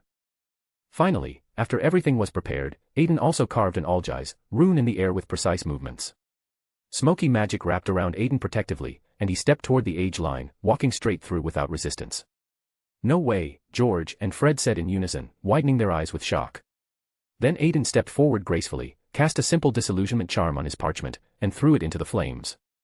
The flames in the Goblet of Fire remained perfectly calm, acknowledging Aiden's qualification to participate. How did you do that? George and Fred asked in amazement, and the surrounding young wizards also strained their ears to hear. Secret, Aiden said with a mysterious wink of his left eye at them, then turned to leave with casual confidence. Chapter 220, Rights Promotion Association and Hagrid's Spring. Due to the tragic plight of house elves, Hermione was determined to improve their dire situation. On Friday, she established the Society for the Promotion of Elfish Welfare in Gryffindor Tower, appointing Harry as secretary and Ron as treasurer. Then Hermione crafted 50 colorful badges to sell and raise much-needed funds. Unfortunately, the sales results were disappointing, so Hermione dragged the two reluctant boys to Ravenclaw to find the only wealthy patron she could realistically reach. So, you want me to invest in what kind of social welfare organization? Outside the Ravenclaw corridor, Aiden looked at the trio with genuine surprise while balancing his stack of books. Hermione, you know my family also employs house elves. This would cause us wizarding family some financial losses, Aiden said, rarely adopting a serious tone. Of course, but such exploitation is fundamentally wrong. You should understand they. Hermione tried to argue but was smoothly interrupted by Aiden. You need to understand that you're helping a foreign species fight for rights. Since this involves investment, you need to show me potential returns, Miss Granger. Aiden used her formal name to separate public and private matters. All right, Mr. Prewett, we can use the slogan of protecting house elves and our achievements as credentials for our future entry into the Ministry of Magic, Hermione said, looking at Aiden with newfound seriousness. Yes, exactly. A qualified politician can hold justice dear but must learn the complex game of interests. Aiden used the levitation charm to make his books float, freeing his hands to applaud Hermione's political awakening. So, my investment isn't funding a dangerous factor but supporting 3 promising young wizards on their political path. Is that acceptable? As Aiden's words concluded, a flash of contractual red light passed over him. Obviously his statement had been magically acknowledged. What was that? Ron asked with obvious curiosity after witnessing the red light. Guardian Agreement. You know, ancient wizards were sometimes a bit overly cautious, Aiden said with a knowing wink. The negotiation was successfully concluded, and Aiden, representing the Prewett family, signed a magical agreement with the Society for the Promotion of Elfish Welfare. Having received funding from a wealthy patron, the president was momentarily in the spotlight, attracting a large group of eager followers. At the same time, she extensively published her passionate articles in the Daily Prophet, rallying public support for house elf rights. This also strategically paved the way for 3 names to enter the Ministry of Magic, but that's another story entirely. In the afternoon, in the quiet library, Aiden was writing a lengthy essay on goblin rebellions. With OWLS rapidly approaching, History of Magic essays had become much more substantial and demanding. Sigh, these damned goblins. If only we could have eliminated them back then, we wouldn't have to write tedious essays about them now, Edmund complained wearily. You really have the natural talent to be an art student. Aiden cast a silent spell to avoid attracting Madame Pance's sharp attention. Speaking of which, this is already the 2nd Goblin Rebellion, isn't it, our beautiful Mr. Prewett? Edmund glanced meaningfully at Aiden, and Ethan also leaned over with a gossipy expression. Don't mention events that weren't officially recorded, and besides, future goblins will never again have the ability to start rebellions, Aiden said, looking at them with significant meaning. Ah, what do you mean by that? Ethan still looked genuinely confused. Seeing his bewilderment, Edmund kindly explained. The Prewett family has always been the spearhead against goblin uprisings. The last Gringotts incident started mysteriously and ended mysteriously, and we couldn't even contact him during it. What do you think he went to do? After Edmund's detailed explanation, Ethan had a sudden realization. You killed them all off? Ethan asked, turning back with wide eyes. How is that possible? If we cleared them all out, who would be responsible for running Gringotts? My idea is to preserve a few specimens for future generations of wizards so they can understand how correct our methods were. The dragon in his seat showed a particularly malicious smile. Then he finished the essay in his hands, turned, and left the library with casual confidence. That evening, Aiden sneaked to Hagrid's cozy hut to ask him for some rare materials. Research into conceptual transfiguration required Aiden to supplement it with complex alchemical matrices. Aiden, came 3 surprised voices in unison. Upon entering, Aiden saw the trio, each with a steaming serving of stew in front of them. Aiden noticed their eyes showed obvious gratitude, so he asked, "What's going on?" "Hagrid prepared some dinner for us." Hermione began, but was interrupted when Hagrid walked in from the back room. "Oh, Aiden, you came too. I have extra beef stew with rice. Would you like some?" Hagrid asked hospitably. The giant before him wore a fuzzy, ill-fitting suit, and Aiden could distinctly smell cologne on him, though his excessive hair volume combined with the formal suit looked somewhat ridiculous. "Hagrid, I suggest you trim your beard and hair significantly." "That would look much better," Aiden commented diplomatically. But since Aiden didn't refuse immediately, Hagrid had already enthusiastically served him a generous portion. "Really? Thank you for the suggestion. I'll definitely try it." "Now let's eat first," Hagrid said with obvious pleasure. Aiden shrugged, picked up his spoon, and prepared to try Hagrid's questionable cooking. Then he discovered unknown creature claws in his plate, exactly the same as what was in Hermione's bowl. "Hagrid, what breed of cow grows claws?" Aiden asked, black lines appearing on his forehead. "Ah, it's stew, after all," Hagrid said, scratching his head with obvious embarrassment. After eating and drinking their fill, Hermione tirelessly tried to persuade Hagrid to join her association. "Nonsense. House elves' nature is to care for wizards. How can you give them wages to humiliate them?" Hagrid found the concept incredible. Hermione wanted to argue back but was interrupted. Hoarse neighing came from outside, and Hagrid immediately jumped up and ran out with obvious excitement. "Oh, Mr. Hagrid," Madame Maxime greeted him with regal bearing.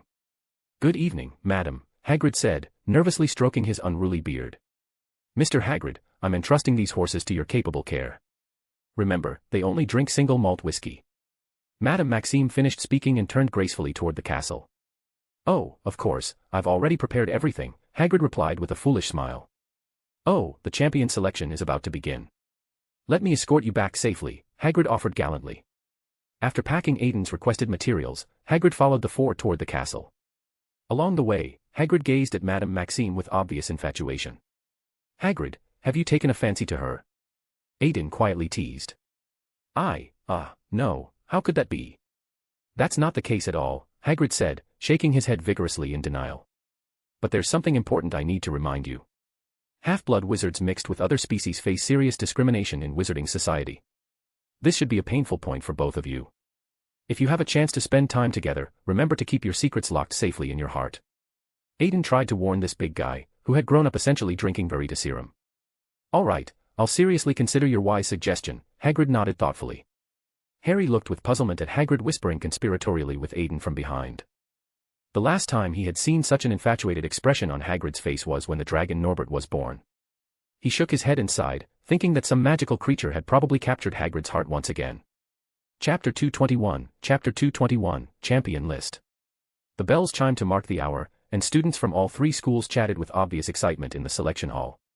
"Please sit down," Dumbledore's voice carried authoritatively across the entire hall. The young wizards quickly found places to sit and waited with anticipation for Dumbledore's announcement. Now, the moment everyone has been waiting for has arrived, the selection of champions. Dumbledore raised his hand and waved dramatically, extinguishing all the other torches in the hall, leaving only the goblet of fire still glowing with mysterious blue light. Dumbledore placed his hand carefully on the goblet of fire. The blue flames turned purple for a moment, then a piece of parchment flew out, which Dumbledore caught with practiced ease. "The Demstrang champion is Victor Krum," Dumbledore read aloud with clear authority. Thunderous applause erupted from the Demstrang section as surrounding classmates cheered enthusiastically for their hero. Then the flames changed color again, and Dumbledore caught the second piece of parchment that flew out gracefully. "The Beauxbatons champion is Fleur Delacour." Fleur's selection drew unanimous welcome from the male students of all four houses. Her applause was noticeably warmer than Krum's had been. Finally, the goblet of fire flickered for the third time, and another parchment flew out with dramatic flair. Dumbledore took the parchment, frowned slightly, and hesitated for a brief moment. "The Hogwarts champion is Aiden Prewett." Cedric felt a sudden wave of disappointment, experiencing both relief and regret simultaneously. Students from all four Hogwarts houses applauded enthusiastically for Aiden. The manipulator adjusted his monocle thoughtfully. Why was he able to enter the champion list so easily? It was quite simple. Because the Goblet of Fire, as an imitation of the Silent Slabs, also possessed the ability to detect the collective unconscious sea. Using it as a selection tool for the tournament essentially involved observing which students were most favored by monitoring the size of waves in the collective unconscious sea. This served as the primary basis for selecting champions. However, as a skilled manipulator, Aiden had the ability to easily stir up storms in the collective unconscious sea. This bypassed the normal prerequisite of widespread student recognition, while also carrying the natural popularity that came with being Ravenclaw's Rose. Having thrown his name into the Goblet of Fire under everyone's watchful eyes, the combination of multiple factors resulted in his appearance on the champion list. Aiden walked forward confidently and shook hands with Dumbledore. Dumbledore gave Aiden a meaningful look that clearly asked, "What exactly are you trying to do?" "Having fun." Aiden raised his eyebrows, his crescent-shaped eyes revealing obvious joy, then walked toward the waiting room. "You actually let a child under 17 participate. Is Hogwarts planning to surrender?" Karkaroff sneered with obvious contempt. "Who knows," Maxime said, raising her wine glass for an elegant sip, a knowing smile forming at the corners of her mouth. "Excellent, we now have 3 champions. Please remember, only one can be written into history and lift this champion's cup." Dumbledore pointed backward with his palm, and the cloth covering the trophy flew away dramatically, revealing the crystal-clear trophy. Just then, Snape noticed something unusual and walked forward 2 or 3 steps with growing concern. The flames of the Goblet of Fire rose again unexpectedly, and it spat out another piece of parchment. Dumbledore took the parchment, feigning an expression of complete disbelief, and murmured, "The 4th champion. Harry Potter." "No, that's impossible," Hagrid shook his head firmly in denial. "Harry Potter." Dumbledore shouted with authority.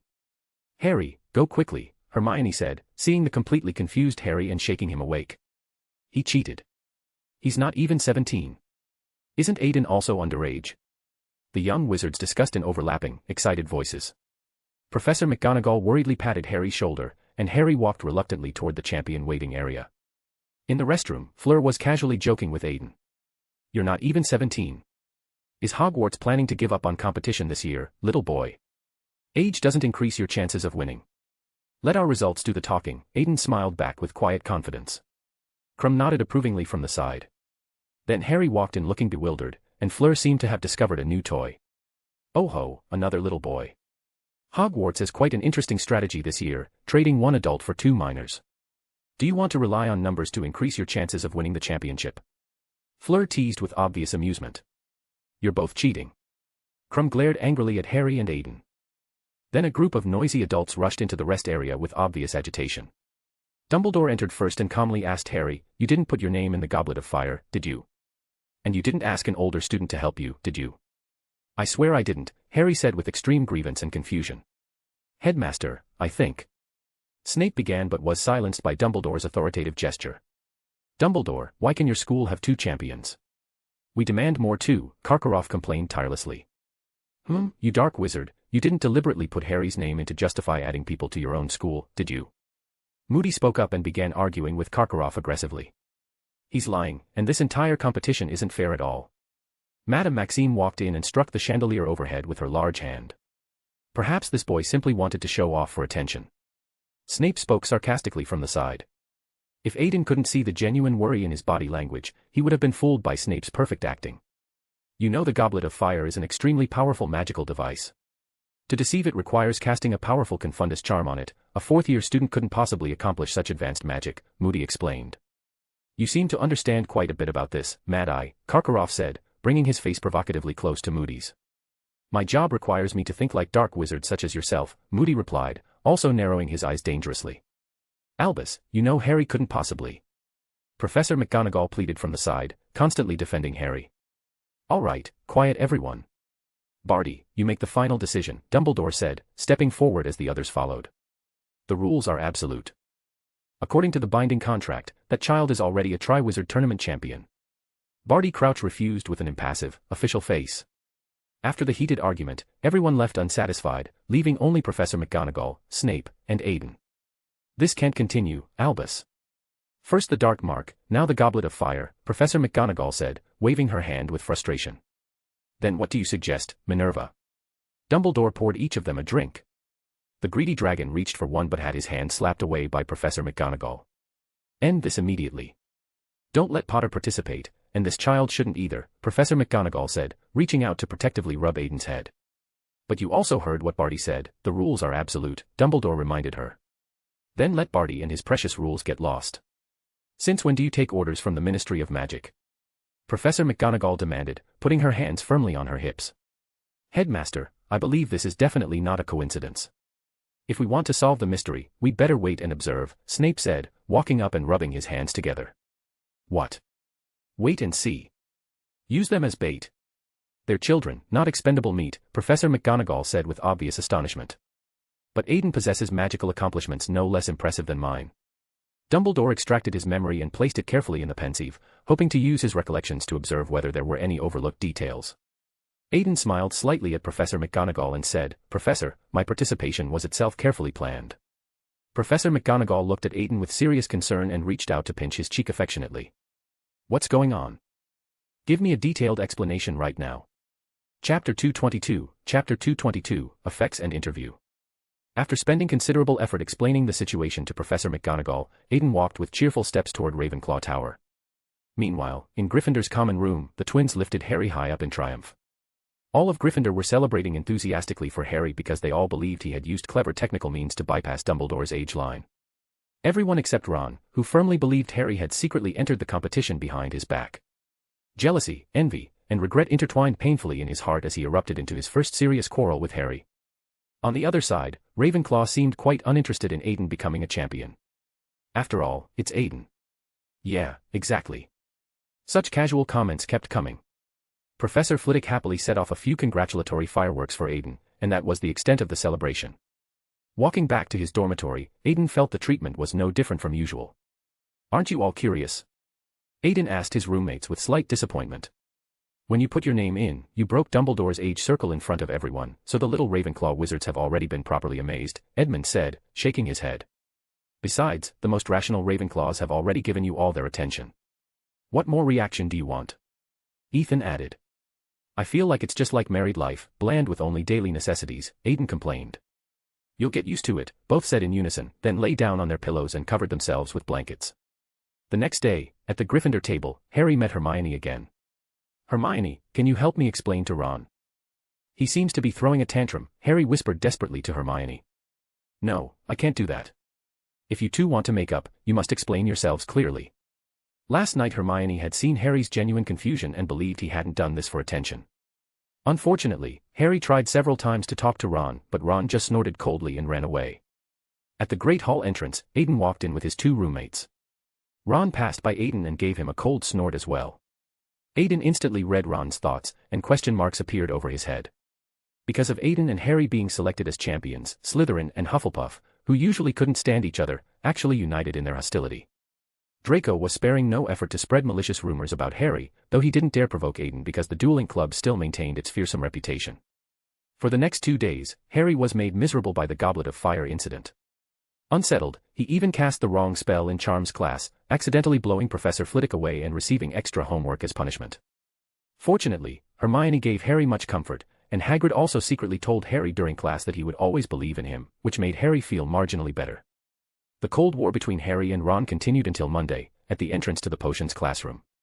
Draco brought badges reading Potter Stinks to distribute everywhere, blocking Harry at the door while Ron watched coldly from the side. Like this, Scarhead? Draco provoked with obvious malice. Get lost, Malfoy. Hermione stepped up to defend her friend. None of your business, you mudblood. Malfoy slur enraged Harry. He drew his wand and fired the Furnunculus curse at Malfoy. Malfoy ducked, and the spell flew over his head to hit Goyle instead. The angry Malfoy drew his wand to retaliate, but was pulled back by Goyle, causing his Densaggio curse to hit Hermione instead. Hermione's front teeth immediately grew down to her collar, while Goyle rolled on the ground in agony. At this moment, hearing the commotion outside, Snape pushed the door open from the potions classroom. What happened here? Malfoy was bullying a girl. Harry spoke first. I see no difference, Snape coldly uttered with cruel indifference. Hearing this, Hermione covered her face and ran away, while Harry and Ron both cursed Snape loudly. Gryffindor insulting a teacher, 50 points deducted, plus detention, Snape said, leaving in an obviously good mood. After class, Snape wanted Harry to stay behind to test the effects of antidotes, thoughtfully preparing various poisons for him. In that instant, Harry's hatred for him reached its absolute peak. Unfortunately, this experiment didn't continue because Aiden walked in. Oh, very sorry to interrupt your father-son bonding time, but Harry needs to go to the Champions Lounge for a Daily Prophet interview, Aiden said, leaning against the doorframe and raising his eyebrows. Snape snorted coldly, and Harry rushed out of the classroom like a rescued hostage. Aiden was about to turn and leave but was called back by Snape. Help me protect that child. Whatever compensation you need, I can pay it, even if it costs me my life. Professor Snape's voice was barely audible, but as a manipulator, Aiden's senses far exceeded normal people's, and he just barely heard it. You still have feelings for Harry? Last night in the headmaster's office, Snape's cold words had truly made Aiden think Snape had given up on Harry. Always. On the other side, Rita Skeeter entered Hogwarts with complex, worried feelings. Because she had been making some small investigative moves recently, she was very afraid of meeting the relevant parties. What a wonderful foursome, Rita said, her voice trembling slightly. It seems Miss Rita has some different opinions about us, the heterochromatic dragon said, staring at her intently. Oh, nothing at all. All of you are excellent champions. Let's quickly start our interview, Rita said, taking out a handkerchief to wipe her cold sweat. Then let's start with the youngest, Rita said, bowing to Aiden and leading him to the interview room. Entering the interview room, Rita closed the door tightly and cast a silencing charm. Sit, Aiden commanded, leaning on the sofa and picking up Rava to stroke her fur. Master, how should I write this interview? Rita asked, lowering her head submissively. Of course in your usual style, Rita, Aiden said, narrowing his eyes. But my usual style isn't. Rita showed a slight smile, but seeing those deep heterochromatic pupils, she shivered involuntarily. Rita, oh Rita, did I do something wrong to make you have such thoughts? Aiden said, placing Rava on the table and standing up. Look at this Dark Lord-like title. You see, Rita, is this how lowly you think of me in your heart? Aiden said, turning his back to Rita. No, Master, no. Sir, I was wrong. Please give me another chance, Rita pleaded anxiously. You see, Rita, I preserved your own will for you and funded the Daily Prophet to help you maintain your popularity, and how did you repay me? Aiden pulled out a stack of intelligence that Astoria had collected in Nocturne Alley and threw it on the table. It recorded Rita's whereabouts over the past year. She had tirelessly investigated various Prewett information, trying to make certain things public. But intelligence is bidirectional, just like sight, when you see the other person's eyes, they can also more easily see yours. There's no second chance, Rita. Aiden turned back, and a virtual personality climbed onto his consciousness island. Then the interview proceeded as normal, and no one noticed that a reporter had already lost her sense of self. Chapter 223, Sirius's Arrival and Brief Duel. The fresh Daily Prophet was delivered to Hogwarts, and Harry opened it with growing dread. Harry Potter, a 14-year-old boy whose eyes are filled with suspicion, often cries at night missing his parents and is currently dating fellow star student Hermione Granger. Harry crumpled the newspaper into a tight ball, and Rita's fabricated voice gradually faded from his mind. Originally, Harry had planned to reconcile with Ron during detention, but because of this malicious report, Ron was even more convinced that Harry was an attention-seeking show-off and continued to give him the cold shoulder. Because of Malfoy's relentless efforts, Harry received constant bullying, making him recall the dark days of second year. And thinking that Ron had been by his side to support him back then made Harry even more heartbroken. "Hey, young man, why do you look like you've lost a loved one?" Aiden said, popping his head out from the glass dome on the roof and looking at Harry hiding below. Aiden. Harry's dejection was written plainly across his face. "All right, it's all that Ron's fault. I'll go teach him a lesson later," Aiden said, stroking his chin thoughtfully. "No, don't blame him," angelic Harry said, still considering Ron's feelings. "So, are you two planning to drag this out indefinitely like this?" Aiden asked, sliding down from the dome and sitting beside Harry. Harry hesitated to speak. "Forget it, let's not talk about this." "Look who's here," Aiden said, waving his hand and pulling a black dog out from hiding in a blind spot of consciousness. "Sirius!" Harry exclaimed with joy. "Harry!" The two embraced warmly. "What exactly happened? Did you put your name in the goblet of fire?" Sirius demanded with fatherly concern. "Of course not. I'm not stupid enough to do such dangerous things," Harry shook his head firmly. The dragon who had done dangerous things stared awkwardly. "All right, tell me about your dream. In your previous letter you mentioned Wormtail and Voldemort, so who was the third person in the room?" Sirius asked urgently. "I don't know. I didn't hear his name clearly," Harry said, frowning with concentration. "Do you know what his purpose was?" Sirius asked, pulling Harry to sit down. "He demanded the third person work for him and capture me." Harry revealed everything about his disturbing previous dream. "Listen, Harry, I can't stay at Hogwarts to protect you, but..."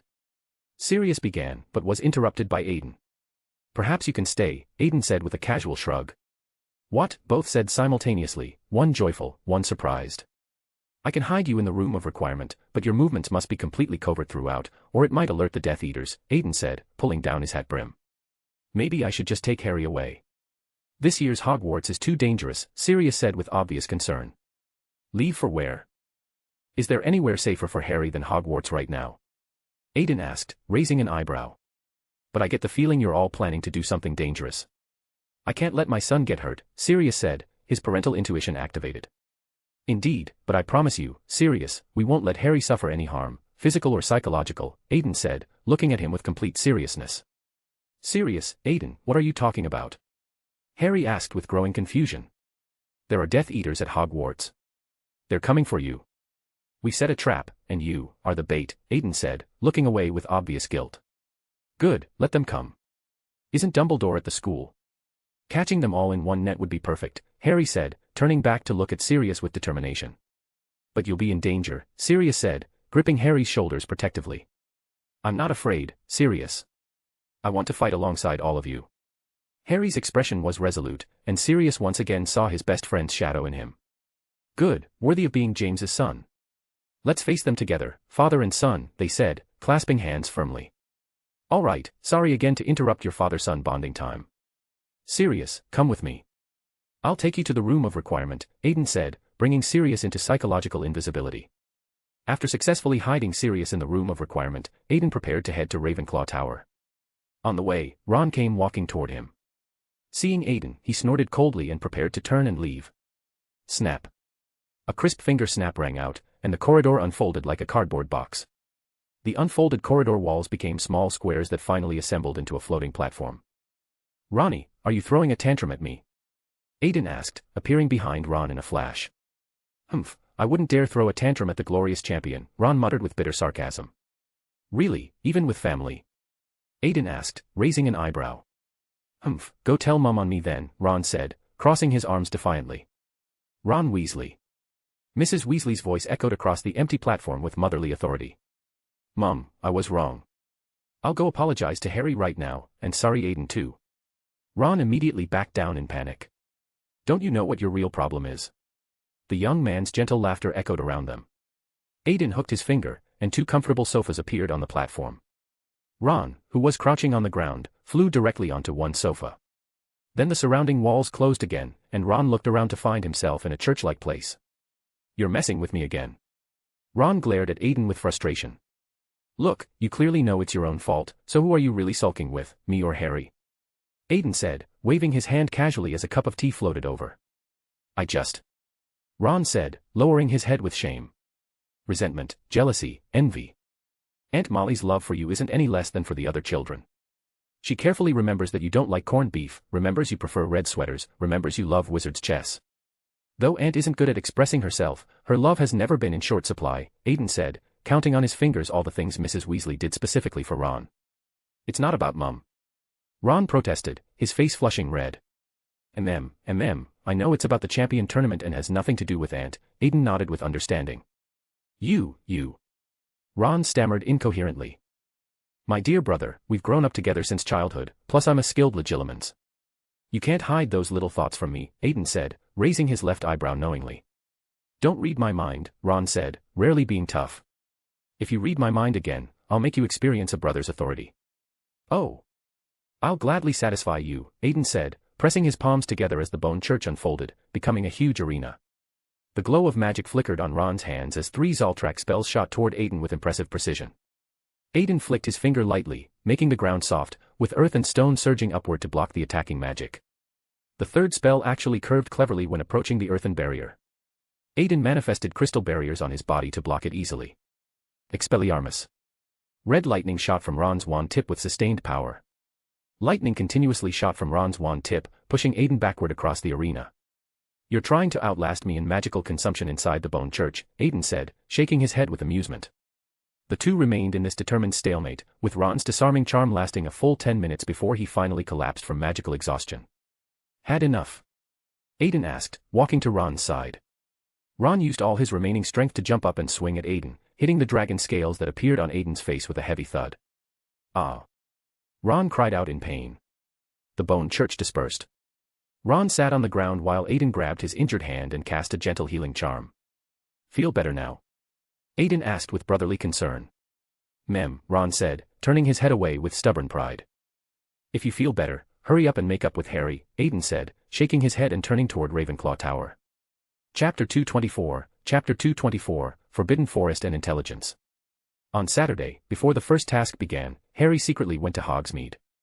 Hagrid and Moody went to the 3 broomsticks, and Hermione followed the 2 boys who were still locked in their Cold War. Since Harry and Ron were still refusing to speak to each other, Harry wore his invisibility cloak and didn't acknowledge his 2 best friends.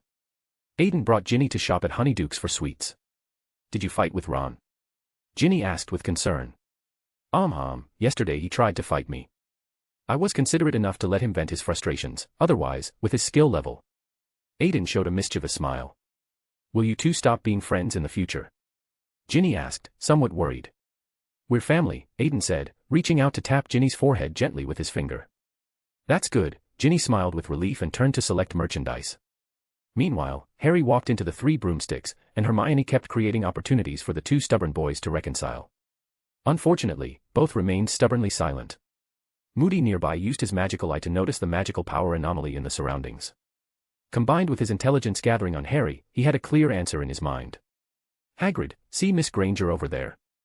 Moody took out his flask and drank from it, but he didn't notice the disdainful look from Mrs. Rosmerta nearby. Oh, Hermione, what's wrong with those 2? Hagrid asked, draining his butterbeer in one gulp. Harry Potter is also following beside her. Didn't you say before that you had something you wanted to tell him? Moody reminded carefully. Oh, yes, that's right. Hagrid said, standing up with obvious purpose. Accompanied by the sound of tables and chairs colliding, Hagrid squeezed over to Hermione's crowded table. Hermione, bring the invisibility cloak to the Forbidden Forest tonight. Due to the crowd, Hagrid didn't dare call Harry's name directly and could only secretly remind them. Hermione immediately understood what Hagrid meant and nodded to him. Hagrid left satisfied.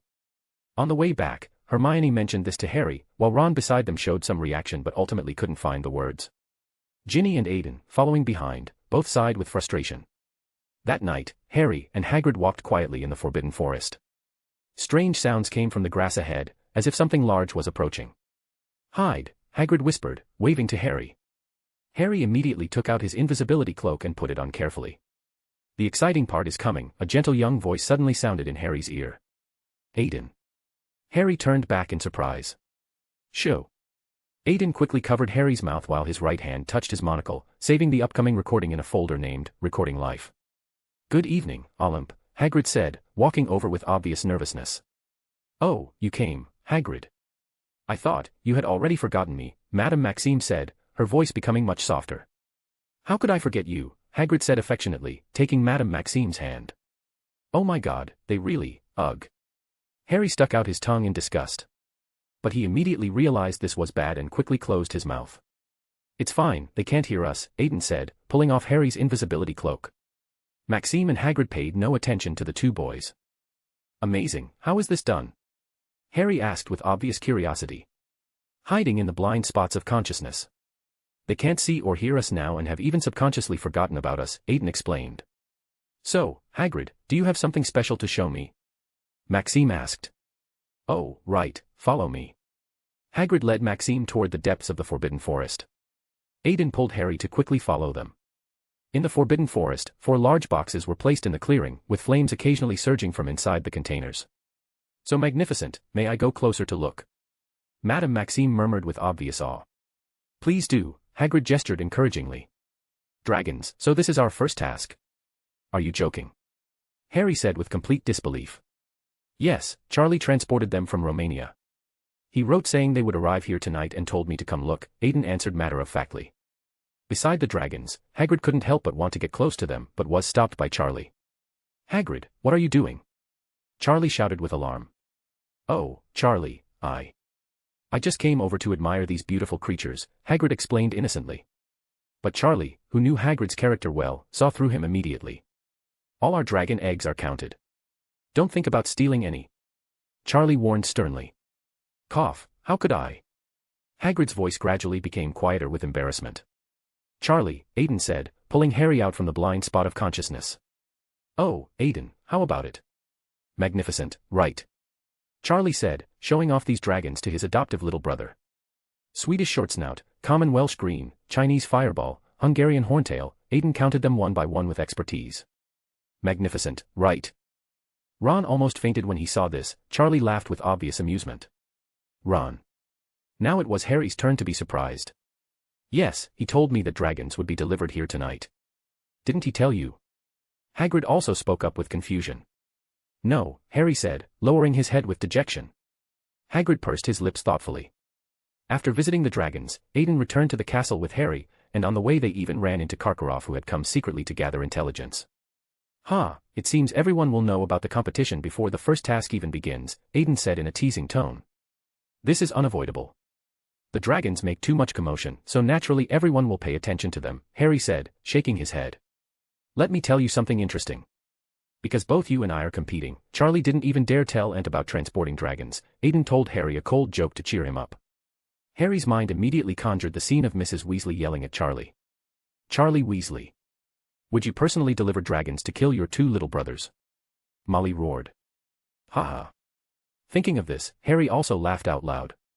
Harry, don't blame Ron too much. He might have been spoiled by us. Having been cared for by family since childhood, he can't understand your suffering, so I. Aiden's words weren't finished but were interrupted by Harry. You don't need to apologize for him, Aiden. I know everything, I've never blamed him, I understand. Harry forced a smile, then quickly ran toward the Gryffindor common room. Mutual understanding is the foundation of friendship, isn't it? An elderly voice sounded from behind Aiden. Hey, you're really idle. Are your school affairs finished? Aiden asked, raising an eyebrow. No, but I have Minerva. What about you? Is your homework done? Dumbledore teased. Also no, but I have virtual personality. Aiden said, putting his hands on his hips. What is virtual personality? I won't tell you. As the conversation between the old man and young boy gradually faded into the distance, Hogwarts night returned to peaceful silence once again. Chapter 225, Methods and Pre-Competition Preparation. Ever since Harry learned that his first opponent would be a dragon, he had fallen into deep anxiety. These days, he and Hermione had been spending all their time in the library, desperately trying to find ways to fight dragons. Suddenly, noisy sounds arose in the quiet library atmosphere. Ugh, that guy again, Hermione let out an exasperated breath. Who? Harry asked with confusion. Crumb. That guy goes everywhere, followed by a group of swooning fans. Even the library, a quiet place for study, has been tainted by him. Hermione said, rolling her eyes. That's really terrible, Harry said, shaking his head sympathetically. Look, Harry, the book says dragons' greatest weakness is their excellent sensory organs, so by that logic, we can consider some interference methods, Hermione said excitedly, holding the book and explaining her discovery to Harry. Scalping, pepper powder, hardening the tongue, what book are you reading? Harry asked, taking the book and looking at it with growing alarm.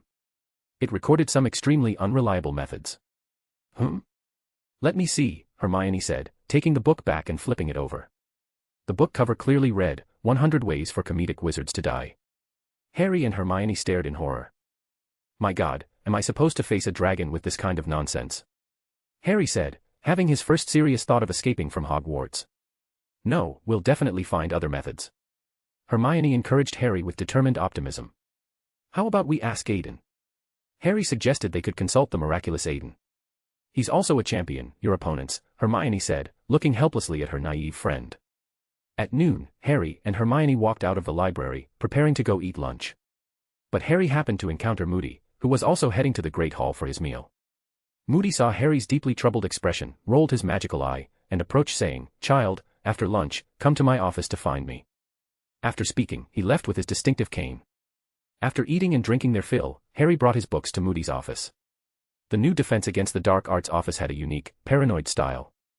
Moody had placed many defensive magical items throughout the room. This is my faux glass. It records my enemies and helps me stay vigilant against threats behind me, Moody explained, then laughed heartily. Professor Moody, what did you need me for?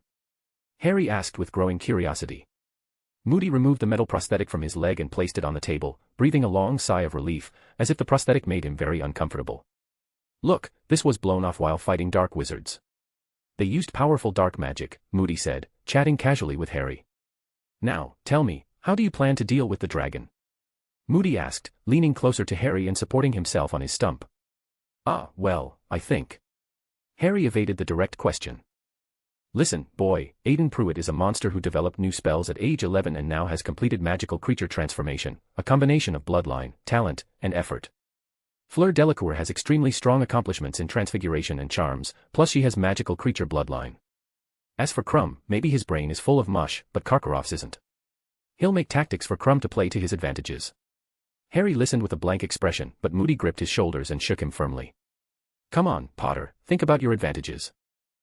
Well, I fly pretty well, Harry said after thinking for a while, mentioning his one clear strength. What I heard was more than just pretty well, Moody said, showing a fierce smile. But that's no use, is it? Broomsticks aren't allowed, Harry said with obvious puzzlement. But you can use your wand, Moody explained cryptically. Wand. On the way back, Harry kept wondering about this mysterious hint. Distracted, he directly bumped into Aiden, who was preparing to return with his roommates, and fell to the ground. Whoa, Harry, what are you doing? Aiden asked, pulling Harry up. I was thinking about what Professor Moody meant when he said I could use my wand in the competition arena. Could it mean fighting the dragon with spells? Harry said, still distracted and directly voicing his question. Summoning charm. Aiden said, patting the dust off Harry and leaving a cryptic remark before departing with his roommates. The enlightened Harry quickly ran toward Gryffindor Tower. Is it okay to tell him like that? Edmund asked, raising an eyebrow. Your opponents, Ethan also chimed in with concern. Consider it a little comfort for our family's youngest brother. After all, Aunt dotes on him, Aiden said jokingly.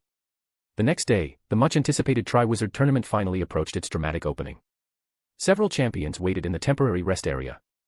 3 tasks, each very dangerous. Please take your seats, staff will maintain order in the arena. Dumbledore's authoritative speech could be heard from outside the tent. Hiss, Harry paced back and forth nervously, hearing the growing commotion outside. Harry, are you all right? You must concentrate, in a moment you'll.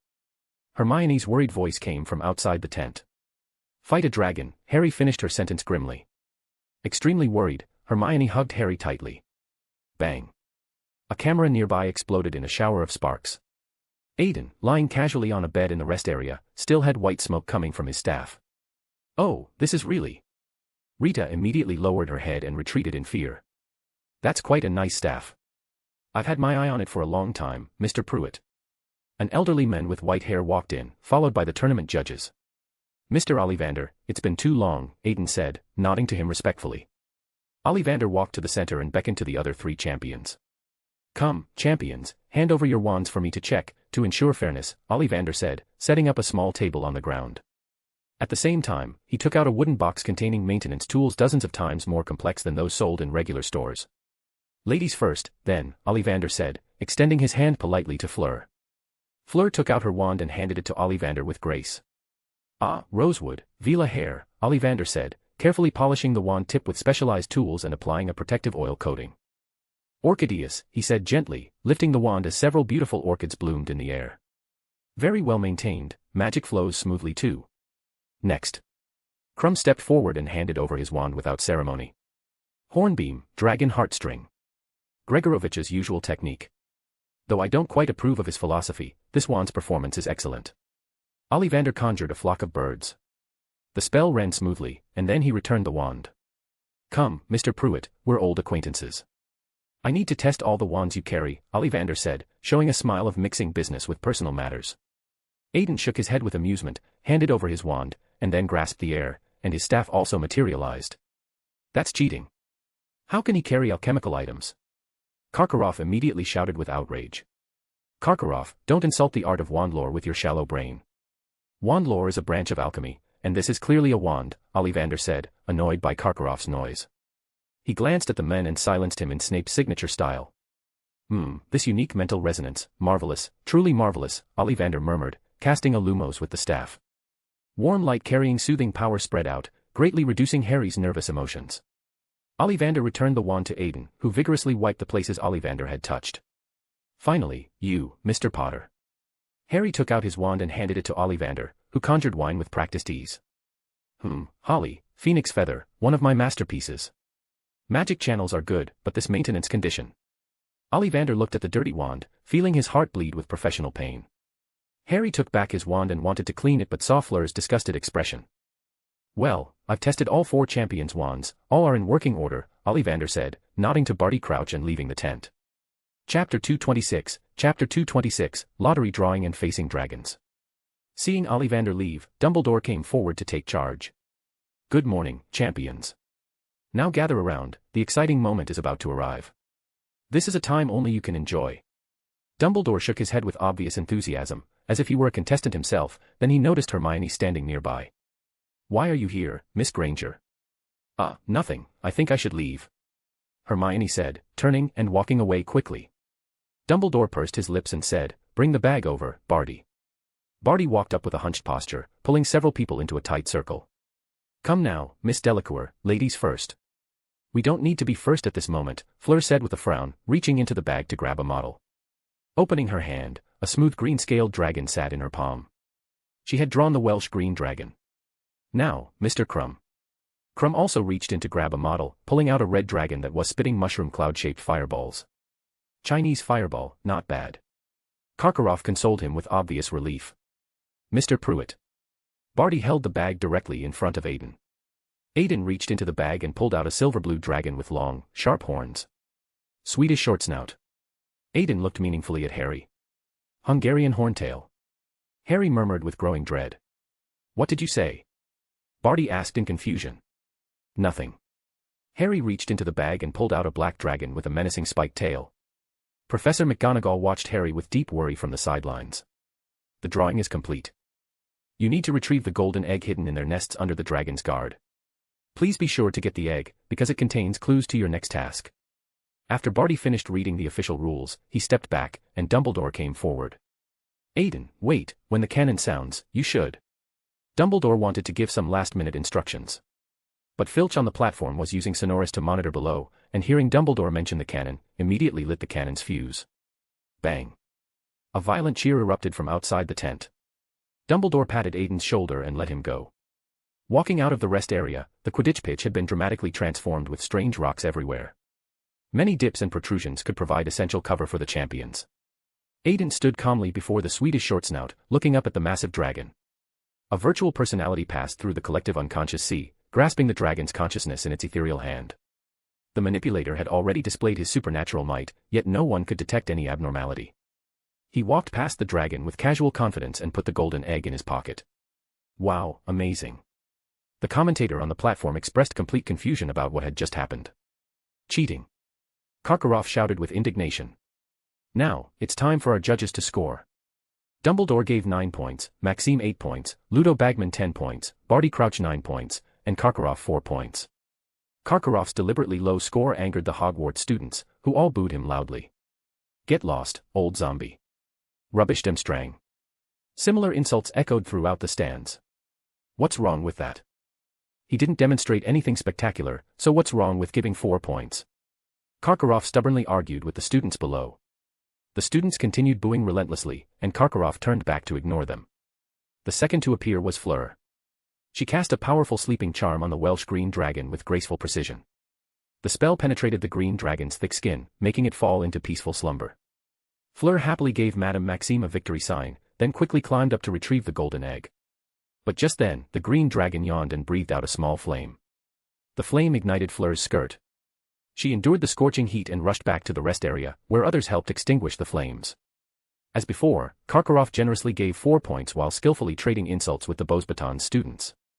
Madame Maxime glanced at him with disapproval but said nothing. The third to appear was Crumb. As soon as he entered the arena, he cast the conjunctivitis curse on the fireball dragon. The angry fireball dragon, unable to see clearly due to the curse, thrashed its tail wildly while trampling several precious dragon eggs, making Charlie wince with professional pain. Remember to demand compensation from Demstrang afterward, Aiden encouraged Charlie from behind. Good idea. I'll contact the Romanian Dragon Sanctuary right now and have them send a lawyer's letter to Demstrang, Charlie nodded with determination. Finally, with his hair thoroughly singed, Crumb rushed forward and grabbed the golden egg. Quick, control your dragon, he's already won, Karkaroff shouted anxiously. But no one around paid attention to him, with staff uniformly watching coldly. Damn it. Karkaroff spat with frustration. In the scoring round, Dumbledore, Barty, and Ludo scored consistently, while Karkaroff gave Crumb 10 points. Pfft. Hypocrite. Cheater. Now Hogwarts and Beauxbatons joined forces in cursing Karkaroff. Madame Maxime smiled knowingly, raised her wand, and shot a large 3 into the sky. You. Karkaroff glared at her with wide, outraged eyes. What's wrong? Look at the dragon eggs he trampled. Shouldn't that be penalized? Madame Maxime brought up the official rules, leaving Karkaroff completely speechless. Finally, amid people's enthusiastic calls, Harry entered the arena.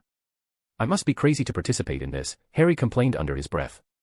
But the Horntail's tail was already swinging toward him menacingly. Its sharp, spiked tail smashed the artificial mountain like a massive mace. Harry could only run quickly, dodging around a turn to hide behind a large boulder. Oh, it seems our Mr. Potter has his own ideas. The commentator closely followed the action in the arena. Get him, Mr. Potter. Use your invincible wand to defeat it.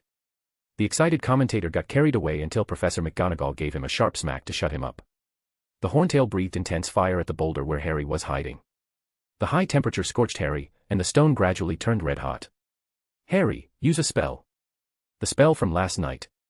Hermione shouted desperately from the stands. Accio Firebolt. Harry raised his wand and used the summoning charm with perfect timing. From outside the arena, a flying broomstick came soaring over. At the last moment before the Horntail's flames melted the stone, Harry jumped onto the broomstick. Well done. George and Fred high-fived each other with excitement. They had started a betting pool on the 4 champions' results, and clearly Harry's potential failure had good odds. Harry rode his broomstick in graceful circles around the arena, with the dragon flying up to chase him aggressively. Harry first climbed high and then dove down dramatically. Just as the dragon was about to bite him, he pulled up in a sharp V maneuver, causing the dragon to crash heavily into the ground. Woohoo! The audience cheered wildly for him. Harry also made a skillful turn and retrieved the golden egg from the dragon's nest. Ron immediately roared and rushed up to celebrate with Harry, and their conflict dissolved just like that. On the platform, Dumbledore gave Harry 9 points, Barty 9 points, Ludo 10 points, Maxime 8 points, and Karkaroff 4 points. Why did he give 4 points again? He's definitely targeting us, that damn old zombie, Ron cursed with righteous anger. But Harry was immersed in the joy of reconciling with his best friend, feeling that even if Karkaroff gave him 0 points, it wouldn't matter. The first task ended with final scores, Harry and Crumb tied for first place, Aiden second, and Fleur in last place. Chapter 227, House Reactions, House Elves, and Transfiguration. That evening, when Aiden returned to Ravenclaw Tower, he found the little eagles gathered in the common room waiting for him. Aiden, don't be sad, we know this isn't your fault, Edmund said, coming up to comfort him. Yes, it's all that hateful Karkaroff, Ethan also spoke up supportively. The other little wizards started chattering excitedly. That old zombie. Curse him to encounter Death Eaters later. Oh, that's a bit much. All right, thank you all for your comfort. I'll pull myself together and actively face the upcoming competitions. Aiden announced loudly. Good. You've got to work hard. Show them what Ravenclaw can do. Amid the enthusiastic clamor, the little wizards gradually dispersed. Are you really not bothered at all? Edmund put his arm around Aiden's shoulder, trying to find disappointment in his eyes. Come on. Aiden knocked his head playfully. Do you think this score has any real meaning? Aiden asked back. Victory, glory, superiority. Ethan suggested. Edmund, who had been through extensive information baptism, found the key point: nothing. Yes, the victory of the entire competition is taking the final trophy. No one told you that getting high scores equals winning. Everything is just illusions we've imagined ourselves, or illusions someone wants us to imagine, Aiden said with a casual shrug. This. Ethan was momentarily speechless. Buddy, it looks like you still have a lot to learn, Edmund said, patting Ethan's shoulder sympathetically. Let's go back, Aiden said, walking toward his dormitory. On the other side, in Gryffindor's common room, the twins lifted Harry up triumphantly. Make way, our dragon-slaying king has arrived.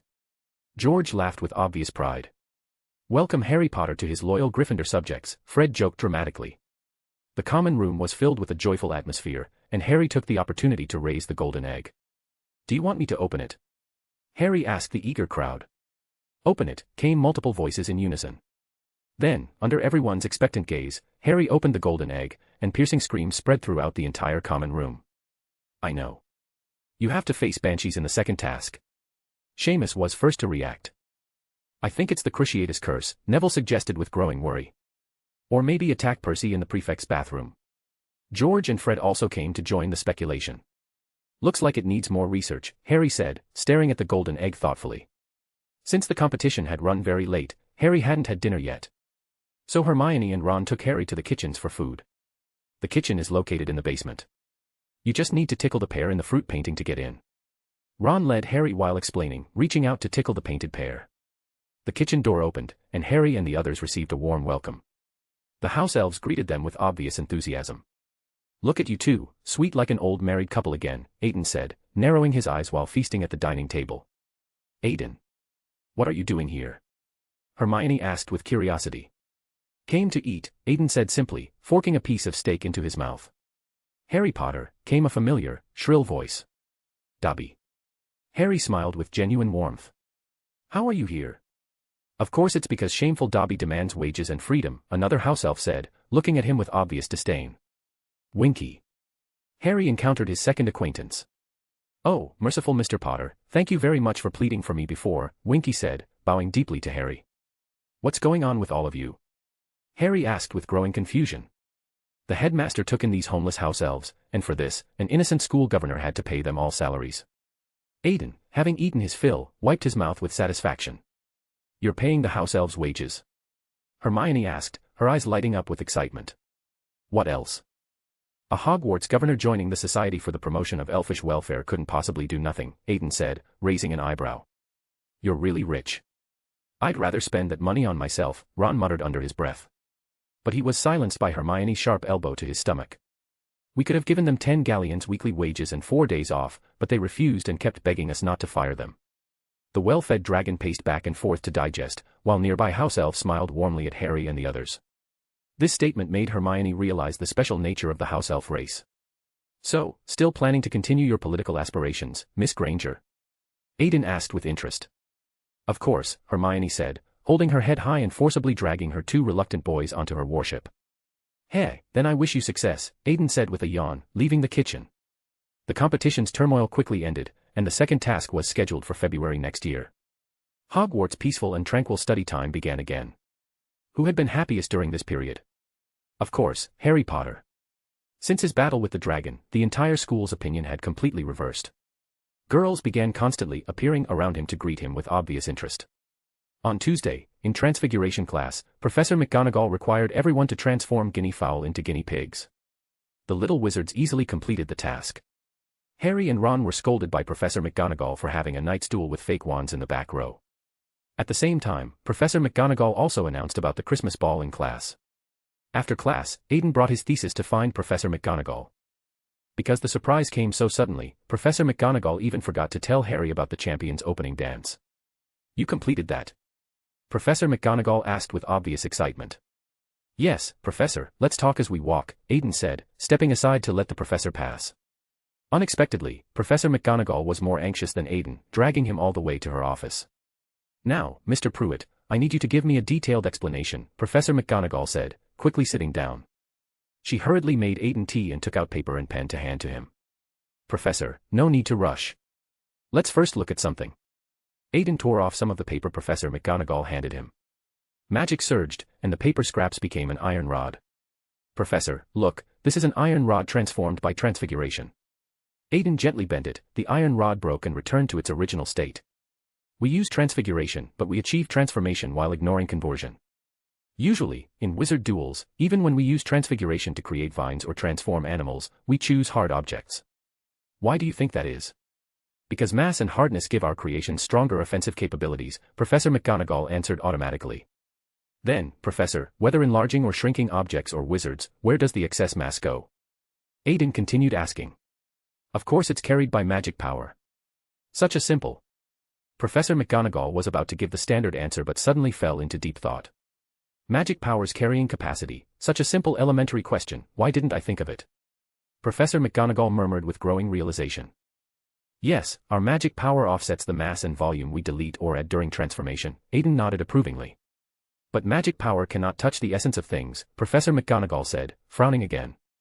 Our magic power cannot touch it, but what about magic power as the world's blood, flowing through the world? Aiden picked up parchment and drew a moon wheel on it with precise strokes. Change, moon wheel, rotation, conversion, transformation, Professor McGonagall read out what Aiden really wanted to convey. Yes, Professor, that's the answer, Aiden said, pointing at the parchment. Introduce the Jaifa moon wheel into human transformation to absorb the moon's magic power, the Jera seasonal cycles to stabilize the balance between transfiguration and lunar magic, and Tawa's justice to ensure that foreign magic power can be expelled in time when transformation fails. But wouldn't transfiguration designed this way only be usable when the moon rises? Professor McGonagall, as a technical expert, immediately saw the flaw in this magic. Not necessarily. Next, let me take you to visit the goblin's treasures. As Aiden's voice stretched out mysteriously, Professor McGonagall fell into darkness. Chapter 228, Mass Energy Conversion, Robes, and Ball Practice. Penetrating the boundary between reality and illusion, Aiden brought Professor McGonagall to Avalon. The location of the mental cloud server was concealed by Aiden with the bone church. Oh, Mr. Prewett, have you been studying dark magic? Professor McGonagall asked, evaluating as she looked around the mysterious church. I have studied it, but it has nothing to do with this church. I obtained it by accident.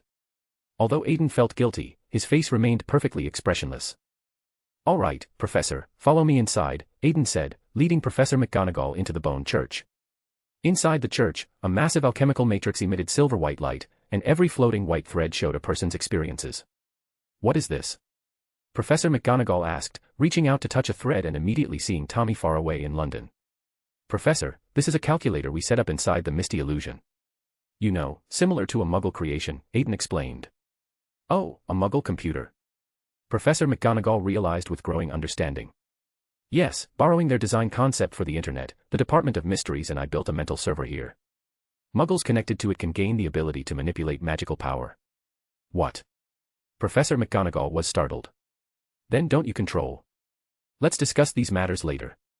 Now let's talk about our transfiguration. Professor, when this server connects to more creatures, its computational power becomes more massive. With this massive computational power, I obtained a relatively stable result, mass energy conversion. Aiden raised his hand and left a string of silver letters in the air with his wand, E equals mc squared. Through magical power, we transform from external to internal, from object transformation to human transformation, with the intermediate energy and mass loss borne by magical power. Through the final result calculated by this server, we first become energy. This reduces the load carried by magical power, then introduces moon attribute natural magical power to complete the conversion from energy to conceptual form. Finally, the three stages rely on Jaifu, Jera, and Tawa's runes to achieve coordination, ultimately realizing transformation. Aiden continuously wrote formulas in the air with his wand, showing Professor McGonagall his comprehensive blueprint. This is, phew, I need to catch my breath, Professor McGonagall said, transfiguring herself a chair and sitting down to rest. After a while, Professor McGonagall asked, what's the feasibility? Nearly perfect. As he spoke, Aiden clapped his hands. Gray particles gathered in the air, and soon Filch walked out from the swirling mist. Argus. Professor McGonagall looked at him in complete surprise. Hello, Professor McGonagall. Don't look at me like that. I volunteered.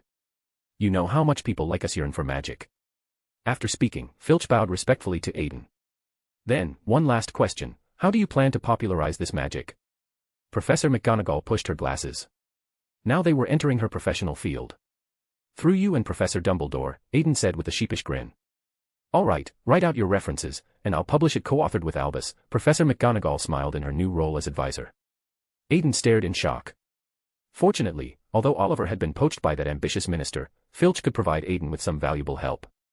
This gave Aiden spare time amid his busy schedule to research his own soul studies. Thursday, Errol brought a large package into the Great Hall. Colin's brother Dennis Creevy brought the package to Ron's side. Your package, Ron, he said, handing over what was in his hands, then looked at Harry like a devoted fanboy. You go back first. I'll send your stuff later, Ron said, dismissing him. What? Hermione looked at Ron with puzzlement. I promised to get Harry's autograph for him, Ron revealed the truth. Pure-hearted Harry, who was looking at Cho Chang, choked on his drink. He quickly grabbed his cup to catch the pumpkin juice in his mouth. How does it feel to be famous again? Aiden asked, suddenly appearing beside Harry. Bloody hell, Aiden, can't you make more noise? Ron said, clutching his chest. Hey, Aiden, want to eat something? Harry invited politely. No need, I'm here to get my dress robes, Aiden said. These are dress robes. Hearing Aiden's words, Ron excitedly opened the package. Then he pulled out white robes with gold trim. The threads of the robes seemed to have magical power flowing through them, appearing extraordinary. Cool, but why is this size so small? Ron asked, holding the robes against himself to compare. Those are mine, thank you. Aiden walked over, took the robes from Ron's hands, and stuffed them into his pocket. So what? Mom prepared something even better looking for me. Then Ron pulled out burgundy-colored robes from the box. Are these really dress robes? Ron asked, full of doubt. Don't say that, they go well with your eyes, Harry commented diplomatically. Oh, Ginny, these must be for you, Ron said, bringing the robes to find his sister.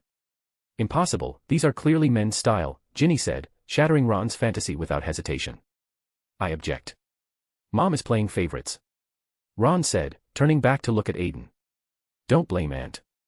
My robes were sent by a friend, just sent to Aunt to alter the size. As for yours, they have Aunt's magical power on them.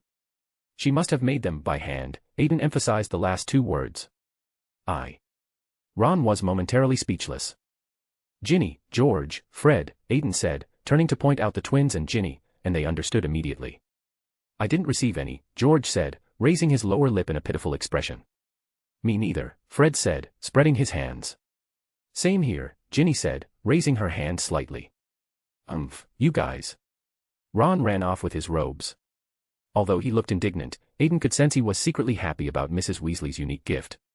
In the afternoon, Professor McGonagall gathered the little wizards for ball training.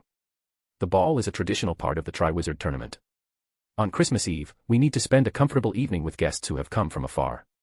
Professor McGonagall walked to the center, looking around at the assembled little wizards. As students of the host school, I hope you can all display graceful manners. The main reason I'm making these remarks is that the ball requires you to dance. As soon as Professor McGonagall finished speaking, the hall became noisy with excited chatter. As Hogwart students, I hope you have a good performance, not like a bunch of babbling baboons.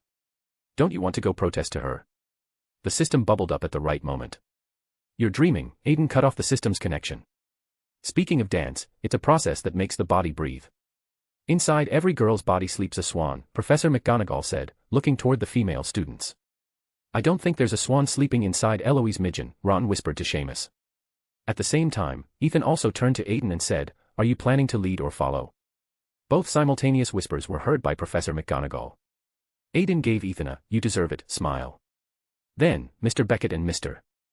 Weasley, come up and demonstrate for everyone, Professor McGonagall said, clapping her hands. The surrounding students were led to applaud. Aiden pushed Ethan from behind, and he was forced to stand up. The two were pulled by Professor McGonagall to the center. Come now, Mr. Weasley, put your hand on Mr. Beckett's waist. Mr. Beckett, put your hand on Mr. Weasley's shoulder, Professor McGonagall directed. Arms straight. Argus, music, Professor McGonagall ordered. To Professor McGonagall's steady beat, the two danced with surprising grace. Chapter 229, Mysterious Dance Partner and Trios Movements. As the term neared its end, coursework at school became increasingly heavy. Although this year's tournament made many professors relax their exam requirements, the four house heads didn't let their guard down, instead becoming increasingly strict with their students. "What are you doing here?" Edmund asked, staring at Aiden with dead fish eyes. "Looking for an assistant." "Let me tell you, Edmund, I have a plan," Aiden said with obvious excitement. "No way. You don't need to take exams this year, but I do." "You idle person should go find someone else," Edmund refused firmly. "Sigh, what a pity," Aiden said, shaking his head dramatically. "By the way, have you chosen your dance partner?" Ethan asked, coming over to join the conversation. "Not yet, why?" Aiden asked with curiosity. "I already have over 10 invitations." Ethan was about to speak when a black owl carrying a black letter crashed directly into his face. "Oh, for you?" Aiden asked, raising an eyebrow. Ethan rubbed his face and took the letter. Addressed to Aiden Prewett. Then he looked at Aiden accusingly, and Aiden shrugged with innocent confusion. Taking the letter and opening it, a slight smile curved Aiden's exquisite features. "Never mind, Ethan. I already have a dance partner," Aiden said, raising his hand and turning the letter to Ash. "Who?" both asked simultaneously, becoming instantly gossipy. "Secret," Aiden said with a mysterious smile, standing up and handing his homework to Snape. "Humph, barely acceptable." Taking the homework, Snape snorted coldly. Don't look at his aloof appearance, he was actually quite bitter inside. Although Aiden's grades were excellent in all 4 courses, he spent the least effort on potions, which made Snape very unhappy. Meanwhile, at the Gryffindor table, the trio was discussing dance partners. "I'm going crazy. At this rate, only we two won't have dance partners," Ron whispered urgently to Harry. "Just us two and Neville," Harry leaned over to say. Hermione turned to look at Snape and said, "You two don't know yet, but Neville already found a dance partner." "No way," Ron was about to speak when George threw him a note. "Act quickly, or all the good girls will be taken." Ron sent George a questioning look about who he'd invited, and George performed a live flotation demonstration. Helpless Ron turned his gaze to his Hermione mom. "Oh, Hermione, you're also a girl." Hermione replied dryly, "Your eyesight is excellent. Want to choose between us two?" Ron asked, raising his hand and twisting his body, then all three were hit by Snape. "Come on, it's nothing for boys not to have dance partners, but it would be too sad for girls," Ron said teasingly. "I won't be going alone, because someone has already invited me," Hermione retorted sharply to Ron. Then she stood up to hand her homework to Snape, and while passing Ron, she shot back harshly, "And I already said yes." Ron felt confused and whispered with Harry, while Snape behind them rolled up his sleeves and gave them each a sharp smack. That evening, the school was decorated extraordinarily grandly. Non-melting icicles hung from the stairs, and 12 brightly decorated Christmas trees were placed in the Great Hall. Aiden wore platinum-colored robes, his silver hair falling like moonlight as he leaned against the balcony, looking like an elf from a fairy tale, beautiful and ethereal. "Have you been waiting long?" A witch in black gold robes appeared, her eyes obscured by an elegant mask. Life in Nocturne Alley seemed to have stripped away her childishness. This stark contrast made Aiden almost unable to recognize the person before him. Not at all. After all, when the Queen of Nocturne Alley graces us with her presence, her subject should arrive early to receive her, Aiden said, performing an exaggerated bow. "Humph, Jester," the lady laughed with amusement. "Then, may I ask once more, do I have the honor of inviting this beautiful lady to accompany me to tonight's ball?" Aiden bowed slightly and extended his palm with courtly grace. Astoria placed her hand in Aiden's. "My pleasure." When the two walked to the hall entrance, others were already waiting. "Oh, you're here. Who is this?" Professor McGonagall asked, looking at Astoria with obvious curiosity. Since Aiden had used the Bone Church to conceal Astoria, there weren't many people in the world capable of remembering her clearly. "My dance partner," Aiden said with a smile. "Well then, hurry and prepare." "You need to go in," Professor McGonagall urged. Several people lined up. The doors opened, and surrounding little wizards all applauded in welcome. Professor Flitwick stood on the podium and winked at Aiden with obvious delight. Then he turned around and waved his conductor's baton with theatrical flair. Music began, and the flowing light woven from black gold and platinum became everyone's focus. Too many eyes," Astoria said, frowning slightly. "Simple," Aiden said, tapping several points on Astoria's waist. Invisible waves spread outward. Everyone could only see 2 shadows in the ballroom, but no matter what, they couldn't recall their faces. The two moved in perfect rhythm, sometimes spinning, sometimes gliding. The stars flowing from their robes seemed to fall to earth. I don't know why, but I inexplicably feel like the dance floor seems very dangerous. Ron's intuition activated as he spoke to Parvati beside him. Everyone was immersed in the ball. During the spinning, Aiden even saw Filch dancing with his cat. Life in Nocturne Alley must have been difficult, Aiden said, looking at Astoria. Not bad, at least I adapted well, Astoria said, showing Aiden a confident smile. Astoria, Aiden wanted to speak but was silenced by Astoria's hand on his shoulder. Don't say sorry. It's not necessary. I chose this path myself, and I won't regret it. From accepting your invitation until the end of my life. Aiden was struck down by Astoria's direct confession, showing a flustered expression for the first time. Haha, so you can have that expression too. This trip was truly worthwhile. Astoria's smile became very bright, sweeping away the gloom from her days in Nocturne Alley. After a graceful turn, Astoria vanished into the darkness, leaving the lonely dragon standing in the crowd, feeling utterly lost. The formal ball ended, and the rock band Dumbledore had invited was now singing energetically on stage. Young men and women in the dance hall were partying wildly. What had just been a high-end ball venue became a disco club the next moment.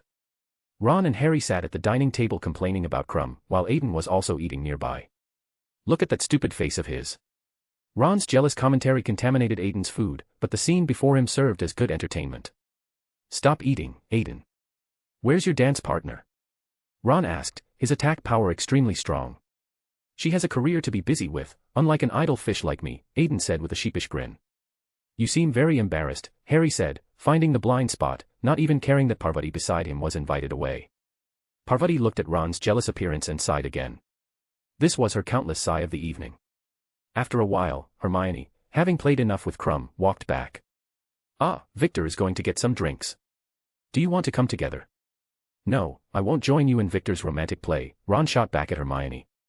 Oh, who was it that wanted his autograph? Hermione asked, not knowing what madness Ron was having. He's using you, Ron said, standing up and walking outside.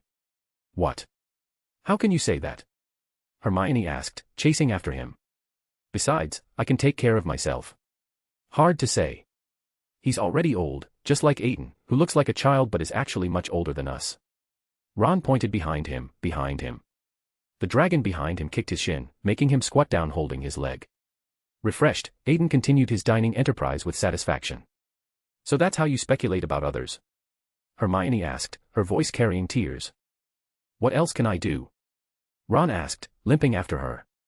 Let me tell you, be brave and invite me before others do. Don't think of me only when you can't find anyone else. Hermione said, her tears flowing uncontrollably. What are you talking about? Ron stammered but suddenly saw his savior. Harry. Where did you run off to? Hermione rushed up and yelled at Harry. Harry said, raising his hand to point behind him but was interrupted by Hermione. Forget it. You two go upstairs to sleep, Hermione mom said, still caring for her two boys. Oh, women really? Ron was about to speak when Aiden came out and cast a spell to shut his mouth, then drove him away. Hermione, Aiden called her name comfortingly. Hermione sat down on the stairs and began crying. Hermione, not everyone has the ability to see through people's hearts, Aiden said, sitting beside her and quietly releasing soothing magic. But they. Hermione sobbed. Boys at this stage are still very childish. They haven't even realized the differences between boys and girls, Aiden counseled Hermione gently. But aren't you one too? I can see through people's hearts, Aiden said, rolling his eyes. Stubborn Hermione sat there crying. Helplessly, Aiden could only wave to Parvati to take Hermione back to her dormitory. Chapter 230, Christmas morning, leaving school, and the resurrection stone. The next day, Aiden woke up from bed and began unwrapping his Christmas gifts with lazy contentment. Dumbledore's exotic candy, Professor McGonagall's hand-knitted doll, Professor Sprout's precious dittany, and Professor Snape's carefully brewed wit-sharpening potion. Here we must mention a noteworthy detail. Ever since the first year when Aiden sent Snape the Potter family special shampoo, every Christmas Professor Snape would thoughtfully prepare a wit-sharpening potion for Aiden. After putting away everyone's thoughtful gifts, Aiden stretched lazily, and after washing up, walked out of the warm castle. Outside the castle, heavy snow surrounded all of Hogwarts in pristine white.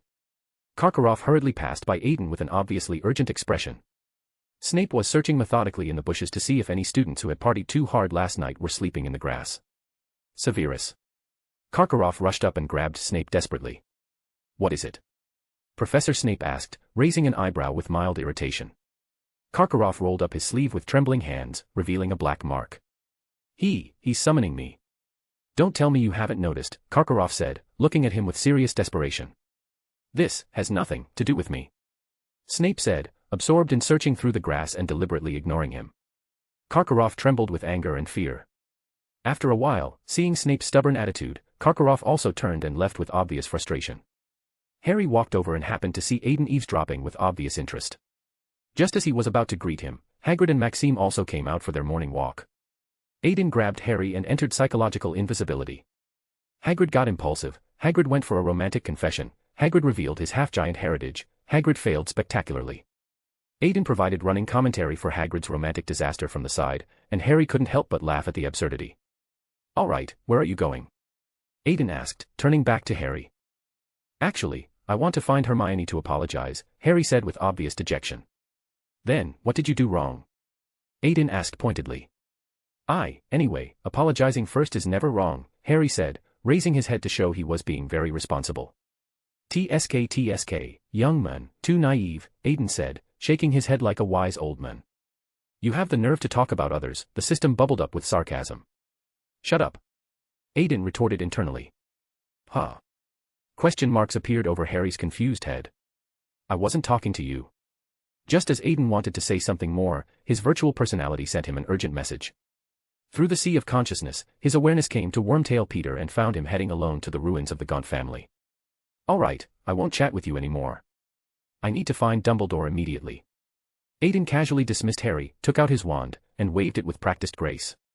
His whole body transformed into silver-white butterflies that scattered gracefully in the air. In the headmaster's office, silver butterflies gathered and reformed.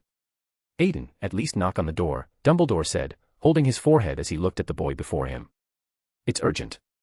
"Come with me to the Gaunt Shack," Aiden said, urgently pulling Dumbledore from the school. At that very moment, at the abandoned Gaunt Shack, Wormtail Peter was following his master's explicit orders to retrieve something of crucial importance. He carefully pushed open the rotting door. The originally magnificent manor had become utterly desolate due to the extinction of the Gaunt family. Snap. A crisp finger snap echoed through the silence. Wormtail Peter's pupils rolled back, leaving only the whites of his eyes. "What's happening?" Dumbledore asked, looking at Peter before him with obvious confusion. "Professor, he lived with me for 13 years. How could I not leave something on him?" Aiden gently pushed Peter, and he stiffly fell down like a broken puppet. "Then what's his purpose for coming here?" Dumbledore asked with a thoughtful frown. "Who else but his master? Voldemort must have sensed too many Horcruxes being destroyed, so he sent Peter to retrieve his remaining Horcrux. Because this is one of the few servants he can find in the short term, Voldemort told Peter the information, which is how I got the news," Aiden explained methodically. "I see," Dumbledore nodded with understanding. "Then let's go get Tom's Horcrux first," Dumbledore said, stroking his beard and taking the lead walking into the manor. Walking into the manor interior, bricks and tiles were scattered on the ground, and the wall portraits seemed damaged due to lack of maintenance over the years. Dumbledore placed the Elder Wand in his palm and cast a detection spell. The wand spun like a compass seeking magnetic north. Dumbledore led Aiden through several ruined rooms and finally came to a heavy stone door. The door was sealed with powerful magic, and cursed light occasionally flickered ominously on its surface. "Let me handle this," Aiden said with quiet confidence. He grabbed the air with his right hand, and his staff materialized with silver light. The brilliance of Zoltrak flickered with deadly power. A massive beam of light penetrated the stone door, completely destroying both the door and the room behind it with precise control. When the smoke cleared, a stone platform remained perfectly intact in place, while the surrounding room had become a large smoking hole. "Your control has become more precise. You can now destroy targets on a large scale while not harming objects in between," Dumbledore said with obvious praise. He walked forward a few steps when suddenly a particular stone entered his vision. The Horcrux's temptation magic took immediate effect. Dumbledore's inner desires were infinitely magnified, and he rushed toward the ring like a man possessed. Just as his finger was about to touch the cursed ring, a thin beam of light hit the ring with perfect accuracy. The tiny explosion blew the ring away from Dumbledore's reach. "Professor, such rashness is not the action of a wise man," Aiden said calmly, holding his staff aimed at Dumbledore. The atmosphere in the field suddenly became tense, as if a battle between the two was about to begin. Dumbledore waved his wand desperately, and several thick vines flew, trying to bind Aiden. Aiden operated directly to beside the ring, and the vines missed their target completely. Dumbledore also operated over with determination. Aiden's dragon eyes locked onto him and launched mind deprivation at Dumbledore. Dumbledore was stunned by the sudden dragon's might, his hand reaching for the ring frozen in midair. Seeing this opportunity, Aiden quickly wrapped the ring in special protective cloth, and Dumbledore finally came to his senses somewhat. Sorry, Aiden. For a moment just now, I felt like I wasn't myself, Dumbledore said, lowering his head with shame. You're not being honest. You didn't tell the truth. You recognized the resurrection stone immediately, Aiden said, crossing his arms accusingly. How did you? Dumbledore said with a surprised frown. People's hearts are easier to read when their emotions fluctuate dramatically, Aiden explained matter-of-factly. All right, I'll keep this thing for safekeeping for now, Aiden said, waving his hand and carefully removing the resurrection stone. Then he went to the nearby Gaunt family cemetery, took a bit of Merrippy Gaunt's remains, and put them in Peter's pocket for evidence. After you wake up, you'll forget everything and only remember that a special stone door was blown into a big hole, Aiden ordered Peter with mental manipulation. He watched the confused Peter get up slowly, transform into a rat, and disappear into the night. Humph, struggle all you want, Tom. Aiden's hand gently lowered, as if a great net was being pulled and set in motion by his careful planning. Chapter 231, Qualitative Transformation Technique and Fiend Fire. Returning to Hogwarts, Aiden and Dumbledore replicated their previous operation, carefully removing the dark filth from the resurrection stone. Professor, you must promise me first, no suicide. Aiden said, clutching the ring in his hand and looking seriously at Dumbledore. All right, I promise you, Dumbledore nodded solemnly. Getting Dumbledore's guarantee, Aiden casually tossed the ring, and Dumbledore reached out with both hands to catch it carefully. Be careful. What if it breaks? Dumbledore said, very gently putting the precious ring away. Hey, Aiden said, rolling his eyes and walking out of the headmaster's office. Ignoring the headmaster who was obsessed with playing with ancient stone, Aiden decided to find Professor McGonagall. Knocking on her door, Professor McGonagall was holding a book, enjoying her rare holiday time. Sorry to disturb you, Professor, Aiden said, handing over the complete thesis. Professor McGonagall took the thick parchment and began reading with obvious interest. Her brow sometimes furrowed, sometimes relaxed, and when she read key parts, she would show a look of sudden understanding. Soon, Professor McGonagall finished the comprehensive thesis, organized it neatly, and set it aside. Mr. Prewett, have you given it a name? Professor McGonagall asked with obvious excitement. Not yet. Seeing Professor McGonagall's excited expression, Aiden knew exactly what she wanted to do. Then how about thinking of one on the spot? Professor McGonagall said, having already handed over paper and pen. Super transform. For some unknown reason, this ridiculous name suddenly flashed in Aiden's mind. Sure enough, Professor McGonagall's face immediately elongated with disapproval, and she reached out to ruffle Aiden's hair. Change that. Give me some reference suggestions, Aiden pleaded desperately. Professor McGonagall withdrew her hand, noting that his hair texture was quite nice, getting off topic. She thought for a while and said, since it involves the conversion of objects' essence, how about including qualitative transformation in the name? Qualitative transformation technique. Aiden said, stroking his chin thoughtfully. Qualitative transformation technique.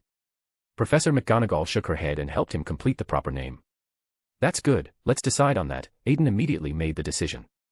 I must remind you, Mr. Prewett, this kind of magic is not something ordinary wizards can handle, so it probably won't appear in Hogwarts' curriculum. Professor McGonagall waved her wand, and an envelope flew out to absorb the thesis. Then an owl flew in through the window, picked up the envelope, and flew out into the winter sky. It's fine. My original intention wasn't for the students in school anyway. After all, researching these things costs too much, and students can't afford it, Aiden said with a casual shrug. Then I look forward to your masterpiece, Professor McGonagall said, taking a sip of tea. What masterpiece? Aiden asked, tilting his head in confusion. Prewett's Book of Transfiguration, Professor McGonagall said, narrowing her eyes with anticipation. Aiden stared in horror. Carrying a new unwanted task, after saying goodbye to Professor McGonagall, Aiden very much regretted why he had asked that extra question. But since things had come to this point, and organizing and publishing his research results was indeed a very glorious thing, Aiden still reluctantly accepted the task of writing a book.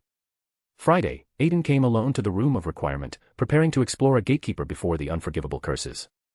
That was the notorious fiend fire curse. According to the dangerous book, Most Potent Magical Poisons, the essence of the fiend fire curse wasn't for the caster to directly create flames. Rather, it was a form of disguised summoning, making destructive flames descend upon the mortal world. Fiend fire. A ghostly blue flame flew from Aiden's wand tip with menacing beauty. The strange will contained in the flames emanated dark power, and Aiden immediately used finite incantatum to extinguish them. Flames containing mental power. Aiden immediately recognized what that disturbing fluctuation was. But this familiar rhythm and fluctuation. I feel like I've encountered it somewhere before. The manipulator's excellent control over himself made Aiden instantly recall the source of this déjà vu, Kingport. Deep Realm King of Hell. Aiden exclaimed with sudden realization.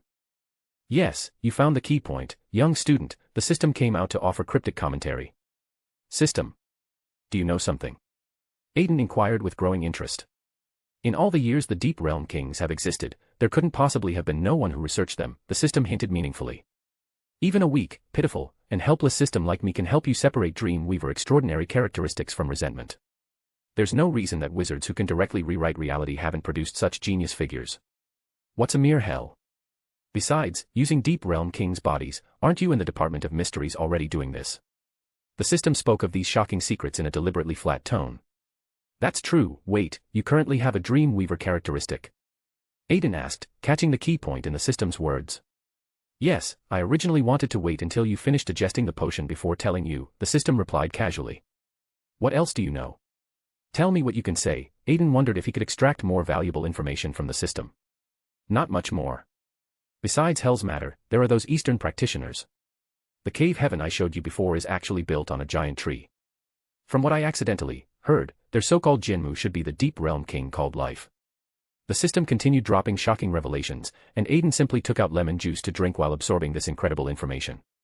Amazing, they truly are. Aiden couldn't help but applaud in genuine praise. Nothing else, the system is running low on information. The system acted cute and went into lurking mode. Aiden thought on the spot. Forget it, too lazy to think deeply. Let's continue practicing Fiend Fire. Raising his wand, he summoned Fiend Fire again. Under the manipulator's powerful mental control, Fiend Fire was successfully controlled by Aiden. The ghostly blue flames became phoenixes in the air one moment, dragons the next. Having played enough, Aiden used finite incantatum to extinguish the Fiend Fire, the whole process like a child playing with matches before throwing them into water. Just as Aiden was about to leave, an intriguing idea came to mind. Since Fiend Fire is a manifestation of the Deep Realm King, can I utilize its inextinguishable characteristics? Once the thought arose in Aiden's mind, it became absolutely uncontrollable. Aiden summoned Fiend Fire again while using mental power to contact it directly. Then Aiden felt the violent emotions within the flames. Stripping away the high concentration emotional power within, the flames extinguished naturally. That's right.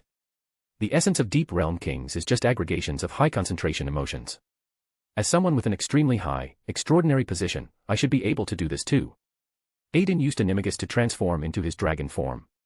After a period of careful mental suggestion, he released his mythical creature form. In the room of requirements testing ground, Aiden shifted into his mythical creature form and opened his mouth, drawing upon the intense anger and violence he had absorbed from Fiend Fire. Aiden tried to breathe dragon breath. Mental breath penetrated the dummy but didn't cause any visible physical damage. But it didn't produce Fiend Fire's inextinguishable and proliferating abilities. Missing something, Aiden said, scratching his chin with his claw. Ignite your distracting thoughts and infuse them into the mental breath, the system suddenly reminded Aiden. Aiden's eyes lit up with understanding. Breathing dragon breath at the dummy before him, this time Aiden breathed the same invisible mental breath. But the breath seemed to carry something fundamentally different. The dummy was ignited and completely turned to ash in less than a second. Success, Aiden said, transforming back to his original form, nodding with satisfaction, packing up his things, and returning to Ravenclaw Tower. Chapter 232, Reminder, Knowledge, and Night Wandering. Saturday evening, Hermione, feeling somewhat better after the Christmas ball incident, brought Harry and Ron to the library to research materials, trying to solve the mystery of the golden egg. Ron was building an exploding snap card castle on the side, while Aiden sat across from him with a thick book. Suddenly, Ron's cards collapsed and flames erupted. Aiden waved lightly and suppressed the flames on the cards with casual ease. Snap. A finger snap echoed, and Aiden enclosed Ron, Hermione, and Harry together in a protective silencing charm. The magical circle formed by the spell cut off the sound connection between the three and the outside world. Ron, what are you doing? Do you want Madame Pants to come kill us? Aiden asked, rolling his eyes. Who told you to always hang around here?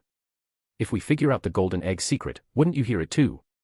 Ron argued with righteous indignation. Oh really? Then let me ask you, what kind of animal language is the sound inside the golden egg? Aiden asked, raising an eyebrow. Ron was momentarily speechless. Wait, you know it's some creature's language? Hermione asked, catching the meaning in Aiden's words. Hey, you know, Aiden said, stretching lazily, canceling the spell, and leaving with obvious satisfaction. What does he mean? He seemed strange somehow, Ron asked in confusion. Harry reached out to stop him, but it was too late. Madame Pants appeared behind the three like wind, and then all three were kicked out of the library. Hermione, did you understand what Aiden meant? Harry asked with obvious confusion. He came to remind us about the golden egg clue. Harsh language. I need to go back and look it up. Hermione lowered her head, recalling the knowledge in her mind, then left the two boys and departed with determination. Aiden walked out of the library, preparing to head to the room of requirement. Just like that, telling Harry the information. Aren't you opponents? Came an elderly voice from behind. Are you done playing with stones? Aiden teased. The living shouldn't envy the dead, and I still have things left unfinished, Dumbledore said, his eyes flashing with determination. It seems the sadness on the stone didn't infect you, Aiden nodded with approval. Let's not talk about me. You haven't answered my question yet, Dumbledore said, bringing the topic back to Aiden. Because there are external enemies, Professor, Aiden said, narrowing his eyes. Oh, Beauxbatons and Demstrang. Dumbledore said with understanding. Yes, although Harry and I are competitors, from a higher perspective, we're both Hogwarts champions with common opponents. If Fleur or Crumb falls into trouble, I can watch coldly. But for Harry, just extending a little help can increase Hogwarts' chances of winning. Why not? Aiden tucked his hair behind his ear, his exquisite face showing a slight smile. I didn't expect you'd be willing to sacrifice so much for Hogwarts.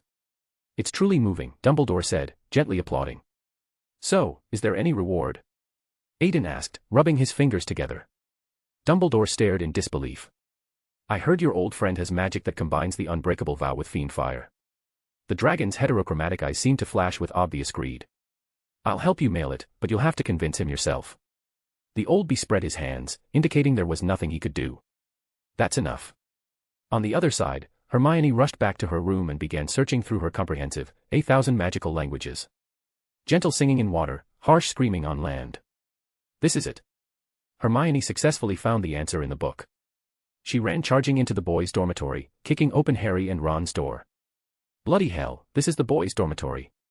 Ron said, half undressed and immediately wrapping himself in the clothes on the floor. Harry, wearing only shorts, wrapped himself tightly in his blanket. Hermione couldn't care about that. She went straight to Harry's bedside with excitement. I found it.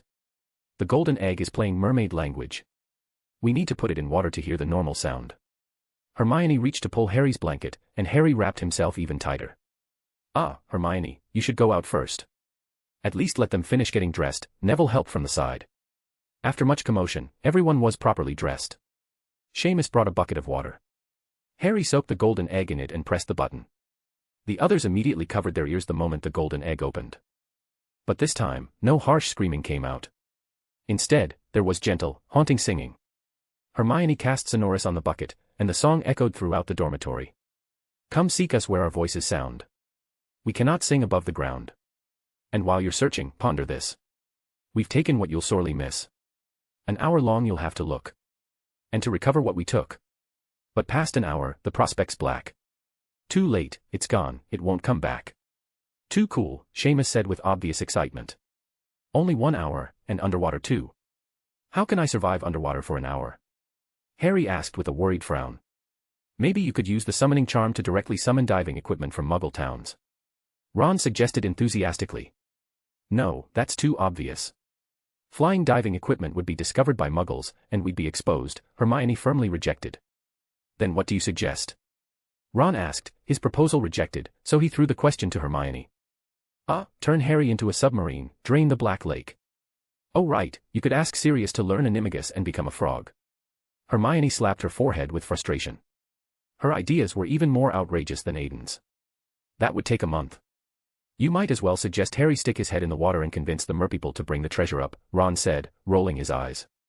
No, we need to go check the library, Hermione said, unable to think of a solution. But it's almost curfew. Neville reminded them urgently. But Harry doesn't have much time left, just 3 days, Seamus chimed in from the side, looking eager to try. Ron, Hermione, come with me. Harry took his invisibility cloak, the Marauder's map, and the golden egg, bringing his 2 best friends to the library.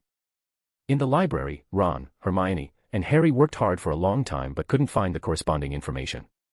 Finally, too tired to continue, the 3 could only return to Gryffindor's common room. On the way, because the 3 were too crowded under the invisibility cloak, Harry's leg got stuck in the vanishing step. The golden egg and map fell to the ground, making harsh sounds. Turn it off quickly. Harry shouted urgently. Ron quickly grabbed the golden egg and closed the lid. But it was too late. Filch and Snape, hearing the commotion, both came from either end of the corridor with their wands lit. "Oh, Professor Snape," Filch said, bowing to Snape. "It seems there are students here," Snape said, his powerful perception detecting something. "Shall we search the corridor together?" Filch suggested. "Good." Filch raised his lantern, searching everywhere. Snape raised his wand. Just as he was about to cast a spell, Moody arrived. Chapter 233, Rescue and Capture. Moody used his magical eye to see through the trio hiding in the corridor, so he intervened at the perfect moment. "What are you doing here?" Well, if it isn't Mad Eye," Snape said, narrowing his eyes with obvious suspicion. "Planning to cast some dark magic again?" Moody asked, approaching with his distinctive limp. "Humph, none of your business," Snape snorted coldly, put away his wand and turned to leave with his robes billowing. The remaining Filch, having heard of Moody's fearsome reputation, didn't dare conflict with him. "Argus Filch, I've heard of you. You're a squib, aren't you? Why do you have magical power?" Moody walked over, observing Filch intently with his magical eye. "Oh, this." Filch stammered nervously. "Tell him, Argus," a gentle young voice sounded in his mind. "I participated in Mr. Aiden Prewett's experiment," Filch said truthfully. "Experiment? There's such a thing. What's the success rate?" Moody asked, his hand gripping his cane trembling slightly. "Less than 1%, all failures resulted in death," the young voice entered Filch's mind again. "Less than 1%, sir." "The failures all paid with their lives," Filch confessed again with obvious fear. Hearing the answer, Moody regained his composure, showing a barely detectable mocking smile. "I see, lucky fellow. Don't waste your good fortune," Moody said, patting Filch's shoulder.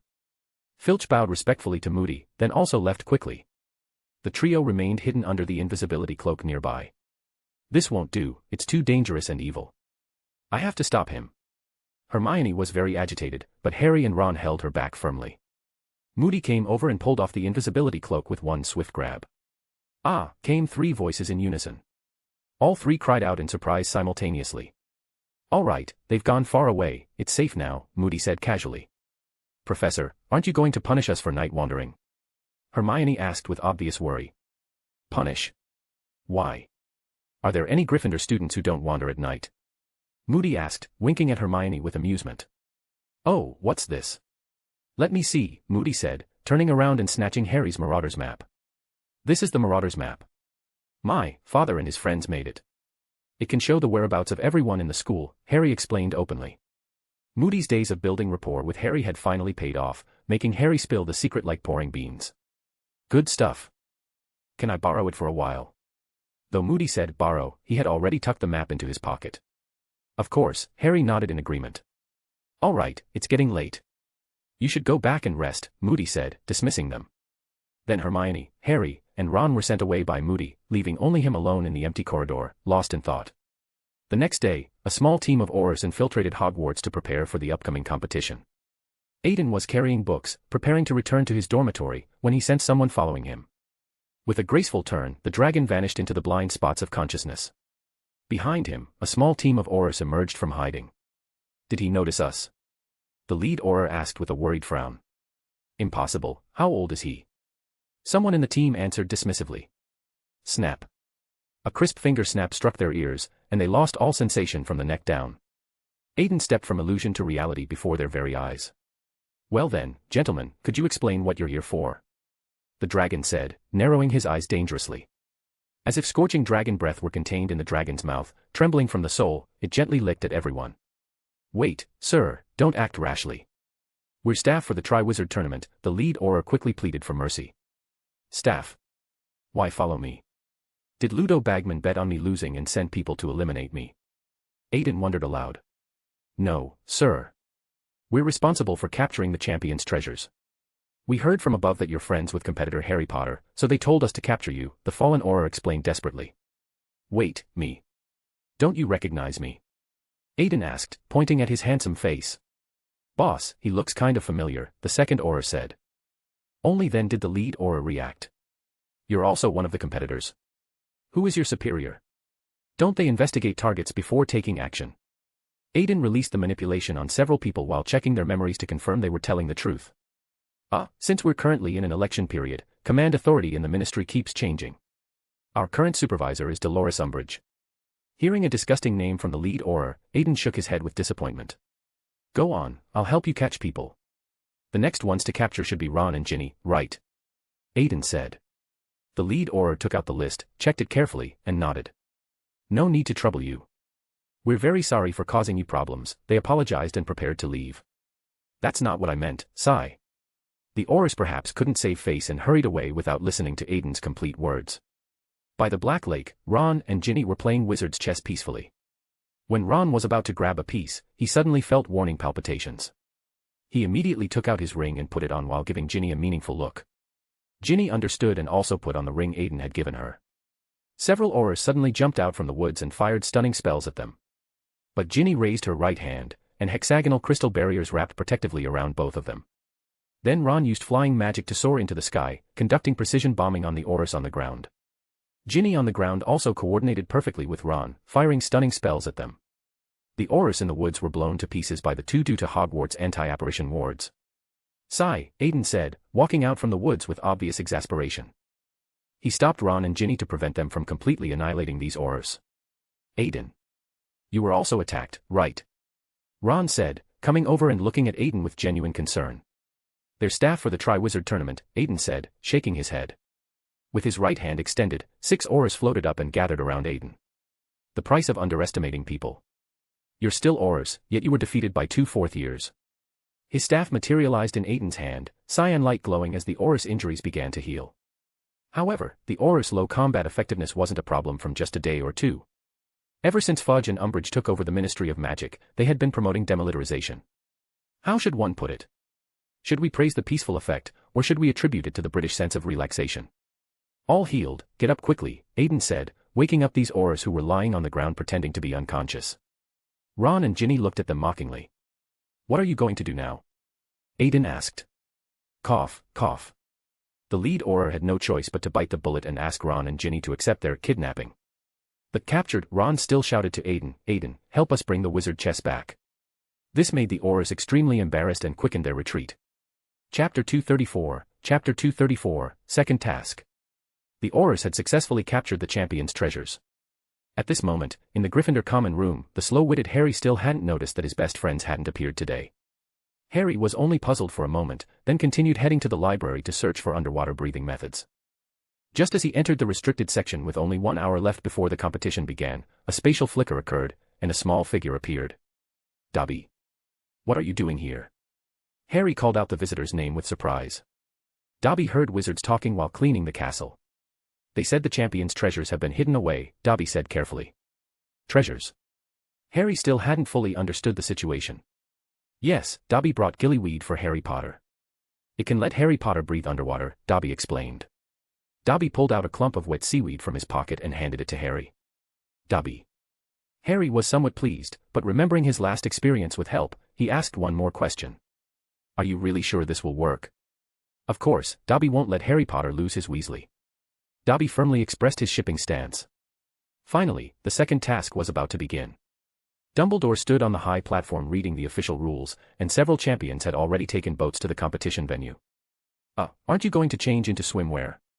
Looking at Aiden still in his robes, Fleur asked with obvious curiosity. Don't make excuses about being affected by robes when you lose later, Crumb said, walking over with confidence.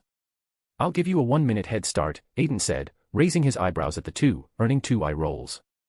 Harry beside them wanted to speak up to advise Aiden, but thinking of Aiden's supernatural abilities, he remained silent. Then, when the cannon sounds, the competition officially begins, Dumbledore announced with authority. As Dumbledore's words fell, Filch lit the cannon with dramatic flair. Fleur and Crumb jumped into the water together, while Harry swallowed the gillyweed and was pushed into the water by Moody. Aiden, hurry up and start. Professor Flitwick urged with concern. No rush, Professor, Aiden said, untying his robes and revealing the t-shirt underneath. He jumped high up, and his body changed inch by inch in the air. A magnificent silver dragon appeared before all the spectators. The silver dragon dived downward and plunged into the water with graceful power. Merlin's beard. It's really true. Worth the trip.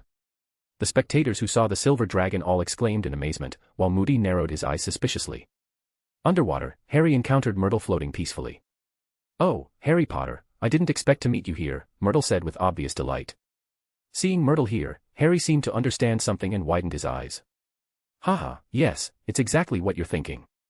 Go on, the mermaid village is to the north," Myrtle said, pointing the way for Harry. Then, a huge shadow passed overhead. Harry looked up and saw a silver figure gliding through the water. Aiden turned back and winked at Harry in the water weeds. At the mermaid village, ancient buildings surrounded the area everywhere, with a broad square in the center. The champion's treasures were tied up in the square. Dragon. The merpeople standing guard around saw Aiden and roared with terror. Aiden just swaggered in like this, and not a single merperson dared approach him. Coming to the central square, seeing Ron, Ginny, and Hermione tied up, Aiden extended his claws, preparing to take them all at once. But, whether from courage or trust in Dumbledore, an aged merperson stood out. "Mighty dragon, please hear me out." The claw stopped before the merperson. Under Aiden's mental perception, he instantly understood the merperson's meaning. "Thank you for your mercy, dragon. You should also be a Hogwarts competitor. As competition staff, we still need to maintain the rules of the competition, so you can only take one." The aged merperson tremblingly finished speaking. "But these are my family and friends," Aiden said, raising his eyebrows. "We swear to you that we'll ensure their safety. If anything goes wrong, you can come back anytime to destroy our village," the old merperson swore desperately. "Fine then, really," Aiden said, picking up Ginny and beginning to swim back. Seeing Aiden's departure, all the merpeople breathed a collective sigh of relief. The moment Aiden emerged from the water with Ginny, the spell on her was broken. Ah. Discovering she was being carried by something, Ginny immediately struggled. "Ginny, it's me," Aiden's voice entered her mind directly. "Aiden." Hearing the familiar voice and seeing the dragon's heterochromatic eyes, Ginny calmed down. Aiden placed her gently on the platform, and Professor McGonagall immediately came over to wrap her in a dry towel. The mischievous dragon shook water on the platform, soaking all the Beauxbatons and Demstrang people. Then he moved forward twice and transformed from dragon to human. "Haha, Aiden, well done," Professor Flitwick said, coming over with congratulations. He also used a spell to remove the water from his body. Meanwhile, Dumbledore on the high platform also announced that Fleur had abandoned the competition due to Grindylows. On the other side, Harry, guided by Myrtle, came to the mermaid village. He saw his friends tied up in the center of the square and immediately swam over to rescue them. However, the water weeds were too tough for Harry to break by hand. Helpless, Harry went to borrow weapons from the merpeople but was laughed at mockingly. So he turned to find a sharp stone and smashed the seaweed binding Ron.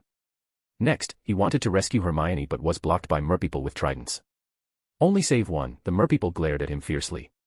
Suddenly, the fierceness in the merpeople's eyes turned to horror. Harry looked back and saw a shark had swum over. The shark bit through the rope binding Hermione and carried her toward the surface. Harry, left behind, looked at Ron and the remaining Gabrielle and made his decision. He also used the stone to free Gabrielle from the water weeds and tried to surface with both of them. "Stop!" The merpeople charged over with tridents raised. Harry pushed the two upward while drawing his wand and firing several stunning spells, knocking down several merpeople. This seriously slowed Harry's time but also earned him unexpected benefits. The merpeople immediately backed down, obediently putting away their tridents and watching Harry leave with newfound respect. On the surface, Aiden sat at the edge of the platform, kicking his feet casually in the water. Krum emerged first with Hermione, followed by Ron and Gabrielle surfacing. Aiden flicked his wand and brought several people ashore. The professors nearby immediately wrapped them in warm towels.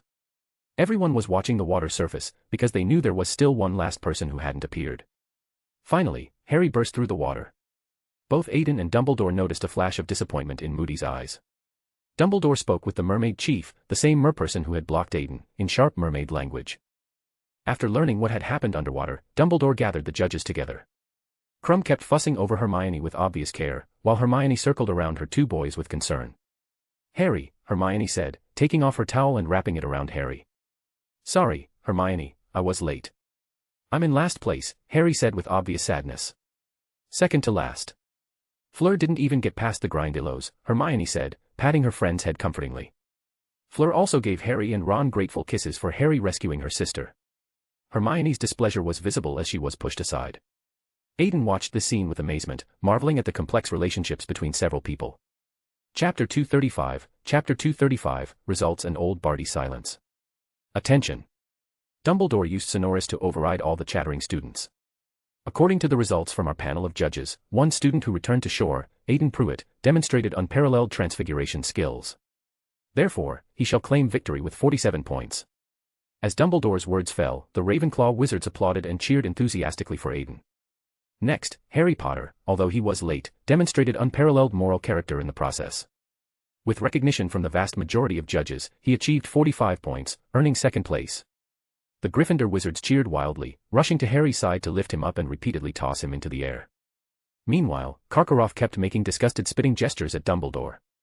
Next, we believe that Durmstrang's champion also demonstrated impressive transfiguration skills in the competition and rescued his treasure. Therefore, he received 40 points, claiming third place. Crumb. Crumb. Crumb. The Durmstrang students chanted his name in unison, cheering him on with obvious pride. Finally, our Miss Fleur, although she did not complete the rescue, we are still moved by the courage she showed in bravely facing the Grindylows. Therefore, we will award her 20 points, fourth place. Madame Maxime hugged Fleur gently, patting her back to comfort her disappointed student. The second task ended, and Barty Crouch came to the shore to congratulate the champions. Congratulations, Mr. Prewett, Mr. Potter, on magnificent magic and noble morality. Thank you. Harry thanked Barty Crouch politely and then left with the enthusiastic twins. Oh, Mr. Prewett, seeing you reminds me of your father, that brave young man. Barty chatted warmly with Aiden, while Moody, seeing their intimate conversation, also interjected. You wouldn't be trying to entice him to intern at your department during summer vacation, would you? When Moody spoke, he habitually licked his lips, a gesture that old Barty noticed with growing suspicion.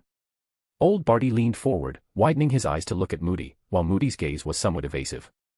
Haha, the Department of International Magical Cooperation is also a nice place, isn't it? My brother is interning there. Aiden's interruption eased the tense atmosphere between the two men. Oh, yes. Barty said, shaking his head and continuing to lead Aiden forward. Mr. Crouch, I'm sure you've already noticed. Aiden spoke meaningfully. At the same time, abilities from Sequence 4 brought the two into the blind spots of consciousness. What are you talking about? Old Barty's voice trembled somewhat. Moody is little Barty, your son. You recognized him, didn't you? Aiden asked, raising an eyebrow. No, he's already dead. Old Barty was still being stubborn. Come on, Mr. Crouch, few people in this world can hide their minds from me anymore. Aiden tapped his index finger lightly, his dragon eyes looking straight into old Barty's heart. What do you want? Barty asked, giving up his pretense. Nothing special, just want to chat with you. A staff materialized in Aiden's hand. With a thud, the staff hit the ground. Two comfortable sofas appeared on the ground, and Aiden gestured for him to sit down. There's nothing to chat about. He's a faithful devotee of you-know-who. I should eliminate him. Old Barty covered his head in pain, his expression showing obvious anguish. But what if I could make him change his mind? Aiden asked, narrowing his eyes. You see, his persistence in pursuing goals, his own magical abilities, and his courage and boldness are all exceptional. It's just a pity that he used this talent in the wrong place. Aiden's expression showed genuine regret. You want him to serve you, and not just him, but me too. Do you want to become the next Dark Lord? Barty's voice trembled. He was horrified to discover that yet another talented young man had different ideas. But this time, we uphold destiny and righteousness, and we don't achieve our goals through killing. Why would we become Dark Lords? Aiden waved his hand, and the surrounding forest began to fold impossibly. The Department of Mysteries, Deep Realm Kings, Beyonders, and Perfect Werewolves. All of Aiden's past achievements appeared before old Barty one by one in vivid detail. Wouldn't it be good to free your son from corrupt, ignorant pureblood ideology? Aiden raised his hand to old Barty with invitation. Join us, join this evolution, for a better future. The surrounding images froze on the scene of Aiden shooting an arrow of love through the Deep Realm King.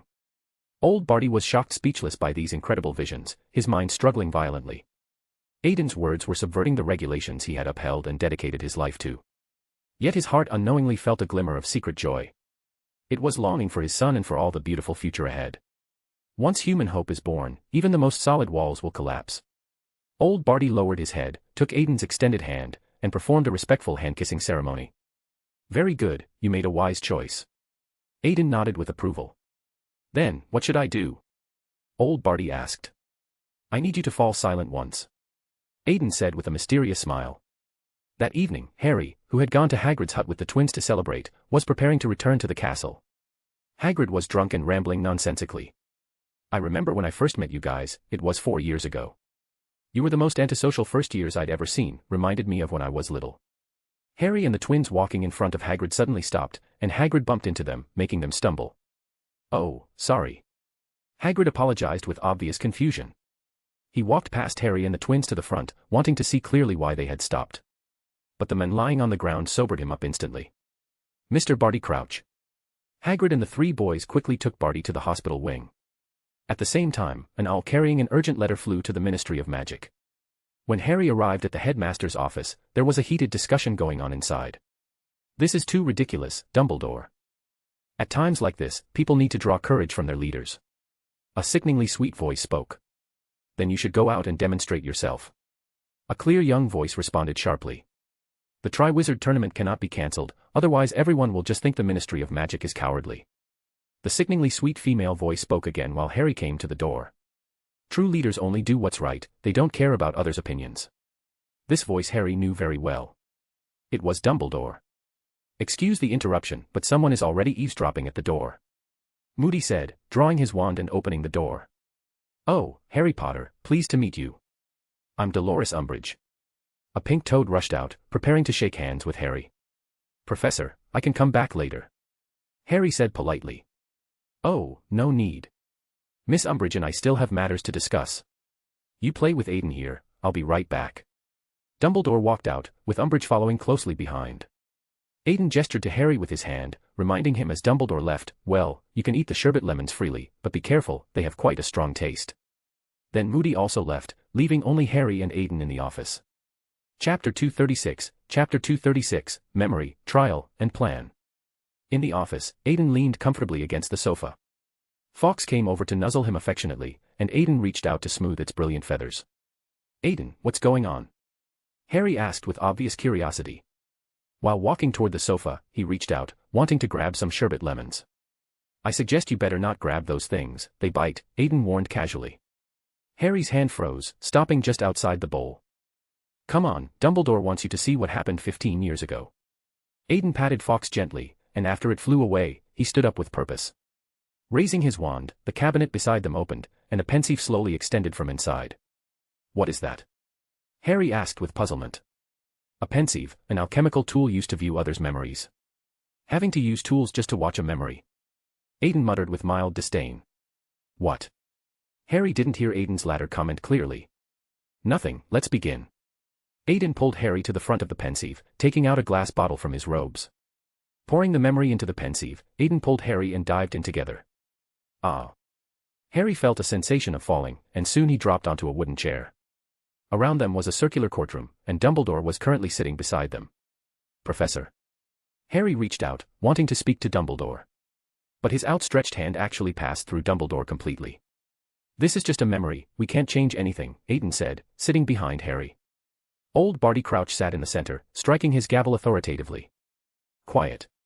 The noisy scene quickly quieted down, and Moody also squeezed into the judge's seat, sitting behind Dumbledore. Two Dementors dragged Karkaroff in with obvious menace.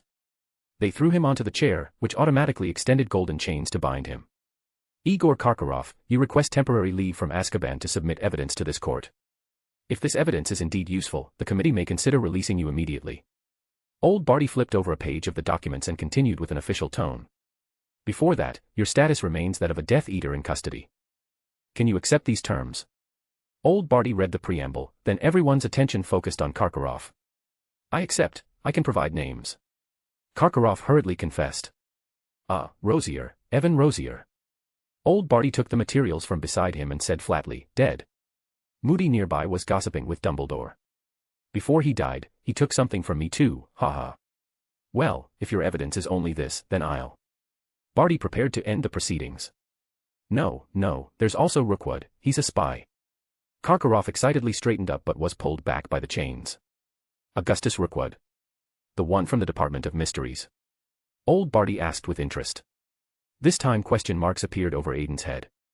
He gathered intelligence within the Ministry of Magic and provided information to the Dark Lord, Karkaroff revealed desperately. How did he bypass the unspeakable contract? Aiden asked in confusion. Unfortunately, the people in the memory didn't answer him, and Harry just looked at Aiden strangely. If you only have this information, then this court. Barty was about to strike the gavel again. Wait, there's also Severus Snape. He's also a Death Eater. Karkaroff desperately confessed. But Dumbledore stood up to testify for Snape. Lies, Snape is still loyal to the Dark Lord. Karkaroff roared with fury. Quiet. If you cannot provide other names, this court is adjourned. Old Barty struck the gavel. Oh really, I have one last person I can provide, Barty Crouch, the second, Karkaroff said with a malicious smile. Barty Jr. in the judge's seat had just stood up but, hearing Karkaroff expose him, immediately drew his wand to eliminate the traitor. But Moody was faster and struck him down first. The surrounding people rushed up to confiscate Barty's wand and tie him up securely. Father, it's not my fault, don't listen to those villains, Barty Jr. pleaded desperately. You are not my child, old Barty said with cold emptiness. Then, Harry witnessed Barty Jr.'s trial and the trial of the three Lestrange siblings. When Bellatrix was being escorted to Azkaban, she was still shouting that the Dark Lord would definitely return. A flash of light, and Harry and Aiden returned to the headmaster's office again. You'd better tell me your memory has problems, otherwise there's going to be big trouble soon, Aiden said, leaning on the sofa. Dumbledore beside them put his hand to his ear, acting like he didn't understand what Aiden was saying. Someone in the Department of Mysteries has defected. How was this accomplished? Aiden inquired seriously. That's their secret, you'll have to ask them yourself, Dumbledore said with mysterious evasion. Aiden gave Dumbledore an annoyed look, then left the office.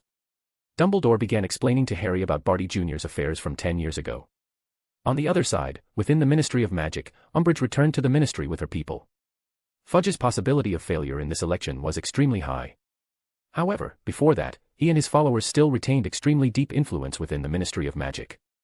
Umbridge, what did Dumbledore say? In the minister's office, Fudge looked anxiously at his assistant. Oh, sir, he strongly demanded stopping the Triwizard Tournament, but I refused, Umbridge said, pushing her glasses. Although the election had begun, Fudge's term hadn't ended yet. Whether it was the World Cup or the Triwizard Tournament, these were all Fudge's political achievements, means to raise his approval ratings. And now, Dumbledore's idea was to destroy Fudge's hope for re-election. This caused Fudge great resistance and paranoia. At the same time, on the 9th floor of the Ministry of Magic, in the Department of Mysteries, butterflies gathered in the circular hall, and Aiden appeared with his usual dramatic flair. Dragon, did you come to play with me? The director instantly appeared behind Aiden. I have serious business with you both, Aiden said. Us? The director asked, tilting his head. The elevator beside them started operating, and a distinguished lady rode the elevator downstairs. So, what matter makes you urgently seek us out? Amelia Bones asked, stepping out of the elevator. If Fudge's failure comes, who do you think has a chance of being elected next year?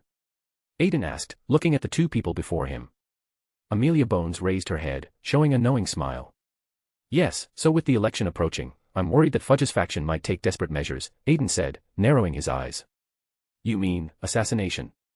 Amelia Bones reacted with sharp understanding. Right, so you need some protection, Aiden said, his mouth curving into a smile. After some detailed discussion, Bones left with the protection plan. So, what business do you have with me? The director asked, raising an eyebrow. What's the deal with Augustus Rookwood? What connection does Voldemort have with the Deep Realm? Aiden didn't bother with pleasantries and went straight to the point. This is quite a long story, the director said, leading Aiden toward his office. Chapter 237, Deep Realm Tides, Surveillance, and Manipulation. In the office, the director handed Aiden a glass of fresh lemon juice. Hurry up, don't waste words. The audience is waiting, Aiden urged impatiently. Young people are always impatient, the director said, picking up a piece of pastry with deliberate slowness. Voldemort, why do you think a half-blood wizard with Muggle ancestry who inherited some gaunt legacy would have such enormous influence? The director crossed his hands and rested his chin on them thoughtfully.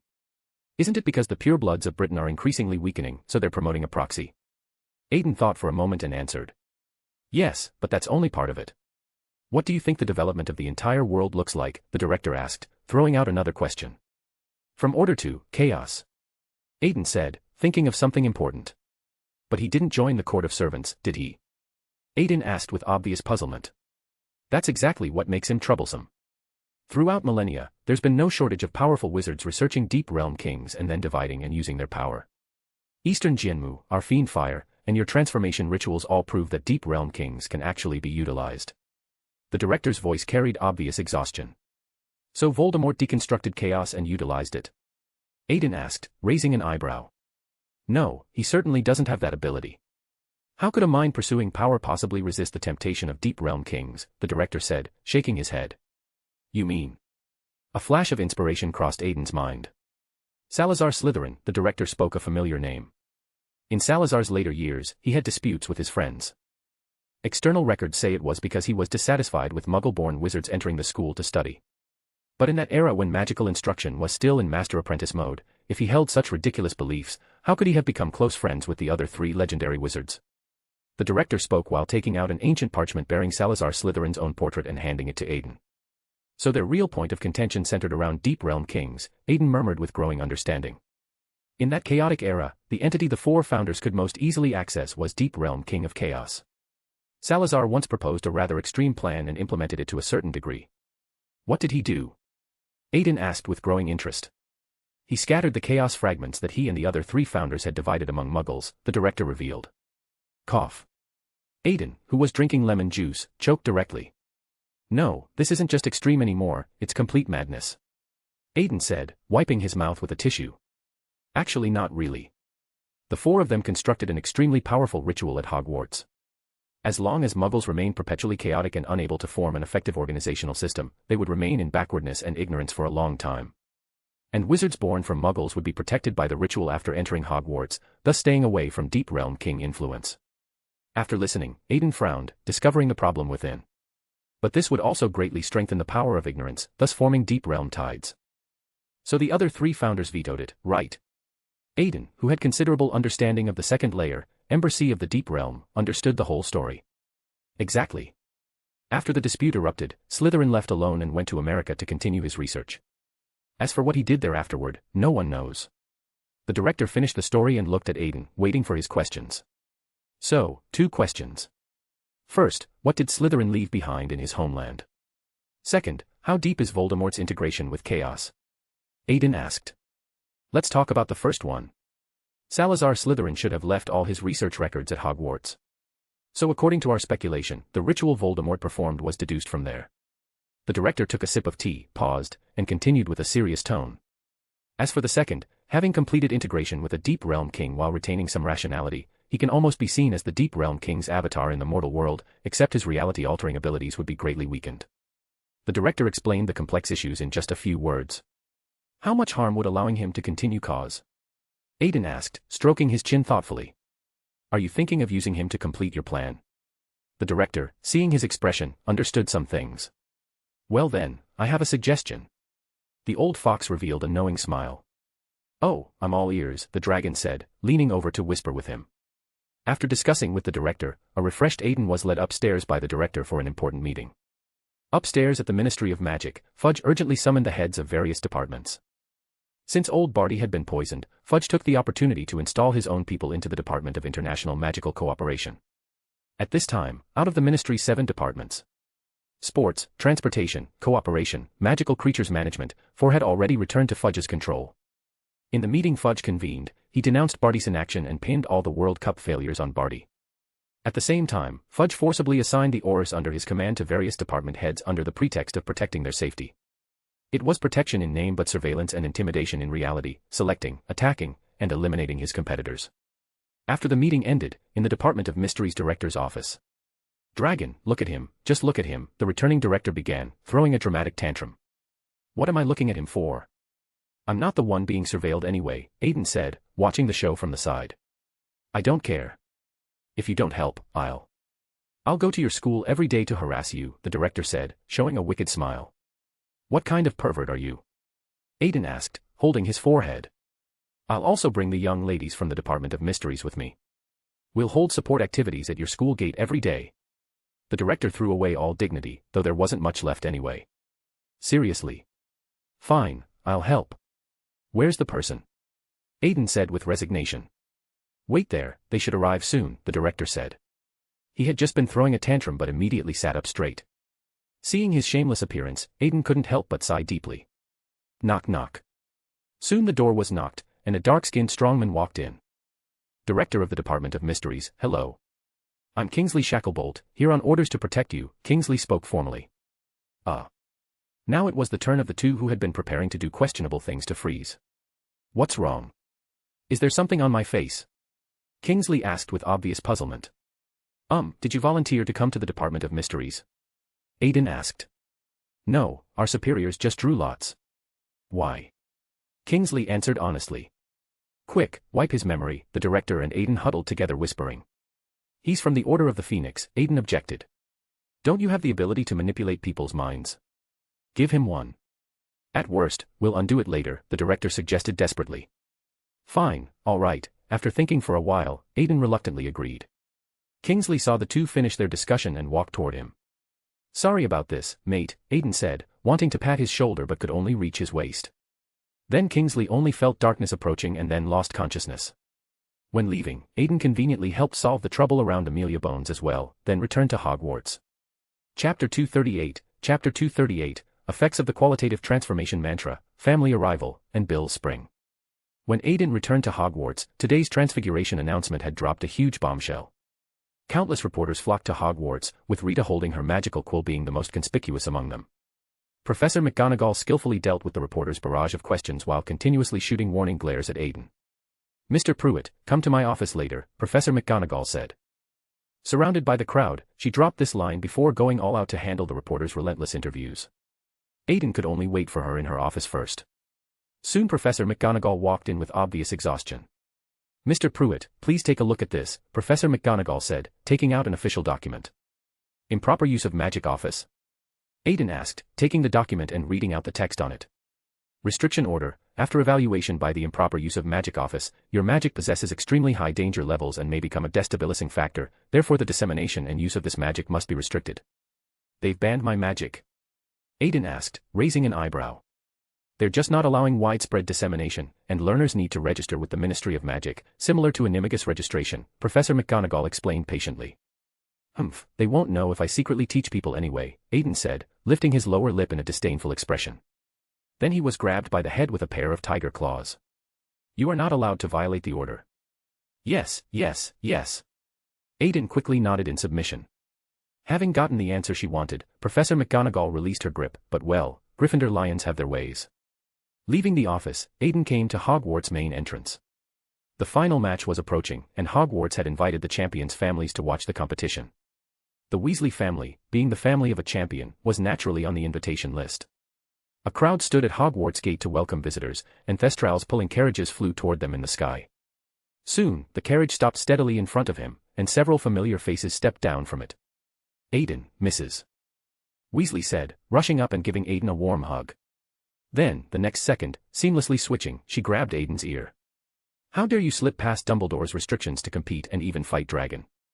Do you know how worried I was? Don't, Aunt, I was wrong, really wrong, Aiden quickly begged for mercy. Bill and Charlie were snickering on the side with obvious amusement. And you too, Harry, poor child. I heard from Ron that you must have suffered a lot, Mrs. Weasley said, lovingly cupping Harry's face, and Harry returned a grateful smile. A certain dragon who had just had his ear grabbed shot a murderous look at a certain red-haired guy hiding behind his sister. At the same time, the dragon also winked at an invisible friend. Oh, I'm done for, Ron complained to Ginny, but got a, you deserved it, expression in return. Hi, Aiden, is this your family? Fleur asked, happening to pass by with her parents. Yes, the one hugging Harry is my uncle and aunt, and this is my brother Bill, Aiden said, elbowing the suddenly dazed Bill. Oh, hello, I'm Bill Weasley, Bill said, extending his hand to Fleur. And Fleur, who was usually curt with others, rarely extended her hand to shake his.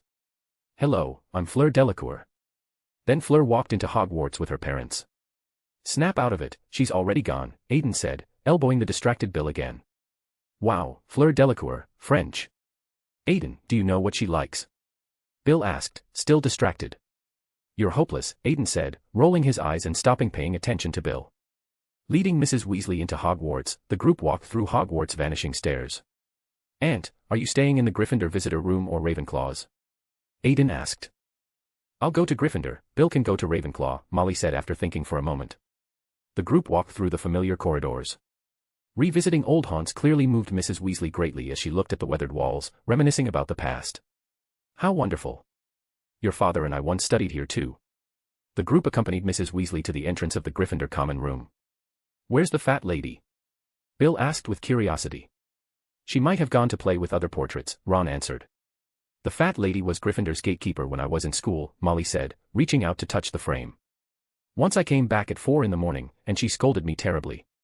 Aunt, what were you doing out at 4 o'clock? Aiden asked, looking at Molly with surprise. Mrs. Weasley showed a nostalgic smile.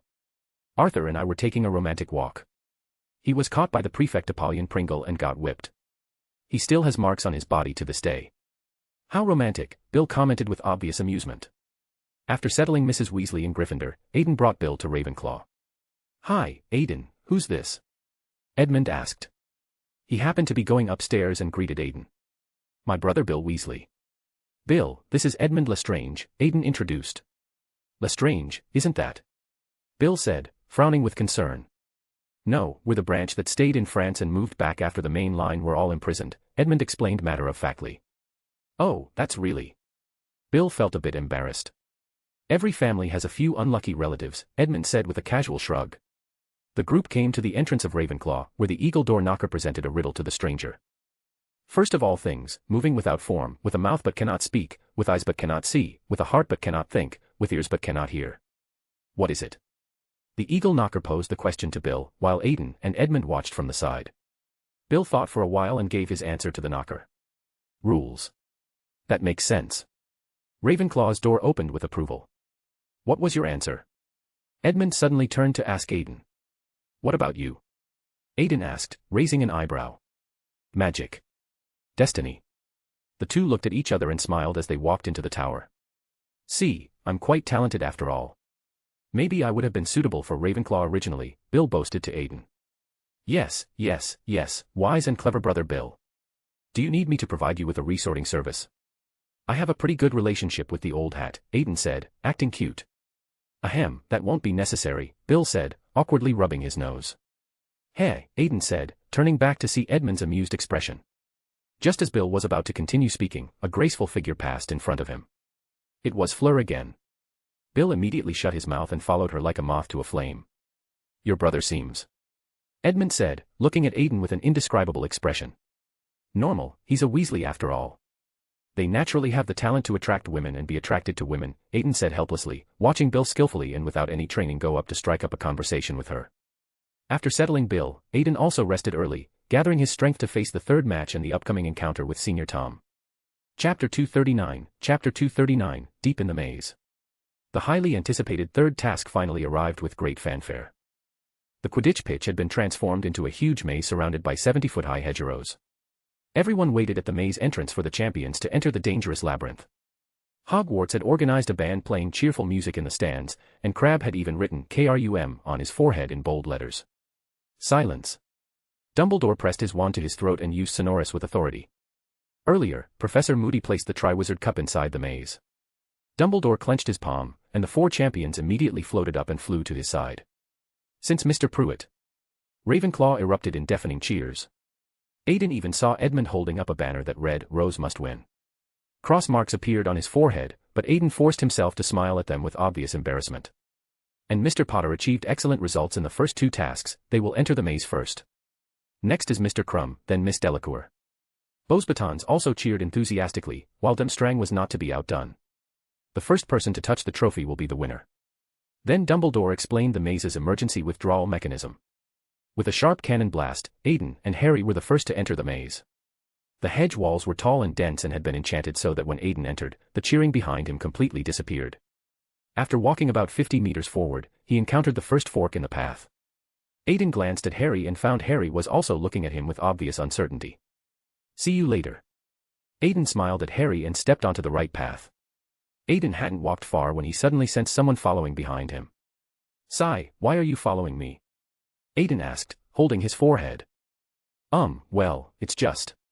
Harry stammered awkwardly. Snap. Aiden snapped his fingers, setting up an illusion barrier in front of Harry. Then he turned around and ignored him. Harry tried to follow Aiden but, after going in circles, found himself still in the same place. Helplessly, he could only return to the previous fork and go left. Aiden continued forward and came to the second turn. At this time, another cannon shot rang out. It looked like Crumb had also entered the maze. Soon after, a third cannon shot sounded. Fleur had entered. After stroking his chin thoughtfully, Aiden decided to use the Point Me spell. Taking out his black walnut wand and placing it in his palm, he recited the incantation. "Point me." The wand pointed southeast. Aiden followed the wand's guidance forward. Then he encountered a 50-foot-tall blast-ended scrut. 50 feet. Aren't these things only supposed to grow to 10 feet? Aiden asked, momentarily stunned. The blast-ended Scrut's tail spewed intense flames, but the runes on Aiden's robes lit up, and a transparent barrier blocked in front of him. Well then, let's have a warm-up exercise.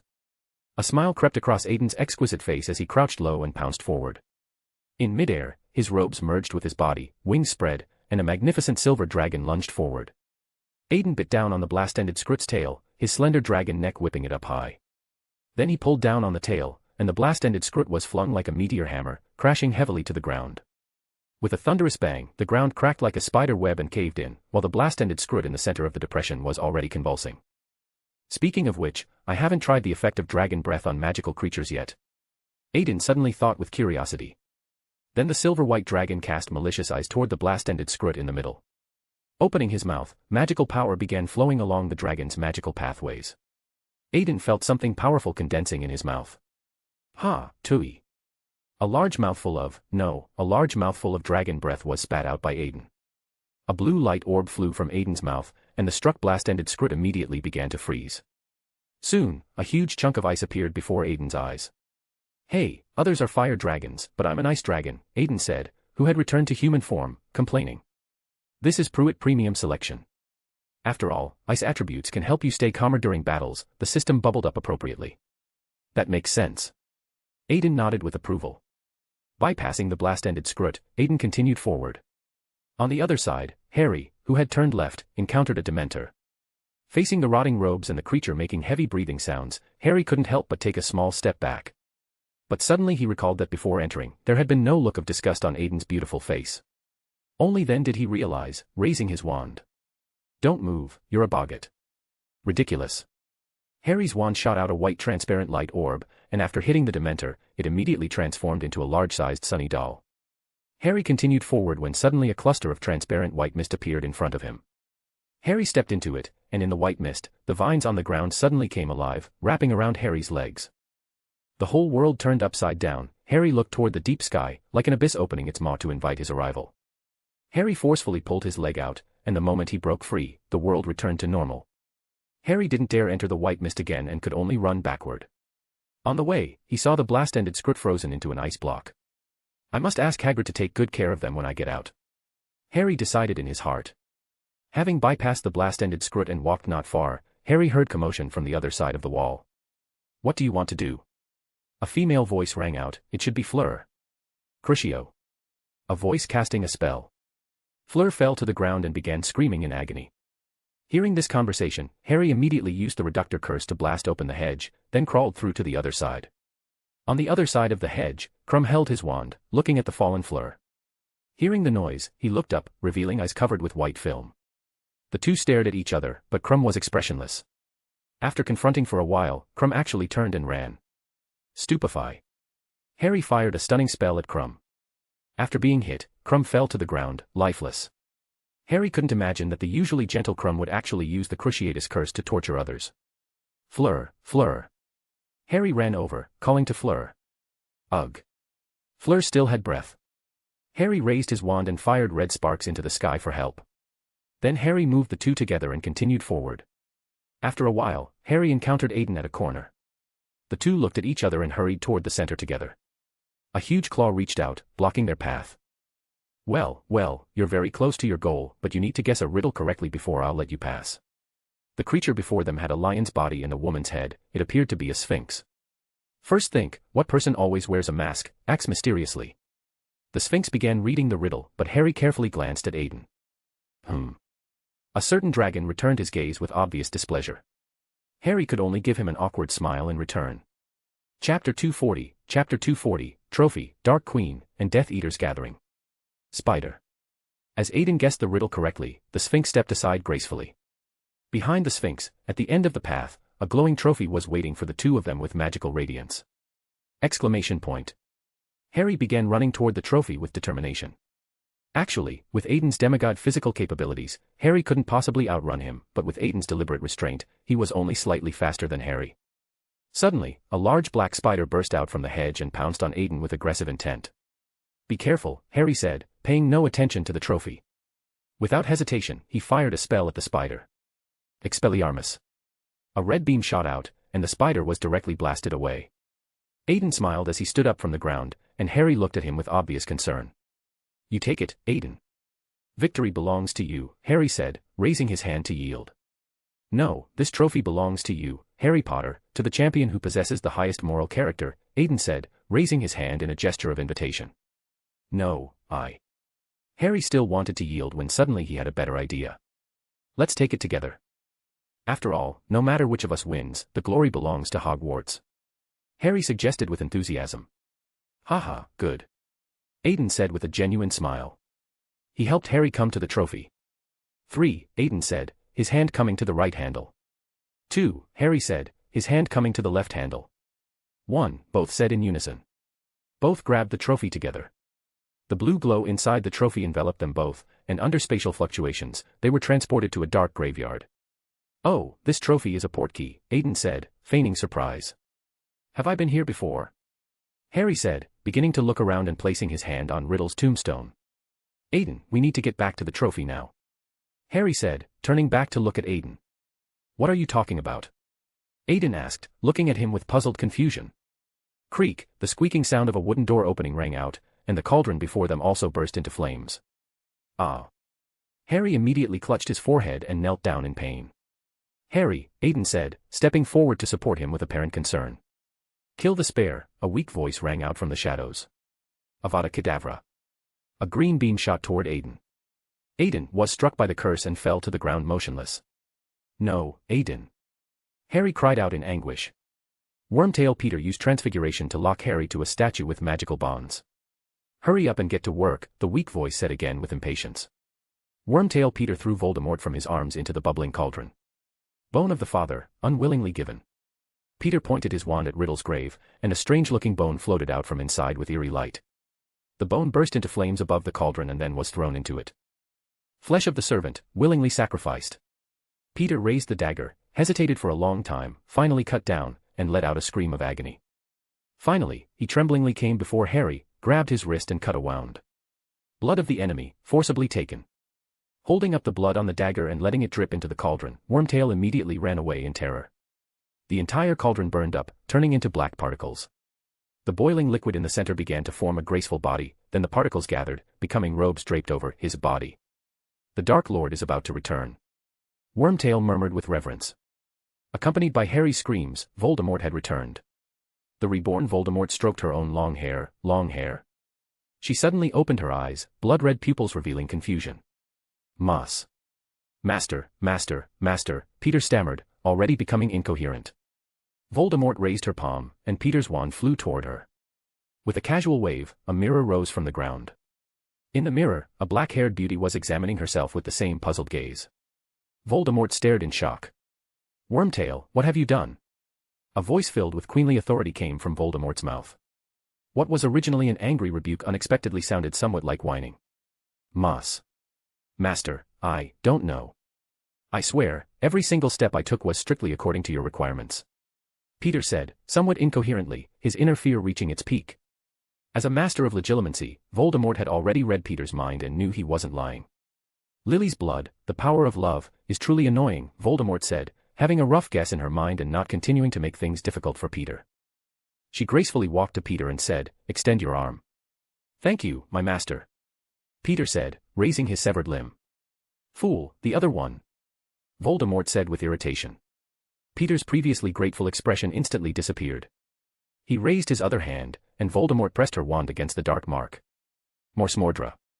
Voldemort activated the dark mark, summoning her servants. After casting the spell, the idol Voldemort came to Harry's side. Oh, don't look at me like that, Harry Potter. While we're bored, let's talk about my past. Perhaps because she had become a woman, Voldemort's desire to confide had greatly increased, so she began chatting with Harry about her life journey.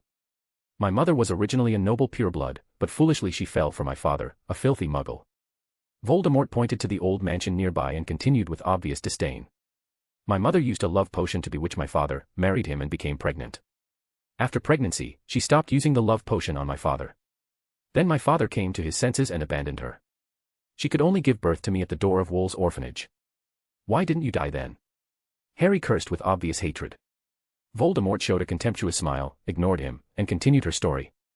Later, because of my talent, I entered Hogwarts. It was Dumbledore who taught me that magic equals might. So I returned to the Riddle Mansion again and eliminated my father and grandparents, who were stains on my existence. As Voldemort spoke, wisps of black smoke began appearing in the graveyard.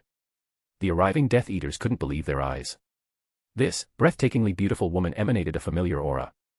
Disturbed by the strange gazes, Voldemort randomly selected someone and cast the Cruciatus Curse. Master, came multiple voices. The Death Eaters began kneeling and kissing her robes. Welcome, my friends. 13 years it has been. Looking at you before me, it feels like yesterday. Voldemort began walking in the center of the Death Eater circle. But I must also admit, I am disappointed. Not one of you came looking for me. She extended her palm and shattered the mask of the nearest Death Eater. Crabbe. Goyle. McNair. Voldemort walked along, removing their masks one by one. Not even you, Lucius. Finally, Voldemort stopped before Lucius and removed his mask. My lord, I assure you, if I had discovered any signs indicating. Lucius said, kneeling down. There were signs aplenty, my slippery friend. Voldemort turned around, leaving Lucius with her silhouette.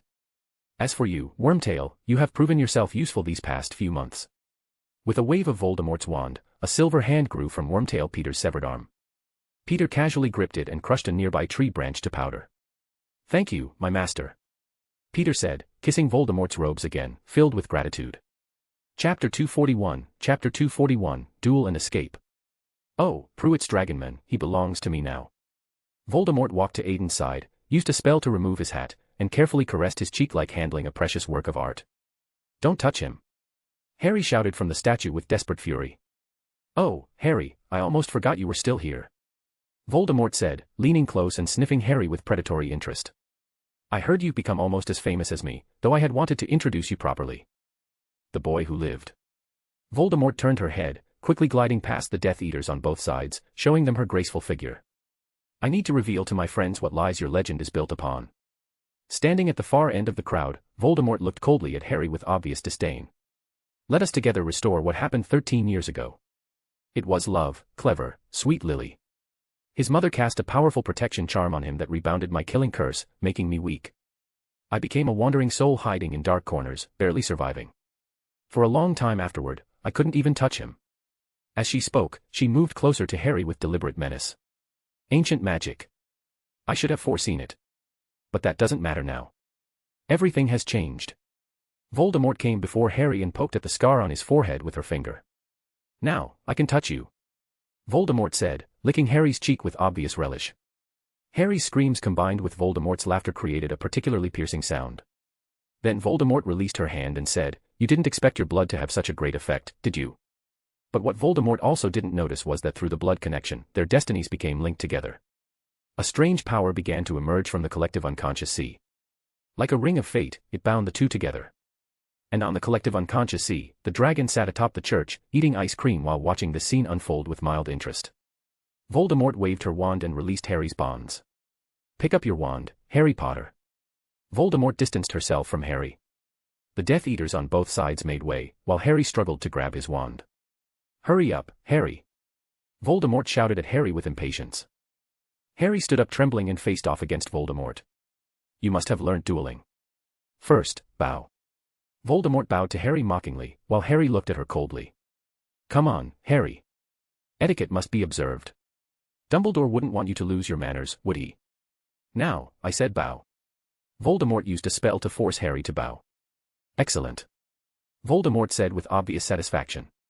With a wave of her right hand, Harry was knocked flying by her massive magical power, hitting the statue before falling down hard. Ha ha ha. Crucio. Voldemort cast the Cruciatus Curse on Harry. Intense pain swept over Harry, making him convulse violently. Then Voldemort stopped the torture and approached Harry like a cat toying with prey. Very good, Harry. Your parents would be proud of you, especially your filthy mudblood mother. Expelliarmus, Harry said, enduring the pain and launching a counterattack while Voldemort was speaking. After years of training in the dueling club, the powerful disarming charm made Voldemort retreat 2 steps. You actually managed to repel me. Voldemort said, like discovering something novel. Not bad. Your strength exceeds your peers, but it's still not enough. Voldemort walked toward Harry and raised her wand. Imperio. She used the Imperious Curse to control Harry into standing up. I will kill you, Harry. After tonight, no one will question my power again. But a miracle happened. Harry actually resisted the Imperious curse, shouting, "You'll never make me submit to you." He dodged behind the statue in a flash. Voldemort's killing curse shattered the stone blocks. "You can actually resist the Imperious curse. No matter. Face me directly, Harry Potter. I want to see the light fade from your eyes." Voldemort kept casting killing curses at the stone blocks. At this moment, Harry gathered his courage and stepped out. "As you wish," Harry said, meeting Voldemort's gaze. Avada Kedavra. Expelliarmus. Red lightning and green lightning clashed in the air. Their magical powers formed a current through the collective unconscious sea. They flew up, their magic interacting in the air, forming a silver web. At this moment, the reverse spell effect in Voldemort's wand was activated, and the souls whose lives had been taken by her wand emerged. "Don't give up, lad." The old Muggle Frank encouraged Harry. "Harry, when the connection breaks, you must return to the portkey." "We'll buy you time," James Potter said. "Let go, Harry, sweetheart." "You're ready," Lily said, judging the timing precisely. The connection broke. Several souls roared as they charged toward Voldemort. Harry seized the opportunity to cast Accio on the trophy. With a flash, he returned to the competition grounds. At the Triwizard Tournament grounds, everyone first saw Harry's return and immediately stood up cheering. But Harry knelt on the ground crying. Hagrid also sensed something wrong, and his previous smile disappeared completely. "Harry, Harry," Dumbledore said, rushing forward and trying to help Harry up, but failed. "My God, Dumbledore, what's happening?" Fudge said, coming over. "He's back. Voldemort is back. I couldn't save Aiden, he was left there," Harry sobbed as he recounted the events. On the platform, Molly fainted directly, with Bill catching her nearby. "There are too many people here." "Disperse the crowd," Fudge said, first shouting to everyone. Fudge ran over and whispered to McGonagall and Snape, "A boy didn't come out. Get people away." "There are too many people here, Dumbledore," Fudge said, pacing anxiously. At his most critical moment, this kind of thing had to happen. Helplessly, he could only drive away the surrounding people. Moody walked over, pulled Harry up, and led him toward the office. Harry's cries echoed throughout the venue, and the surrounding people looked at him with sorrowful expressions. The originally joyful scene fell into complete silence. On the other side, having sent Harry away, Voldemort let out a cry of frustration. "No." All the surrounding Death Eaters knelt down, not daring to speak. The angry Voldemort began randomly calling names, sending the Cruciatus curse to whoever was called. Crabbe, Crucio. Goyle, Crucio. Finally, fearing being called upon, Lucius stood up to comfort her. "Master, you needn't worry too much. You have already overcome Harry Potter. He will die by your hand sooner or later. Now you should accept your harvest, the dragonman from Prewett." Lucius gave the remaining few Death Eaters who could still move a meaningful look. They immediately carried up Aiden's corpse. "Right, Prewett. I almost forgot," Voldemort said, her mood improving slightly. Waving her wand, she stopped the Cruciatus curse on those people from before. Chapter 242, Chaos and Reverse Entropy, False. "Ah, he, Prewett."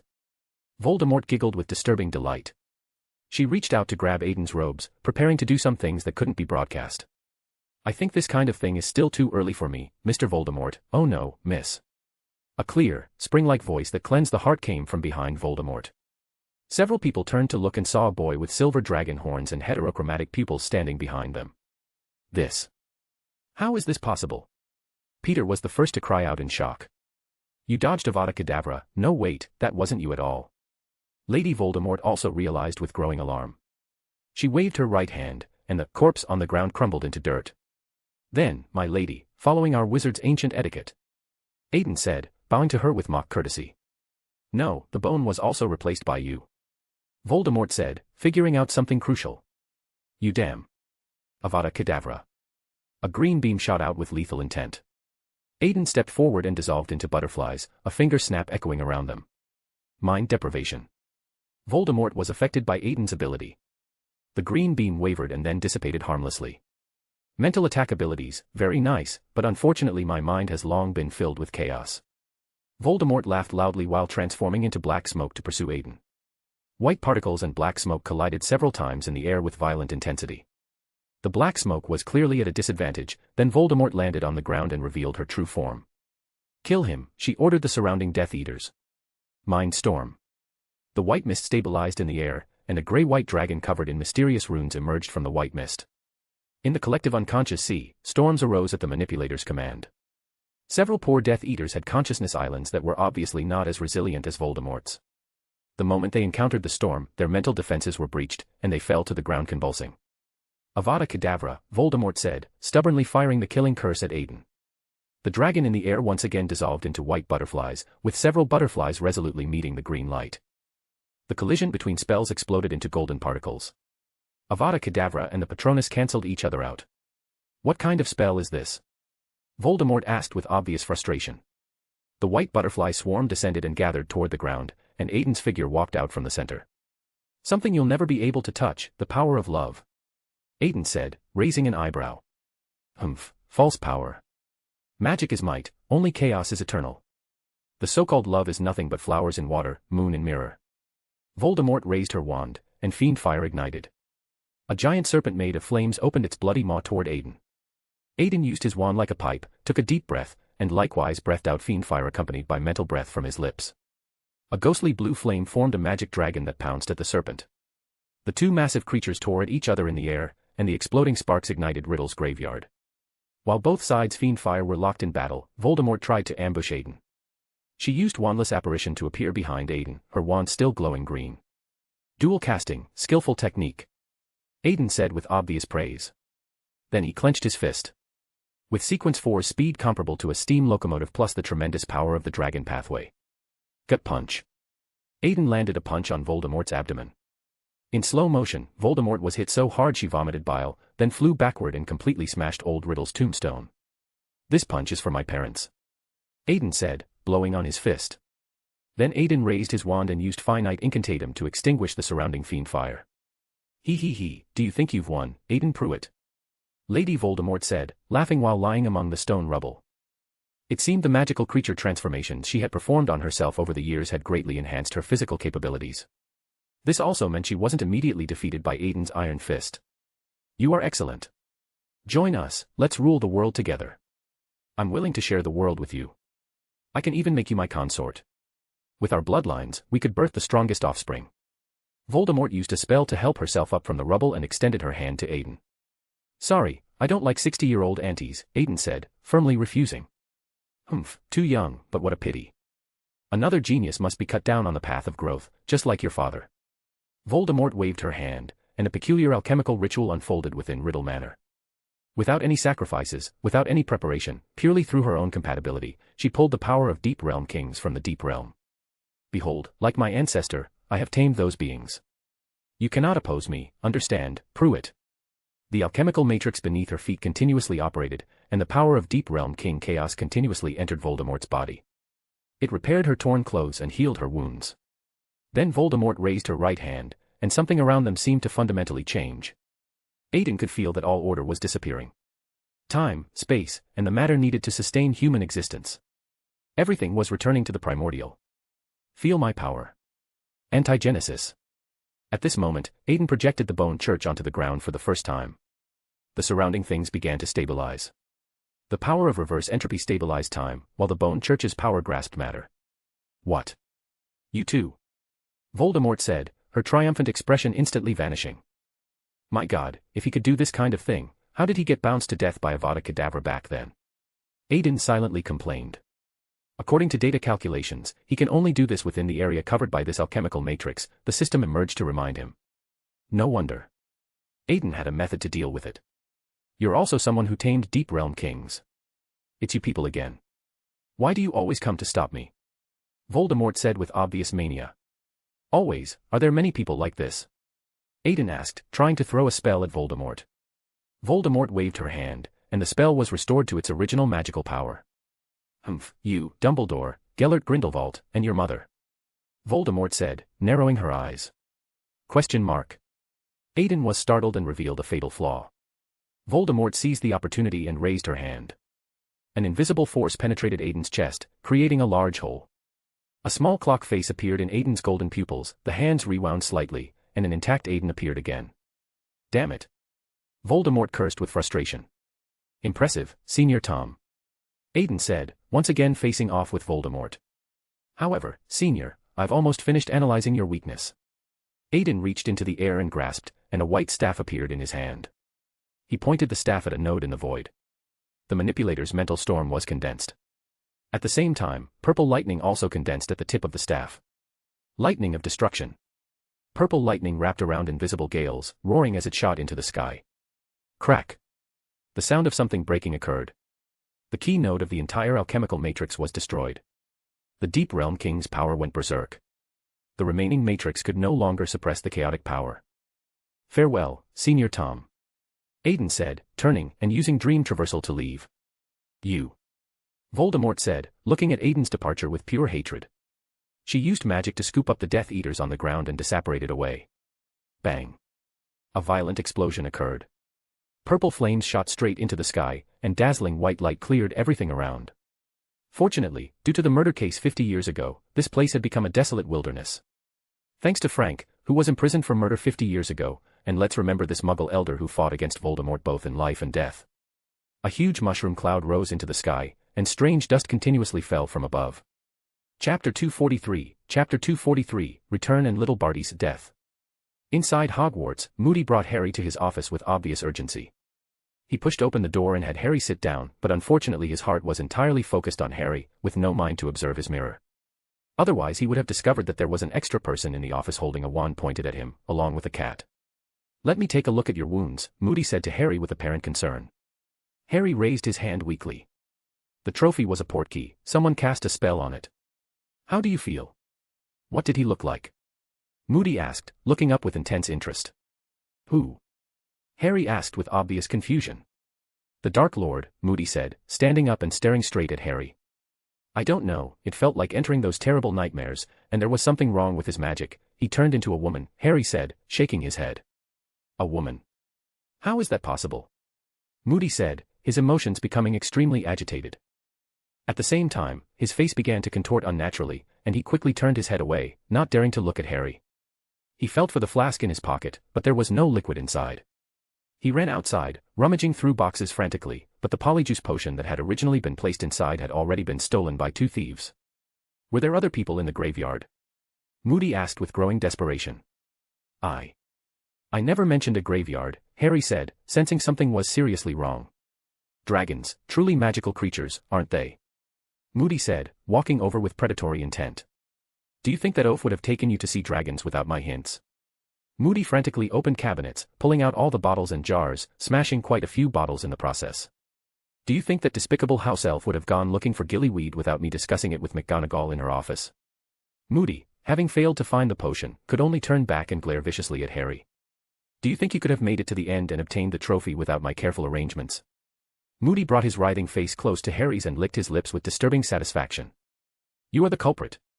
It was you who put my name in the goblet of fire, you who cursed Crumb, but... Harry sobbed while looking confused, appearing rather pitiful. But, your trip to the graveyard tonight was all arranged by us, and now your blood flows in the Dark Lord's body. Moody's magical eye was squeezed out, and his face underwent even greater horrifying changes. Harry was frightened by this scene and shrank into the corner. Now, think about it. If I eliminate you, what kind of reward will the Dark Lord give me? Moody drew his wand and pointed it at Harry with murderous intent. Expelliarmus. Stupefy. Hypnosis. A person and a cat simultaneously launched various abilities and spells at Moody, pressing him down in his chair. At the same time, 2 Beyonders of the audience pathway seamlessly completed their control over him. Bang. The office door was blasted open, and Dumbledore rushed in with others. Seeing the scene in the office, Dumbledore was momentarily stunned. Miss Greengrass, why are you here? Dumbledore asked with obvious surprise.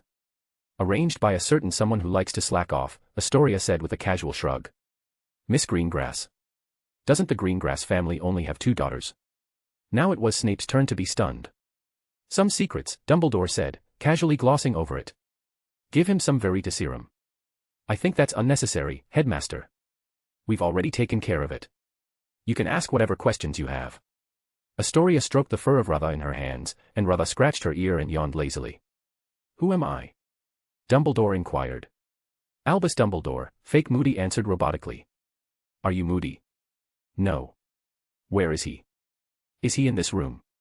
Fake Moody struggled to raise his gaze toward the nearby trunk. Astoria flicked her wand, and the trunk disassembled and reassembled according to a peculiar pattern, finally opening all 7 layers of mechanisms inside. Dumbledore, McGonagall, and Snape crowded around to look and discovered Alastair Moody lying at the bottom of the trunk. "How did you know how to use this thing?" Snape asked, looking at Astoria. "A product of Nocturne Alley, Professor," Astoria said with another shrug. Snape frowned at her form of address but said nothing. "Are you all right, Alastair?" Dumbledore said, immediately climbing into the trunk and covering Moody with a blanket. "I'm sorry, Albus," Moody said with a weary sigh. "Moody is here, so who is this one?" Professor McGonagall asked with obvious curiosity. At this moment, Moody, locked in the chair by Astoria, began to shake violently, his entire face seeming to melt. Soon, a handsome young man appeared in the chair. Bartmeus Crouch Jr., Dumbledore spoke the full name of the young man before them. The intense pain from the polyjuice potion wearing off allowed little Barty to break free from Astoria's hypnosis. He roared and stood up, trying to pounce on Harry. A silver dragon tail extended from behind, wrapping around his neck and dragging him back to the chair. Harry looked at the tail's owner in complete disbelief. "Aiden." He rushed over and hugged Aiden tightly. This made the psychologist holding the cat nearby let out a cold snort. "You're alive. How did you manage it?" Harry asked with overwhelming relief. "A little trick," Aiden said with a wink. "How is this possible? How could you be alive? Did the Dark Lord fail?" Barty also looked at Aiden in disbelief.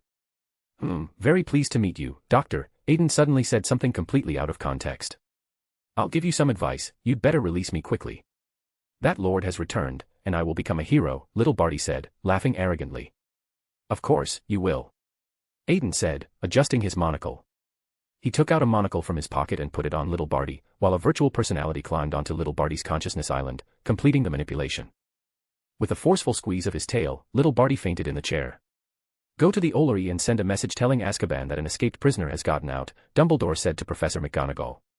Then he took Harry and headed to the hospital wing, while Professor Snape glanced at them and also turned to leave. Astoria put down Rutha and prepared to turn and leave. "Astoria," Aiden quickly called out to her. "What is it?"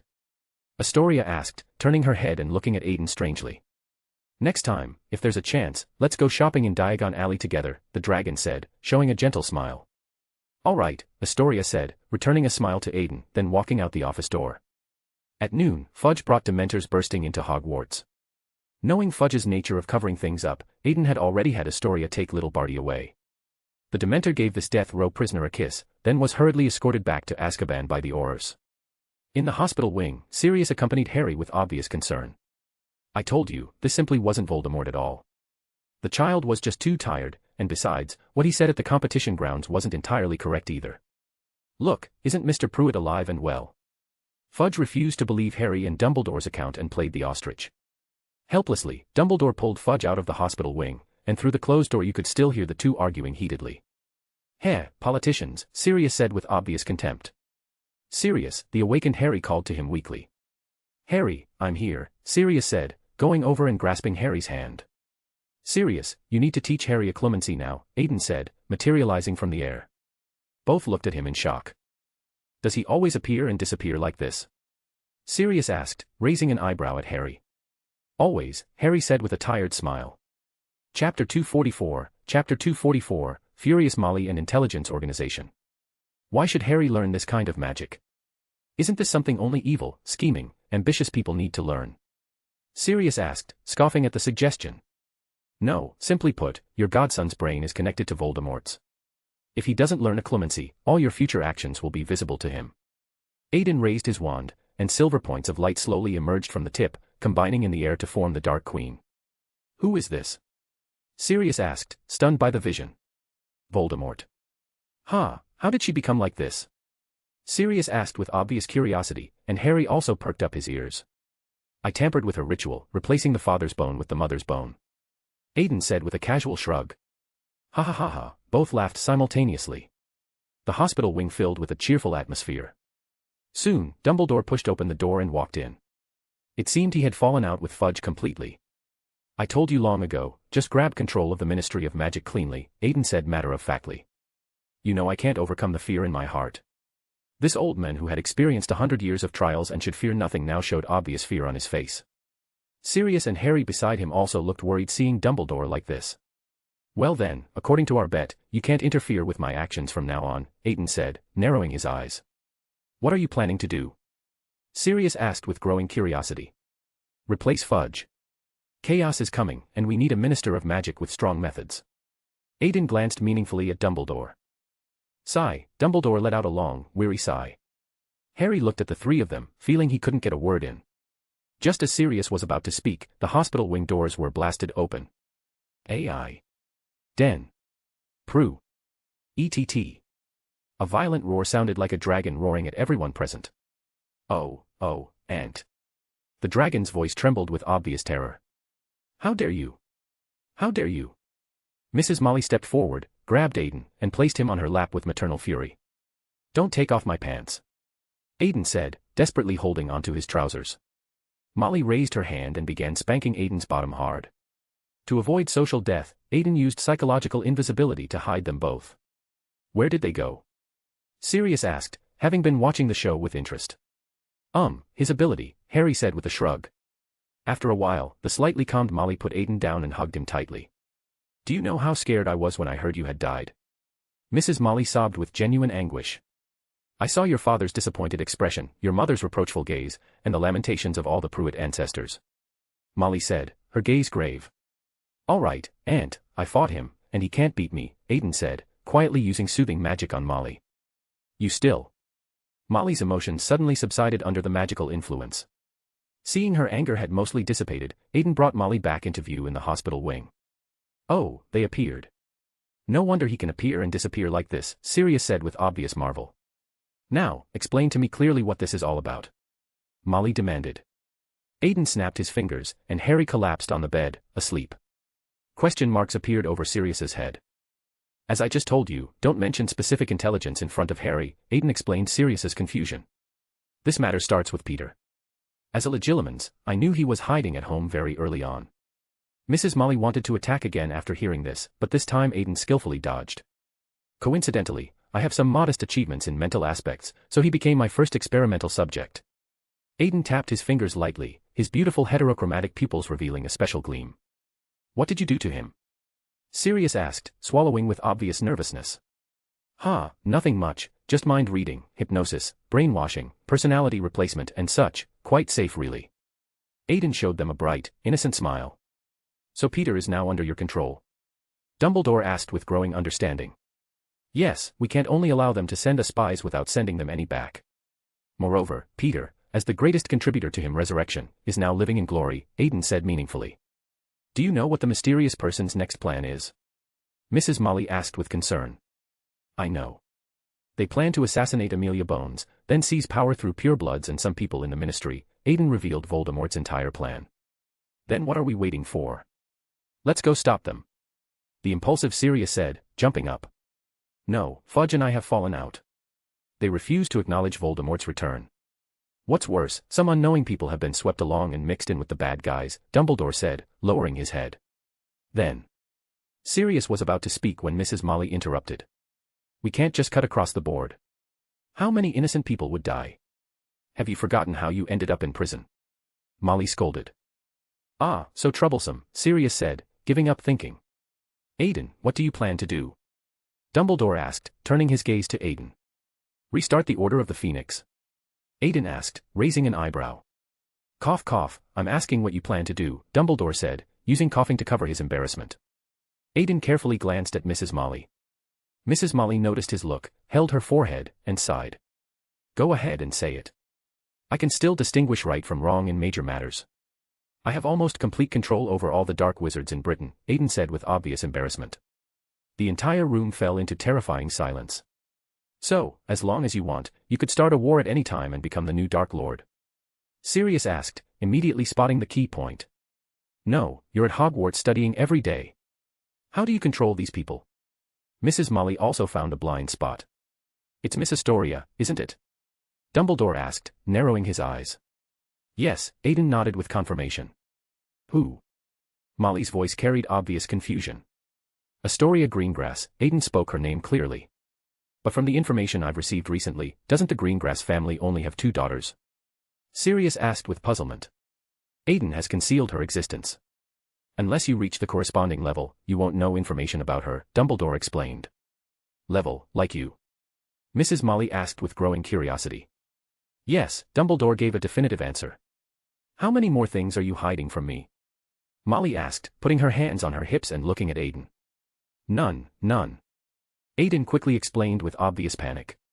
When Molly wanted to continue questioning, Madame Pomfrey returned. She drove out these people who were making a racket in the hospital wing. Aiden left with Dumbledore, and Mrs. Molly didn't say more, leaving with Sirius. Chapter 245, Gears of History, Promotion Ceremony, and Help. The Triwizard Tournament came to a smooth conclusion, and it was fortunate that no one sacrificed their life in the competition. Strictly speaking, that wasn't entirely true. Hagrid discovered Igor Karkaroff while patrolling the Forbidden Forest. From his appearance, he had been struck by a curse from behind while fleeing. The dark mark was drawn on his clothes with obvious malice. Hagrid handed his body over to the Ministry of Magic, which caused Fudge to quarrel with Dumbledore again. Although Fudge had an explosive argument with Dumbledore, he still threw the 1,000 galleon prize money to Harry with obvious reluctance. Finally, the end of the school year arrived, and everyone gathered in Hogwarts' Great Hall. Dumbledore walked up to the podium, preparing to give his final address with solemn purpose. Today, we gather here for the last time to commemorate our impending separation. Originally, as the beginning of a joyful holiday, I should say something cheerful and inspiring. However, I believe you have the right to know the truth and also to prepare you in advance for the coming crisis. Voldemort has returned. As Dumbledore's words rang out, the wizards below began discussing heatedly with obvious concern. The Ministry of Magic doesn't want me to tell you this, but I think concealing the truth would be irresponsible regarding your safety. Please remember this heavy moment, as it reminds me and you that although we come from different places and speak different languages, our hearts are closely connected. Given this year's events, our friendship this year will be all the more precious. What's the ritual? Aiden on the sofa inquired. Data detection. Sequence 3, Dreamweaver. Ritual, weave a dream for the people of an era, and drink the potion at the moment when the dream is cast, the system answered. Dreams, like a beautiful future. Aiden stroked his chin thoughtfully. Yes, child. You can go to specific time points, weave dreams, and bring them hope to continue, the system's answer was suggestive. But how can I return to the past? Aiden asked in confusion. What past? Ron asked, puzzled by Aiden's sudden outburst. Nothing. Aiden said with a dismissive smile. Dinner passed in the harmonious atmosphere of the family. The next day, Aiden set off for the Department of Mysteries. Oh, the dragon has come. What a rare scene indeed. A man in platinum robes appeared before Aiden. Where's Oliver? I came to see him, Aiden said stubbornly. Humph, you'd better be. Oliver said, pushing open a door and walking out. Speak up. You don't visit unless you need something. Oliver said, well aware of a certain dragon's nature. Well, I'd like to borrow your time turner. Aiden said, scratching his head with obvious embarrassment. The two men before him simultaneously widened their eyes in shock. Although I heard you don't get along with the vermin above, you really don't need to use such things, and we're not allowed to act against them. The director hesitated for a moment before advising, while Oliver nodded frequently beside him. Sigh, I knew you'd think wrong. I just want to borrow the time turner to make a trip to the past. Aiden explained patiently. If you want to change history, that's even more impossible. The director said, shaking his head. What if it's not changing but completing? Aiden asked, narrowing his eyes. Details, Oliver said, coming over to gossip. When I fought against reverse entropy before, I saw my future self and obtained a core fragment of reverse entropy. Aiden's staff materialized in his hand. He tapped the ground lightly, pulling Oliver and the director into the church. This is the misty illusion, and this familiar feeling, why did you bring us to Avalon? Oliver was stunned for a moment but quickly reacted. Then Aiden led the two out of the conference room, revealing the church's true form. This is. The director began examining the bones on the church with growing interest.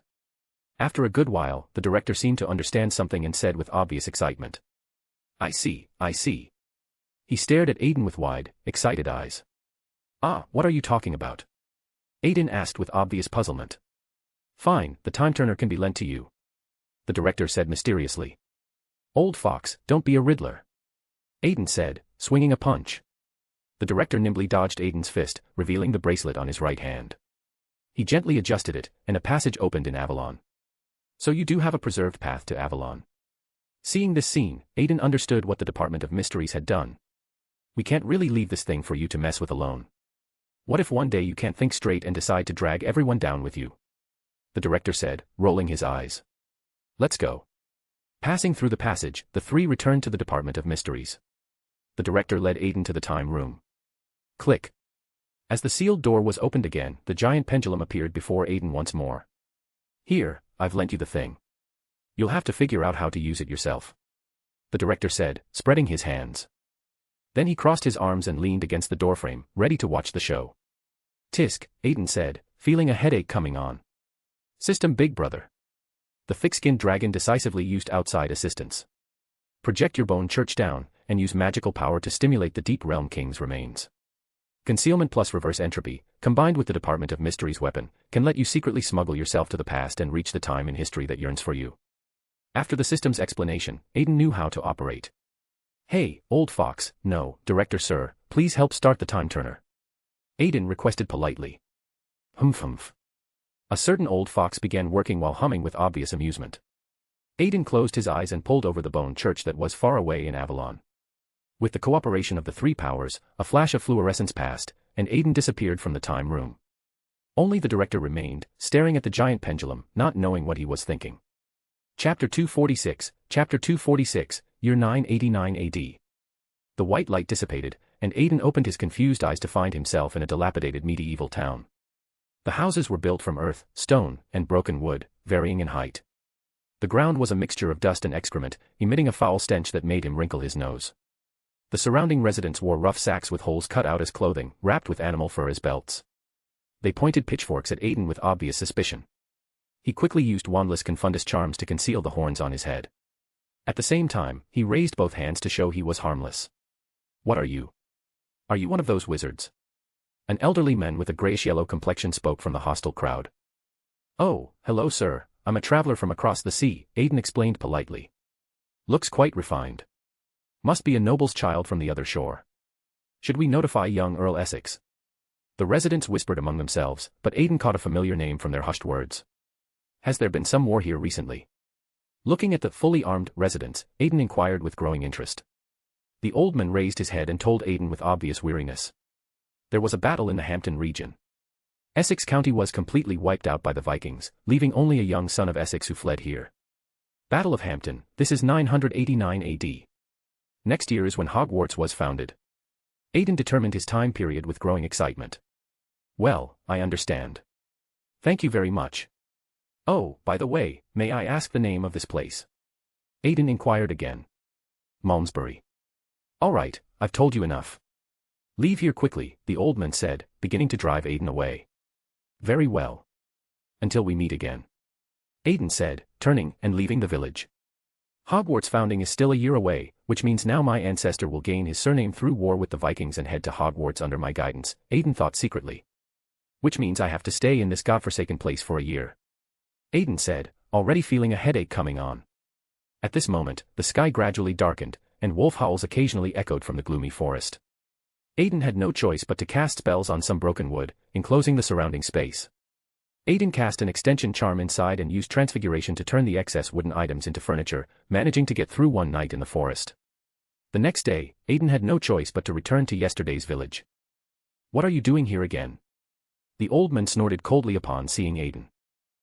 To purchase some daily necessities, Aiden said, pulling out a knuckle-sized piece of gold. Returning to his alchemist identity after a long time, Aiden extracted gold from earth and stone. The surrounding residents' eyes widened at the sight of the gold, and many put their hands behind their backs with obvious intent. Sober up. The old man scolded them away. Then he turned his suspicious gaze to Aiden. Are you a devil, trying to tempt them into action so you can kill them? The old man asked, looking at Aiden seriously. Sorry, I previously lived in a peaceful and stable country, Aiden said, lowering his head in genuine apology. Sigh, forget it. Come with me. The old man led Aiden to his own house. The main structure was supported by round logs, with stone blocks leveling the foundation below. The roof seemed covered with a layer of oiled palm leaves, giving it a slightly more refined feel than other houses built from earth, stone, and broken wood. Sir, may I ask your name? Once inside the room, Aiden chatted with the old man. Phaedos Gordon, mayor of Malmesbury, the old man said, glancing at Aiden. From the old man's expression, Aiden sensed envy, so he asked carefully, are you perhaps?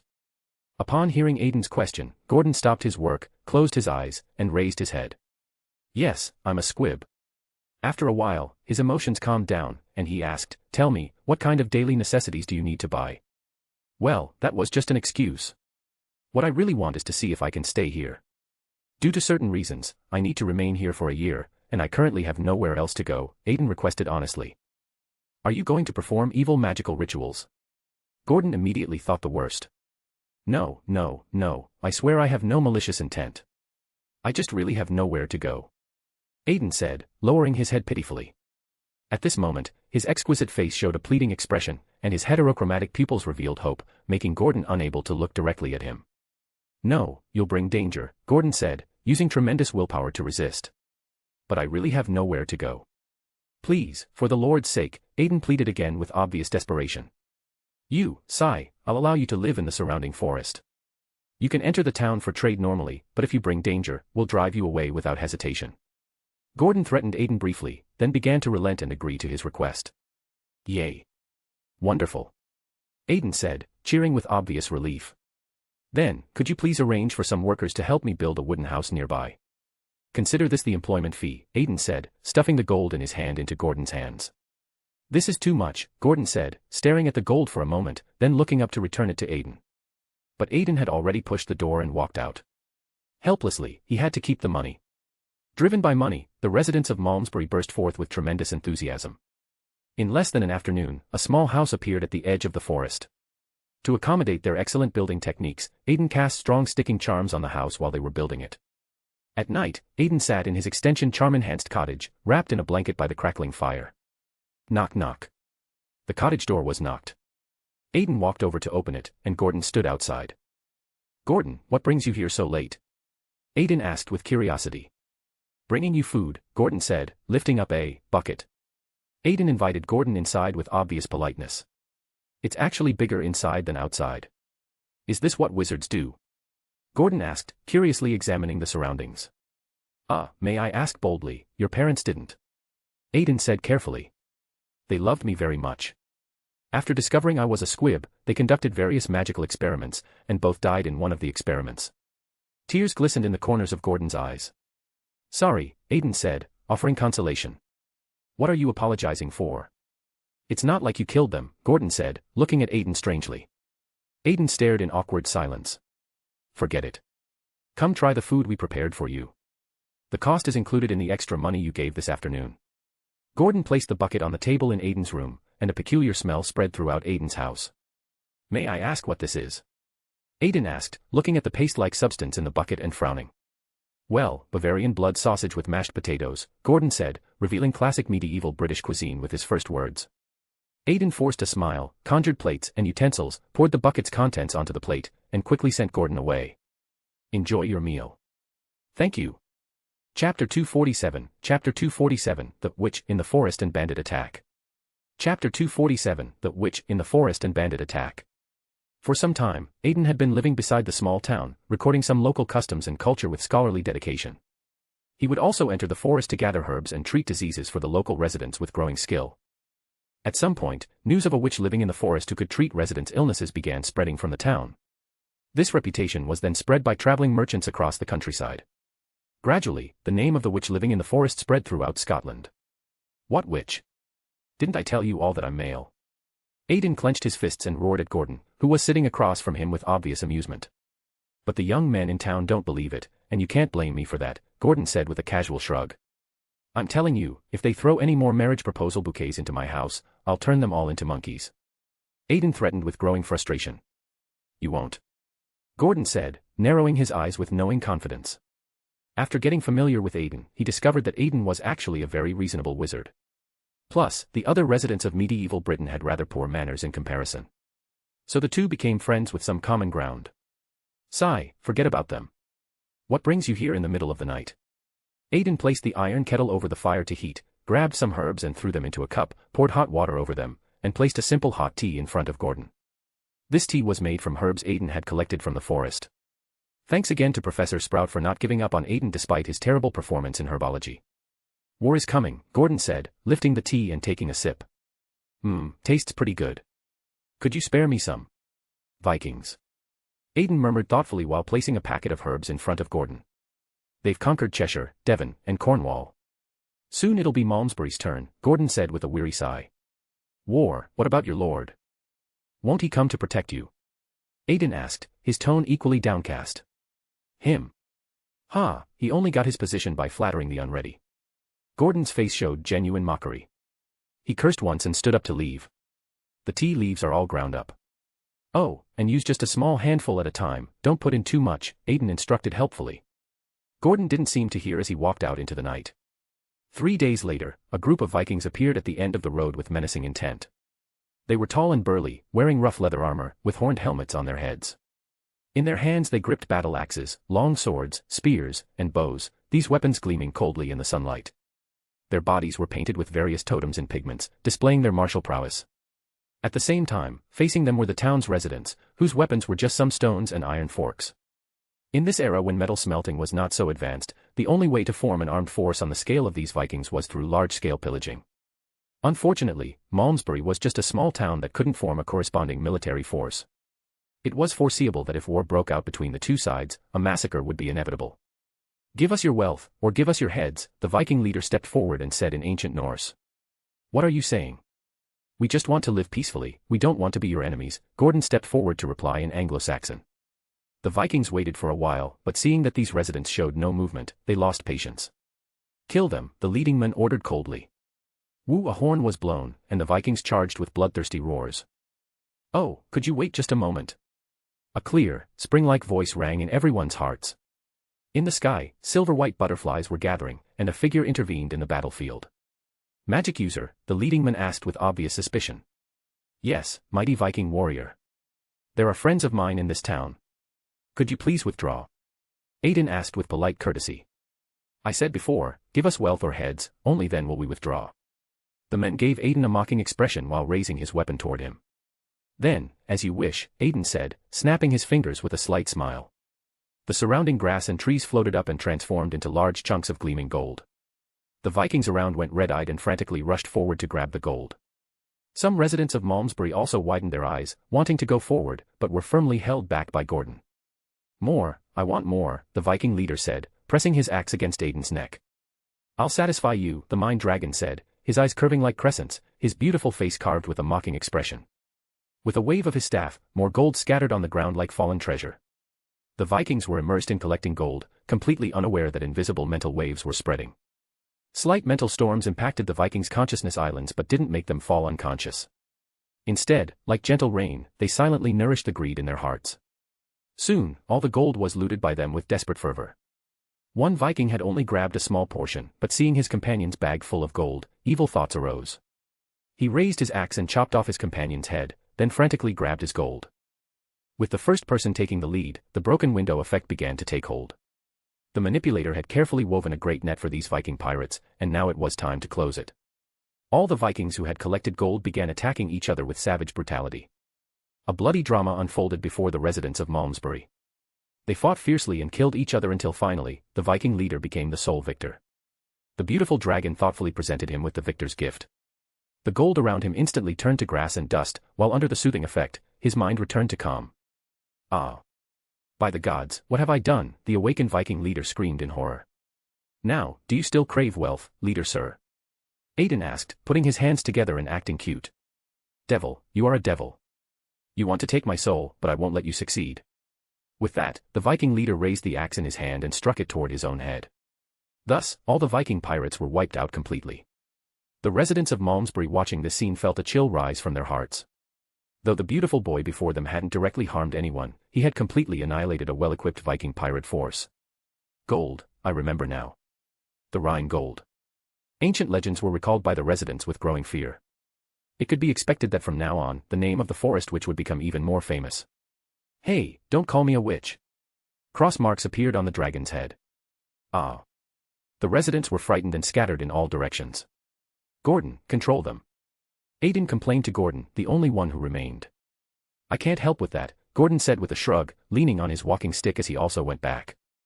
Chapter 248, Chapter 248, Legend. Legend. Chapter 248, Legend. Legend.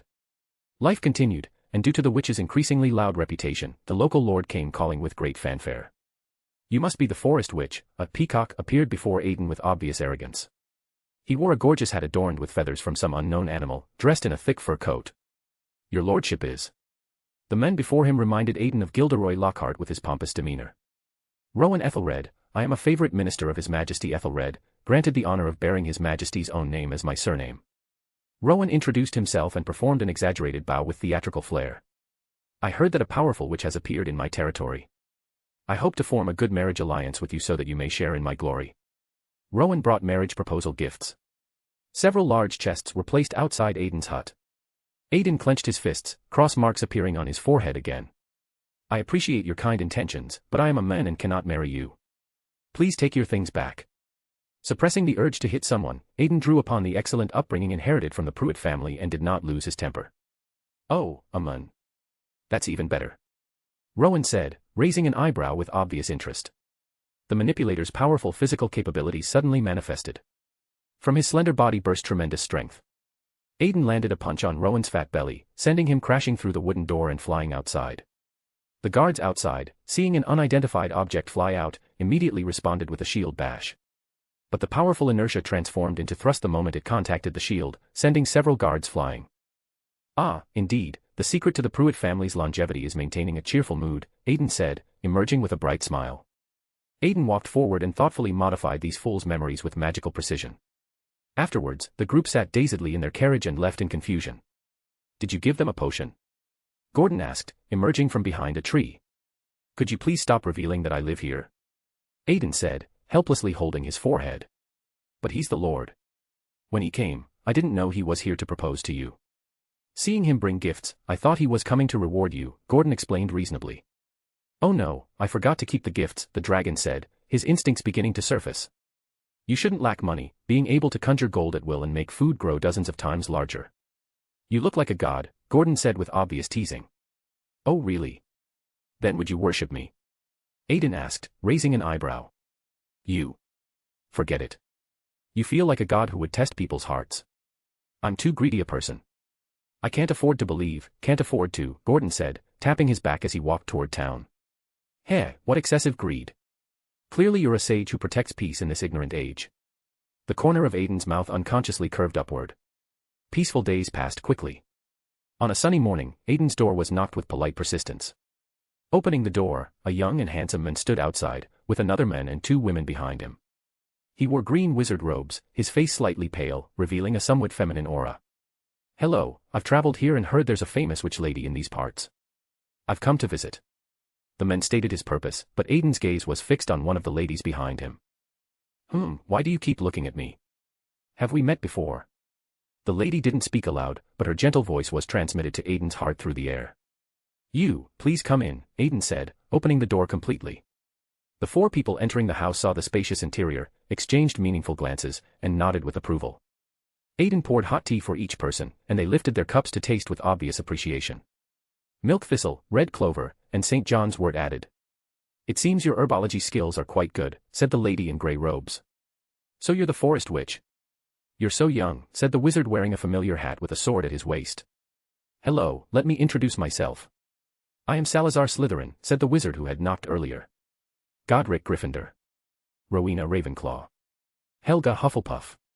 The four introduced themselves to Aiden, and a strong sense of historical weight came over him. Hello, I'm called Aiden, no surname. And I'm male. Aiden emphasized the last sentence with obvious frustration. Oh, not only was the age wrong in the rumors, but even the gender was wrong. Rumors really are unreliable, the straightforward Godric said directly. So, what brings the four of you here?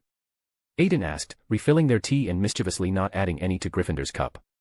But he didn't mind at all, shamelessly pouring himself another cup. We want to change the current state of wizards. Slytherin said, standing up with obvious passion. As a solitary wizard, you must also feel it, the pain of exploring magic alone.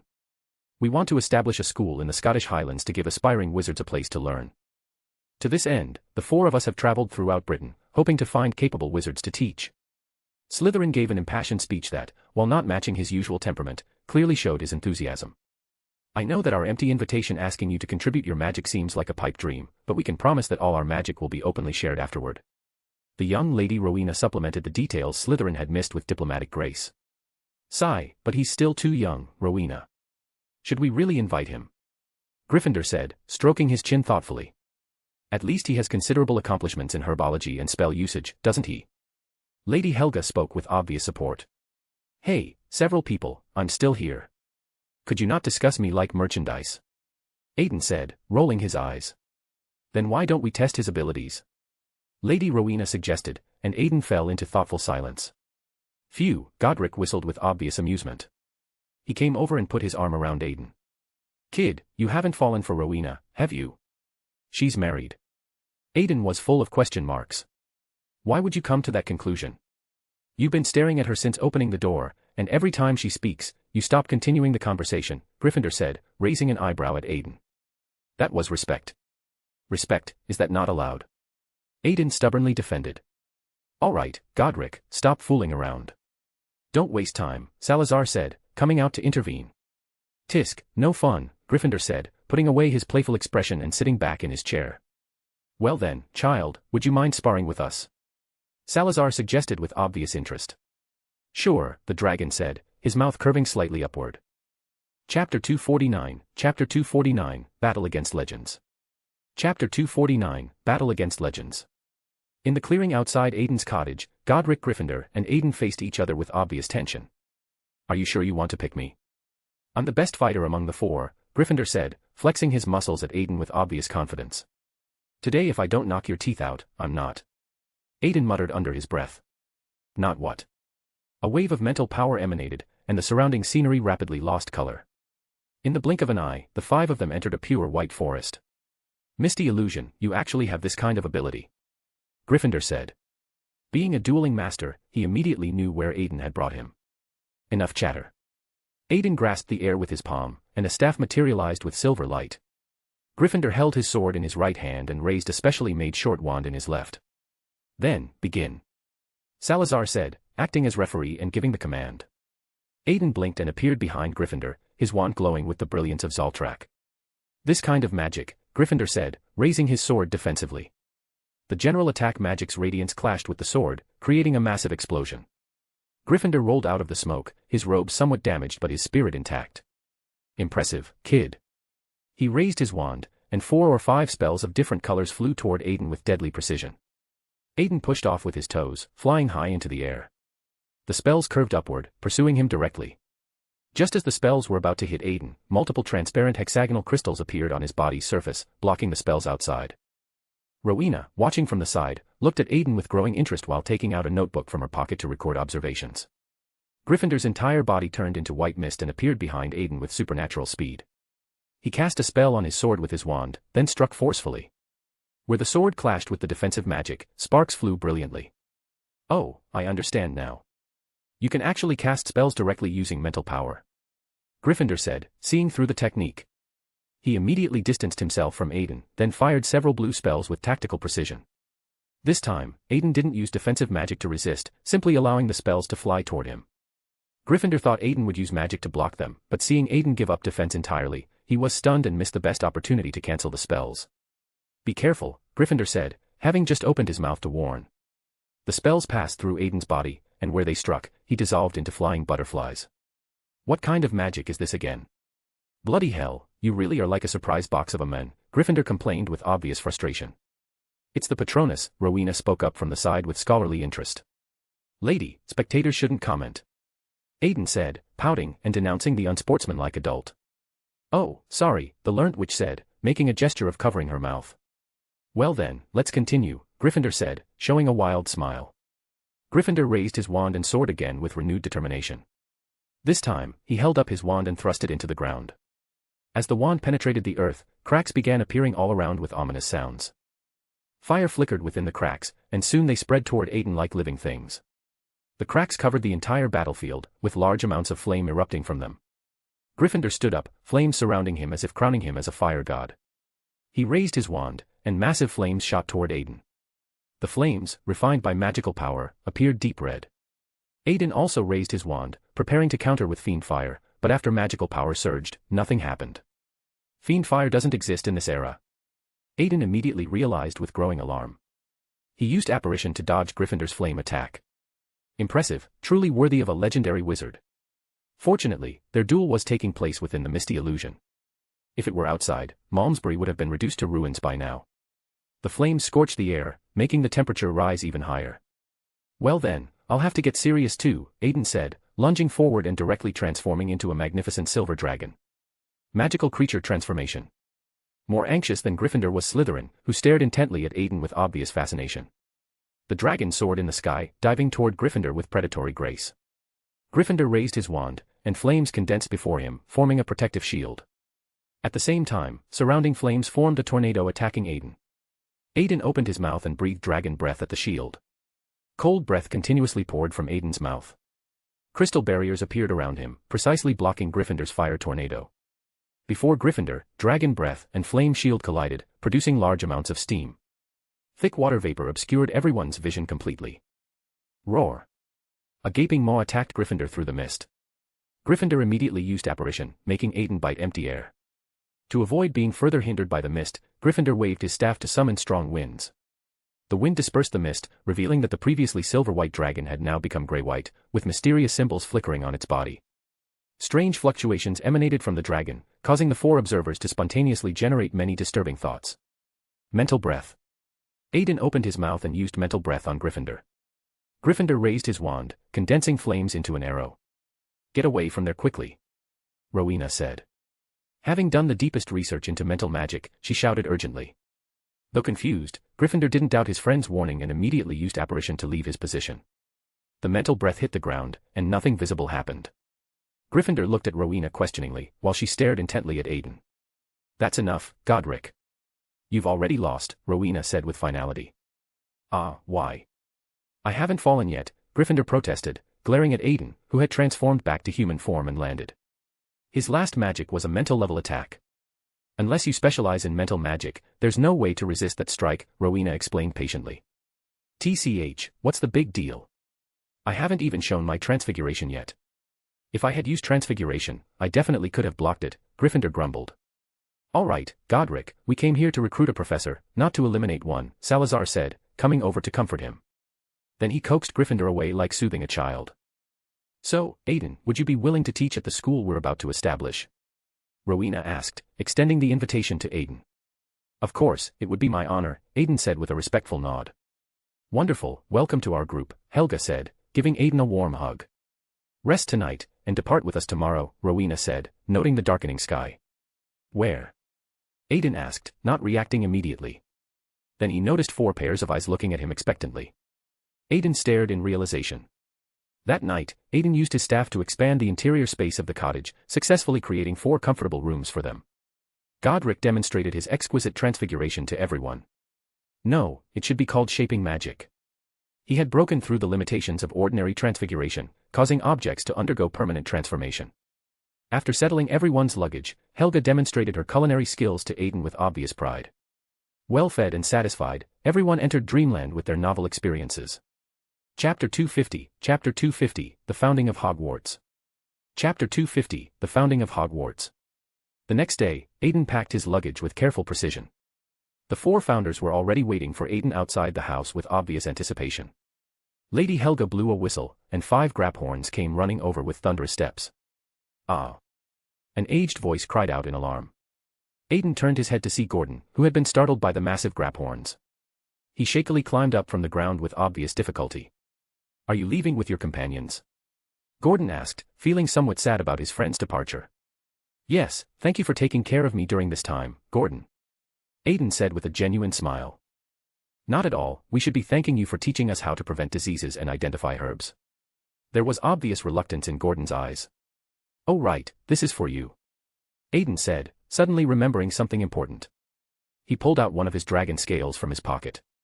The front was carved with the protective rune Algiz, and the back with Perthro, representing fate and inner self. "Gordon, my friend, may your path ahead not be obscured by mist." The talisman carved from the Mind Dragon's own scale began to glow with soft fluorescent light. Gordon accepted Aiden's talisman, feeling a profound sense of peace emanating from it. "Thank you," Gordon said, carefully hanging the talisman around his neck. He watched as Aiden and his companions departed into the distance. "I didn't expect you to get along so well with them." On the road, Salazar steered his Graphorn closer.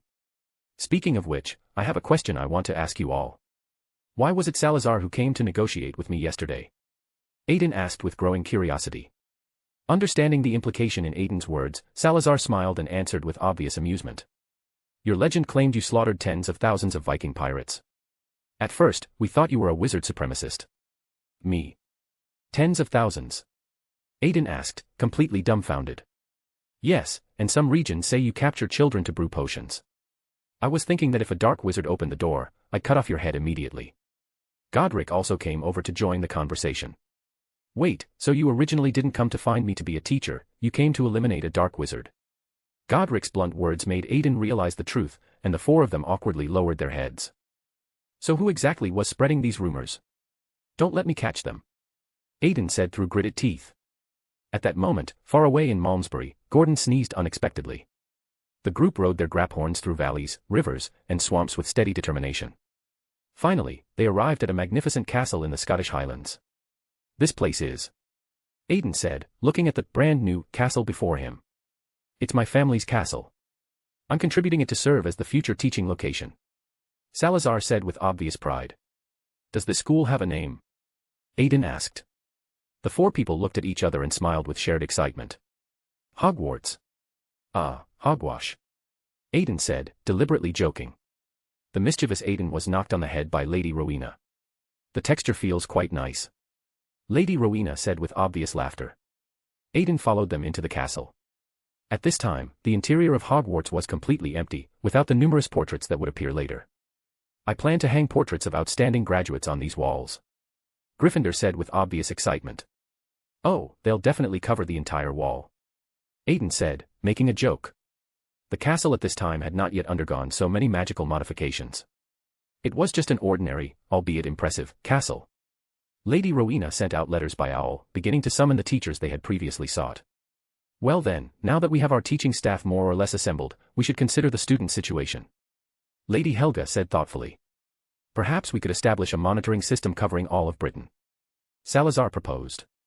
But the Wizards' Council won't agree to our methods. They even oppose the establishment of this school. Godric said with a concerned frown. Then let's compromise and only monitor young wizards after magical outbursts. Lady Rowena suggested diplomatically. I say, with the abilities of you four, even if you established a monitoring system covering all of Britain, they wouldn't detect it, right? Aiden said, weakly raising his hand. No, wizards' intuition is very keen. If we monitor them without their consent, they'll feel uncomfortable. Lady Rowena explained to Aiden patiently. And this kind of widespread emotion could cause tides in the misty illusion. Lady Helga continued Rowena's words. You mean it could trigger prophecies? Aiden murmured with growing understanding. So we need to find a way to make them accept it. Salazar said, stepping forward. How about I give it a try? A certain manipulator said, adjusting the glasses on his nose. You, came four voices in unison. The four brought Aiden to the Wizards' Council, where Aiden gave them a live demonstration of what master-level speechmaking looked like. My dear wizard friends, think about how great the significance of establishing this school is. Aiden stood in the center of the platform, waving his arms with practiced charisma. If our heritage suffers a break in transmission, then the school would be the best place to preserve it. Just by contributing knowledge that's gathering dust in family collections, everyone could enjoy much better education. Then how can we ensure that you won't pocket this knowledge for yourselves? An old wizard in gray robes raised his hand to ask. Good question. We will hold a ceremony at the castle to ensure this knowledge is used fairly. At the same time, we can bring the new young wizards under the ceremony's protection, making their burgeoning magical power a line of defense for their own safety.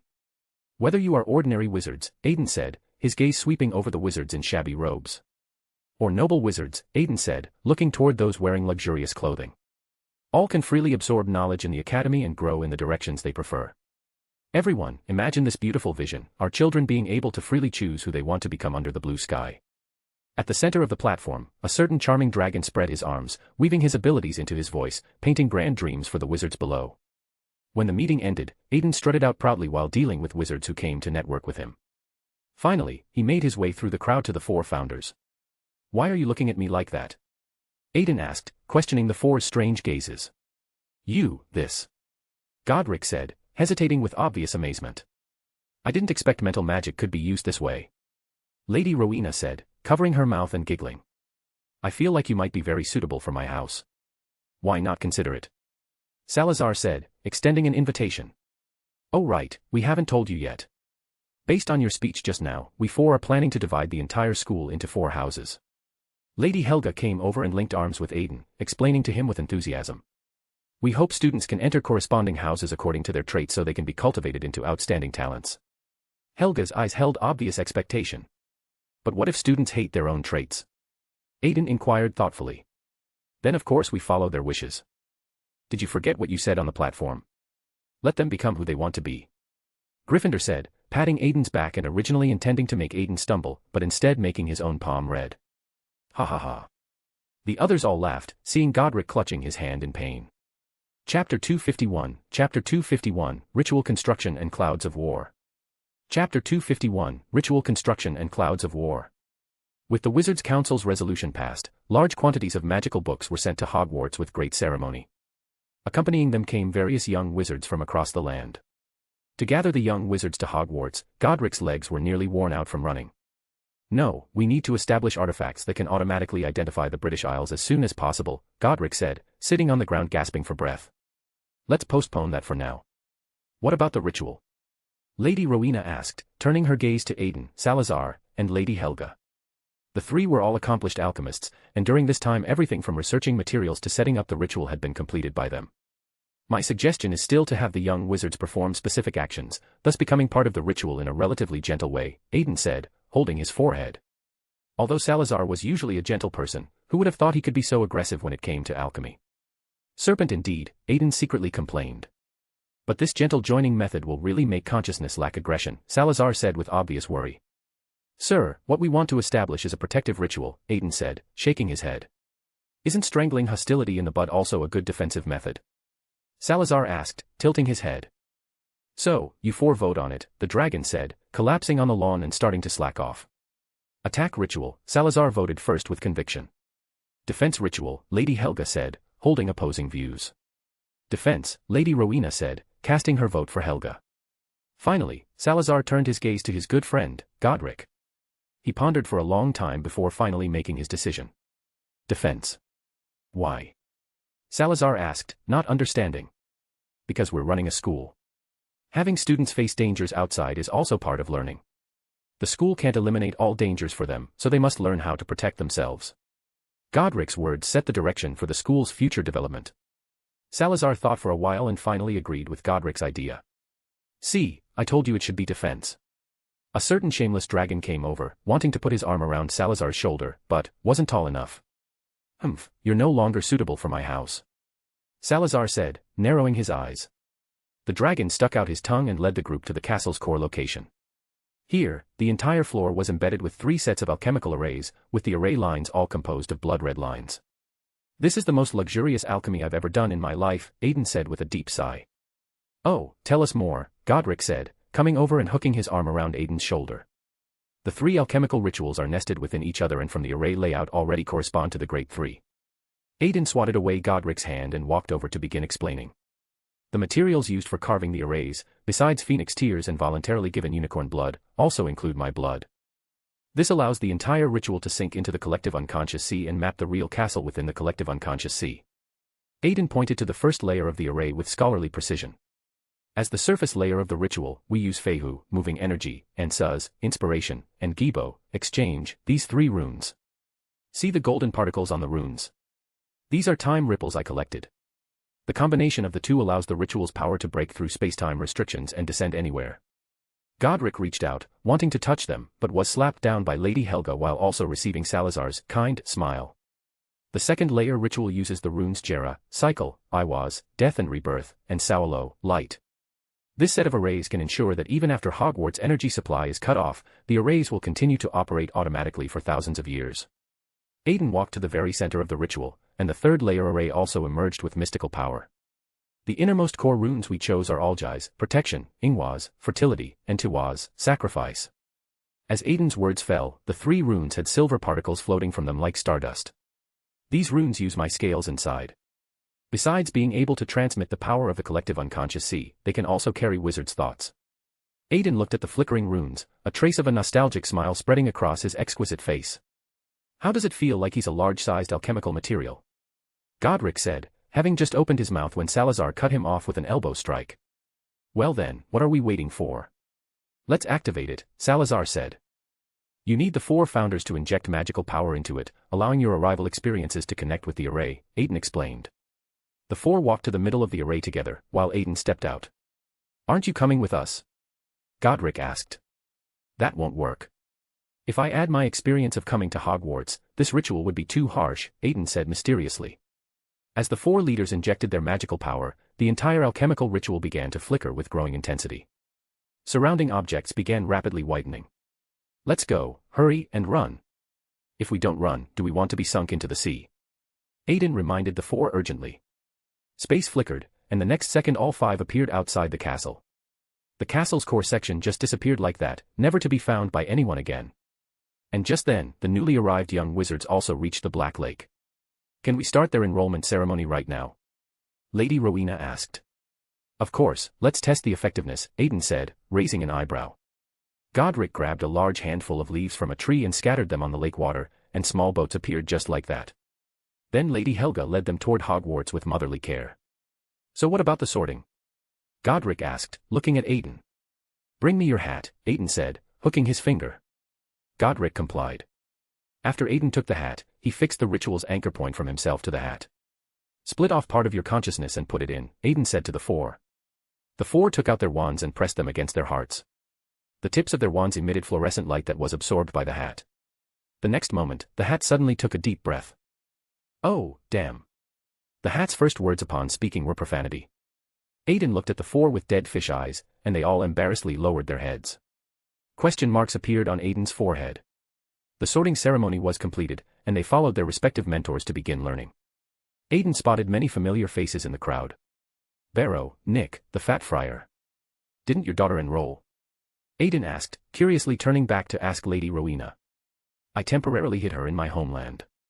I'm somewhat afraid to bring her to Hogwarts," Rowena said with a worried frown. "Why?" "Because I feel war might be coming soon, and this place will probably become the front line," Lady Rowena explained with growing concern. "War, with whom?" Aiden asked with obvious surprise. "With those magical creatures," Salazar also came over to answer. "The reason we were in such a hurry to establish the school was hoping to provide wizards with a trench," Lady Helga supplemented grimly. After hearing their explanation, Aiden suddenly remembered what was written in Hogwarts school history. Chapter 252, Chapter 252, Teaching and Arrival of the Ancestors. Chapter 252, Teaching and Arrival of the Ancestors. Hogwarts began operating normally, and Aiden was given the position of defense professor. One could only wonder what the young wizards below thought when they saw a professor who appeared the same age as themselves. Ahem, anyway, since everyone has different foundations, I need to understand everyone's abilities before class begins. Aiden stood on books under his feet to reach above the podium. From the podium's style, it should have been chosen by that guy Godric. Aiden silently clenched his fists, but having become a teacher, he still needed to restrain himself. "So, for today's first lesson, there are no textbooks, no theory. Let's have a practical class." Aiden tapped the podium with his finger, and the surrounding walls immediately folded away with magical precision. The ceiling crumbled and gathered on the floor, and an arena appeared in the center. The young wizards' desks and chairs all melted away, and stone slabs formed steps to lift them up. "Then, class begins," Aiden said, his voice pleasant but very commanding. The young wizards were led by a mischievous dragon through a bewildering lesson. "How was the first class?" Lady Rowena asked, looking at Aiden, who was sprawled by the Black Lake. "Hard to describe in words. Not to mention muggle-born wizards, but why are even the young wizards from wizarding families so weak?" Aiden said, spreading his hands with obvious frustration. "Then you'll have to work hard."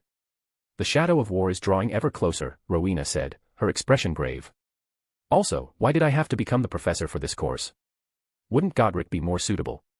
Aiden asked, holding his forehead. "He received an invitation from the Wizards' Council and began researching matters of war," Rowena explained. "Do we have a specific time frame?" Aiden asked with a worried frown. "Probably next year," Rowena answered grimly. "All right," Aiden nodded with resignation. Due to the approaching war, Aiden had no choice but to intensify training for the young wizards. The heavy coursework and aggressive practical training, combined with his previous reputation on the streets, earned Aiden the title of Witch Professor at the academy. During this time, Aiden also brought in many magical creatures to dissect for the young wizards in class.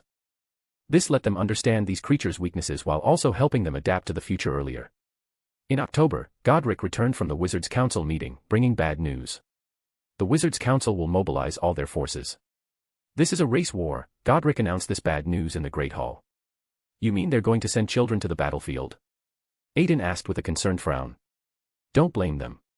The Wizards' Council is just a representative body, and their decisions aren't mandatory, but the risks of war are truly shared by everyone, Helga said, offering consolation. Sigh, Lady Rowena let out a weary sigh. So other races will come attack Hogwarts later? Salazar asked, stroking his chin thoughtfully. We need to further strengthen Hogwarts' defensive facilities, Godric said with determination. How about installing some guardian statues? Aiden suggested. When not needed, they can serve as decorative items. When necessary, they can instantly become combat forces. Aiden raised his wand, and fluorescent light formed a soldier-shaped statue in the air. Good idea, Godric said, immediately taking a liking to this statue. Then, several people transported mud and sand from the bottom of the Black Lake and used alchemy to transform them into stone blocks. Finally, they used magic to carve out rows of impressive statues. Salazar waved his wand, and many grooves appeared on the castle's surface. You still retain control authority over the castle? Aiden asked, raising an eyebrow. It's not retention. Our family has always been the ley line guardians of this land. The castle simply recognizes us and responds to our calls, Salazar explained. Inheritance in the bloodline. Aiden murmured with growing understanding. Salazar glanced at Aiden but said nothing. Through the Four Giants' management, Hogwarts' reputation gradually spread throughout the land. Then, on a dark and windy night, it attracted 3 special guests. Is this the academy that Lord Visionary spoke of for teaching wizards? The leading man asked. Elvis, what about the organization's secrecy requirements? A woman behind him said, approaching with concern. Iris, you're being too rigid. I think his lordship is very easy to talk to, the man walking at the back spoke. No, Sean, Iris is right. His lordship did require not revealing the organization to outsiders. It's indeed inappropriate for us to discuss this in public, Elvis said, nodding. Hey, we haven't seen his lordship for 3 months. Maybe he's already. Sean was about to speak carelessly. The sky instantly gathered dark clouds, and a bolt of lightning fell from the sky, changing Sean's hairstyle into an explosion. Sean said, opening his mouth and exhaling a puff of black smoke. The dragon hiding in Hogwarts put away his staff and whistled as he left with obvious satisfaction. See, I told you to respect his lordship, Iris said, crossing her arms. Let's go. Let us see this so-called hog. Elvis was about to speak. The 3 were enveloped by a sense of weightlessness, and they and their luggage all floated up. Then they found themselves sitting at a conference table. Lord Visionary, came 3 voices in unison. Good day, 3 brave ones. It seems you've arrived at Hogwarts, Aiden said from the head of the table.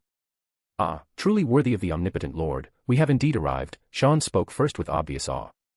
Aiden smiled slightly at Sean. The 3 felt that the person under the hood seemed to be in a very good mood, and all breathed sighs of relief. Since you've arrived at Hogwarts, I'll arrange for my followers to teach you magic, Aiden spoke again. Are the organization's benefits really this generous? We're truly grateful, Elvis said with obvious excitement. Then, your lordship, how should we contact your followers? Iris inquired respectfully. Aiden didn't speak, only extended his hand and tapped on the horns on his head. Then, Aiden waved his hand, and everything before the 3 dissipated like dust. So what exactly did Lord Visionary mean?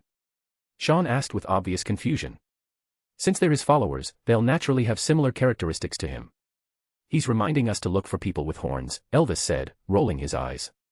Let's go, Iris said, having already stepped onto the suspension bridge leading to Hogwarts. Inside the main doors, Godric looked at the people before him with a strange gaze.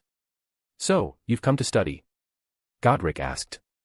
Yes, came 3 voices in unison. But you're too old. You don't look like young wizards, the straightforward Godric stated the heart-piercing truth. Because we weren't taught from childhood. Only after fighting our way to military achievements on the battlefield did we learn about wizards from the royal court and discover we ourselves are wizards, Iris explained. Show me some magic, Godric said, examining them. Then the 3 each performed their own wizard tricks with varying degrees of skill. Hey, that's really strange. You're lucky you didn't become obscurials. All right then, follow me. Godric waved his hand and brought the 3 into the castle. Chapter 253, Chapter 253, War. Chapter 253, War. Oh, welcome to Hogwarts. Before Elvis, Iris, and Sean stood a boy with heterochromatic eyes looking at them with obvious interest. Lord Visionary. Sean murmured with uncertainty. I am his follower. You can call me Aiden, Aiden said, narrowing his eyes. He reached up and wiped away the Confundus charm on his head, revealing 2 dragon horns. All right, enough chatter. I need to train you into qualified wizards in the shortest time possible. Aiden grasped at the void, and a silver-white staff appeared in his hand with magical shimmer. Fastest, how? Elvis asked with a puzzled expression. Aiden used his wand to carve a kenas rune on the ground with precise movements. Imitating Lady Rowena's method, Aiden filled his knowledge into it with careful concentration. Reversing the rune's operation, enlightenment, creativity, knowledge. A knockoff version of Ravenclaw's diadem was thus completed. Then Aiden pulled out a large stack of books and placed them before the three with obvious satisfaction. Read them. 1 hour. The dragon showed a mischievous smile. So many. How is that possible? Sean said, clutching his head in despair. Seeing is believing, Aiden said, borrowing a famous quote. The three couldn't argue with Aiden and could only sit on the ground and start reading with reluctant determination. Sean pressed the book against his cheek, hoping knowledge could directly enter their brains through the air. It seemed the Weasley family's dislike of scholarly works might be hereditary. As for how someone could become a professor in the 18th century, Aiden attributed it to genetic mutation. When the group became absorbed in learning, something strange happened. The three's minds began racing at high speed. The obscure knowledge in the books could be understood after just one reading. Combined with practicing spells, magical control also became extremely natural. What's happening? Elvis asked with obvious incredulity. Knowledge seems to keep surfacing in my mind, Iris said, also noticing the anomaly. 50 more minutes, Aiden said, timely reminding them. The three didn't dare get distracted and could only read more earnestly. An hour later, the three collapsed powerlessly on the ground. Feel like my brain's about to be cooked, Sean complained weakly. Seems we need to reduce the frequency a bit, Aiden said, stroking his chin thoughtfully. You're tormenting your ancestors like this. Aren't you afraid they won't be able to give birth to you after dying? The system complained. It's fine, I'm monitoring their condition in real time, Aiden showed a confident smile. Come drink these, Aiden said, pulling out several potions and placing them before them. After drinking the potions, the three felt much better. In the following days, Aiden force-fed them everything from theory to practical combat. Then, war broke out. Orders from the Wizards' Council arrived. Because the Western Front had fallen, the defense line was contracted to the forest northwest of Hogwarts. The flames of war finally reached Hogwarts, and the reluctant teachers and students had to enter the battlefield. Reinforcements from the Wizards' Council had arrived and formed a defense force with Hogwarts faculty and students. Godric, Aiden, take care of the children, Helga said, looking worriedly at the group. Aiden and Godric said nothing, only nodded and led their people to the battlefield with grim determination. On the Western Front, the light in the endless forest was very dim. The clouds in the sky were very thick, with lightning occasionally flashing through while snowflakes fell ominously. In the forest, countless creatures hid in the shadows, their eyes glowing in the dark, waiting for prey to arrive. Elves, goblins, griffins, dragons, unicorns. Aiden said, squinting as he counted the magical creatures. Woo! A long call rang out across the battlefield. Many creatures seemed to receive orders and charged toward the wizards with fierce determination. The wizards raised various wands and alchemical tools and began casting spells with practiced precision. Fireballs, ice spikes, lightning, and gales covered the creatures charging at the front. Godric also drew his sword and apparat into the goblin formation with warrior's fury. Aiden turned back and said to the three ancestors, "You three, improvise." The three ancestors, being elites who had survived ordinary battlefields, immediately cast defensive magic on themselves. Then they cooperated with surrounding wizards to begin firing spells with tactical coordination. Aiden lunged forward and transformed into a silver dragon, flying into the sky with magnificent power. 4 or 5 dragons on the opposite side also chased after him, breathing fire at Aiden with hostile intent. Aiden wasn't to be outdone and opened his mouth to breathe his own dragon breath. Ice breath and flame breath collided in the air, making violent sizzling sounds. "Kinsman, why do you help wizards and oppose us?" The leading fire dragon spoke with surprising intelligence. "You actually have intelligence." "Forget it, now isn't the time to explore this. I'm not your kinsman. I'm a wizard." Aiden's dragon mouth curved into a smile. "Impossible. Traitor. No, the wizards have stolen our race's power." The fire dragons in the sky discussed in overlapping voices with obvious confusion. "Silence. Whatever he is, he's our enemy now. Kill him," the leading dragon commanded. Then several fire dragons turned their gazes toward Aiden and launched a surprise attack. Aiden made a graceful turn, and the silver scales on his body quickly turned gray-white. Mysterious symbols appeared on the scales, making several fire dragons dizzy. The fire dragon leader fought through the dizziness and charged Aiden, mouth gaping to bite his wing. It seemed dragon combat generally required depriving the opponent of air superiority. Strange knowledge indeed. Aiden opened his mouth and breathed mental breath at it with lethal precision. The dragon leader bit Aiden's wing, and the friction between scales and teeth sparked violently. Unfortunately, he was also hit by the mental breath, let out a wail, and crashed toward the ground. The victorious gray-white dragon roared in the sky with triumphant power. The surrounding magical creatures unconsciously turned their gazes toward the center, and strange thoughts arose from their hearts. The manipulator's ability was gathering. In the collective unconscious sea, a dragon's projection appeared. The surrounding weather phenomena were under his control. Intense storms from the collective unconscious sea began landing on the surrounding consciousness islands. All magical creatures that looked at Aiden were hit by this mental impact, slightly slowing their offensive. Due to the magical creatures showing weakness, the wizard seized the opportunity and reduced quite a few elite units that had been active on the battlefield.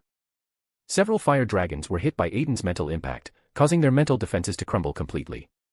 Several transparent shadows jumped from Aiden's consciousness island into the sea and secretly infiltrated their consciousness islands. The entire process took less than 3 seconds, and the fire dragons instantly defected. Aiden flapped his wings and formed a formation with them, beginning aerial bombardment.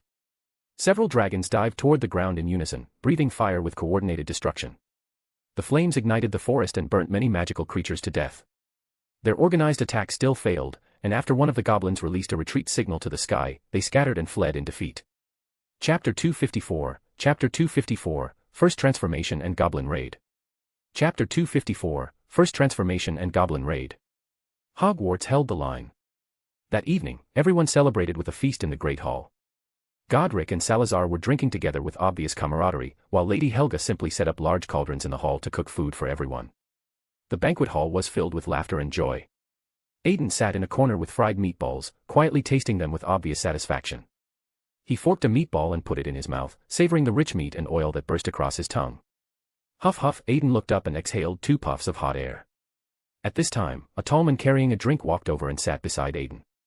Elvis, you performed well on the battlefield, Aiden said, strangely praising his own ancestor. Elvis didn't mind the strangeness in Aiden's tone and instead asked, Your Lordship, may I learn that magic of transforming into a dragon? Elvis stared intensely at Aiden, his eyes flickering with obvious desire. Aiden stared in silence. How should I put it, this magic requires generational inheritance to complete. Even so, do you still want to learn it? Aiden asked, looking at him seriously. So I can't become a dragon. The light in Elvis's eyes dimmed for a moment, but he quickly rallied with determination. Then let my descendants complete it. Someone has to make the beginning. Elvis's resolute determination moved Aiden deeply. Fine, then come with me, Aiden said, leading Elvis into a blind spot of consciousness. The thoroughly drunk Sean walked over with his drink, puzzled. Where did they go? Aiden brought Elvis to his room.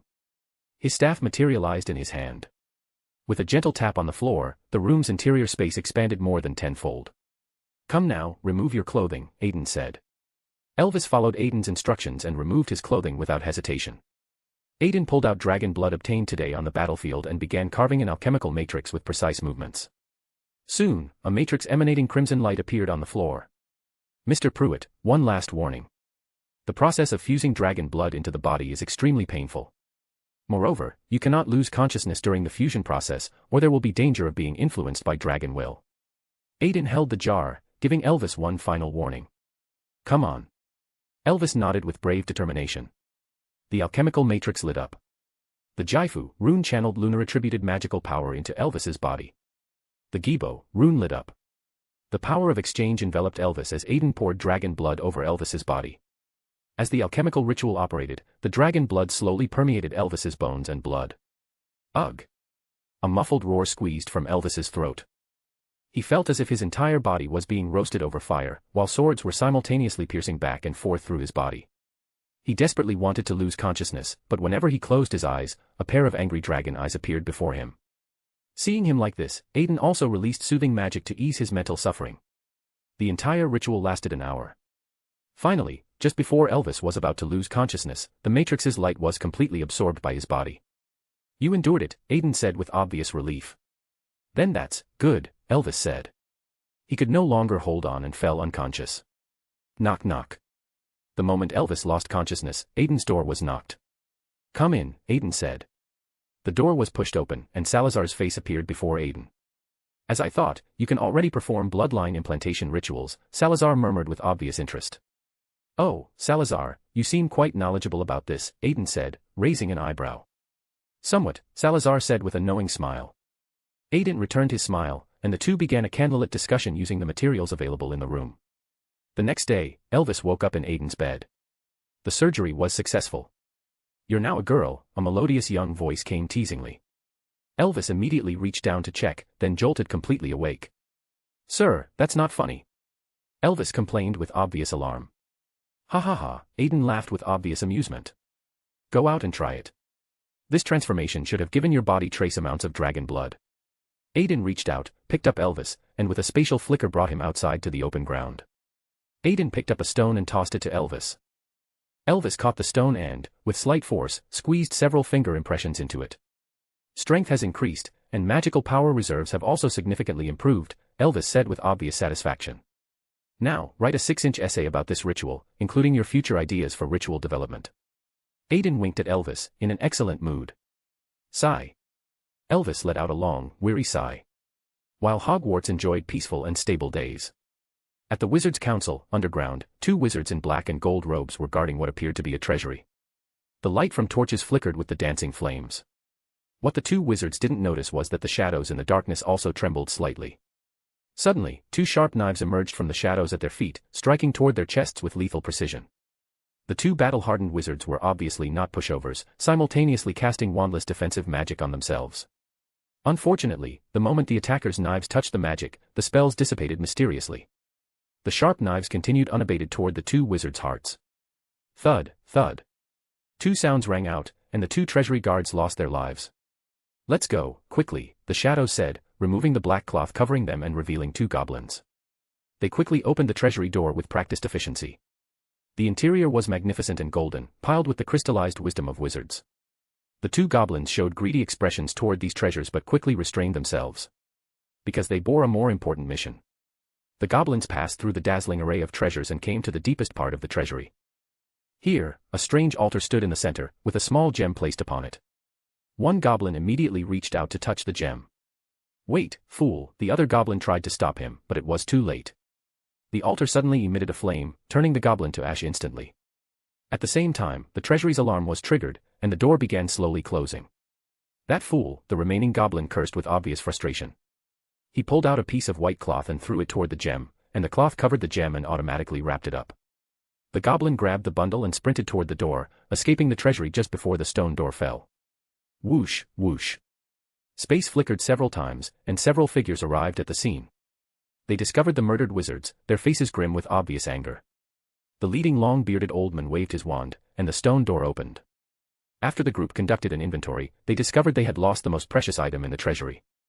The entire wizarding world was mobilized again, with wanted notices from the Wizards' Council flying everywhere.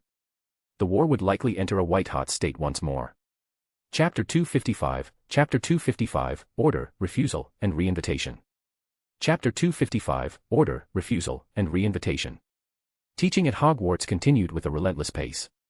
Aiden continued to make up for the gaps in knowledge of his 3 ancestors while also being responsible for the young wizard's practical combat training.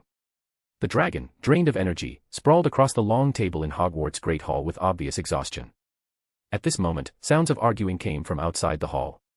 Godric was walking and arguing with a wizard dressed in white robes with obvious irritation. The 2 came before Aiden, bickering all the way. "What's wrong?" Aiden asked Godric with his eyes. "The council's damn fool," Godric replied to Aiden with his eyes. "Pleased to meet you. You must be the wizard who was active on the Western Front a few days ago, the one who can transform into a dragon." The white-robed wizard performed an ancient wizarding greeting with obvious arrogance. "I am Alphalake Burke, currently serving as a messenger for the Wizards' Council." Having completed the greeting, the man arrogantly raised his head, flaunting his remarkable status. "So what did the council send you, this damn fool, here to do?" Aiden raised an eyebrow, and invisible energy spread out, enveloping this Burke. "Oh, this damn fool, am here to convey the council's instructions to you," Burke said, continuing to hold his head high, completely unaware of his abnormal state. But Godric was already trying his best to cover his mouth but still couldn't hold back his laughter. "Mr. Gryffindor, I respect your abilities, but do you have some opinion about me, this damn fool?" Alphalake Burke asked with a confused frown. No. Godric wheezed between fits of laughter. "Ahem, so what brings Mr. Burke to seek me out?" Aiden asked, helping smooth things over for Godric. "Nearly forgot the main business. Council order, Wizard Aiden, hear this command. The council orders you to retrieve the treasure stolen by goblins within 3 days. Alphalake Burke pulled out a parchment and threw it to Aiden with obvious authority. I refuse, Aiden said. Without even looking, he sent out a spell that shattered the parchment. What? How dare you defy the council's orders? Aren't you afraid we fools will bring people to exterminate you, you filthy half-blood?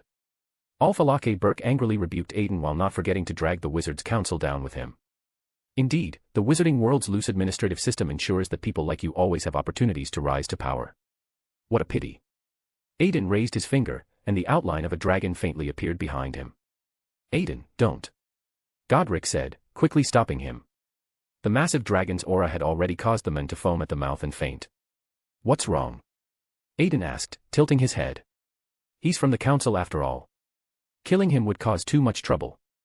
Better to erase his memory and throw him out, Godric said with practical wisdom. Perhaps, Aiden said. After thinking for a moment, he followed Godric's advice, who had rich experience dealing with the council. Snap.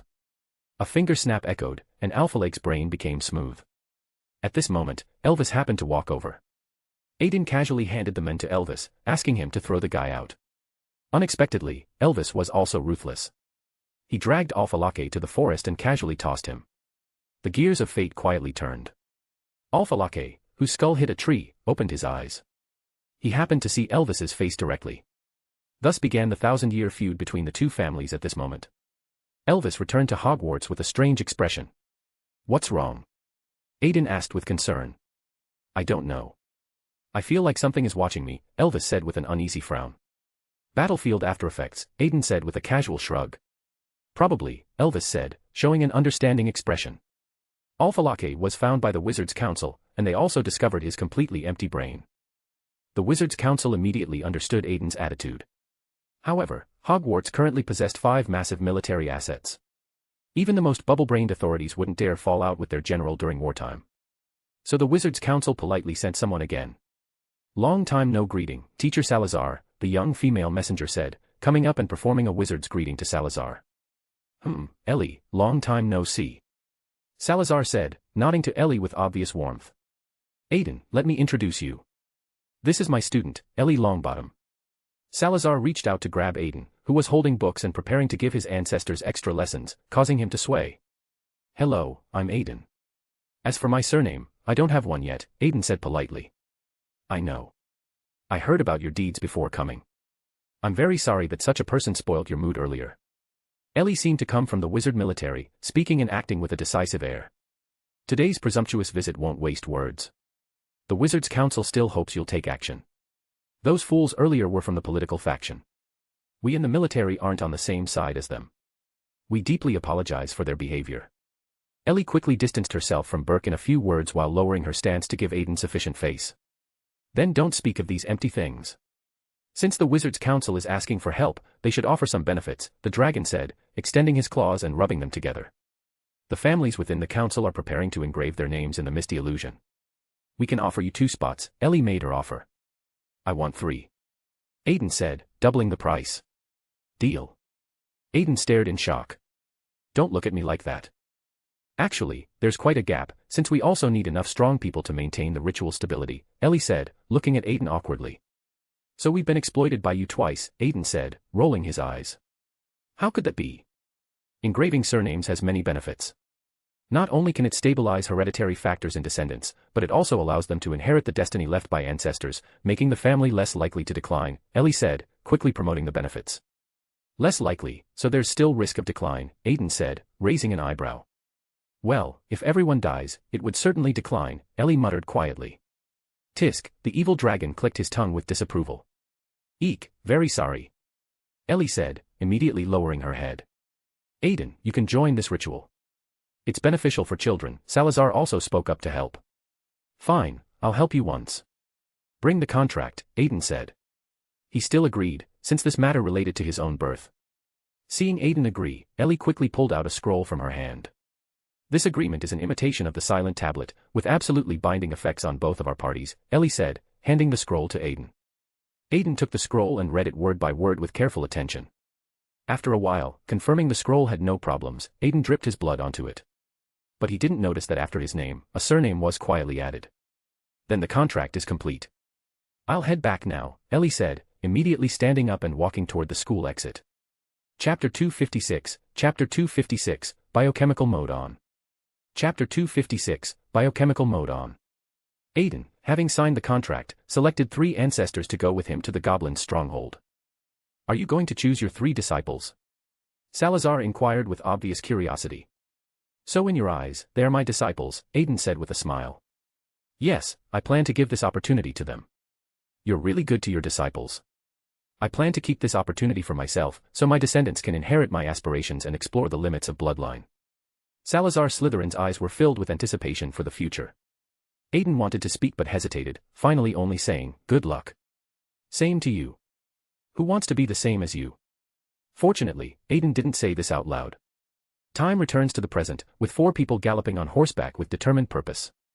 Since goblins possessed strong anti-magic abilities, to avoid being discovered by them, the 4 could only choose transportation methods without magical power, that is, being ignored by both sides by default, muggles.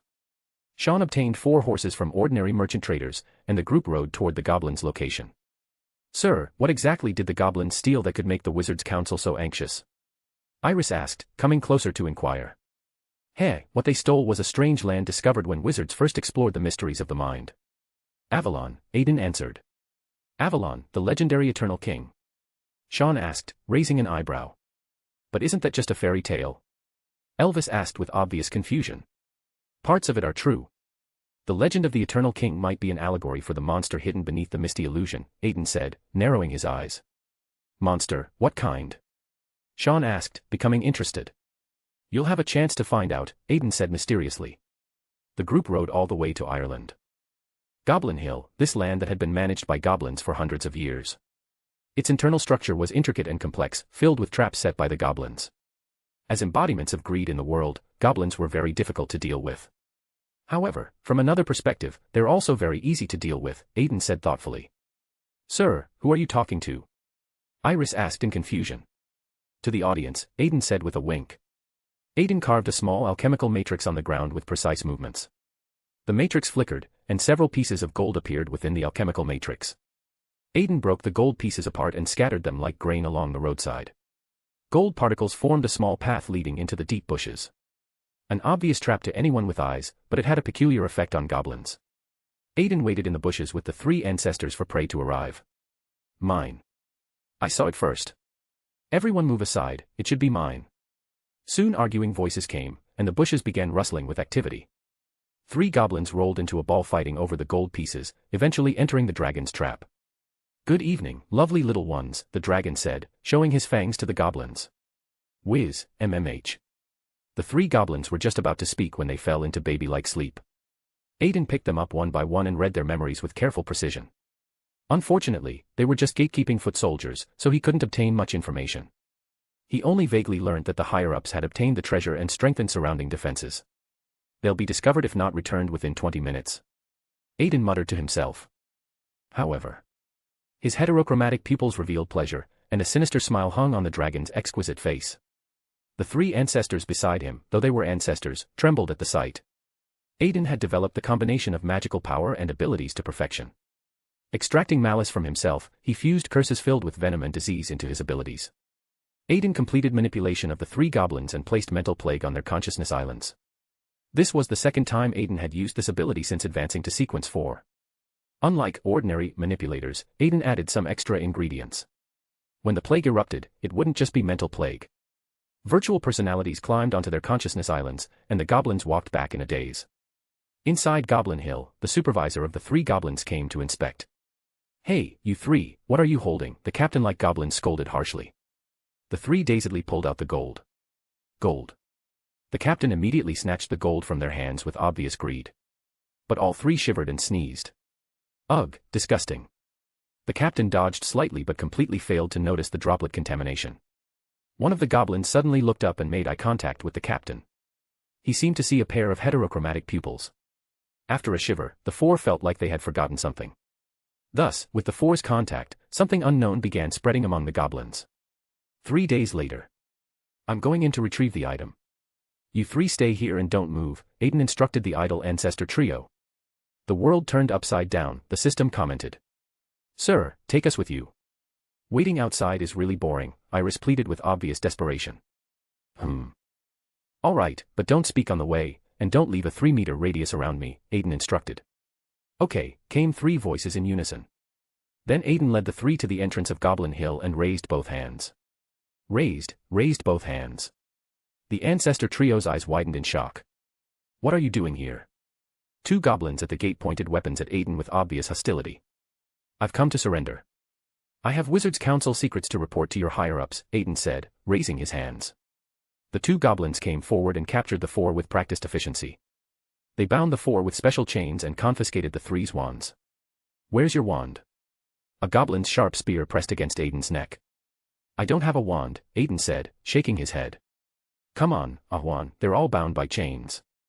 What more can they do, unless their strength is dozens of times greater than a troll's, another goblin mocked. But I don't know why, I always have an uneasy feeling, Ahwan said with obvious worry. Did you exhaust yourself too much in your nest last night? Ahwan's companion asked, raising an eyebrow. Screw you, Ahwan said, kicking him. Then they escorted the 4 into Goblin Hill. In the prison cell, Aiden was hung from the rafters while the ancestor trio was tied to wooden stakes. Sir, what are you thinking? Just surrendering like that? Now we're caught by their magic restraining chains. Aren't we just lambs for slaughter? Sean grumbled with obvious concern. No hurry. I need to meet their higher-ups. I don't think any high-ranking person would come see me unless the beast is caged, Aiden said, remaining calm and composed. Just don't end up not meeting anyone and instead getting sent down to feed the grindillos, Sean said, looking toward the bottom of the cell. The bottom of the cell was a murky swamp. Weak firelight shone below, revealing pairs of glowing eyes. It seemed this cell also served as an interrogation room. Quite impressive indeed.